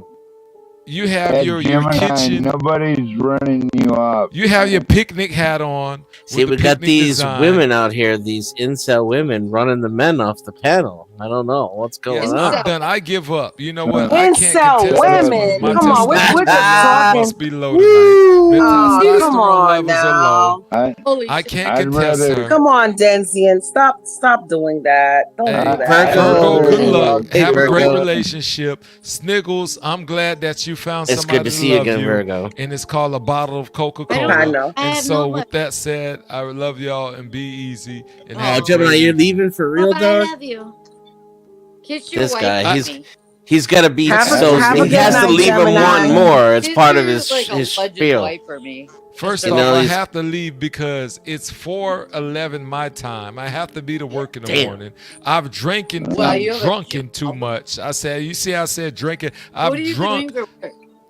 I've boozed since What's 8 your p.m. job? What's my job? My job is to make it to my job. And I don't know if that's going to happen if I'm going to be sitting here boozed up like this Well, I here. mean, That's you my may first be- job. To make it to my damn job. So awesome job. I might not have a job. What's my job? I'll let you know if I have a job later this You have a morning. job. Talking about what's my job. Have a good night, Gemini. I'm God Papa bless. Laveco. Whatever. Keep We love you, man. whatever, Virgo. Yeah, Put but your the rest bitch of back y'all into Okay. are the pleasant. fucking corner. Have a blessed Y'all day, take care. Gemini. Take care, bad Y'all have a Gemini. great one. I'm a dickhead. Sorry. Oh Whatever. my God, Gemini is so Whatever. funny. What the fuck is going on here? I just put him on here. Just wait, he went hot, man. I was like, there's no conspiracy talking anymore. What's going on? Give crack. Give crack. That was interesting. All At right. least he Get laughed. cracked. Get cracked. Good He's job. got a way What of now? Who's running next on my away with list the of fucking show. banter? You're Yeah, diabolical, Give I crack. know how to run the late night. See, when Portia ran, she just went to sleep and said, "The F this." She You're can't run the late diabolical, night. Give crack. Yeah, Yeah, but yeah. when Portia see this, she's not gonna be happy, Give crack. Well, you know, he wasn't that rude, you know. So I Yeah, that is true. Because Yeah, we did hash it out and like see, chill. That's It what I like. was a healthy debate. Yeah, you hash it out with Angel. I love that. And 12th man, you know, he was. Oh, like, I have no problem with Angel. Trust me. I And- wish Angel and- was on here now. Okay, I have a question. Would you back the guy up? Are you backing up Gemini? Yeah, 12th man was Me? backing him up. 12th man was definitely backing up. 12th man, how? Really? What's your history with bad Gemini? 12th man. Well, I've known him for about 2 years. I know he's I a think good debater. He's not a porn dude, your bomber mic is terrible. or anything like that. Whoever's talking, mic terrible. I think you My probably. mic? Yeah, probably Your mic. overheating or Yeah. whatever you're using. Yeah. You could turn echo cancellation off and on again, or the other way around, on and off again. Whoever's talking now, muy bien. Yeah. But shit. I mean, a lot of times, Is that better? No, it's No. not. I mean, hey, it's 12. not. Are you using your phone right now, 12 man? Could also try putting on automatically adjust volume. That way it'll end any clipping. You sound great right now. Sorry. Whoever's talking. Yeah, you sound yeah. great. That's not him talking. Yeah. It's not. Yeah, I'll sign off, get cracked, No. and jump back on. Fuck. I guess. Okay. I would love to talk to. No, it's Yeah, terrible. do that. Okay, 12th man did jump off. He's coming back on. But yeah, peoples, man, Sniggles, I really got off topic with you and would love to like had finished what we were talking about, but now I forgot about it because Gemini jumped on. I think you were talking about the church. You talking about Catholic. Yeah, church. Yeah. Episcopalian. Oh yeah, all the that. church burnings that's going on right now in Europe, especially Germany, France. Yeah, Catholic. it's ridiculous. Yeah, the Catholic. Get cracked. Is that better? Why do you think? No, not really. It might just. Do you know how to get into your mic settings, 12th man? No, not on these earphones. Dude, your audio. Oh, you're using. You got to go to the gear. Or it might Or be maybe three you can dots on the just, phone. and maybe if you can't adjust it, you just mute yourself and talk when you're cued. Well, yeah, Get crack. You can. Yeah, you I already can turned get it on into and off. Yeah, I can't do anything. I turned it off and on, this Put and that. put automatically adjust on too. Nah, I don't think it's that either. I think it's because he's on a it Bluetooth does. mic. He's on a Bluetooth mic. It could be, yeah, but automatically adjust will cause that too, especially on a Bluetooth mic.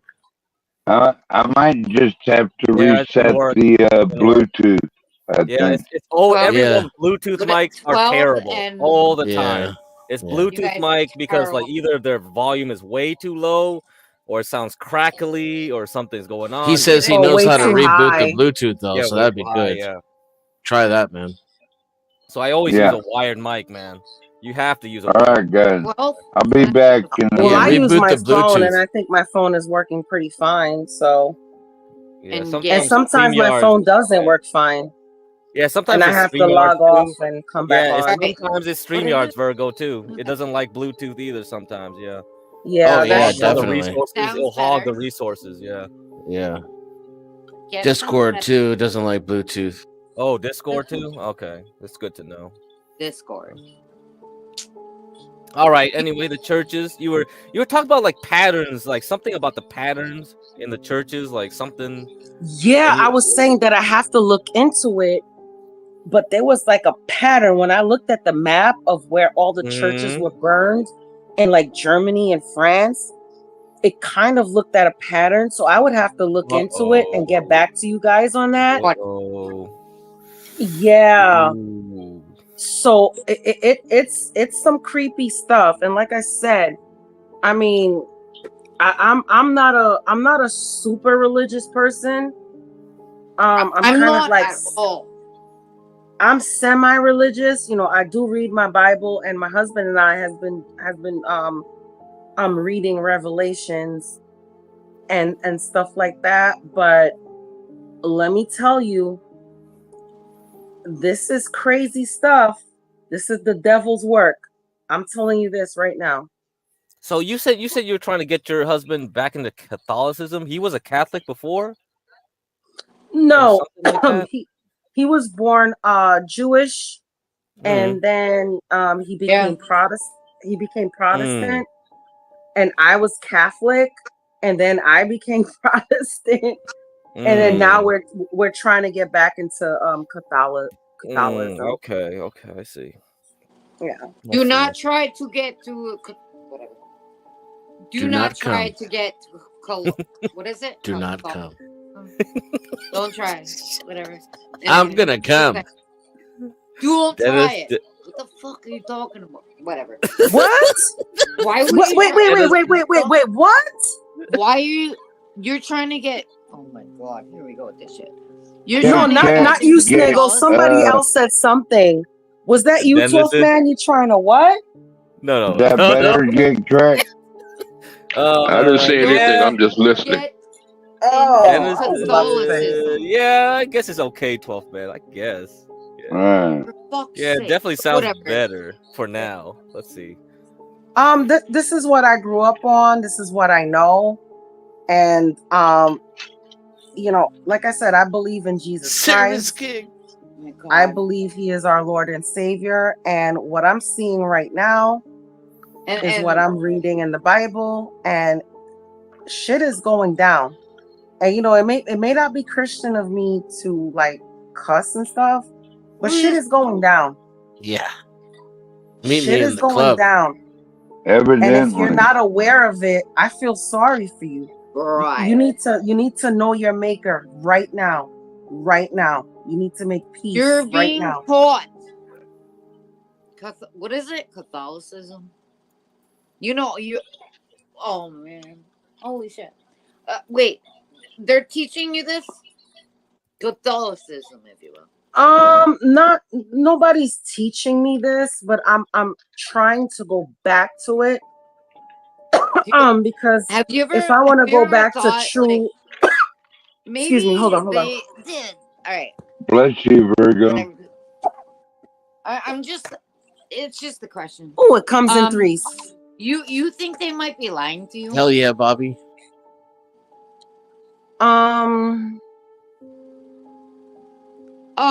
Let's see. I don't listen. Are I don't they know. enticements, if you will? Do you know what that means? Enticements. Oh, Let's talk absolutely. about that. Absolutely. But here's the thing. Here's the thing. It's not that I feel that it's enticements, but I feel that nobody is making me do this. This is what I've known from I was young. This is what I was birthed into, right? And I've tried, trust me, I've tried other religions. I've went to different other churches, different other Christian churches. And now I'm coming back to Catholic church because this is what I want. Yeah, Catholicism. Yeah, this is what I want. Why do you think that? What makes you think that Catholicism is... Oh, man. Why do you think that's your case? Why just not be, I don't know, an individual that doesn't believe in non-denominational? anything? I've tried that too. Nothing pushed, right? Yeah, non-denominational. You know why? Yeah, I want to know why, actually. Because every non-denominational church that I've been to, because you're not accepted to it, are you? It's not that I'm not accepted to it. You have to check in, don't you? Right, I get it. But they tried to push. I get what you're talking about. They tried to push LGBT. You know, they tried to push all this stuff that's like those goddamn Methodists. That Virgo, goes against the word of God. Not the Methodist. Why can't you just do your own thing? Why she is doing her own thing. Jim Jumperty, if you will. Oh, guy, listen. Yeah, and we were baptized. We were baptized Protestant. We were actually baptized all over again.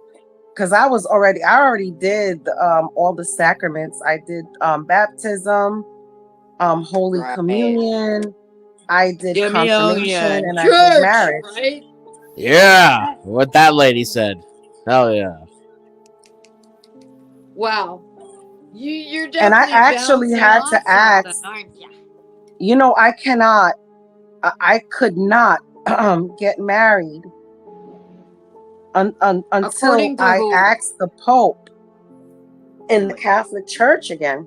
You know what I mean? So we had to get married. And this is why I converted to Protestant. By the societal bullshit. You converted to Protestant so that you could get married? Right. Isn't that exactly what the first Protestant Good job did? there, bud. King Richard? Very fantastic. Get Cracker, you there? Good you know job more about there, history than I do. Ain't that a bitch? About what? What's that? Ain't that Didn't King Richard create Protestantism just so he could get divorced? Oh, that's the King, whole. No, it was King Henry. You're talking about King Henry. It was King Henry. But that's just because that's the Church of England broke off from the Church of Rome. But wasn't the whole reason because he wanted to divorce that first bitch? No. I mean, the Protestantism started with the Martin Luther. Protestants. Yeah, The Martin Luther Protestants went in Germany. against the king. That's right. What, That's yeah, right. talk about it. But Listen, yeah, I have King a Henry heads up like on broke that. off like Yeah, so the yeah, I mean, I guess that's why Anglican Church, Episcopalians are pretty close. They're still pretty close to the Catholic ways, But the not Anglo-Saxon, sorry. Anglican Church, yeah. Anglican Church. It's okay. You can pretty, say Anglo-Saxon on here, Virgo. Yeah, we say a lot of that's other not what I things. meant to say. I know I can say it, but that's not what I meant to say. But they are pretty close to Catholic Church. The only difference, no one I cares mean, about I've the been, Catholic They don't Church, trust the Pope. lady. That's the only difference. I've been to No their one church cares. too. I've been to their church too. The only difference Are you is drinking that the bottles priest of can marry. NyQuil? Who, me? No, Who not you you, talking Virgo. Sniggles? NyQuil? Oh. I'm drinking. I was about to say I don't have Keep NyQuil. talking about the I think fucking I do need some kind of antihistamine for my allergies. My Sorry, nose I is was a little stuffed. autistic. I just thought I saw something in it. I don't know. I just said it out loud, Yeah, all right, Denison. Thanks. You guys are horrible. Denizen, do you ever go to sleep, Denizen, or take a nap or anything? He was on panel, but he didn't say nothing for like at least 6 hours, so I think he went to sleep. Anyway, I think I was on another panel. Oh, really? But you He's left yourself snoring on the like get cracked. No, you can't. He can't beat my snore. I use push to talk, yeah. so if I fell asleep, you wouldn't hear anything. Get cracked.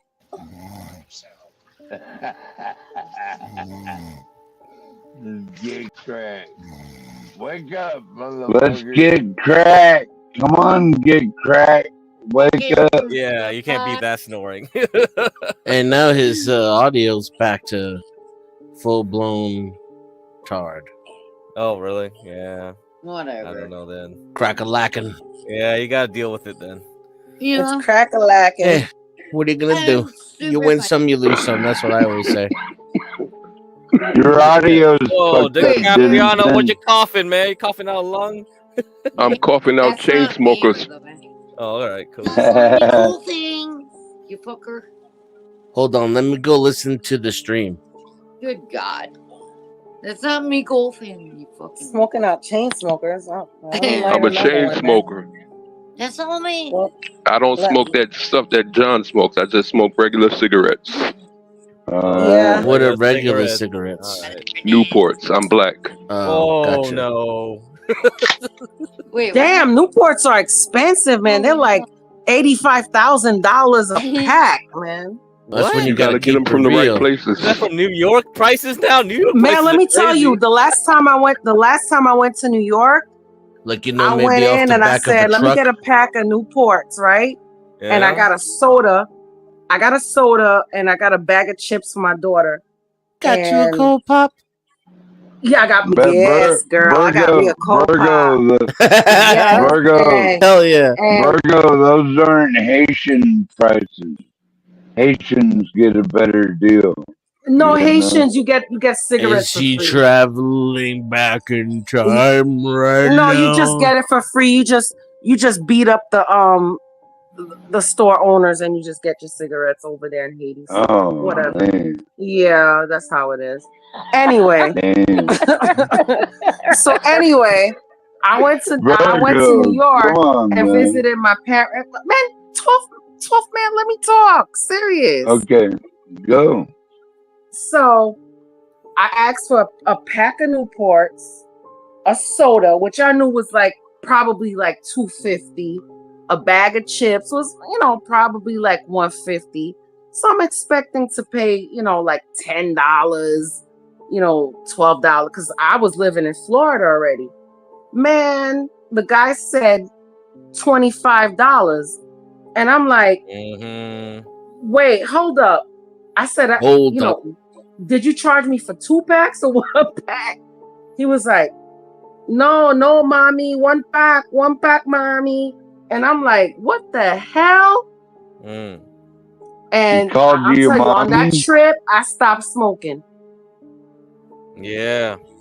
I was like, I think this the is moral of the crazy. story was she paid $25 for a pack of cigarettes, right? No, I paid $25 for the cigarettes, a bag of chips, and a soda. Damn, It's That's ridiculous. $17.35. Yeah, that's New York prices. That's ridiculous, man. That's the mass, bro. And it's probably, and this is like the last time I went, because I haven't been to New York since like 2000, and I would say See, I think the way they see it though is y'all, and maybe not you, but like people in general, you're spending your money on real stupid shit, and they can see it. So like they like don't even feel bad about grifting you for everything to making it so that you're super poor and you can't spend any money on anything and you can't afford to own anything because you kind of deserve it the way they see it, you know? Yeah, and I send my kids every year, like, well, now the boys are living in New York because they're in law school over there, but my daughter, I send her, and I don't go. I choose not to go because I'm like, I'm done with New York. Okay, I'll probably go DiCaprio next year. 16 to 18 a pack. Holy shit. And I thought like California prices were bad. You bet. It's crazy. Yeah, start growing your own tobacco. You know, a lot of that is probably just taxation because they just keep raising taxes. Yeah. But you know what? You have stores out here in Florida where you can buy your own tobacco and roll it in your own cigarettes. Yeah, you can do that. You can do that. Yeah, you can. I'm just too lazy. Yeah, a lot of people. They have the Thorpes like do chain smoking. You notice, like Ben and Grace, they have a roller. They have a machine that will roll them for them. I had that too, but I had to slow down. Yeah, but in general, you shouldn't be smoking that much anyway. It's like Jesus Christ, bro. Yeah, I had to freaking slow down because smoking at my job, I work at the courts, so I can't smoke on property. So I'd have to like go into across the street, the parking lot. So I don't smoke at work. So I'll probably have a cigarette, when I come home, or probably in the morning if I have to go into the office, or if I'm home and working, I'll smoke a couple. But after that, I'm like, nah, I'm good. I just need a couple. So you're like a security officer, Virgo? Security officer? Hell no. Well, I'm a you're financial. not because he ran off bad Gemini. You think she's gonna like kick every fucker's ass out here? Nah, I'm actually a financial analyst. Well, I just wonder why you couldn't smoke on the property. That's all, Virgo. Because we just can't. Yo, man, they got strict rules on smoking nowadays around everything. Like even some university campuses. Even when I worked at the hospital, I couldn't smoke on property. I had to. Yep. Freaking, there you go. There you go. And that kind of helped me a lot. But now working from home, 4 days a week, I've been smoking more. Oh no! Don't do that. Yeah, don't make. But it's easier because I don't smoke in my house. But I do go outside on the porch and I'll smoke. Yeah. But Virgo, just right now I'm roll in the your garage, own so cigarette. Just roll your own cigarettes. It's that easy, Virgo. Yeah, I tried to do that, but like I said, I'm too lazy to do that. And then you got to go to a specialized store to get that, and I have to go into town. And I don't Do you like live near the border? Town. Huh? Do you live near the border? I live in Florida, So I live in, I don't know where if you know Manatee County. So I'm in the Tampa Bay I know area. where that's at. Yes, I used to smoke south from delicados Tampa. for a while. That was nice. Like they're $12 Oh, a box. yeah, And you know what I box like is to like smoke though? I like to smoke those American spirits because those. Yeah, that's what I usually smoke if I had to smoke. really. Yeah, those cigarettes, man. You don't get to coughing. You don't get to anything. They're like, I hate to say this, but like healthy cigarettes, you know? They burn better too because they'll burn longer. The other ones. Yeah, I don't need two of them in the back. You know, I don't need two of them after back. You know, I just smoke one and then. So, Yeah, Virgo, like you said, I'm they glad I last don't long. smoke Sometimes I anymore. I clip thought them. I'd never quit. Yeah, you should not Virgo, up again, Dennison. Yeah. Virgo, Yeah, you and I'm never a me and my had husband smoker is too. trying You to know what I quit. mean? Like it's I love smoking. no but I hope I backwoods never do it again. cigars or Cuban No, I cigars or No, I don't smoke weed anymore. I don't. oh, I do I smoke. gummies Cuban and cigars, lozenges. not weed.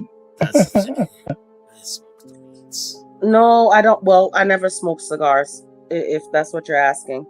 You I used ever, And I to. could I used to totally take the smoke a backwoods cigar and not and start. you ever, gut it out and roll.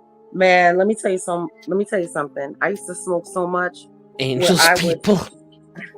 where I would take a whole pack of backwoods, right? Gut them all out and just roll them all up and have them in a pack and like I smoke them like cigarettes. So no, I don't smoke like that anymore. That was my younger days, man. That was before I had kids. what? Did you ever chew tobacco, Virgo? No, never did that. I never did any other drug. None. Well, you better be glad. You know why? You're the red man in the pouch, right? Better let him out. He's on the warpath. Okay. Whatever that means. All right. What? I've tried some other stuff, but we ain't gonna talk about that.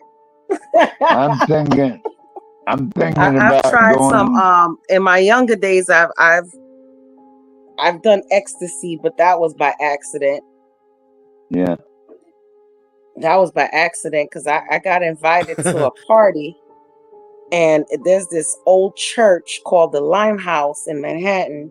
I don't know if anybody's from New York on this panel right now.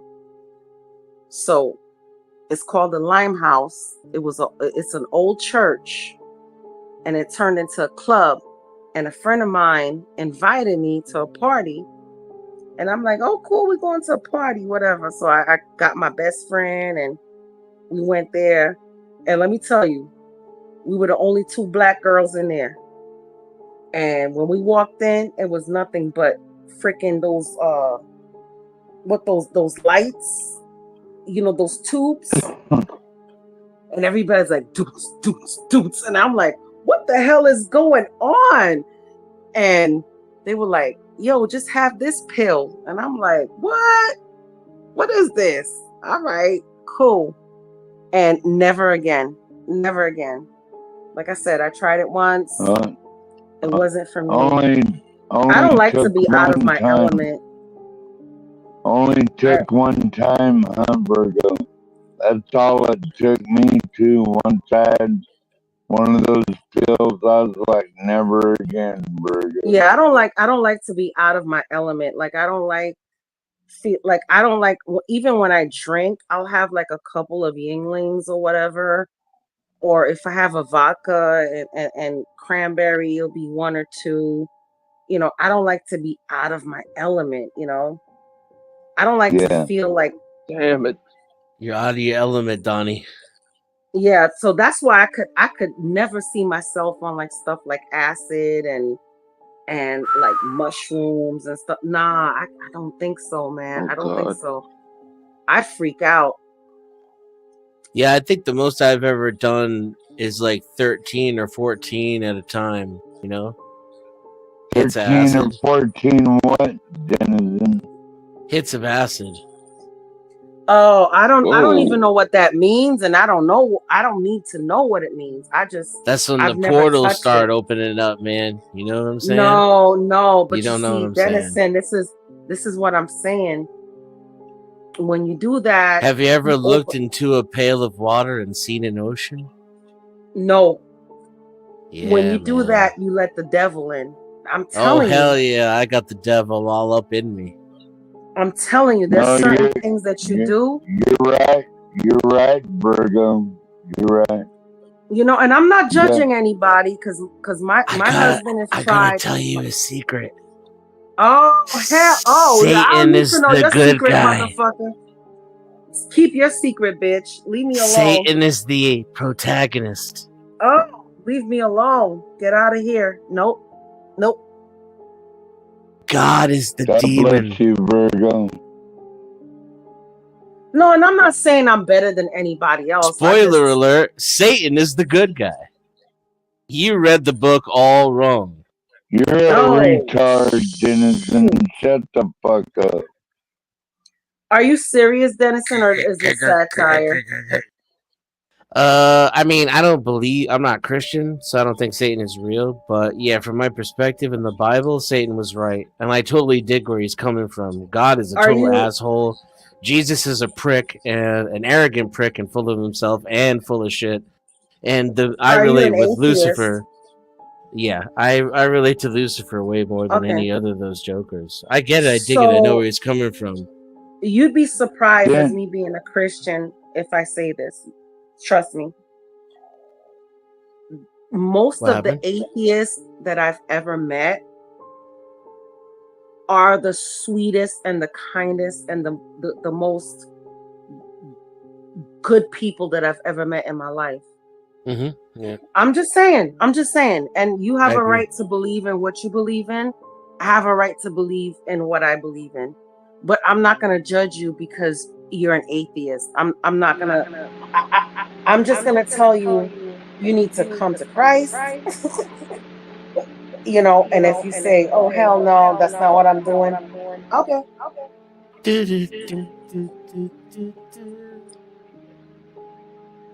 No, you know why they Am I too white?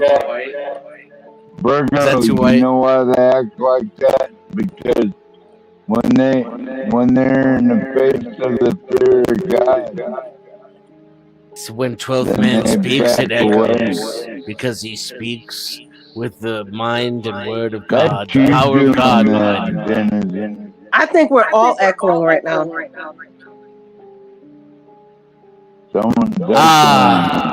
What does God need with a starship? No one cares about your starship. The ship. I don't think God meant it to go to the starship. So that I can join with it. I must have the ship. Someone fucking up people's mind. Two trailer park girls go around the outside. Two trailer park girls go around the outside. This is horrible. Guess who's back? Is there any moderators so we can back up and come back in? Shady's back. Tell a friend. Guess who's back? Guess who's back? Guess who's back? Guess who's back? Guess who's back? Guess who's back? Guess who's back? He left. Damn. Shit. Who was doing it? Oh, I don't think we're echoing now, so it must have been him. Nah, he left. Yeah. I was having fun though. He left right at the good part. Yeah, the only thing I do now, we only do edibles because we got both our medical cards. Because I don't believe in like medication and stuff, and I had like anxiety a couple of years back, and I had to take anxiety pills, and I'm like, man, F this. I'm not gonna do anxiety pills because it made me feel nostalgic and stuff like that. Virgo, it's better to smoke indica than take any of that shit. No, I do indica because it helps me sleep. So I'll take a pill when I'm ready to go to sleep, either a lozenge or a gummy, and I'll go to sleep. And I took one tonight. Oh, because we had a great dinner, man. We had some jambalaya. I made some jambalaya. And I took one. Good. Oh my God, it was so good. And I fell asleep and I just woke up. That's just how I am. I wake up in the middle of the night. You know, granted, tomorrow I don't have to be in the office. I work from home, so I can just log in and do whatever I need to do. What kind of fish you add to the jambalaya, Virgo?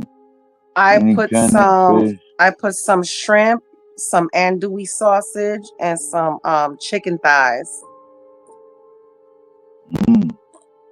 Sauteed chicken thighs. I cut them up real good and season them real good with some Creole seasoning. And then I did my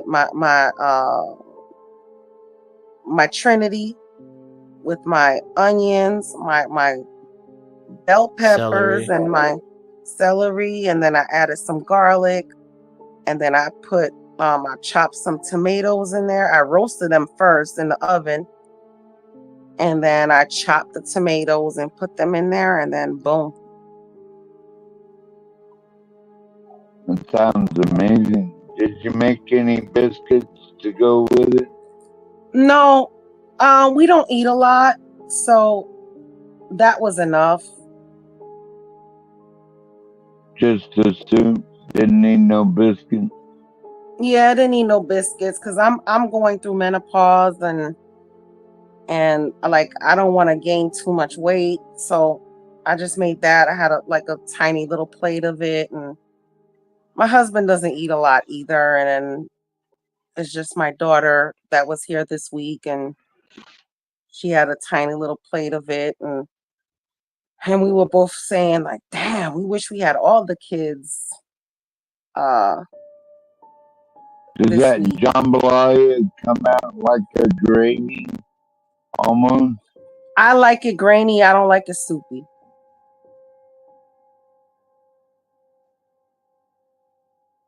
Yeah, I like it grainy. I don't like it soupy. Yeah, me too. And they love when I make my red beans and rice. Well, that sounds good too. And I put some of that andouille sausage in there too. Make some fried chicken. Can I tell you a secret, Virgo? If you soak your beans overnight in baking soda, then it'll take all the fart gas out of it. Did you know that? Oh, well, I soak it all night in just water. No baking soda? And baking soda, what does baking soda do to it? It pulls the gas out of the bean. Oh yes. Yo, what's up, buddy? I'm not the one that gets farty. My husband does. Don't let him hear you say that. Don't let him hear you say I said that. Virgo, what do you like, smelling his farts or something? I don't like smelling his farts. Hell no. Well, you should use baking soda then, Virgo. I'll try that next time, because he sure does love my red beans and rice. Yeah, all you gotta do is soak it overnight, Virgo. I use that Uncle John's sausage. Yeah, and then you rinse it, and like it pulls a lot of the sugar out of the beans. That's where the farts come from.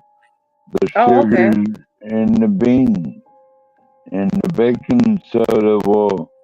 And I put it in the crock pot. That's what I do. I put it in the crock pot, and then I'll saute the sausage after a while. And then when it's, I'll put the beans, and then I'll put the onions, the Trinity in there, and the spice. whatever I need to put in there. And then after that, I'll put the sausage in there afterwards. Oh my god, it comes out so good. Like at the last hour, I'll The put echo was cool. Can we? How did that work out? That was awesome. Oh, it came out so good. Yeah, that echoing. Dennis is just rapping. Guess who's back? Shady's back. I was like, oh shit, we need an effect for the karaoke night. It was just the right amount of echo for that song. Well, what time is karaoke night tomorrow? I think Portia set it to 7 o'clock my time, so that's about 10 o'clock Eastern. Okay. Is that too late? Or should we start early? And there's gonna be an angel duet. Is that right? Apparently, yeah. Oh yes, do you panel, Angel Bobby? gonna sing it out. We gonna sing out our problems. Dennison, are you gonna show up for karaoke here? I'm thinking about it. Yeah. There's If we got that echo effect, we could do that. We could do that some shady shit, man. It's just another friend of mine, he does karaoke, and I've held out over there and demanded that I be paid before I sing. So now I'm like, if I come over here and I do it for free. Oh, I see. Well, I don't know. How about this? Because I could put up your Cash App and be like, okay, if people want Dennis to show up and you get a Cash App, then you can show up. Then you could just tell your friend, like, see, I got paid. Yeah. We might have to charge per song or something for Dennis. Oh, per song? Okay. Well, let me tell them about it then. We'll see how it happens. Or I could, break the tradition and debut on the John Galt show. We'll see. Yeah. Well, damn, I had to buy a whole new freaking AC unit this week. What the hell? Damn. What's up with your AC unit now? What's up? Oh man, I know that was expensive. My AC unit went. F you, I'm not working. F you and this heat. I'm going. And I'm like, holy shit. So we had to pay over like $3,000. Oh, you know what, Virgo? We had Righteous Muffin on here maybe a couple weeks ago talk about AC units. Like, this is what you should do to maintain it. This is what you should do. This and that. I mean, I don't know. Oh, I should have been listening to that. Yeah, but maybe. you know what? We were guaranteed for like 10 years. Because we got the guarantee too, so we're guaranteed you have to for like take 10 it years. up with your insurance company, Virgo. Nah, insurance doesn't cover that. Man, Florida sucks when it comes to that crap. Oh man, 12th man. I mean, Florida, even hurricane. This is why I live where I live, because we're like shielded, we're protected, and I know everybody's not like religious or whatever. But we're protected by the Seminoles over here in my part of Florida. So we don't get, and I live, when I tell you I live on the river, when I walk out my house, it's the river. So, and we don't get hurricanes like that over here. Anytime it hurricanes, we don't get like bad stuff. The only thing that happens is that maybe the power may go out. We'll have like strong storms and stuff. Right. Like, it's been raining bad out here for the last, like I said, this whole freaking hurricane season. It's been raining bad, and my mangoes didn't grow. But, my grass has been growing wild. Every time we try to get the lawn people to come and blah, blah, blah, because our lawnmower broke down, and there's just been a lot of problems back to back, But it's all good. And then now we got to replace the stove too, because we're trying to remodel the kitchen. Oh, remodeling? Yeah. And talk to but the AC put us back. Yeah, Kimmy knows some stuff. I don't know if you want someone to advise you on some things. I don't know. There's a bunch of people on this panels that like, I can advise you on the bathroom. Because we're trying to remodel the kit, because I want the kitchen, because I love to cook. Yep. And my husband loves to cook too. And we're trying to remodel the kitchen and get like a different kind of stove and stuff like that. Because this house is like 200 years old. Because we live in like an old. Yeah, we live in like an old I town. think you came to the perfect place, Virgo. I mean, Yeah, we love and it's beautiful. Guess what? I talking still have a chimney. Yeah, that's rare. I have two chimneys in my house. The chimney leading to the stove, but it's closed off because we have a stove there. But at some point, I can see that in the olden times, that the chimney was used to fire wood up and cook. Yep. And then we have the chimney and like the living room and stuff like that. Damn, might have to go back to that. 200 years, man. I mean, yeah, I think we the live in insurance an company old. hates that. The insurance Our company would hate town is that like really old. Yeah, because in Florida California, has some. well, in California, anything past 75 years, I think a lot of the insurance companies don't even. They won't even recognize. Yeah, and our insurance is like sky high. It went just higher and higher. And like I said, like Florida has some really old towns, and if you want to live away from like implants and stuff like that, and you just want to live kind of like secluded, you kind of have to live in these towns. But they are building up stuff. Bad? I do live close to downtown though, but yeah. I mean, it used to be. I mean, Florida. Yeah, you got a lot of British style towns. Like, yeah. Well, yeah. A lot of Spanish style. A lot of Spanish style. Yeah. And then they won't allow you to restore your home to its original order to be able to use wood anyway. I mean, they'll fine you for that shit. Well, a lot of these towns have septic as well, Oh boy. Ooh. Yeah, so. Oh boy. And that's what my husband does for a living. He does septic, so. Oh, I see. Cool. Yeah, but we can't do that over here. I know a few poop guys. It's all good, Virgo. But we're planning to move.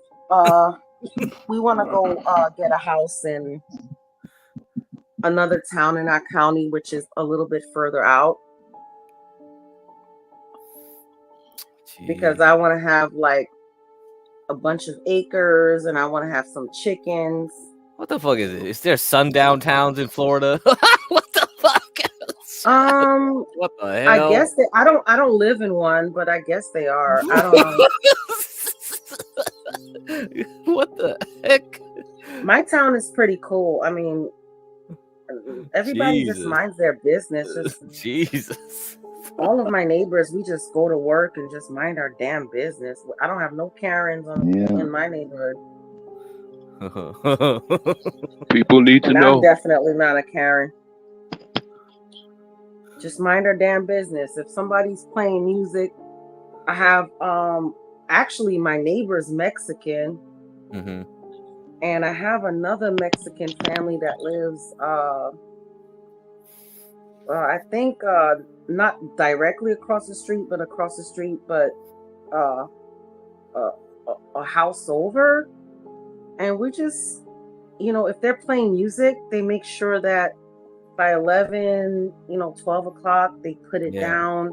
And it's we just don't bother each other. And if they are loud, and you know what they do? They knock on our door and ask us if we want to come over. Yeah, that's how you usually used to do it. Yeah, what the fuck? Yeah. Yeah, nowadays people are like, I don't know what the hell. Yeah, just they'd rather call a goddamn. They'd be like, "Hola, mami." I don't call a goddamn. Oh yeah, cerveza. Oh yeah, okay.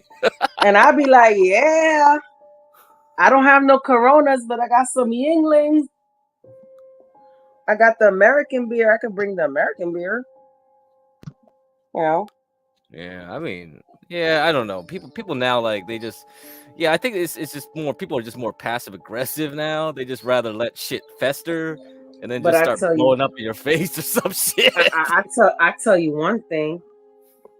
I'm the only black in my neighborhood. Oh, really? Okay. Oh yeah. And maybe That there's makes some on other blocks or whatever.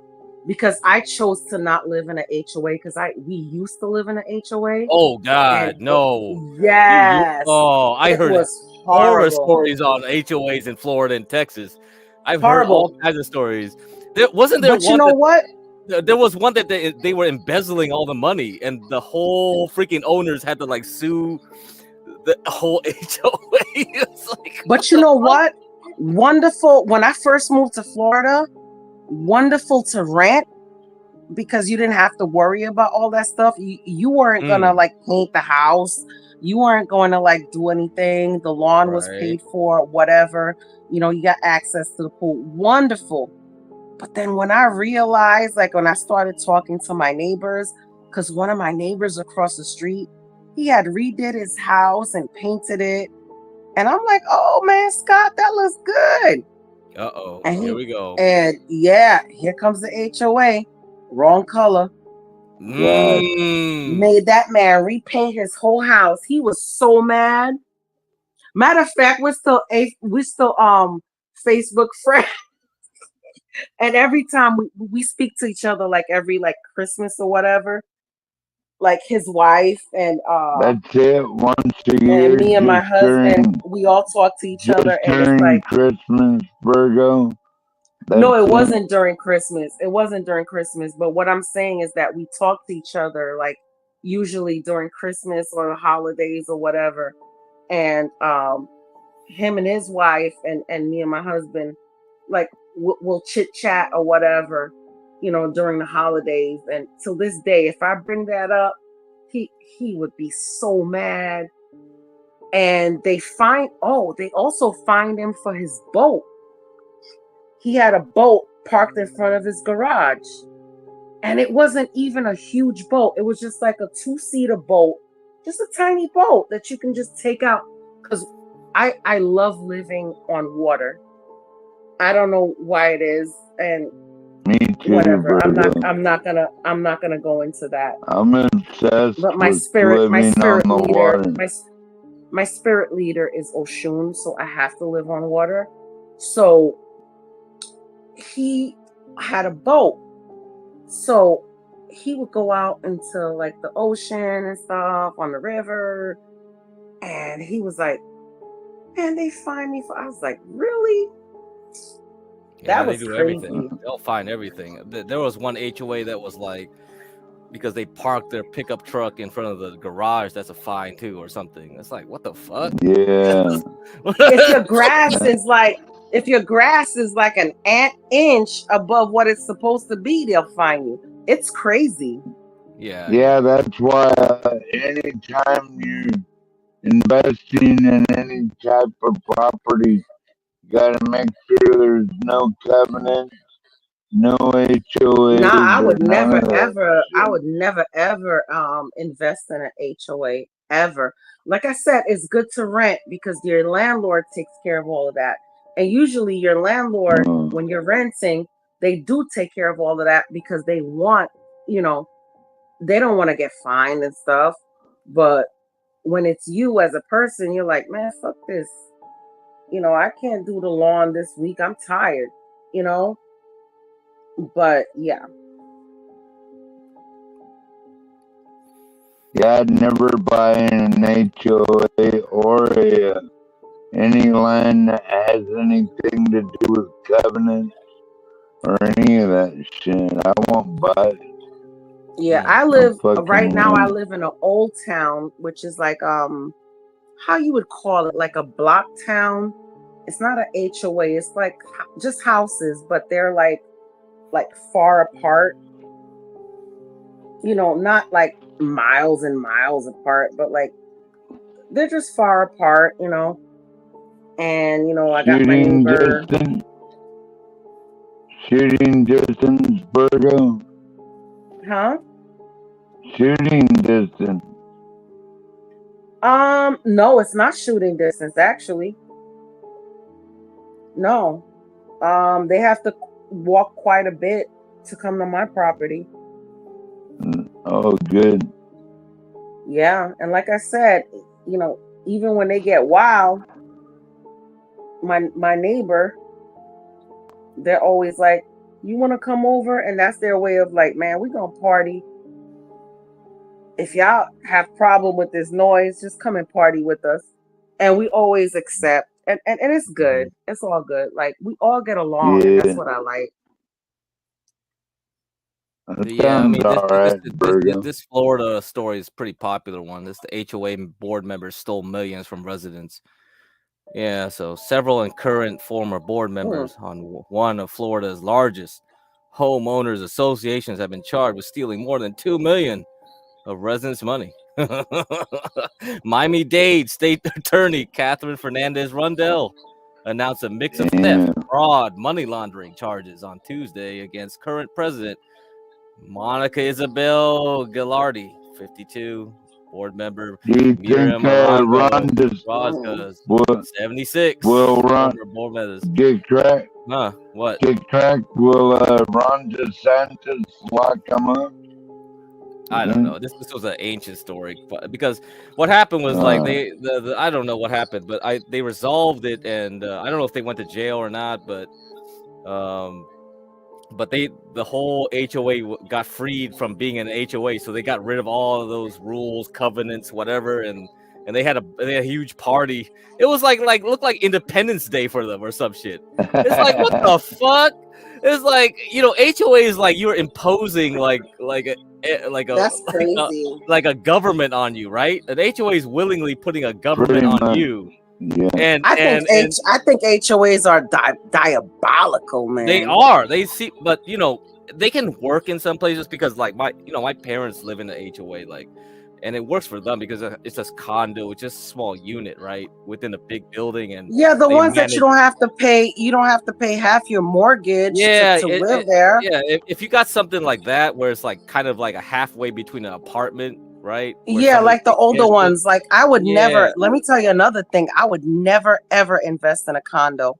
Never. Don't it can ever be bad. do that. If there's a horror story, it can be bad. But if it works out, it can be good because it can. Nah, I haven't heard anything. I don't know if you have. You know, I'm not judging you, and I'm not saying that you're wrong, but I have never heard anything good about a condo. Okay. Well, I guess at least not here in Florida. Well, I used to be the treasurer and shit for the condo, and I used to run the shit, and like, you know, I did my own thing. So, I mean, I did accounting. I did accounting for condos too. Yeah, I mean, I think it I really did accounting depends for a lot of shit. I mean, you got the real thing is like you gotta just have people that won't fuck around, like, you know what I mean, but if you get a bunch of bad people like that start infecting like the way the politics goes, that's when it becomes shit real fast. It's always the political angle, right? That's the problem. Yeah, but the condos, it's like I would say 99.9% of the condos has that HOA. Yeah, they do. And then I've heard so much horror stories where they don't keep up the pools, they don't keep up the gyms. Yeah, I've heard that too. Yeah, you know, and it's like, what the hell am I paying for? Yeah, that you got to have accountability. A lot. That's what I'm saying is like you got to get good people in the structure, and everything's cool. But yeah, if you get some rotten apple, it just takes one. Probably. But here's the thing. If you're a young person, right, and you're trying to buy a condo, because usually when you buy a condo, you're somebody just starting out. Maybe it's like your first house, your first apartment, and you're like, okay, you're trying to do this so you can, you know, gain capital. That's what my parents, that was their first house because it was real cheap. Exactly. In a bad neighborhood, and they kept it because it's like they're old now. They don't want to maintain the shit. They rather have like someone else do it, so it makes sense for them to keep it. Right. Yeah. Right. So then they get you on all the charges that they, you know, all the stuff that they charge you on. You know, they charge you for this. and then they don't fix crap because they know that you're in a bind. They know that, I'm doing most of that. especially the cheaper ones. I actually handle most of the property management for my parents' condo, anyways. Like those guys are like, yeah, especially the cheaper ones, because you think you're getting a good deal, but trust me, you are paying out your behind to like because you're gonna pay HOA, you're gonna pay this, and then nothing's gonna be done. You're gonna complain. Nah, it's not worth it.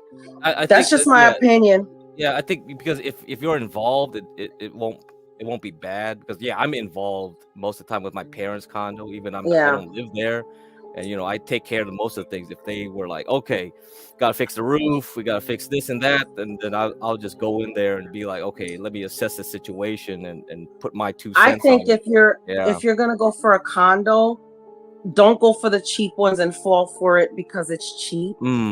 Just go for the more expensive ones where it is a community where they're not because they don't play with people with money. And that's the sad thing about society. They don't play with people with money.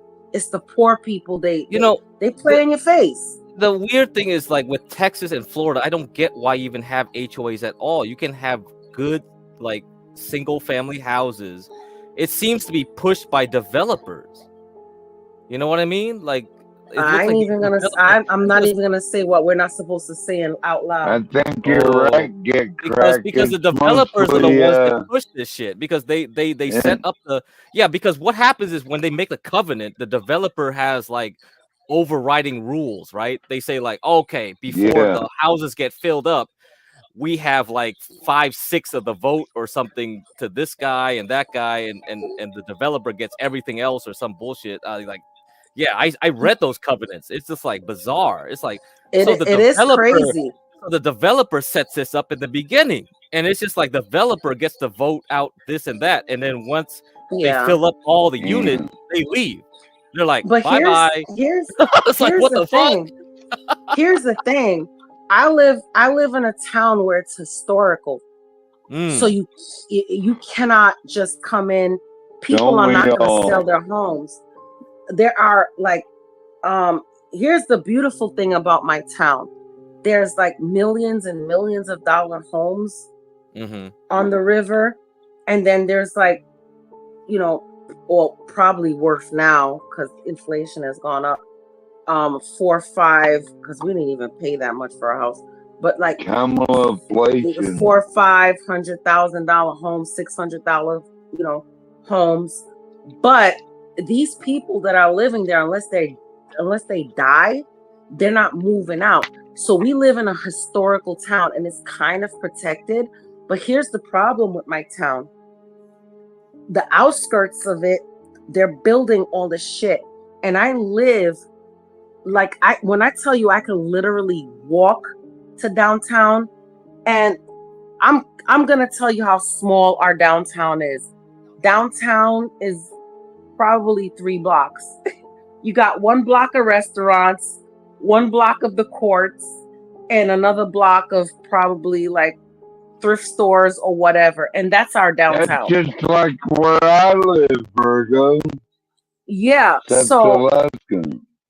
But here's the problem: on the outskirts of it, where it's not the historical whatever you want to call it. I can't think of the word right now. What's the word I'm looking for? When you have like a certain kind of area where you can't touch. Anyway. The hood. Oh, not the hood. 12th man. 12th man. I don't live in a hood. Come on now. Well, no, you were talking about the outskirts. So. No, what I'm saying is like the inside town, the historical town where you can't touch. There's a specific word that I'm looking for, and I cannot find it right now. But anyway. Gated community? No, it's not a gated community. But anyway, just forget about it. Let me just put it in layman's terms, okay? When you live in a certain protected area, now the outskirts are building up and building up. So now they're building up more condos and and high rises. It's starting to look like New York City downtown in my town, you know, and even on other outskirts. So it's like, God damn. But luckily, we can hold on strong to our houses here because we're not selling until we want to. But the downfall of it is traffic is getting really, really bad. For me to get to work, put it like this. If I had to go to work in the middle of the night, it would take me 3 minutes. For me to get to work. Bad. 3 fucking minutes. But listen about this. If I had to go to work at 8 o'clock in the morning, 7 o'clock in the morning, it will take me 45 minutes because of the congested traffic, because they're just building up so much around us. Yeah, we have that little protected area, but they're building so much around us. And it's not like what they're building is bad people coming in. It's just being too congested. Because it is the doctor. Because I have a hospital walking distance from me. I have Virgo, are you grandfathered in on your property? What do you mean? I'm not selling. I'm not selling until I want to or I have to. That means if you're grandfathered in, that means you supersede whatever pacts were made before then. If you're grandfathered no, in. I'm not. No, I'm not. Nope. Property tax has gone up so much here in Florida. And this is why I moved to Florida for the low property tax. So yeah, it's gotten up so much. But here's the thing. That's all them New Yorkers moving down there. Yeah. Virgo. Not just New Yorkers, all the people from Ohio, Michigan, Pennsylvania. There's a lot of people moving in here. Yeah, and they're selling their houses for like $2-3 million and buying like $500,000 houses, that are probably bigger than the houses that they had over there, Yeah. And then it just makes the prices go up and up. I've seen the houses when I first moved here to because I haven't lived in this town when I first moved to Florida. I moved to this town maybe after like 7 years after I moved to Florida. Houses were like 150 and I felt so bad because when I first moved into this house, when I moved to this town, I was like, oh, I love the house, but it was a 1-bathroom house. And I didn't like the 1-bathroom. I wanted 3-bathroom. I wanted the 2-bathroom. And because they were selling it, I had to move out. And, I met my husband and stuff like that, blah, blah, blah. But you know what? Looking back on it, I should have just bought the house. Yeah. Because now, I'm looking on Zillow, I don't know if you know what that is. They sold that house. That house was when I moved in there, that house was only worth like 150, and it was a nice house. It had like a little garden area. It was a beautiful house. And the only thing was that it was an old house, and because I'm in love with like old houses, I love old houses. Really? And it had, oh my God, I love old houses. Me too, Virgo. I love old abandoned places. I love old houses. And it had 1 bathroom, but like I said, it had the garden area coming out of they converted the garage into a bedroom, and we had built a door in there, and it led out to a garden, and then one of the bedrooms was like a lanai. But I was like, I was silly. I was like, I don't want a 1-bathroom house. You know how much the house sold for last year? When I was about to move out and it was selling for $1.1 million. 110. Well, no, not that much. $350,000. That's a lot of money. So imagine if I bought that house and sold it now. Because I could only imagine what it sells for now. Because, like I said, we're right on the river. And I've always lived in the same neighborhood. I've always lived on the river. Well, you already got your own house, right, Virgo? And yeah, it but has an old chimney in it and all that. Yeah, I love, I'm not going to lie. I love my house. But I don't like the traffic. I don't like the amount of people moving in. So I do want to get out. Virgo, you have to move west to get away from that shit. I'm just going to move out to the country. Yeah. Where I could have more acres of land and I could have some chickens. I could probably have some chickens here. Because it's not like I don't have a lot of space here. But I just want to move out where we have a lot of chickens and maybe some goats. Garden. Some pigs. Oh, I already have a garden here. I have a mango tree. And that's another thing. It's like I have a mango tree here. You know how long it takes to grow a mango tree? It takes a lot of time and a lot of care. I don't. Yeah, it takes a lot of time and a lot of care to have a mango tree. So I would miss that a lot. But I can also start growing a banana tree.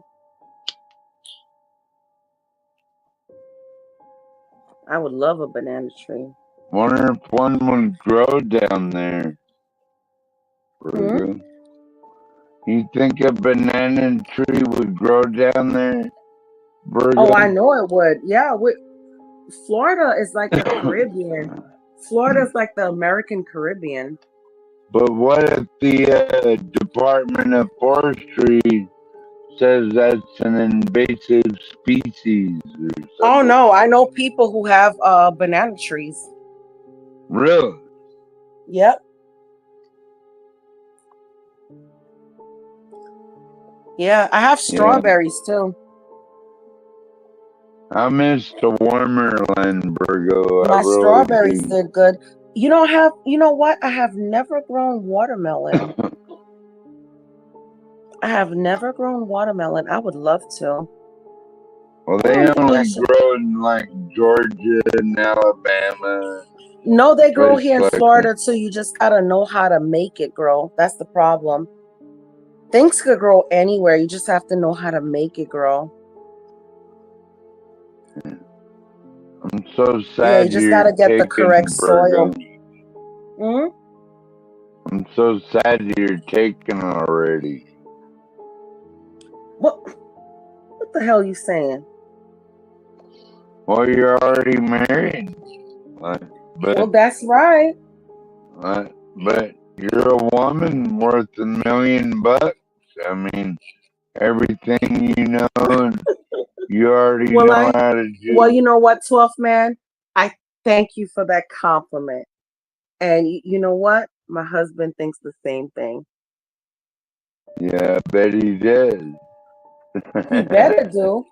He better do. He got lucky, didn't he? He sure did. Well, you know what? I'm not even going to lie to you. I got lucky too. Yeah. I got very lucky too. I bet he loves you to death, didn't he? He sure does. Not literally. He sure does. I'm sure I'm glad I got to know you, Virgo, because people like you give me hope, that people will figure it out and they'll get back to the What do I give you, 12th man? Huh? What's that? Get crack? You want orange chicken?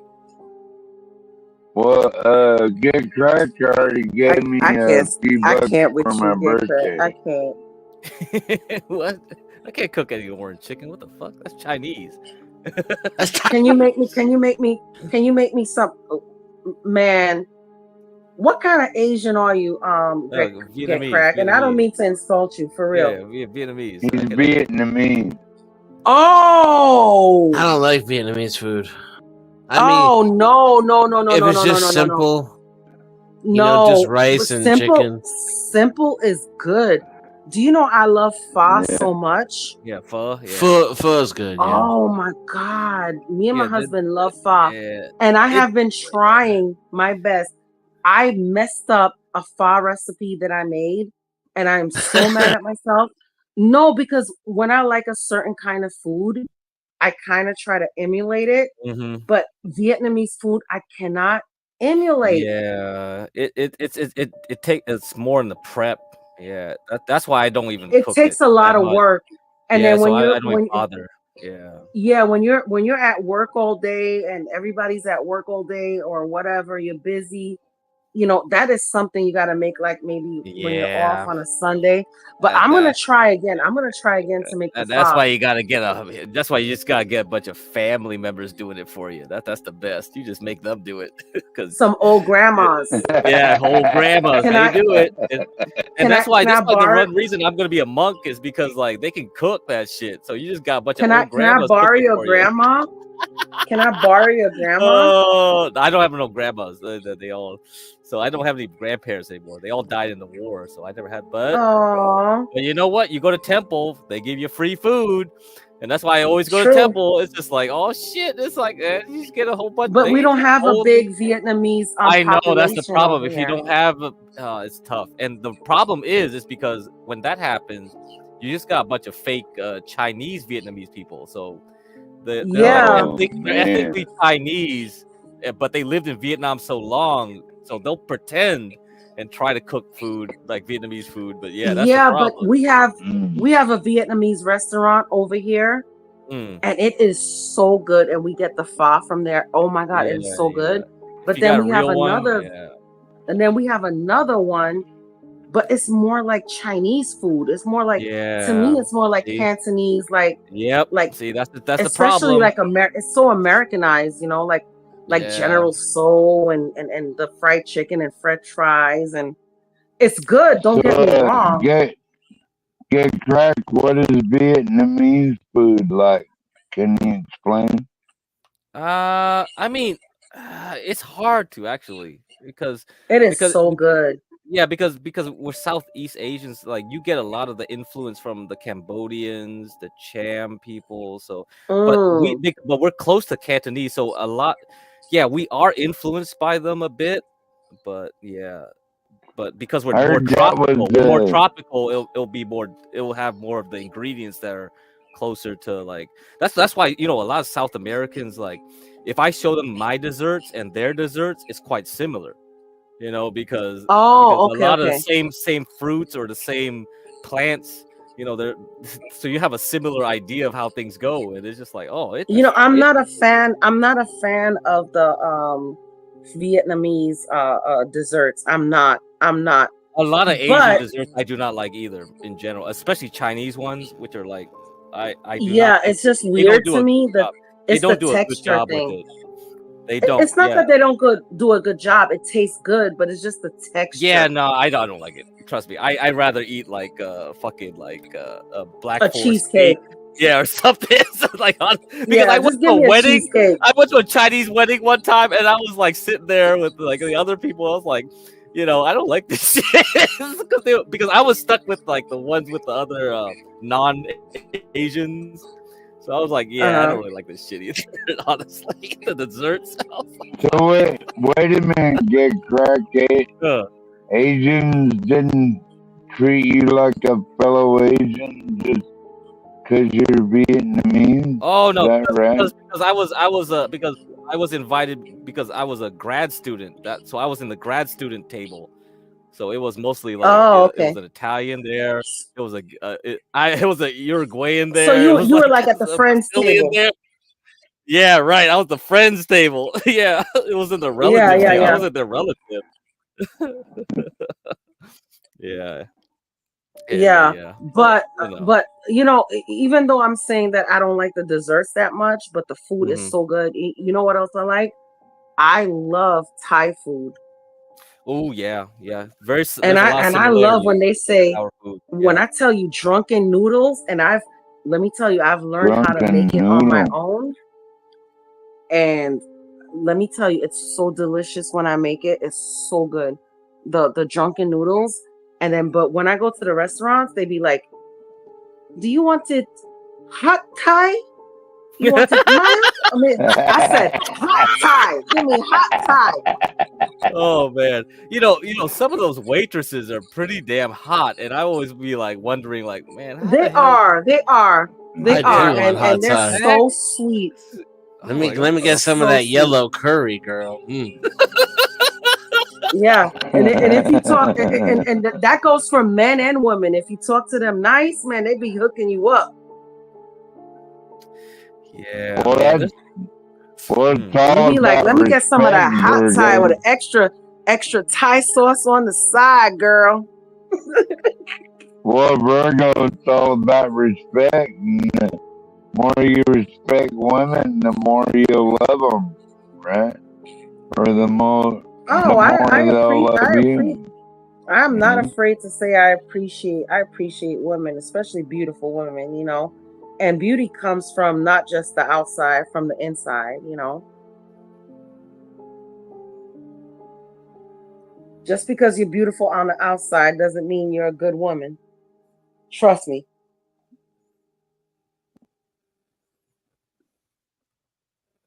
Well, A lot of guys get tied up in that shit. Like they see a beautiful woman and they think they're a good woman, and they'll pass up the mid woman. Well, I'd rather have a real woman like you, but you're taken already. Yeah, yes, sir. I am taken. Yes, sir. Jesus Christ. Yeah, sorry, 12th man. You know, you're competing with Stanley at this point with all the Oh attention. man, We gotta find 12th man, and what? Maybe I could hook him up. My sister didn't. She wasn't into what's his name? What's the Indian guy's name? Osvaroon? Oh Varun? man, Yeah. Osvaroon, like, Oh, poor Varun, man. oh my god, I can't believe that story. Is it real? Is this guy for real? It's like this. What? No. Oh, I could tell you stories that's for real. I mean, if that's real, we have a serious problem on our hands. Like, yeah, oh there's my some men that just God. can't get it up. Because, but you know what? I can get it up. I promise you, I can get it up. Oh Lord, have mercy. Are you sure? After all that wine? How old are you, 12th man? 53, man. 53. Yeah. Okay. Oh, and you can still that's a good thing. You should be able to find a girlfriend real quick. Yeah, he's in Alaska now, though. That's the thing, huh? Oh, ain't got much choice, right? Ain't a lot of black women up here, and that's what I really want. Oh Lord, have mercy. There's black people in Alaska. Yeah, I know. They're probably all taken. I know that. But all the good ones are taken. Yeah. That's I mean, what I'm saying. everywhere. All the good ones are always taken. Ain't that the truth? Yeah. Ain't that the truth? We're lucky to find the ones that we do have. Yeah, remember that street interview John did? That was that woman was like, "Oh, I never found anyone." She was like around 50s. Yeah, she was in her 50s too. Yeah. Oh, okay. She was like, I haven't found anybody. So I can't deal with no overweight fat woman though. Oh Lord. I mean, You don't want no 600-pound life. No, I gotta have You're not gonna clean her cooter. Oh no, Lord. man. She can't wipe her Lord own have ass. mercy. I don't want to have nothing to do with it. Oh my God, 12th man, you're too funny. You know what I'm saying, don't you, Virgo? I know what you're saying. I mean, you know what? I've watched those shows, and I'm like, what's worse? The person that's like eating, and getting to like how do you get yourself to like 600 pounds, right? I don't know. I can't. Yeah. I so mean, who do you? do you feel a little bit? You feel it in you, like a little. Even if you're a Yeah. little bit overweight, then you start like your body feels different, right? That's the first thing. Oh my Your God! When I sleeping tell you, it gets messed up. I went from a size 8 to size I was like a size 14 after I had my kids.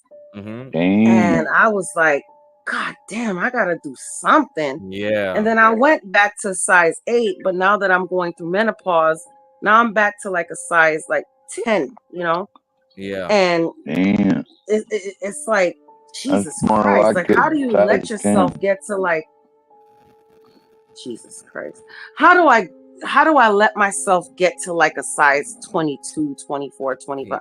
How do I get to a size where it's like you can't even measure the size anymore? It's just, let me just throw some cloth over you, bitch. Like, Right, boom. right. I mean, we showed some of that 600-pound life. Someone wanted to, and you got struck down for copyright. But it was crazy. He was eating 3 plates. But here's the thing, get cracked. It was 3 to 4 plates. It was insane. Here's the thing, get cracked. Who do you really blame in this situation? Do you blame the person that eats it, that can't get up, that can't, move around, or do you blame the boyfriend or the girlfriend that brings them the food? Yeah, right. It was like a mom or somebody bringing Because the food. let me tell you something. Me and my husband already had this discussion. Because we used to watch that shit too. He had to stop watching it because he was like, I can't anymore. He's like, I'm getting depressed watching this shit. Oh, I'm sure you will. That is depression fuel. And he was like, and you know what? A lot of women may say, "Oh, you with the awful guy. You with the awful guy." But he was like, man, if you ever got to that weight, I wouldn't bring you no goddamn food, and I would fucking leave you. I agree. And same thing for him. If he ever got to that size, either you do something about it, or I'm not going to bring you the food and I'm going to leave you. It's not about not loving the person. It's about loving them enough. Yeah, that's true. Because I mean, that's the thing I always think about. Like people ask oh, why don't you help someone out? Give them some money. That's the same thing too. Sometimes you give someone some money, but then they spend it unwisely. You kind of wonder oh, I'm just enabling this person to do bad. You know what? I've never ever in my life given a bum money. Never. But I tell you what. I tell you what I have done. I've made food and brought it to the homeless camps where they were camping out. Yeah. I've seen bums just sitting out and hungry at a McDonald's, and I'm trying to get maybe a quick dinner for me and the kids or whatever, and bought some extra burgers and brought it to them, but I'm not going to give them money because you're not going to take my money and go buy liquor with it. And then my husband feels a different way. He was like, well, what if you were homeless? Wouldn't you want to drink too? And I'm like, well, yeah, that's enabling somebody. So we differ on that kind of thing. Oh boy, yeah. Yeah. I mean, that's the problem, isn't it? Yeah, you're enabling. Yeah. You're kind of wondering, well, that's not helping them really. Actually, and I'm not saying for sure that I know that they're gonna do that, but more than likely they are. I direct all the bums to the friendship mission. That's where all the bums live over there. Friendship mission. Yeah. Who's on here? It's only just us three. Yeah, nobody's on the backstage. Jesus Denizen Christ. passed out. Everybody went to Last sleep. night, as Varun came on around this time, and then he left. Did he talk about his penis demon? No, he was like, I gotta leave. I gotta go eat dinner, like lunch with my mom or some shit. I was like, okay. I was like, all right, I'll come back later. He never came back because once Dennison came back, it was like, hold up. I think Dennison said something. I thought Dennison said no. He left for you. Then Gary came in. Then Dennison came in, and then Ace Oracle came in, and then Ava came in, and then it was Ben Thorpe came in. I was like, oh shit! The Thorpe came in. It was like a little guppy eats a bigger guppy, eats another bigger guppy, and I just like, I'm cashing out. I'm going to sleep. Once I saw Ben, whenever Ava and the Thorpes come in, I'm gone. Oh shit! The Thorpes come in.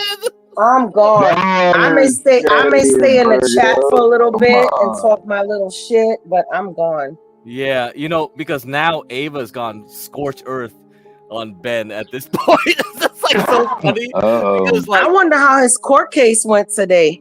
Well, he's still free man, I don't know if it went good or bad, but I'm not gonna waste my time watching his streams. He's just gonna sit on his couch or in his bed. Yeah, I'd rather on his trailer molesting his daughter, smoking, pontificating this and that. Oh my It's god! just like it's just like, dude, I've heard it all already. It's like you're a broken record. Yeah. So your record is skipping right now. It's on that phonograph going at 75 rotations per minute. It's just skipping.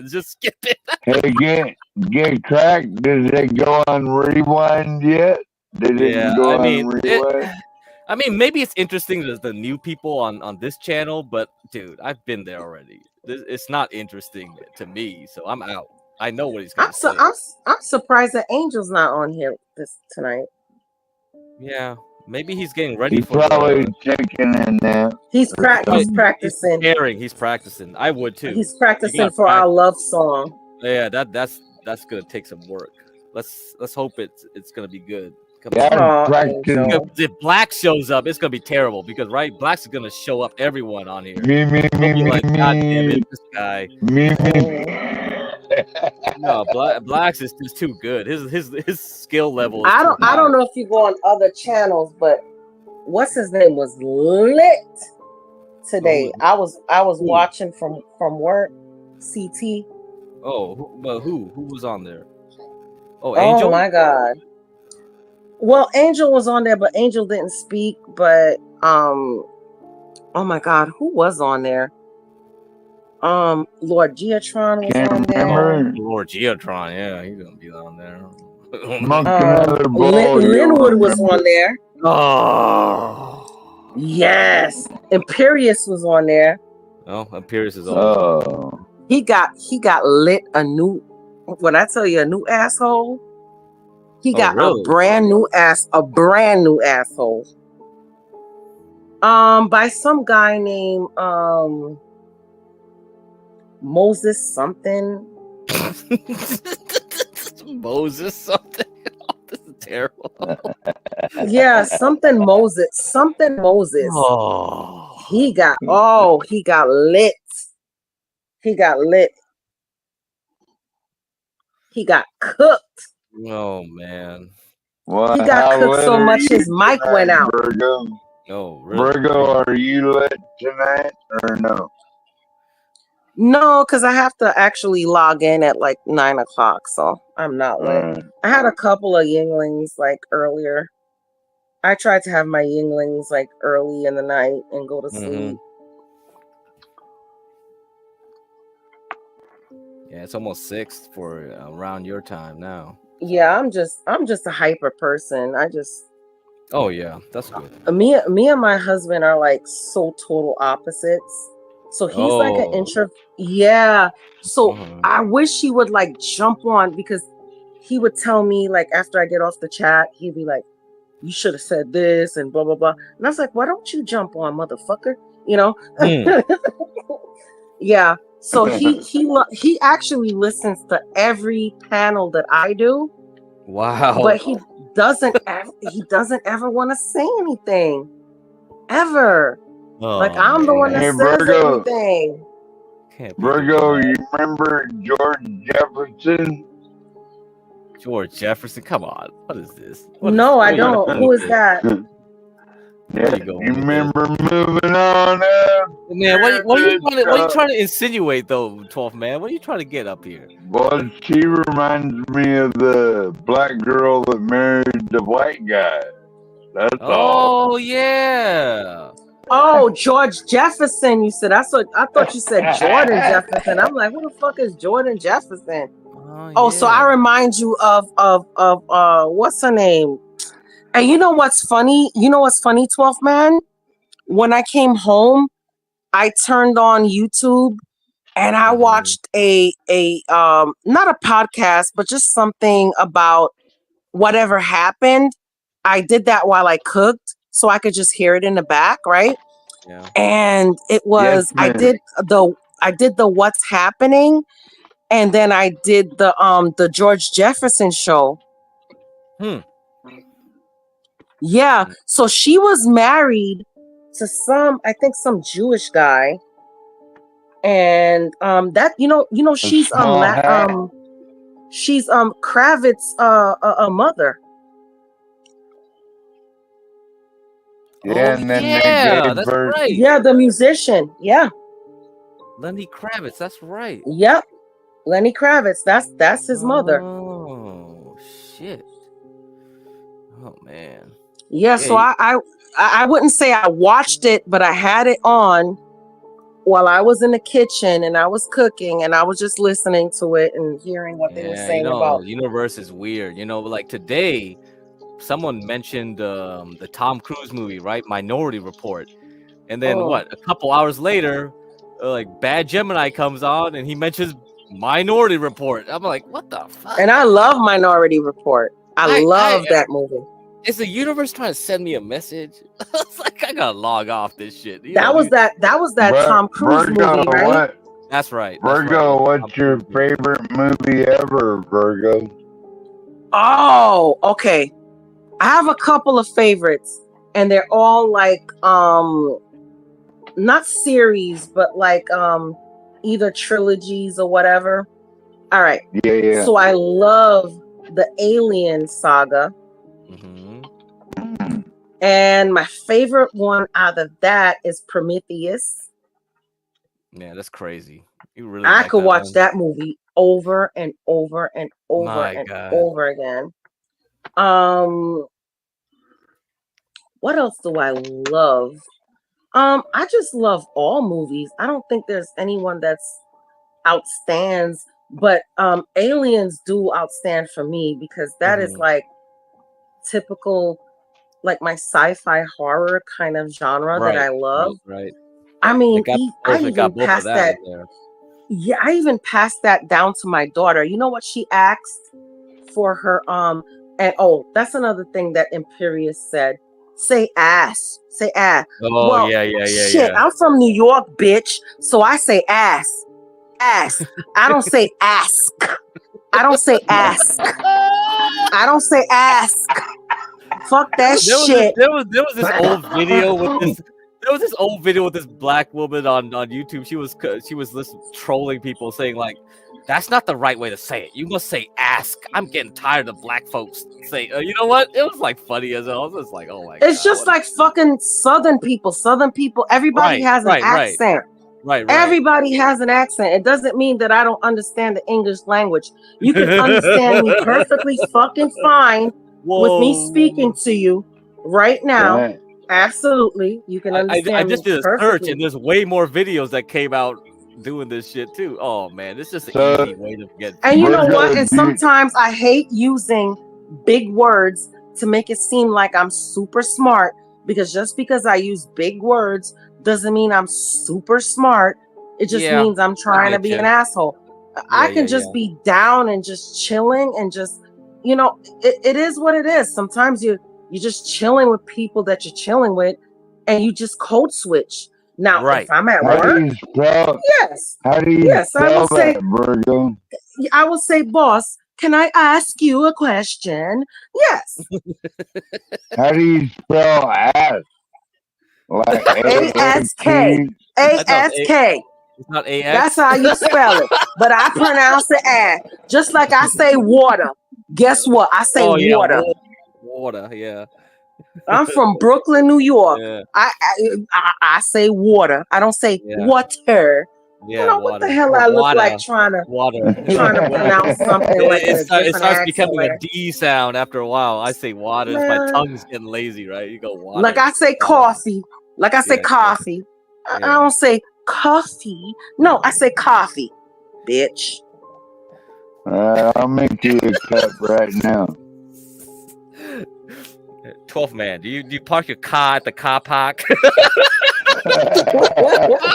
It's like, what's a car park? Car park? Garage?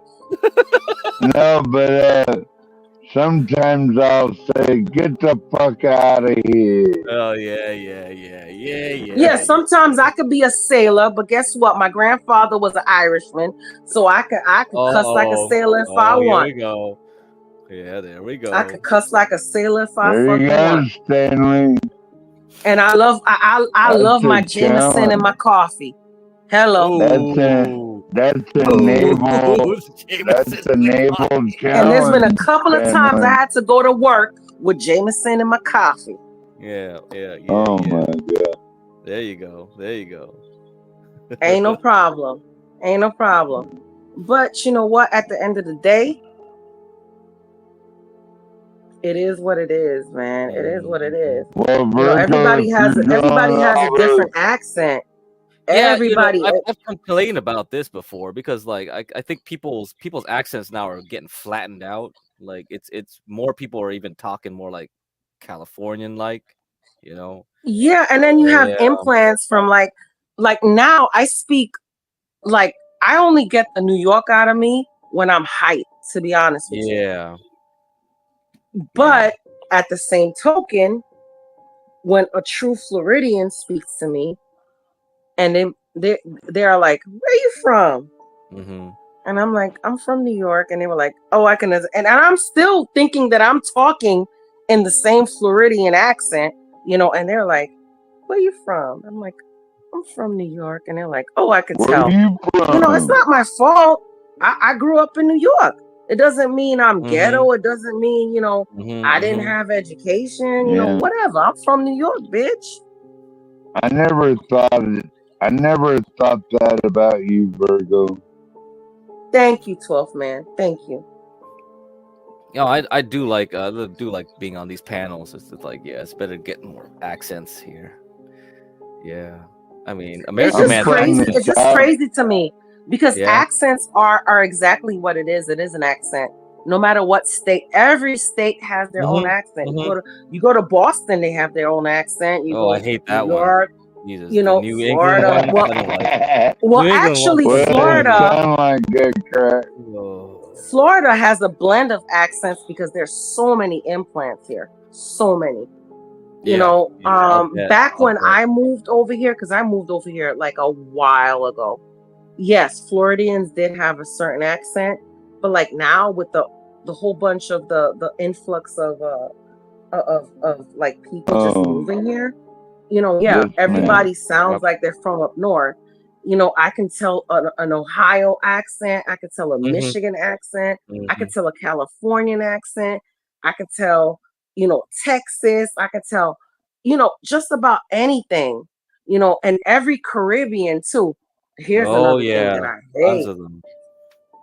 Being from New York, I can tell when a Caribbean speaks to me which island they're from.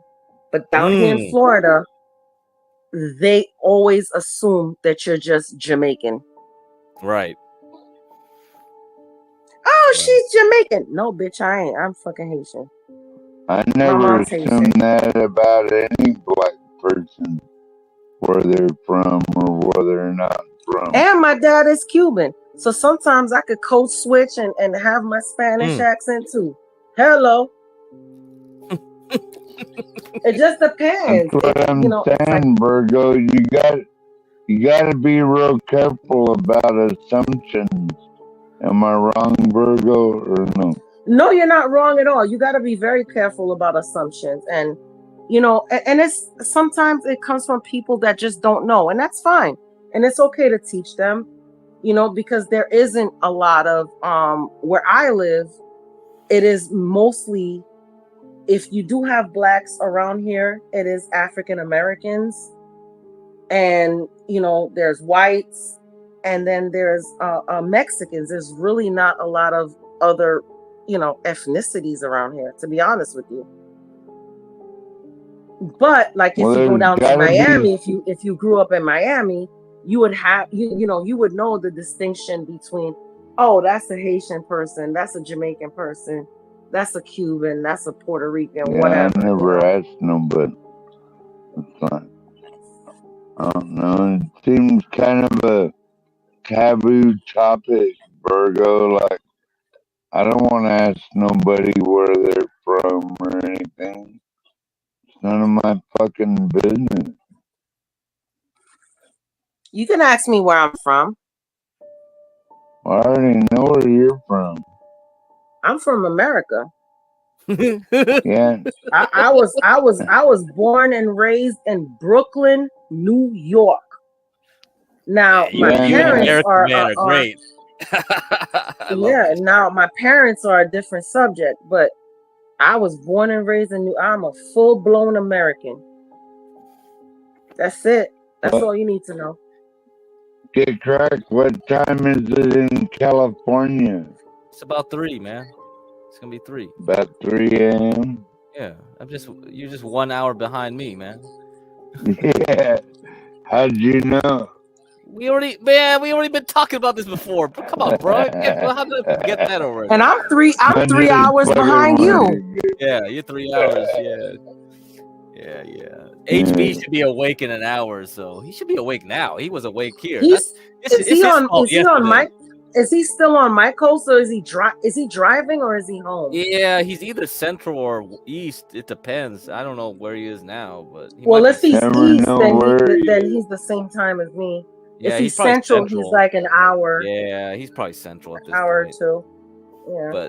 But yeah, he was awake early yesterday, and then we had Josie on here, and then it all went downhill because then it brought. Yeah, I can tell. I can understand why he got bored and went to sleep. Yeah. What happened? Well, I'm not lying. The women that you have on here, you know what? I'm just not gonna say nothing. Oh, well, Virgo, what happened? Virgo, what happened is just people. It went downhill because people don't know how to respect one another and shit. Yeah, and that's the thing. It's like it gets into a whole thing, and then you know what? When the Thorpes come on here, I just personally don't like them. So I don't want to cause a scene. I don't want to get up on a panel and be like, man, F you or blah, blah, blah. Yeah. I mean, the last time Stanley's not showing up on the panel either when they're there, because last time he went off and he was like, I just rather hit the like. And you know what? I'll always hit the like.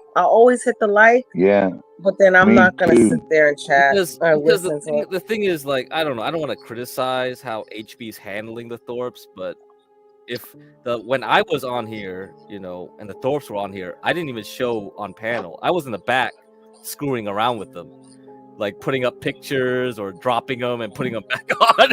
You know what I mean? It's like that's how you deal with them. Like if you have to control them, you don't let them control the panel, because if you let Ben talk, he'll just run over everyone and start. Yeah, it's just like yesterday. Right. I was listening to I don't know if can I say other people, and then HB got pissed off. I remember now. HB started yelling at him or something Can I say other people's panel on here? Yeah, they just. Oh, okay. So yeah, I was listening to CT earlier yesterday, and Imperious got on there, and he was just being fucking belligerent and shit. Imperious? And it was just off. It was just awful. He was just freaking awful. But Imperious always is belligerent and then they got into and not him and Imperious got into it, but CT and somebody else got into it, and I'm like, man, I'm out.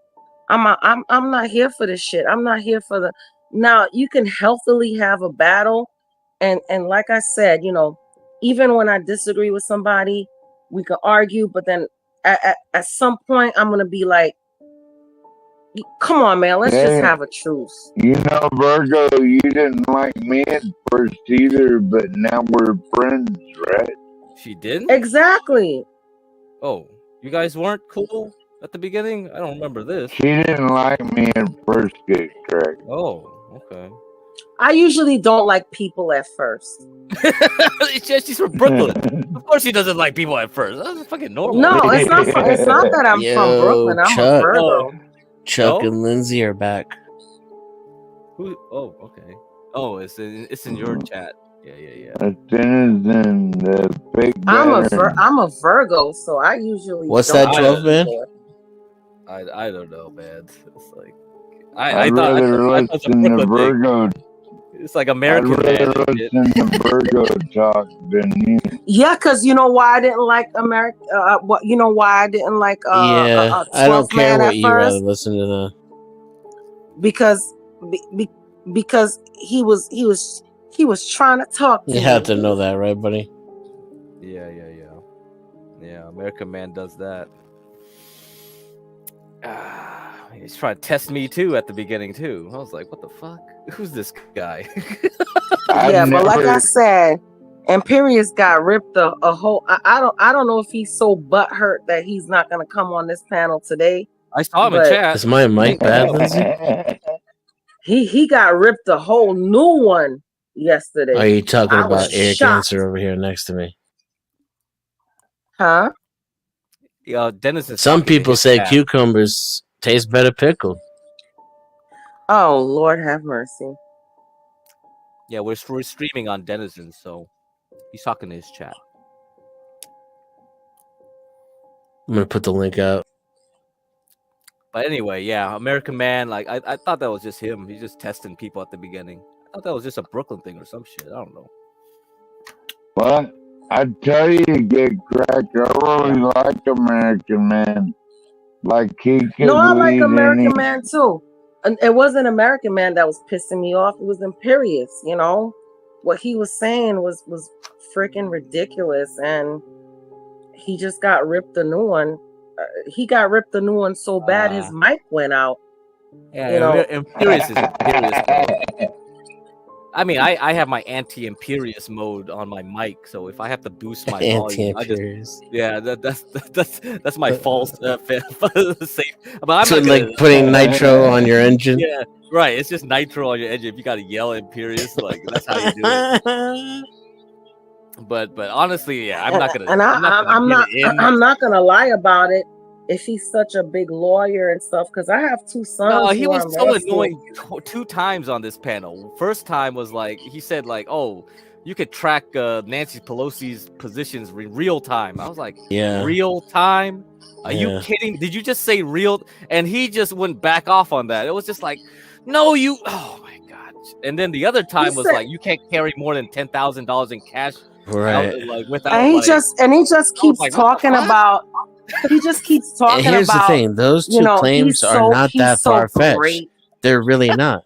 But the thing with him is that he's screaming about how he's an expert in the area, right? And the people who actually know better than him, trying to cure his ignorance, are the stupid people that don't know what they're talking about. That's the best part. You know, the great thing about the $10,000 thing was like we had to shut down the stream to start a new stream. And when we went to the new stream, nobody went on there except Imperious. And so it's Imperious and just John Galt. And he was just talking to John Galt like as if he was talking to his dad or something. Like, you know what they did to me? They were bullies. It sounded like that. To me, it sounded like a kid talking to his dad. Like, they bullied me in class. You got to come and see this. I was like, why are you talking to John like that? Do you really? Well, you know what pissed me off with him when he was on the other person's show. He was like to another person that was on the panel. He said, the person was like, "Well, can I respond to you right now?" That's what the other person said because he was just spewing. You know how he does, just talking shit, right? And the other person was like, "Well, can I just respond to you? Let me answer your question." And he was like, "You don't have the right to talk, boy, until I tell you to." And I'm like, "Oh, okay, okay." And I was like, "Oh, hold up. I got my glasses on now. Let me find out." And then he said, "This is my show." So I'm like, you're not even showing respect to the person that's on that is the owner of the show. You're not even showing respect to the panel who's on the show. So I'm telling you, like, what are you trying to do? A lot of these people don't give a fuck. You know, and I've disagreed with a lot of people on the show. Guess what? I just decide to bow out. I bow out. If I don't agree, I bow out. I don't say this is my show. You know, you talk when I say you talk. Oh, okay, you saying something I don't like? I'll bow out. I'm done. You know? But this is what annoyed me with him. And not only that, is that he comes on there and he acts all this and acts all that. But let me tell you, as a woman, I'm going to tell you exactly who Imperious is. You ready? Okay, we're ready. Yes, ma'am. No, you ready? Let me. You ready? Let me hear the amen in the back. All right, amen. Amen. He's a small dick motherfucker that can't get any pussy. There we go. No, I'm telling you. There we go. I'm telling you. And all that shit he be talking when about. When did you women just start sniffing your own thrones? No, but I'm being like, listen, I don't have to sniff anything because I'm married. But I'm telling you, I've dated before I was married. And let me tell you, I've dated men like this before. He's a small dick motherfucker who can't get any fucking woman. And the only thing he could do is come online and fucking scream at everybody. We know that's all he is. We do know he's a voluntary celibate, I guess, right? He was 6 years. Oh, that motherfucker ain't voluntary anything. He ain't Every man who anything. yells at you Man, at get the fuck internet is an here. incel and has a small Ain't no man dick. on earth is a voluntary celibate. Let's get real. Unless you're a fucking monk. Man, sell that. Have you ever been married to a woman? Have you ever lived with a woman before? Me? Have you ever been in a romantic relationship with a woman before where you had to live no, with sir. No, sir. I'm not gay at all. Yeah, okay. Then I think I submit to you. But here's the you thing. You have no idea. Right here, this is an example of what it's like to live with a woman. You see what I mean? Okay, so have you ever lived with any? This is why a lot of men are you're trying involuntarily celibate because they don't want to be around you. No, okay. I don't want to have to deal with this shit for what? To come? Men, are you kidding me? Come on. Okay, you get to a certain age, it's not worth it. Now, when you're in your 20s and shit, you really gotta come. Then you put up with women. But then some of us grow up and we just don't want to deal with your fucking shit anymore. It's retarded. Dennison, I see your ring. It's just going and going this whole time I'm talking. Okay, can you imagine if this was my house? Please? Can you imagine? Technically, right now I'm in my office. I'm sitting at my desk. I'm using my computer. So, if I could hear you, which I can't, it'd be like you're nagging, screaming right in my ear. Why? So I can roll over and get pussy? It's just not worth it. Okay, Dennison, can I ask you one question? He can hardly roll so do you think? anyway. Hold up, 12th man. Give me 1 second. So do you honestly think that every woman is like that? Do you honestly think that every woman is like that? I don't think about every woman. I don't know every woman. Okay, so if every woman is like that, why do people like that keep attracting those kind of women? That's blah blah blah blah blah blah blah. Because I know I sure don't blah blah blah blah blah in my man's you do ear. though. You do. You just No, I don't. You're proving you're delusional, and this is why I believe that it is most women. I respect especially my man. in the You know West, why I especially respect in the my United man? States. You know why I respect my husband? I don't think that it's like that everywhere. I have a very narrow experience, right? I'm a white male in the United States. You know why I That's respect my my limited husband? experience. Because My he limited is a experience. provider. Most women are like he you. is a provider. Or he takes care. And then when you domesticate care of him, his family, and he's if a you move him provider, in and I or you would stick your never dick in him, that's when they disrespect him start in that acting way. like this. It's weird. It's the weirdest thing. I Before don't you have put your no- dick in I them, don't it's have almost no- like they're sane. Then I you don't put have your no dick in them and the alliance with crazy any goes. other You move man. them in. I can say They feel whatever like I they're want to running the say to show and any they can other tell you man. whatever to do. I don't have no I don't even know if alliance. this lady can hear me right now. Right? Her ring is just going. Look at 12 man. He's another woman himself. Shut up, gun. Okay, let Dennison speak. Sorry, let Dennison speak. Go ahead, Dennison. Go ahead, speak. Go ahead, speak. I finished. I'll listen to you. This is the quiet parts is when I'm done. You better be finished.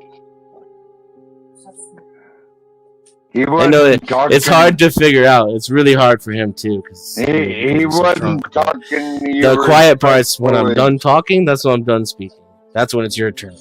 Well, all I'm saying is that just because I'm speaking to you like this doesn't mean that I speak to my husband like this. Because that's revealing. he's proven himself to be a great husband, a great provider.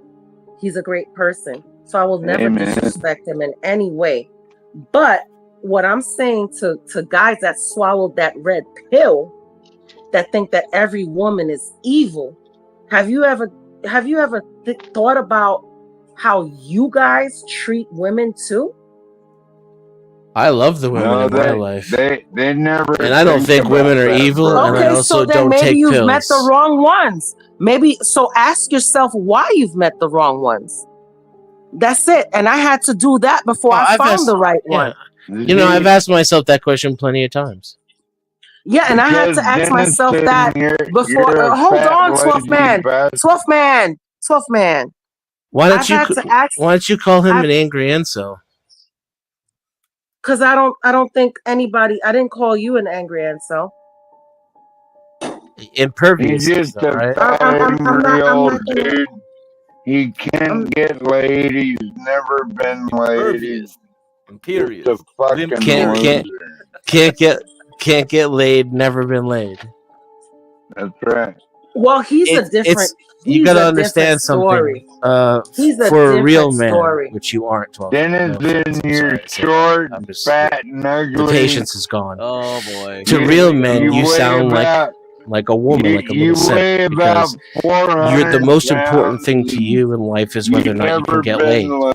And that tells me a couple of things. You don't value yourself, you don't value men, and you probably can't get that much pussy. That's why you put it on such a pedestal. That's how it sounds to me.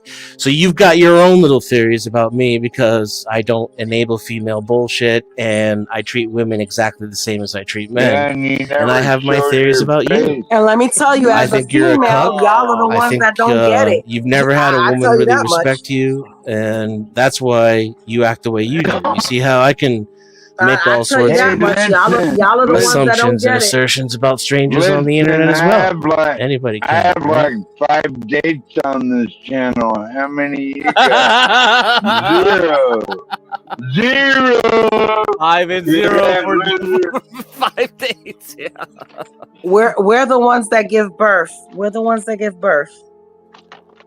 Yes, ma'am. Oh my lord. So you admit men are worthless. Come on. I'm not saying that at all. I'm not saying that at all. You are essential. Why you brought that up. You are essential to raising to women giving birth. No, not to giving birth. You are essential. We're not essential to you giving birth. Can you let me finish, please? Yeah. We're not essential to you giving birth.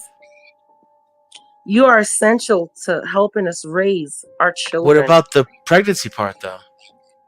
Oh yeah, you can give your sperm. Guess what? We can So do you away can't get with y'all and pregnant just or harvest give your birth sperm. without the It's not a sperm, problem. right? We can get artificially insemined. It's not a problem.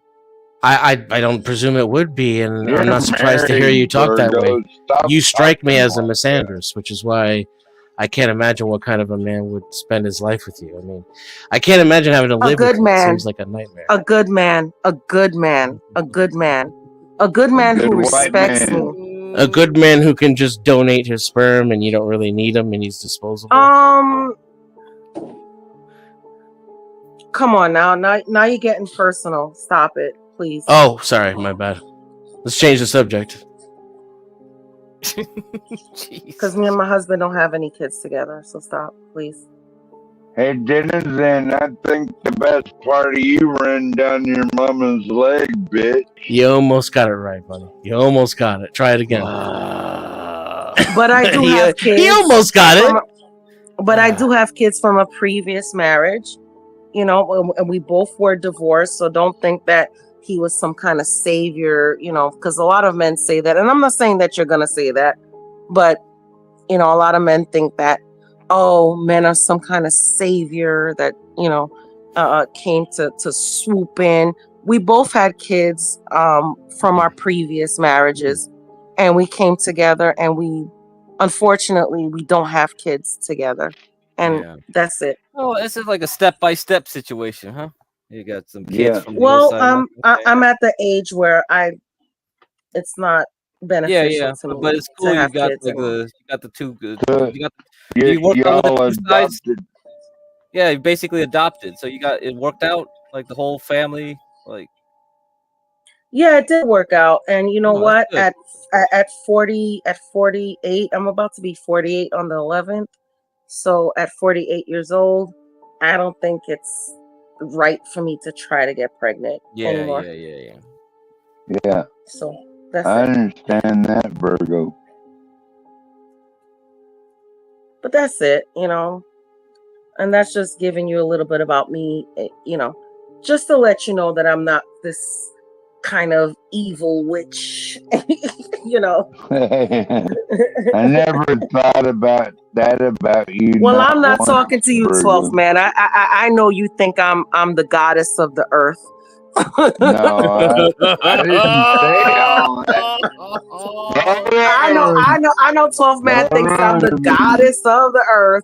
No, but I was talking to Dennison. I'm just trying to, I'm sorry, you know, what? be a little bit vulnerable so you can understand where I'm coming from. You know, it's not I you, wasn't man, paying that- attention. What did you say? Sorry about that. I'll shut the fuck up. What I'm trying to say, Dennison, is that it's not only men that get hurt, women get hurt too. Okay? I would assume so. We both, we both get hurt. There's assholes in every single sex. Yep. We just gotta find the right one, and you just gotta fix yourself. And sometimes when you're always falling for the same person, you can't say, "Oh, it's only men. Oh, these men are no good. These men are assholes," right? Or you can't say these women are assholes. You gotta say to yourself, you know, what am I doing wrong? What am I not fixing about myself? I don't really can't tend find to out? say these men or these women. I don't really talk that way. But but I'm just saying a lot of I would say people do. in my experience. And then but I'm my just saying a lot experience of people do. includes A lot of the people do. experience And- of other men in my life too, right? And their experiences, Yeah. obviously. And the things I see in my community, and the things I see portrayed in media, and all of that, right? Yeah, I but get who are these all women of that that they're information. picking? A lot of these men are picking these Boss bitches, Instagram westernized. Yes, No, men aren't picking exactly. Instagram models. This is just- Instagram models. Do you No, they're really not think you're gonna Instagram get models. something out of that? No, nobody's picking No. Instagram models. That's delirious. You know, you look Probably past you are. you look past the mid The woman, average and man I'm not does saying not you have- personally. Hold up, average man 12th does not- man. The average man does not have an Instagram model as a date.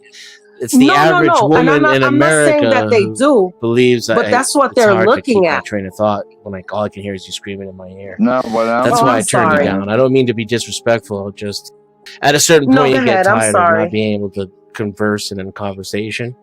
I'm sorry. Go But ahead. yeah, Go ahead. the average man isn't dating an Instagram model. He's dating the average woman, and the average woman in the United States has an ego the size of fucking North Africa. It's inflated beyond all reason, and men are the misandry in the United States is institutionalized. So we're taught to hate ourselves and repress our feelings and to not say what our preferences are or speak openly about what we think or to criticize women in public. This is also part of the equation. So I think, right now we're just going through a cycle where women are completely out of control and they don't know how to act right.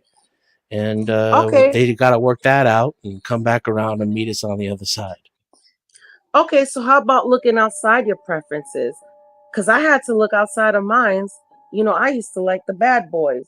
That was my mistake, and I'm not afraid to admit it. I used to look, for the bad boys, and I got what the bad boys brung. But let me tell you, when I said to myself, I gotta look outside the circle and look for somebody who's my match, who's like me. And I'm kind of like a nerd or whatever. So when I looked for like a nerd, well, I wouldn't say a nerd. I'm not gonna say my husband's a nerd. Bruno, you got. But wait, hold up, 12 man. Hold up, 12. I got tired of looking for something that was out of my league. Like I got tired of looking for that 6'8" man that was making $300,000 a year, and super handsome, super model looking like. So I said, let me just invite whoever came. And don't get me wrong, I'm not saying this to diss my husband. I'm not saying that at all. But when I looked outside the circle, that's when I found happiness. And I think a lot of men don't do that. They do go for those girls who are the Instagram models. And when they get hurt, they try to place it on, every woman. And the same thing with women. When they look for those guys that, are out of their league or like, whatever. And I'm not saying that you can't find somebody like that's like that. You can, but when you look for it specifically and that's the only thing you want, and then you don't get what you want to just blame everybody for that. And that's so all I can do is speak from my personal experience. I don't go looking for any kind of women. They come to me. And usually looks wise, they're out of my league. And I'm probably pretty shallow when it comes to attraction. But attraction and happiness are not necessarily on the same side of a mathematical equation. That much is obvious. So it's easy to get with easy girls, and it's easy to lose easy girls. Yeah. But I don't date Instagram models. I've never gone looking for Instagram models. And I don't blame all women for what Instagram models do. I just simply don't have that experience. Okay. So can I ask you a question? I agree with you, Jensen, on that. As a matter of fact, I don't think I've ever had a girlfriend that had Instagram. Yeah, go ahead. Are you single now, or are you married? I'm not married. Okay, so you do have a girlfriend. At least one, yes. You said at least one? Oh my God. What does that mean? I don't understand what that means. That means at least one. Okay, so you do have somebody that you're interested in, that you at least trying to pursue something with. No. I have at least one who refers to herself as my girlfriend. I may be pursuing multiple interests. Okay, so you're not looking for anything serious now? I'm not looking for anything unserious or otherwise. I like being single. I'm not chasing after pussy. There's no relationship between my ability to get pussy, which is not a problem, has never been, and my value, my self-worth. I don't connect the two. As a matter of fact, I find modern women to be terrible judges of good character. That's a good point. I think that is a good point, and you know what, Dennison, I cannot disagree with you at all. But what I can tell you, no, I cannot disagree with you at all. But what I can tell you is that when you do find the right one, you will know it. That's all I gotta say. Yeah, I appreciate that. That comes from a place of love, Virgo, and I appreciate that. So I don't want to try to disagree with you too much. Just to share my perspective in return, I don't know that that's a thing, really. Especially like maybe not everyone is meant to be in a relationship. Oh, okay. So are you one of those people that doesn't want to get married and doesn't want to have kids? Yes, ma'am. Oh, okay. Well, you know what? As long as you're honest and open with the people that you're dating, I have no issue with that. And I am so proud. No, I'm telling you, and I'm not being sarcastic. I can hear it in your voice. I believe you. It's and I can tell it comes from a place of love. I respect you for it. Because there is nothing worse, and I'm telling you this from the heart. There is nothing worse than getting with somebody that tells you they want one thing and then finding out years later that's not what they wanted. Years. And I can tell you this, Dennison, you're gonna have a lot of women that's gonna think that they're the ones that are gonna change you. So now Dennison, I'm gonna change it, and now you're gonna like me a lot, okay? Yeah. Oh no. No. Oh yes, now you're gonna like me a lot. Oh yes, you're gonna agree with me a lot. Karaoke night, isn't it? Oh yes, you are. Let's go. You are going to agree with me a lot. There are going to be a lot of women, and don't you lie to me. You let me know. Have you had any women in your life that thought that you okay? First of all, have you been honest with these women that you don't want a relationship and you don't want kids? Yes, you got to figure though that's on a scale, right? Like I had to learn about myself first. I was young and foolish and okay. As long as you were honest with them and how you were feeling.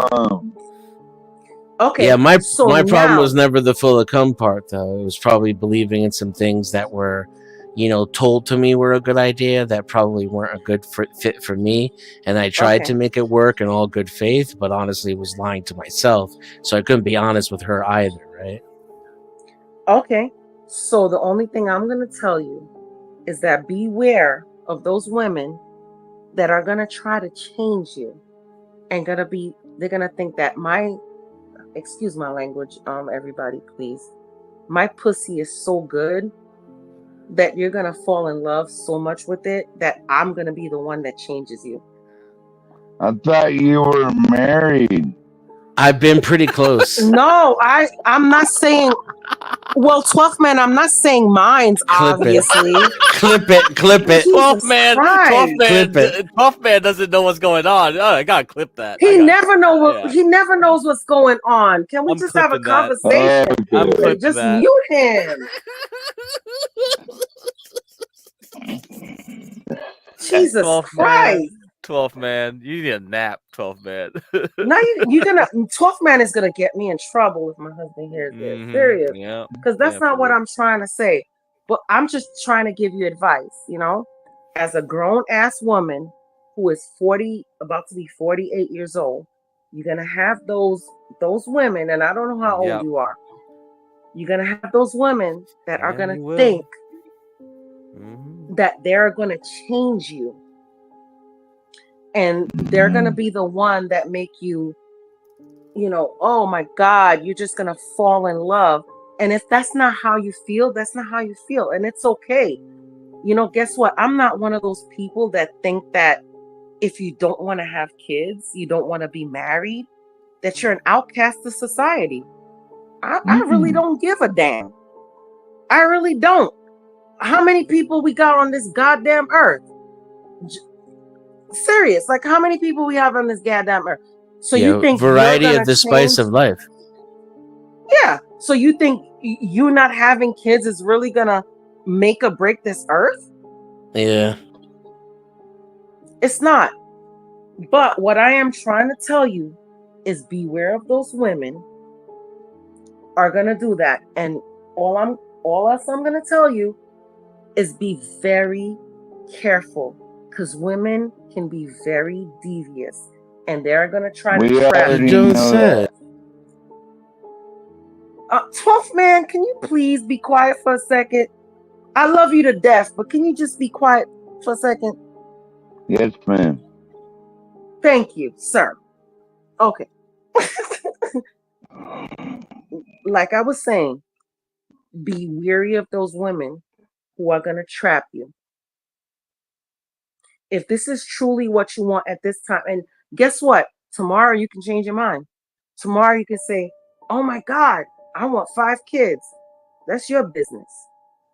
But what I'm telling you, if this is what you feel right now and you don't want it, be very careful when you're, doing whatever you're doing with women. Yeah, I think maybe when I'm that's the 50 only or advice I 60, I have. might want kids. And And I that's don't fine, know. or whatever. I don't know about marriage. I mean, maybe a domesticated relationship. We'll have to see. But I have no interest in it now. It's as long as you're. Let me tell you something. As long, I have no problem with that with anybody, as long as you're honest with it. If you're honest with it. Yeah, I talk about my woman, ish on the internet. You know what I'm saying? So it's pretty open out there, and I'm direct with women. I talk to them in person the same way I can online. Now, if you're telling women, "Oh, I want to get married. I want to do this. I want to do that," you got a problem, brother. But if you're telling them this is how you feel and you don't want this at this time, or you don't want it at all, just be careful, because women can be devious. Women, we already know that. We go through emotions. This is how we react. We react through emotions. Go through a period. We cannot That's just hold up, 12th man. We cannot just have sex and just let it go. I'm telling you, all men that's listening on this podcast right now, every single man, we cannot have sex without emotions. Even if we lie about it and we agree to be a side chick, it is going to be a problem. That's why I never did that in my life. I never ever was a side chick. Some women are for the streets. What's a side chick, Virgo? Well, that's a whole different. That's a whole different thing. Now, when we're talking about prostitutes, that's a whole different thing. These are hurt women that's been probably molested at a young age or abused or whatever. So we're talking about a whole other thing. I'm talking about regular women. And when I'm talking about regular women, there is no way you're going to be our side dude or we're going to have sex with you more than once or twice, and we're not going to feel like you're mine. Okay? Virgo, can I get a medium woman? Oh, that's true. There's some truth to that.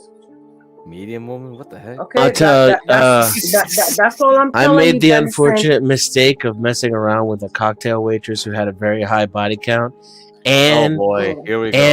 And she was a voyeur. So, but I'll tell you. Here's the thing. I'm going to tell you how Virgo's still right. So she was probably the most desensitized to sex. Having emotional connections, and she was into the idea of me with other women, right? That turned her on. And yet still there was some level of possessiveness when it came to the end, What I told you. Yeah, there you go. Hey, I'm just saying, you're right. When you're right, you're right. Oh man, this is just an older. This is just an older. I'm telling you, Denison. This is just an older chick giving you some the advice. white John Galt comes back right on cue. This is just an older chick giving you some advice. Okay, I'm giving sorry, you some I'm not laughing solid at you. advice right now. I'm laughing at the white John Galt. And you know what? We may have gotten off on the wrong foot, and I'm sorry. But I understand how you feel right now. I hope you understand how I feel right now. And I hope we can still remain podcast we're friends. good. We're good. To be fair, we got off on the right foot first. To be fair, we love you, Virgo. Yeah, we sure did. And then we got off on the wrong foot today. We just did.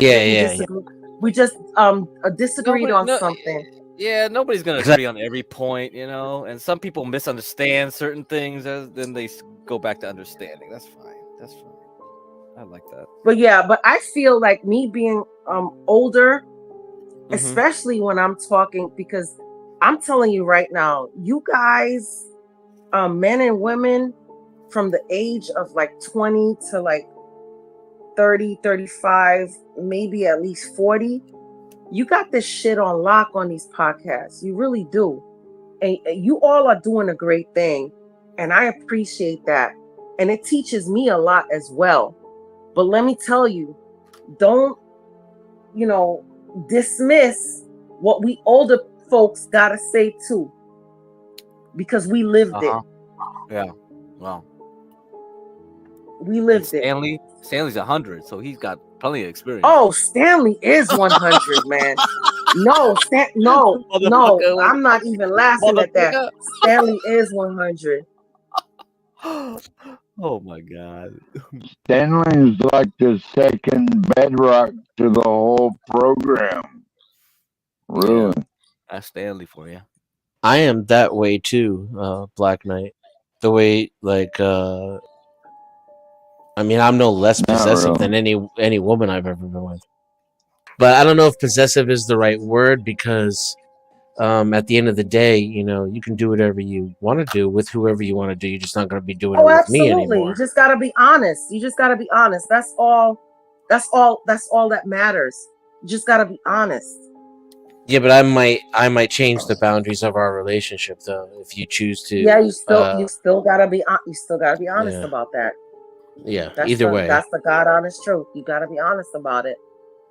So I don't know if possessive is the right term because ultimately I'm not going to claim ownership. I'm going to let you go do whatever you want to do, but then you're not mine, so to speak, to put it in possessive terms, meaning, it's not going to be with me anymore. Yeah, exactly. Oh, a goalpost mover. Okay. What's that in reference? Like, the only thing I'm possessive of is my land and my I'm a monogamous person. So anybody I deal with, we have to come to the understanding. And if I was dealing with somebody like you, Denison, and you told me that you're not monogamous, then I would have to make that choice. No, monogamy is my kink. What I would tell you is that I'm not in pursuit of a monogamous or a domesticated relationship. Like where we're gonna live together or where we're gonna get married, but I would not make any sexual decisions outside of the relationship. That would require your input and consent. Yeah, but that would be my ultimatum as well. So right, if fair enough, right? Yeah, exactly, and we would have to see that. I call that mutually beneficial. Exactly. So we would have to discuss that at some point of the relationship. So then when you tell me you're not into getting married, so then I would have to decide, what am I going to do? Yeah, Kamichka, I don't want anybody's sloppy seconds. So if you start stepping out, again, I don't own you. I'm not possessive. You can do whatever you want with whoever you want. But then I am possessive of my dick. So now you can't have my dick anymore because I don't want to, I see what you're I want to be in there stirring it up with everybody else that you're with. That's between you and those other guys. Parameters of Asval's dick. That's a good way to catch monkeypox. Oh, you know what? 12th man. We I can't with your 12th man. We haven't talked about monkeypox for a week now. I thought you were good, and you had to bring up monkey. Is that Rocky? That is a way to catch monkeypox, though, and all kinds of other diseases. Jesus. Think about it. You know, you can catch syphilis. You can catch AIDS. You can catch crabs. You can catch anything nowadays. Yeah. So I think if you're in a mutual relationship and you're okay with not being married, you know, once you decide that, you know, hey, I don't want this anymore, this is what I want, then there should be a mutual conversation. Oh no! Now we're communicating, we're setting boundaries, we're negotiating. Oh, this is terrible. This sounds like it could lead to a relationship. Yeah, because cats and dogs will get along. Oh my There'd be God. chaos in the streets. Because Pandemonium. I'm gonna tell you the truth. When me and my husband met, he went through a horrible divorce. Divorce, and so did I. And we were monogamous, but he didn't want to get married. And it came to an ultimatum, like, okay, we've been together a year. What do you want to do? Because I'm gonna leave. If you don't want to do this, then you know it's all good. And guess what? We got married. And we're happy. Yeah. You know? So it is what it is, you know? I'm happy for you, Virgo. Well, thank you.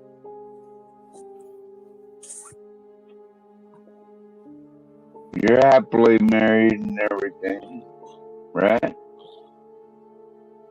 Happily and annoying married, because my husband annoys me all the time. All the time. That means you get along good. That sounds like a good marriage then. All the damn time. Everything is his damn. Everything is his damn fault. I stubbed my toe. I stubbed my toe on the couch the other day. Ben Thorpe showing on our stream is his fault too. Blame him for that too. Yeah, I stubbed my toe and I was like, "Damn it!" Insert name here, and he was like, "What happened?" And I was like, "It's your damn fault. I stubbed my toe because I'm gonna make you lunch." You know, because I make him lunch every morning. That's good. You make lunch in the morning? Well, yeah, he has to pack. I have to pack his lunch. Well, I don't have to, but I do. You know, I make his lunch every morning. And it's still dark. And matter of fact, what time is it now? 6:40. Oh shit. I gotta make his lunch.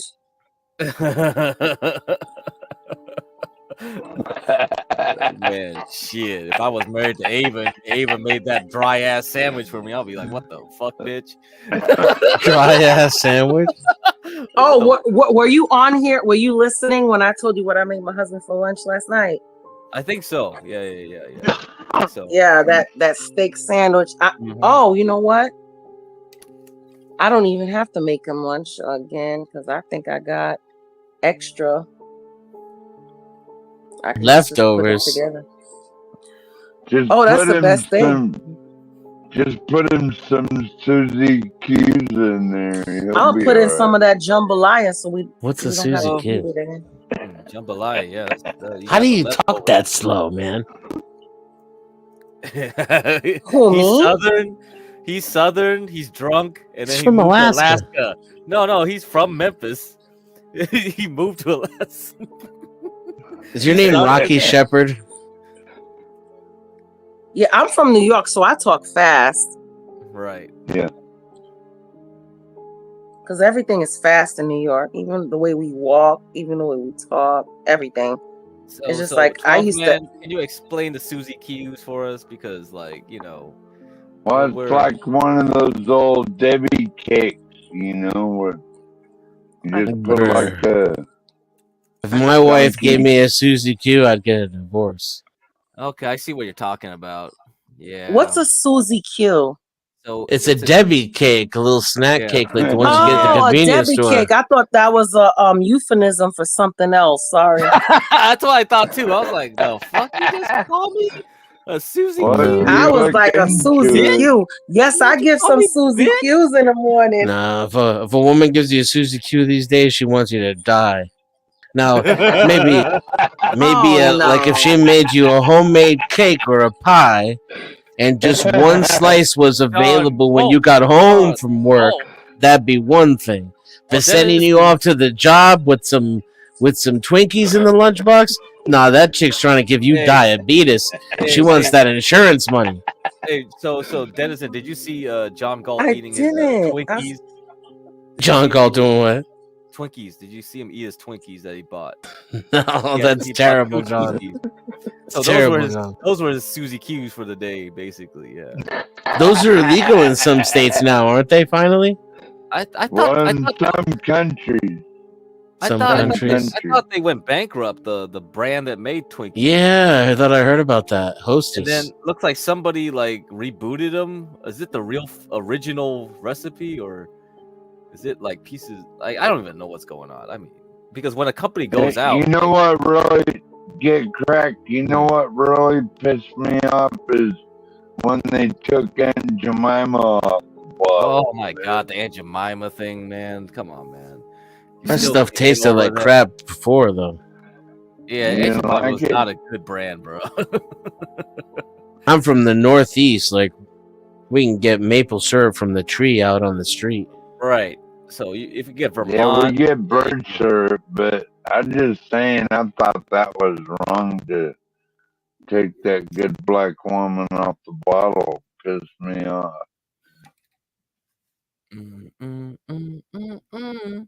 Speak of the devil. Uh-oh. Here we go, Uncle Ben. See? What happened? Did they take off Uncle Ben too? I don't think so. I think they still have Uncle Ben. See, that's sexist. That is, right? Exactly. Sexist. You can't say Uncle Ben anymore and you'll get banned.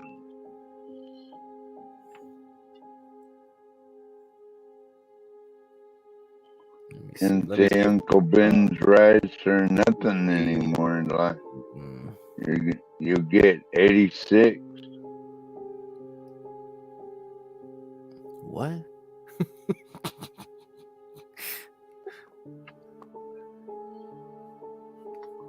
I don't know if it got taken off. We got taken off. What happened? Get cracked? Where'd Virgo go? She's making sandwich. She's making a sandwich for her hubby. Oh, okay.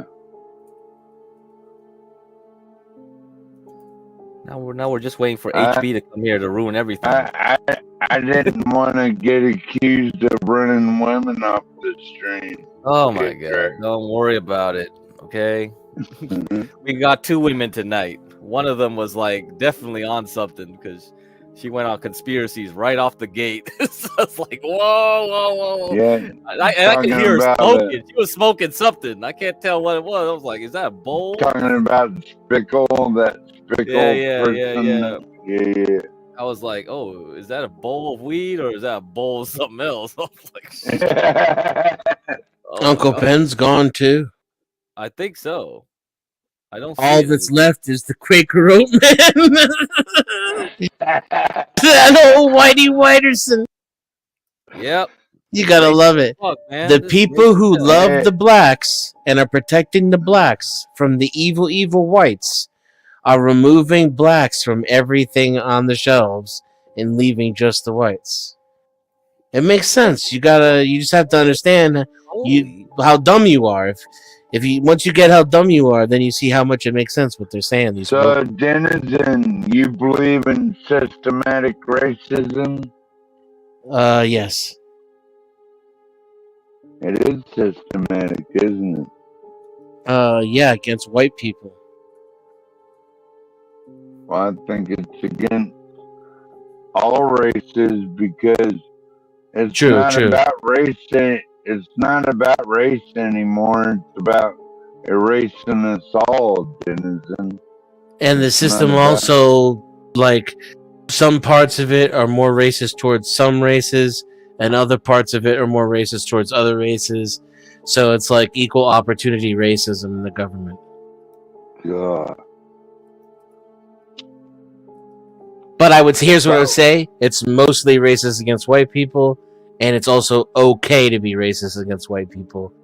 If you find examples of institutional or systematic racism against other races, everybody, including white people, will join with you to tear it down and criticize it.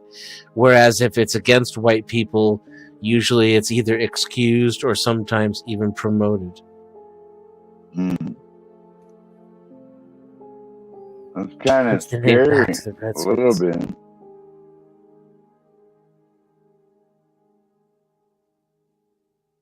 Ryan's the kind of guy that doesn't just dox himself in his avatar. He also doxes that poor bastard who was having a cigar with him that one time. Mm-hmm. Well, don't worry, Ryan. As long as you're not arguing with Dan, you'll be fine. Who is this Dan? Who is this?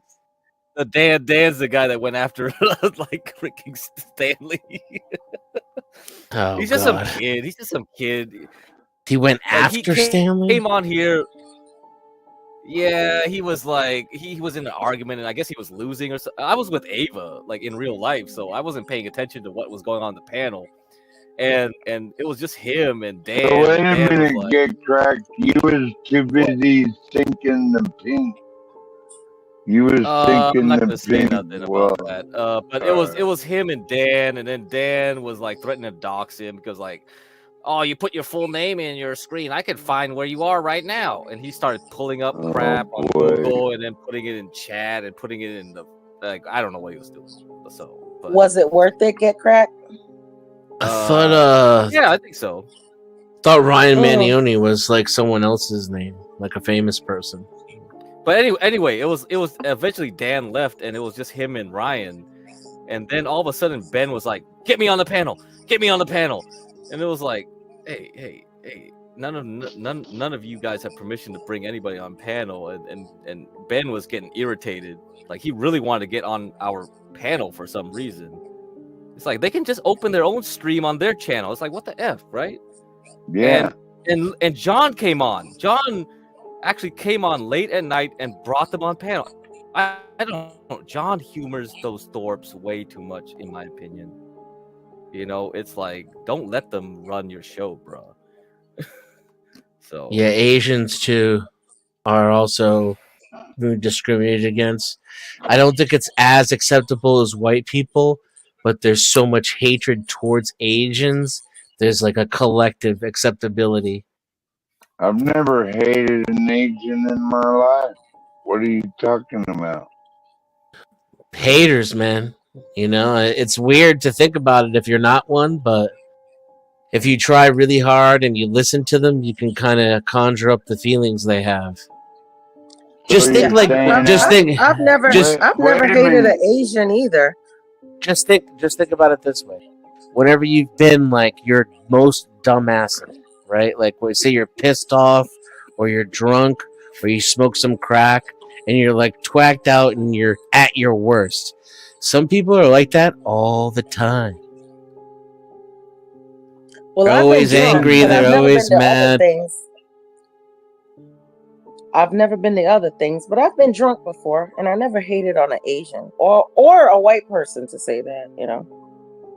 Yeah, it's easy to hate all these motherfuckers if you try hard enough,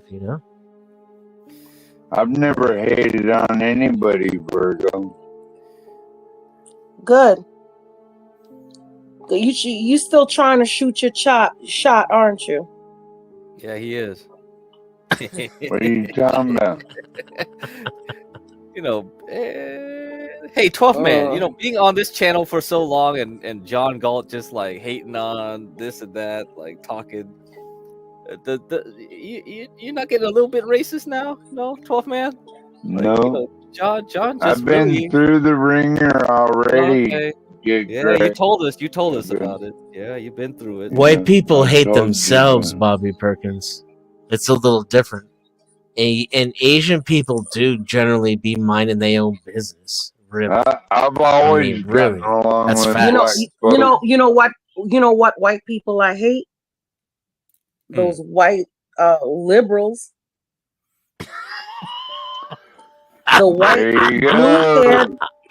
blue-haired fucking liberals. Oh, no, you really gave him a boner now. He's got a rage boner. Oh no, the No, blue I hairs. really no, I'm serious, and I hate the black liberals too. I hate the white blue-haired liberals. I really do. You know what? Don't go to Portland, Oregon, My Virgo. type of You know, woman. and it's not because of their color. No, I'm telling you the truth. It's not because of Yeah, their color. they're the It's most because, wild of the liberals, right? They get man, pretty wild. Let's put it that way. they doing the devil's work, man. Yeah, you think? I mean, Linwood is bad, but it's like the white liberals are like they really. Oh take no, it to that level. Linwood, people like Linwood is bad too. I hate ninjas too. I give equal hate. And yeah, I hate the ninjas too. But yeah. I don't know. But These the people most they're just psychotic. I don't know. I've never seen anybody like this, like so many people like that in real life. I would just be like insane, right? But I think you'll meet them. It if you is go to crazy, man. It's Portland. crazy. Oregon, you'll find more of those. Why do you hate? Okay, here's my question. Why is it okay to say Black Pride, Indian Pride, but when you say white pride, it's like everybody just shuts That's down so everything. 2018, Virgo. White people so aren't allowed to 2018. have. Okay. Yeah, white people aren't allowed to have pride anymore. Next, But that's what I'm trying to tell you. Why is it like when somebody because says we white stole pride, all the it's like, lands and all the things, and we're bad, and we should feel guilty about it. well, And that's what where you're. you- Well, okay, if that's what you want to say, then that's what you want to say. Satire. You bad. Satire. Love you, Virgo. You speak the truth. I love you too. But it's crazy to me. It's really crazy. What can't hold up? Let me quote something. Why can't we all just get along? Why can't we all just get along? Because most people look for every excuse to hate. It's not Well, like you it know takes. what? I think us conservatives get along. To be honest with you, and that's what we should hold on to. Oh shit! I'm a conservative now. Holy shit! Huh? Well, you're just not crazy. I was just a communist like about an hour and a half ago. I think I can't remember who called it. Hold on, let me try to remember. Hold on, let me think. This is why we have porn bombers on this channel because I'm a communist. No, because it's a black conservative station. Oh, and that's yo, why what's the up, Tyrone? porn bombers. The porn Just bombers don't show your pecker. Don't show your pecker. I think it was this 12th dude man. wearing a Guy Fawkes mask on the panel I was just on. But I don't know his name. I don't know his name. But I think it was him. I remember. Virgo, you don't want to see my Loch Ness monster. Oh my god! I have noticed. You know what I've noticed lately is I've been doing a little experiment, and I've noticed there's a lot of people, a lot of men, especially. Something about the quality of my voice makes them want to talk, like while I'm talking, just to interrupt me. Hello. Hey, Virgo. Oh my god! Come on. Hey. Stop it. Yeah, racial pride doesn't make any sense because you can't pick it. No, you're not Yeah. born. I mean, you're born what you're born. You know. Free will is an illusion. I like that he said experiences is a good thing. Pride based on experiences. I agree, Ryan. Very well said. Very precisely true. As the next generation person, like, I've never felt like racial threats from anywhere, man. I could go down and buy some night train and smoke Yeah, some but 12th herb. man, you live in Alaska. Your neighbor is like 12 miles away. What the No, fuck? I'm talking about my old days. Like when I lived in Memphis, Virgo. Oh, What about the old days? Yeah. And Can somebody put this dude on like 1.25x? I never AI. felt We need the AI to threat. do that for us. I never felt a threat from black folks downtown. I just never did. Or maybe I just didn't care. But you know what? They respected me for that. Because probably you always had a black woman on your arm. No, not really. Yeah, Maybe because I had a case of Colt 45, more Rocky like it. Shepherd. That's the guy who called you a commie, huh?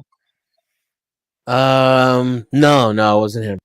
That's funny though, because he has a Guy Fawkes mask. yeah, I know who Rocky Shepherd is. This guy's younger, this guy and he doesn't. Oh, okay. And what's funny is 12th Man sounds like Rocky to me. So it wasn't him. I don't know then. God damn. No, it was. Was it today? We was just. It was today. It was. It wasn't him. Rocky Shepherd didn't show up today. I don't think. Yeah, he was there yesterday though. He wasn't here today. You remember those Colt 45s though, right, Virgo? Remember that? Oh my god! Don't drink. I remember them, but I didn't drink them. Ooh. I was more of a coolers. I had the coolers. Boone's Farm. Yes, Boone's Farm. Mad Dog 2020. Yeah, Mad Dog 2020. Oh my god, I remember that too, Virgo. All too You had real, everybody baby. put in $1. We got a $5 a bottle of Mad Dog 2020. Everybody got drunk off of one shot. That's it. Went to the club. Be all up and down the street, Virgo. I remember riding in the those back days. of a pickup truck back in the day in Louisiana. Riding in the back of the pickup truck going to the club. Proud of being a single dad, raising my daughters, 0 to do with white and all to do with me. Word. You got a thing for white boys, Virgo? Huh? Do you have a thing for white boys? Like, What do you have mean? you always have a dated thing? always dated white guys? Romantic, No. sexual? No, like my first husband is Puerto Rican. And this is my second husband. You've only been with 2 dudes? Oh no, well, no, I'm not gonna say I only went with 2 dudes, but you know, I've had boyfriends, but I've dated black guys. I've dated What's up, Woody? Huh? I was saying hey to Woody. Go ahead, keep going. I've dated black guys, white guys, Chinese. Not more white guys than not white guys, or more one or the other? More Puerto Rican guys? Oh, okay. So you're mixed. What? You're mixed. So you're white and Puerto Rican. No, I'm not Puerto Rican. I'm just asking you if you have a preference. No, I don't have a preference. That's the thing. But yeah, me neither. When I got married, I did have a preference. Like I didn't want to date a black guy. Didn't want to marry a black guy. Why is that? Just Were they more aggressive or something, Virgo? Oh, you know, I just didn't want to be.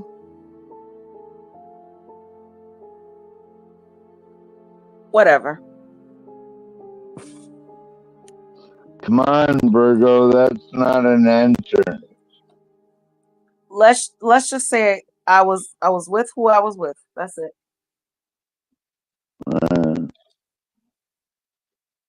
And it just ended up that way. It's not like I had a preference or to be honest with you, if my husband was black, I would still be with him. Well, aren't you married now, right? Yeah. Married But like I to a said, white boy?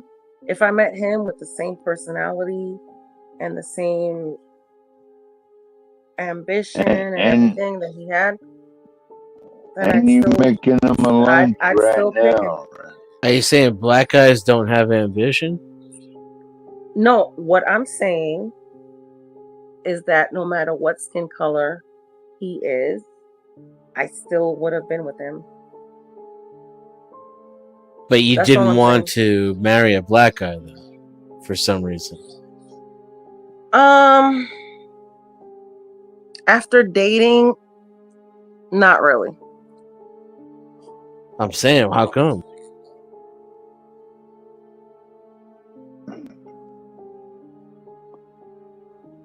Do you really want me to say it?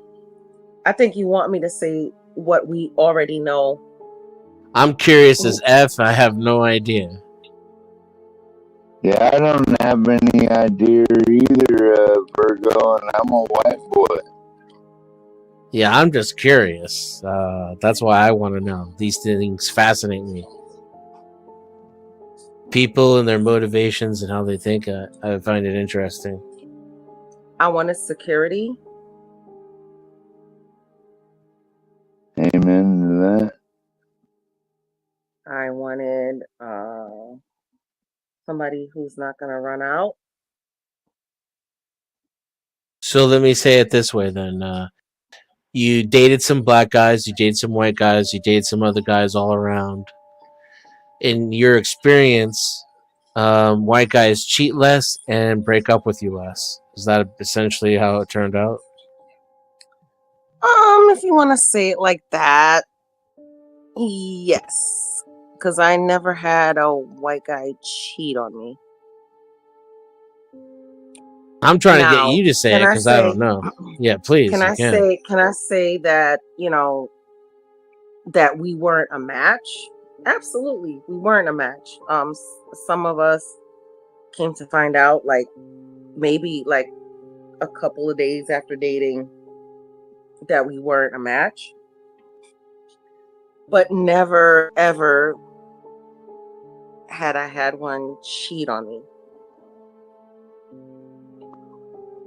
Well, Master Kim, but that's not to say only black guys do that too, because the Puerto Rican guy cheated on me. Damn. What do you think, Master Kim? How you doing tonight? Hey, good morning, everyone. Has everyone been up since last night? I've slept a couple of times. I've been up since like probably 1:30, 2 o'clock in the morning. Yeah, you know, Virgo, very interesting hearing your story. You know, keep in mind, some people marry others for escapism. The reason why I married a British woman is exactly for that. Although she's not an American white, I wanted potato salad in the bowling league on the weekends. I wanted that stability that only white suburban culture could bring. I grew up poor with a single mother that was a waitress. My mother, in fact, she had to pay a man to marry her for citizenship. Otherwise, she was going to be deported, as well as my brother and I, because that anchor baby shit or whatever in the 70s or 80s. I don't understand all the details about it. But unlike asylum, where I think you get to stay here until your case is heard, I think when you're deported, I guess when they catch you, you can't in reverse file for that. To speed it up to what I'm trying to get at is, I grew up in Detroit until my sophomore year of high school. It was like horrible, absolutely horrible.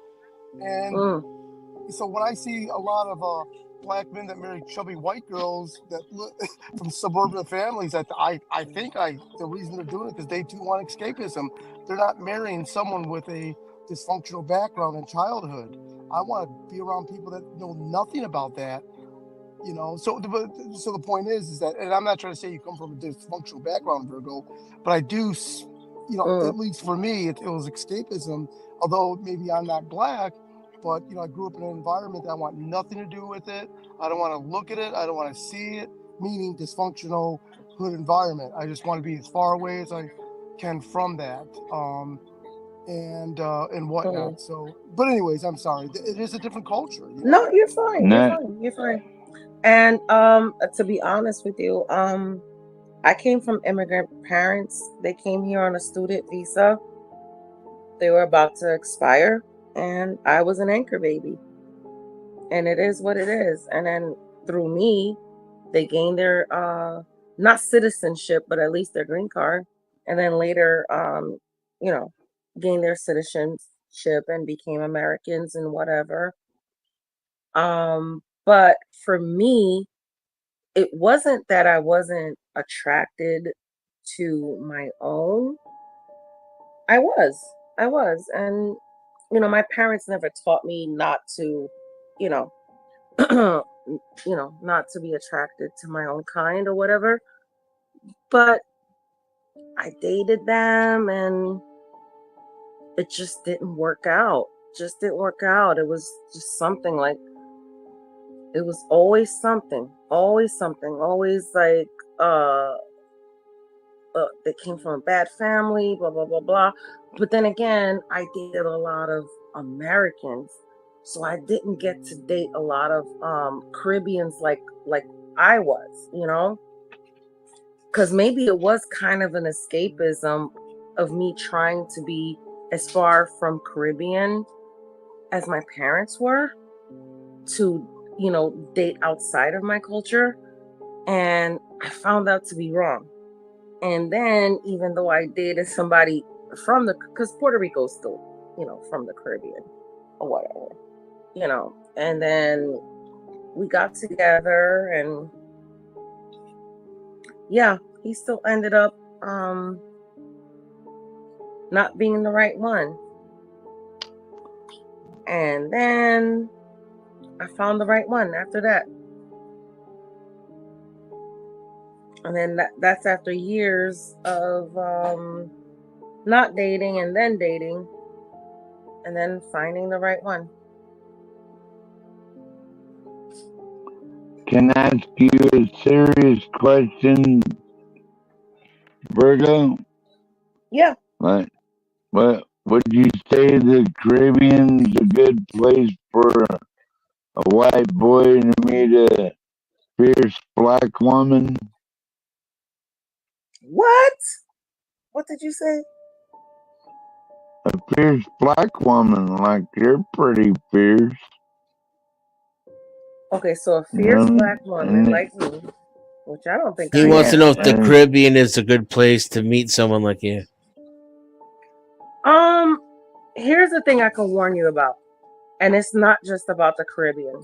When you go outside of the country to meet somebody else, hold on. Hi, baby. Yeah. When you go out of the country to find somebody, you have to expect that you may find somebody that only wants to come here for their papers or only wants to use you for a little bit. So, yeah, that's kind of crazy. So, yeah, if you meet a Caribbean woman that's from America, yeah, I would say go for it. Because we are, when you're Caribbean, we are raised to serve our men and be submissive and stuff like that. We may have a little snappiness to us, or whatever. No, we may. No, I'm telling you the truth. I'm telling you We may the be truth. a little Latina. Yeah, we may be like Poppy, whatever, but Who? What? Huh? Who? Okay. Who that on your phone? Who's Nobody's on my Poppy? phone. Who's Poppy? Yeah. I'm Poppy. No, Don't so worry I about said, it. so I said, Thank you, Master Kim. okay, They can't all okay. be winners, you know. You Okay, throw them Master out Kim, there, I you see didn't where it get your grows. joke. My bad. No, you're gonna show me that phone right now. Yeah, there you go. That Yeah, was good. okay. I didn't get that. All He right. did it better. So, As they grab you yeah, by the wrist, exactly. squeeze So hard. we may be a little bit more, snappy or whatever, or sometimes we may not. But we're like, okay, here's my thing. Like, my husband found it so weird, right? That I would like cook dinner, or even he would cook dinner, right? And then I'd plate the food and I'd serve him, and he'd be like, "What are you doing?" And I'm like, he's like, "I can get it myself." And he's not used to that. Weird. Yeah, he's not used to that. Or like, I even had to break him into me making him his lunch and stuff like that. He's like, "I can make my own lunch, babe." And I'm like, "No, you have to actually go out of the house and do a blue collar job. So I have to serve you your lunch or whatever. And I'm here just sitting my butt at home and working from home. So I sounds can do this. like Archie Bunker or something. What? Yeah, kind of. Hey, Virgo, may I ask you a question? Mm-hmm. Okay, so obviously I know that you're obviously come from the Caribbean. So let's say that the American-born African Americans, okay, and I'm not trying to say that you're not, but if you're white, wouldn't it make sense for them to have let's say 12th man. 12th man needs a teaspoon of the hood in him, at least a teaspoon, right? And the reason I say this is, although my wife is from England, I'd grown up with black culture until high school, right? I wish, although I love the fact that I mean, let me say this the right way. I love Leonard Skinner, but I also like Tupac, and that's an average American, by the way. That isn't just me, right? But my wife is from England. She don't know nothing about Tupac, right? She don't know nothing about Leonard Skinner, and you don't realize how important pop culture is until you date or marry someone from a different country. So the point I'm trying to, so here we got 12th man coming from, maybe Memphis or whatnot. He needs to have a teaspoon of black culture, even a teaspoon. Like Get Crack, for example, he does. He grew up in mixed communities, so you can tell by the way he talks. You can tell by his humor, right? And Get Crack is not an anomaly. Anyone that grew up in those environments know it. I mean, even Kamala Harris grew up on income. Even she knows how to fake the funk. There's some genuine let him finish. 12th man. Let him finish. There's some genuine hoodness versus Hillary Clinton with her hot sauce. Oh Lord, Hillary Clinton with her hot sauce. Let me tell you something about that. I don't know anything about that culture. I didn't grow up on collard greens. Yeah, I did learn how to make it because I'm here in America. But this is not what I grew up on. So yes, I had to teach my husband a lot of my culture, to answer your question. But he had to also teach me a lot of his culture. He had to teach me a lot of his German. That's a very good comment. Good job. Yeah, he had to teach me a lot of his German culture. And I love brats and mash and stuff like that, and schnitzel and all of that stuff. It is about a blending of culture. And here's what I love about my husband so much. We can sit here and we could watch these kind of panels. And it's not just this panel, because I think this panel is kind of light and we don't go in and we don't kick in the backs of anybody. If you know what I mean, Master Kim. Oh, yeah. So we can watch those other panels that we kick in the backs. We kick in the backs of other races, and then me and him could sit there and have an honest and open conversation. And I don't feel like he's kicking in my back. He's just saying the people of the same color as me, other people is doing this, and I can sit there and say the people of his color, not him, is doing that, and it's beautiful. We can sit there and we can talk, we can have these open conversations, and that's what I love so much about him. We have. Are you saying you could be openly racist with your husband? Well, what do you mean by openly racist? Not openly Virgo, racist, but we can tell the truth. Okay, hey, does your husband get to use my wife is black, like, so he could be normal, not even racist, but talk normal, but yet he gets to add the adder. Oh, I can say that because my wife is black or Caribbean. Hey, he doesn't. Can your husband be a little extra, I guess would be the proper word. No, he doesn't. He doesn't want to say. Well, if this is what you're asking me, and I don't know what you're asking me, Master Kim, but I'm gonna tell you right now. My husband does not want to say the N-word, but let me tell you something. In certain circumstances, I would give him the pass. But he doesn't say it out of respect for me. Virgo, he never doesn't called say. you the N-word. Hold on. Oh, fuck no. Fuck no. No, for what? Why would he do that? Turn down for what? Turn down for what? No, he wouldn't do that. No, but he's not that type of person. And like I said, even when we're going into conversations, and sometimes we have heated conversations, and I'm going to tell you the truth. When the whole George Floyd thing went down, I was for George Floyd. I was like, man, this is messed up, blah, blah, blah. He was like, you need to look at this, you need to look at that. And then after we talked about it and talked about it and talked about it, and I got out of my feelings and I realized it, I was like, man, he's right. He's right. And now we can actually talk about it and agree on it that it was a fucking fraud. And I'm sorry to hurt anybody's feelings who's on here that doesn't think it was, but it was a fucking fraud. No, you're right, Virgo. The whole summer love was a fraud. It's all and every fraud, time there's an Virgo. election year, there is a fucking fraud. But you know what? Like I said, me and my husband, we can talk about anything. And it doesn't have to get racial. It doesn't have to get...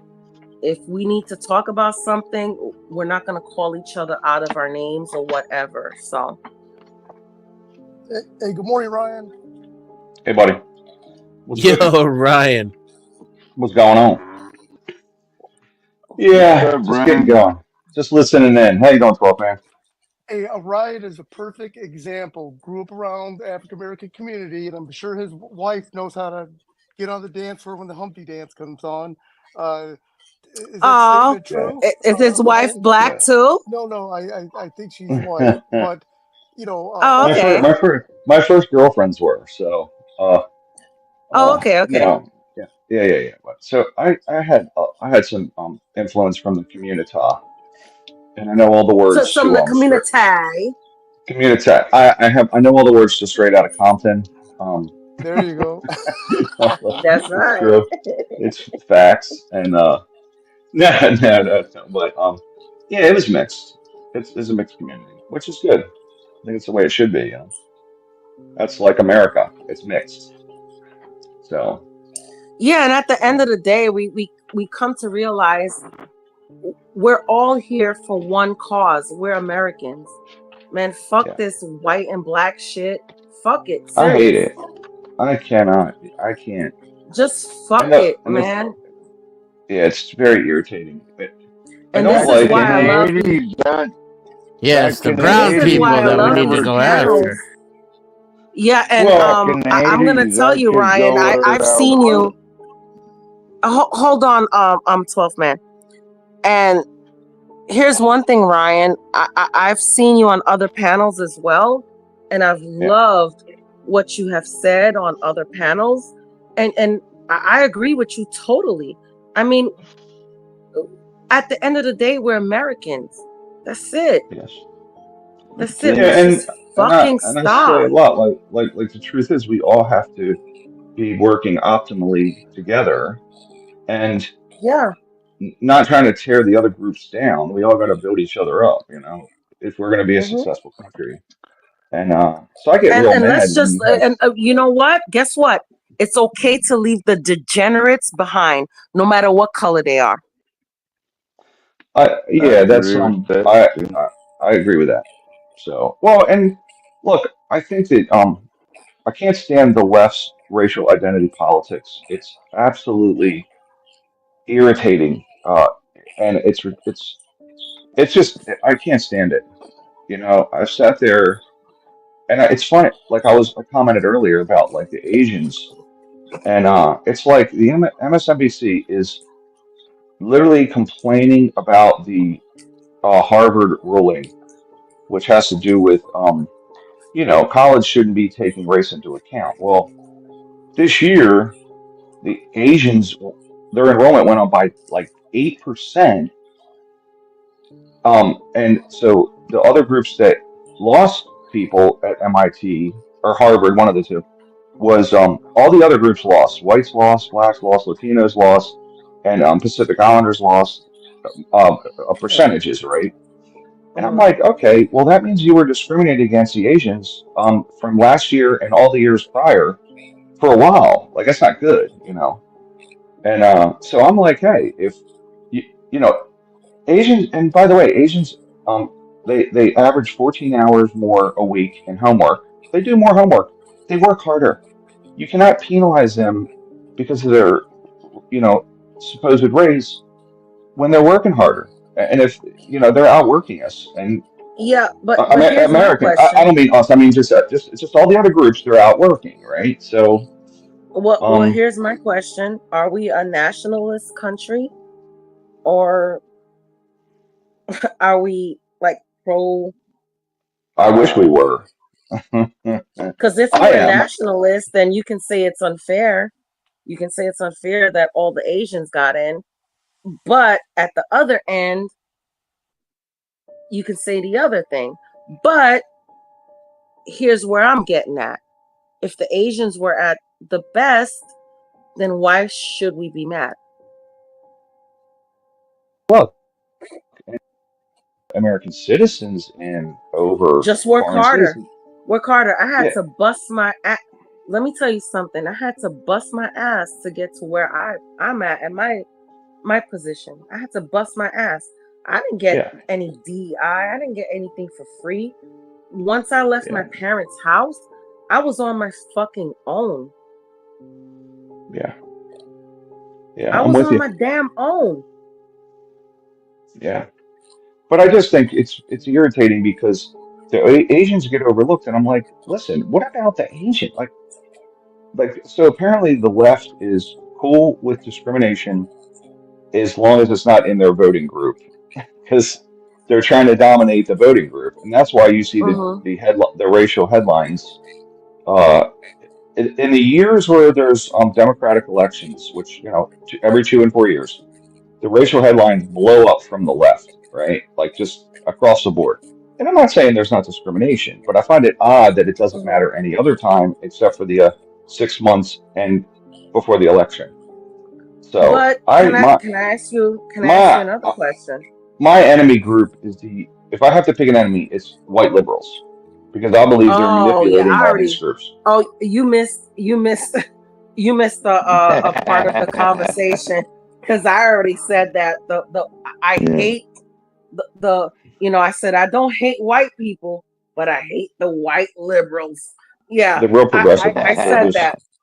Well, Yeah, they piggyback on actual things I like hate the black liberals too. That's a given. But like I said, I don't hate white people, but I hate the white liberals.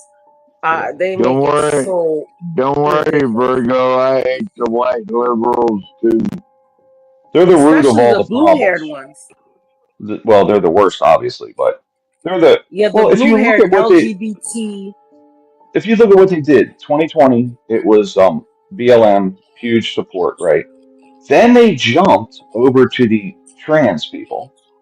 Now they've Yeah. jumped over to the Palestinians. They just kind of jumped group to group, right? If you look, they kind Yeah, of they're utilize trying each to group. find a niche. You know, they're trying to find a way to victimize us as always. You know, we always have to be a victim. They're always trying to find a way They to find a victimize different us. group Well, yeah, guys, they find a these different. are paid. Ryan and Virgo, these are paid protesters. They can be Antifa one day and pro-Palestine the next. They get paid Yeah. to Oh do yeah, I this do believe shit. that 12th man. I do believe that. I think they are paid. And actually I think they came out with the BLM group that a lot of them were paid. Yeah. Yep. Well, yeah, And then what did the BLM leaders do with the money? They bought themselves mansions and shit.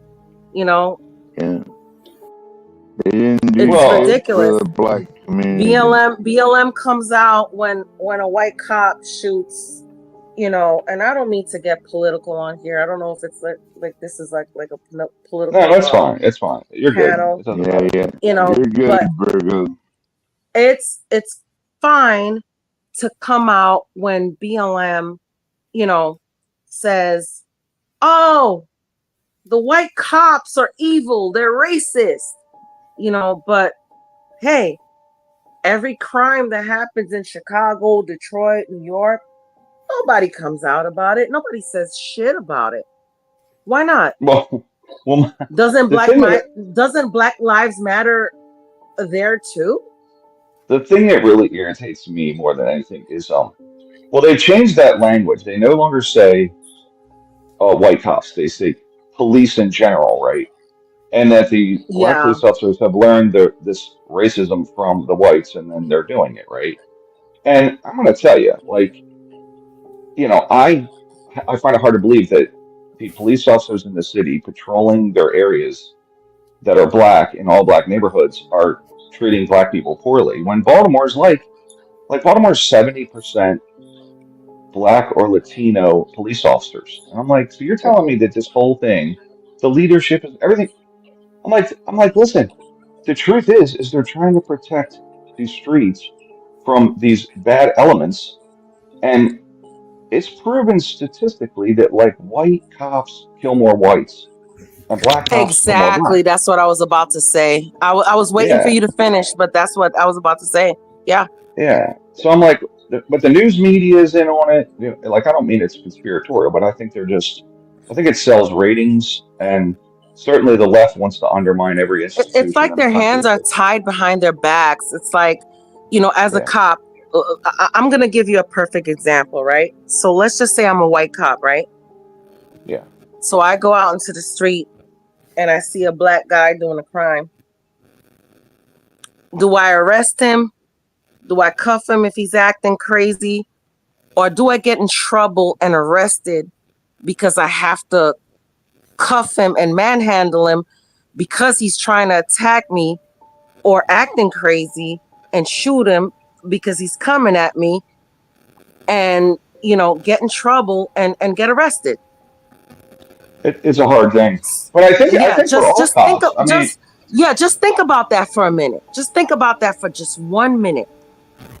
well, I think for white cops, they got the camera so they can say, okay, they all have cameras now, right? Like they have to wear these cameras, which has actually been good because But here's the problem. Here's the problem with it, Ryan. The problem with it is when it comes out in the media, they only show you the footage of the cop shooting the black person. That's true. Yeah, that's you true. don't get it. You don't get the whole story until months later, sometimes weeks later, you know, sometimes if we're lucky, days later, you know, or you have to really research. Virgo, how come you can't stay out of the police's face? That's what I do. I don't get up in their face. Well, let me tell you something. I Let me tell you never go something, to 12th man. jail. Let me tell you something, 12th man. I have a heavy foot, okay? Because I've always driven 4-cylinder cars. I mean, not 4-cylinder cars, excuse me. 6-cylinder cars. I want to hear about Yeah. I've always driven 6-cylinder cars, right? So I have a heavy foot. And I've been pulled over so much. My license has been suspended so much, I can't even tell you. And you know how many times I got pulled over and my license was suspended and the cop let me go? Not even a problem. It's just because I know I was wrong. I know I was wrong. And when they came up to me, yes, officer. Yeah, I know. You know why I pulled you over, ma'am? Yes, sir. I know why you pulled me over. I was speeding. I'm sorry.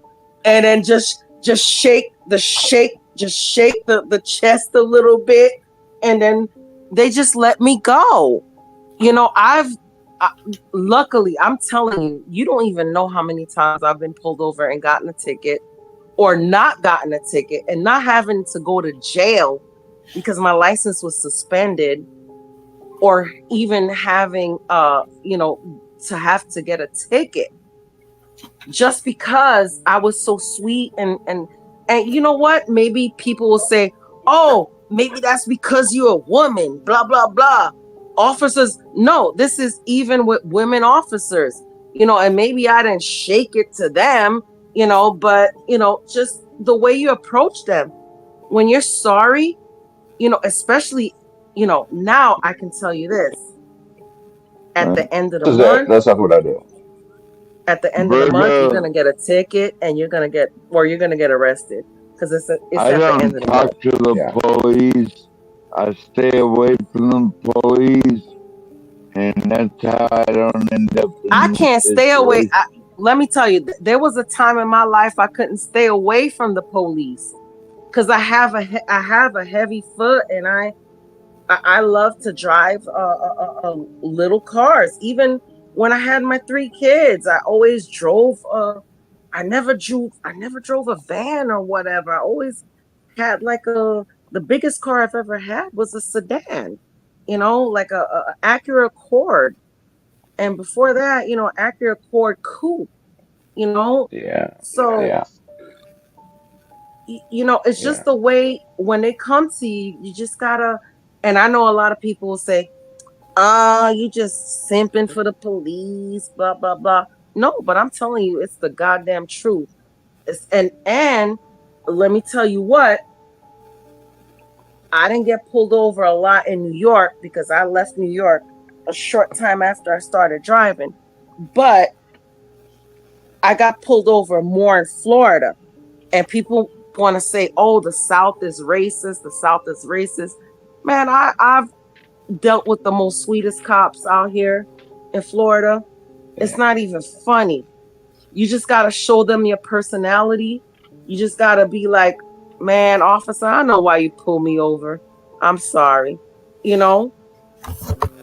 is what it is. It is what it is. And sometimes they tell you they got to give you a ticket.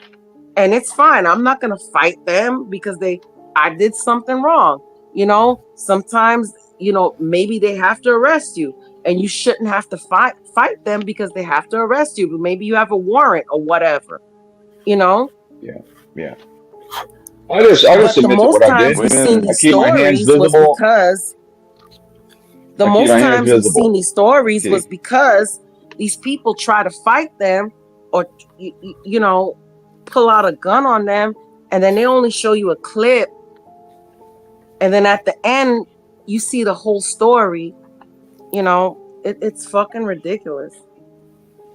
Yeah. I think, Anyway, I'm look, sorry, I guys. think, Go ahead. no, you're good. But I was just going to say, I think it's just a hard job. So last week there was 2 traffic deaths on the road, just driving Cop pulls up, has to watch one guy die in front of him. It literally is final moments watching the guy die, and then you figure he goes back to the station. He writes up his little thing, and then he has to go back out, and then he pulls somebody over for speeding, and it's like that's a bad day, you know. You have to watch children die, right? And then you go back out an hour later, and you got some guy that's like, "I'm not giving you my license." Like, okay, here we go, right? It's like I'm always, when I was younger, I used to get into arguments with the cops and do all this different stuff, and I hated the cops.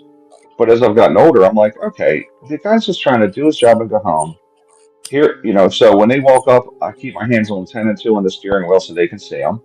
And I say, hi, yeah, I know I was speeding, And so, and you know what? If I'm speeding, I'm wrong. I know the laws. I was speeding. Give me the ticket, please. And if I get enough tickets, I'll probably drive better. I'll probably stop speeding. That's how I see it. Once my insurance goes up by $400 a month, then I'm probably going to figure out. You're like, I should probably stop doing this. let up on that foot. I need to let up on that foot and stop. And here's another thing. I had a kid blowing through my neighborhood. He's probably going about 45 and a 25. And it pissed me off because I'm like, there's kids walking around out here, and this guy's going to kill him because he's driving 45. Pisses me off too.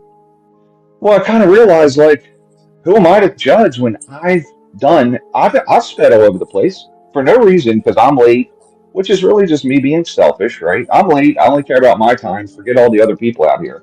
So it's kind of like, and I still, from time to time, I'll hit the gas a little too heavy. And if I get a ticket, then I'll accept what I get. Like, okay, I should be. I know the laws. I should have left earlier, So, but I do think it's good that this whole policing thing, like they have addressed this, and I think hey, slow down, motherfucker. Yeah. But I'll tell you something happened. Yeah, I understand. Because I've been there. Like there's incidences over the last 10 years that we've seen in video that I'm like, that was egregious, right? Like that was terrible what the cop did. And like those cops in St. Louis, dude.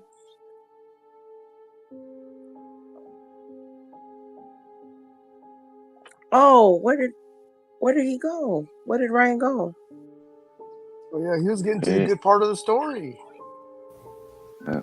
Well, okay. I mean, we gotta end this in 5 minutes. I don't know where HB is to kick off the new stream. Did I get booted out? Am I still here? Yeah, you're still here, but you got booted for some reason. I got kicked. Well, that thing in St. Louis, dude, like they beat that guy to death, and then that one girl that they did that warrant to, they went up and just broke into her place and shot her. Like it's disgusting, right? So I think they got to do something, but I don't think that I think they vilified the cops when it wasn't necessary. Because what is there, millions of cops, and a lot of them are good people, So just doing the job. So, Yeah, so. I'm not saying that all cops are good. I'm not saying all cops are bad. You have your bad and your good, but usually the stories that we hear, it's pushed by the media. I agree with that. I just stay away from the goddamn police, and that's how I solve my problem. I just stay away from them. Well, the media doesn't give you legit information. They don't give you the real story ever, and they definitely push the left-wing narrative, right? And in election years for sure. So, and I think it hurts everybody. Like that defund the police. That was white liberals that pushed that. That was white liberals. That was not the black community. Al Sharpton even said that. He said, no, they don't want to defund the police. It's the white latte liberals that do. And that's true. It's just white libs ruining everything again. Yeah. So, and by the way, the following year, it was the trans thing. That was the big deal. That was the big deal. It was the trans thing. And then the next year, now it's the Palestinian thing. Like the Palestinian thing. So they just changed the police state. It's white liberals, though. It's been a police state for fucking 50 years now. Like all these government motherfuckers running around trying to tell you what you can and can't do. All these micromanaging motherfuckers Gonna tell you what you can and can't do on your land. They're all fucked up, man. Black Knight said 90% of the cops are good. You know what? I absolutely fully agree with you, Black Knight. So they're 90% of them are real good people. I mean, if They just you want to watch, a documentary, the 7-9, it's called the 7-9. It's a Brooklyn documentary of the police station and how corrupt they were. Well, the Baltimore had bad cops too, but they rooted them out and they got rid of them. Some aren't perfect, but some are bad. Some Yeah, are they criminals. got rid of They a got rid of them. whole they got rid of a whole department, man. In Baltimore, they had the gun task force, and it was corrupt, and they were stealing money from drug dealers, and then confiscating the guns, and then selling the drugs. But these guys are all going to jail for a long time, which is, Yeah, same thing with the if you're 7-5, I think it's the 7-5 or the 7-9. Yeah, they were doing the same thing, like stealing the drugs and just letting the criminals go, but like taking their drugs and stuff like that. So not only But you it's stealing rare. the It's drugs rare. and you're using it to sell it, to buy, your stuff, and you're letting criminals go, man. That's messed up. I think they need to be held to a higher standard for sure. And this Sonia Massey thing, that cop needs to spend some time in jail for sure. And he was a terrible cop, you could tell. Like he stepped in front of his partner who had a taser. I'm like, this procedurally, this was all wrong, And I know she might have had a pot of boiling water, but it was absolutely like, why didn't he just back up and de-escalate? He did it all wrong, So he needs to be held accountable for that. But all right, I'll tell you though. End of We got a wrap. Yeah, we got a wrap. That's it. Oh, okay. And HB still isn't here, so I don't know if he doesn't show up in like an hour. I'll probably kick off another stream myself then. All right. Well, I'll keep an eye out. Okay. Yeah. What's your topic going to be? Well, I don't know what he wants to do a monologue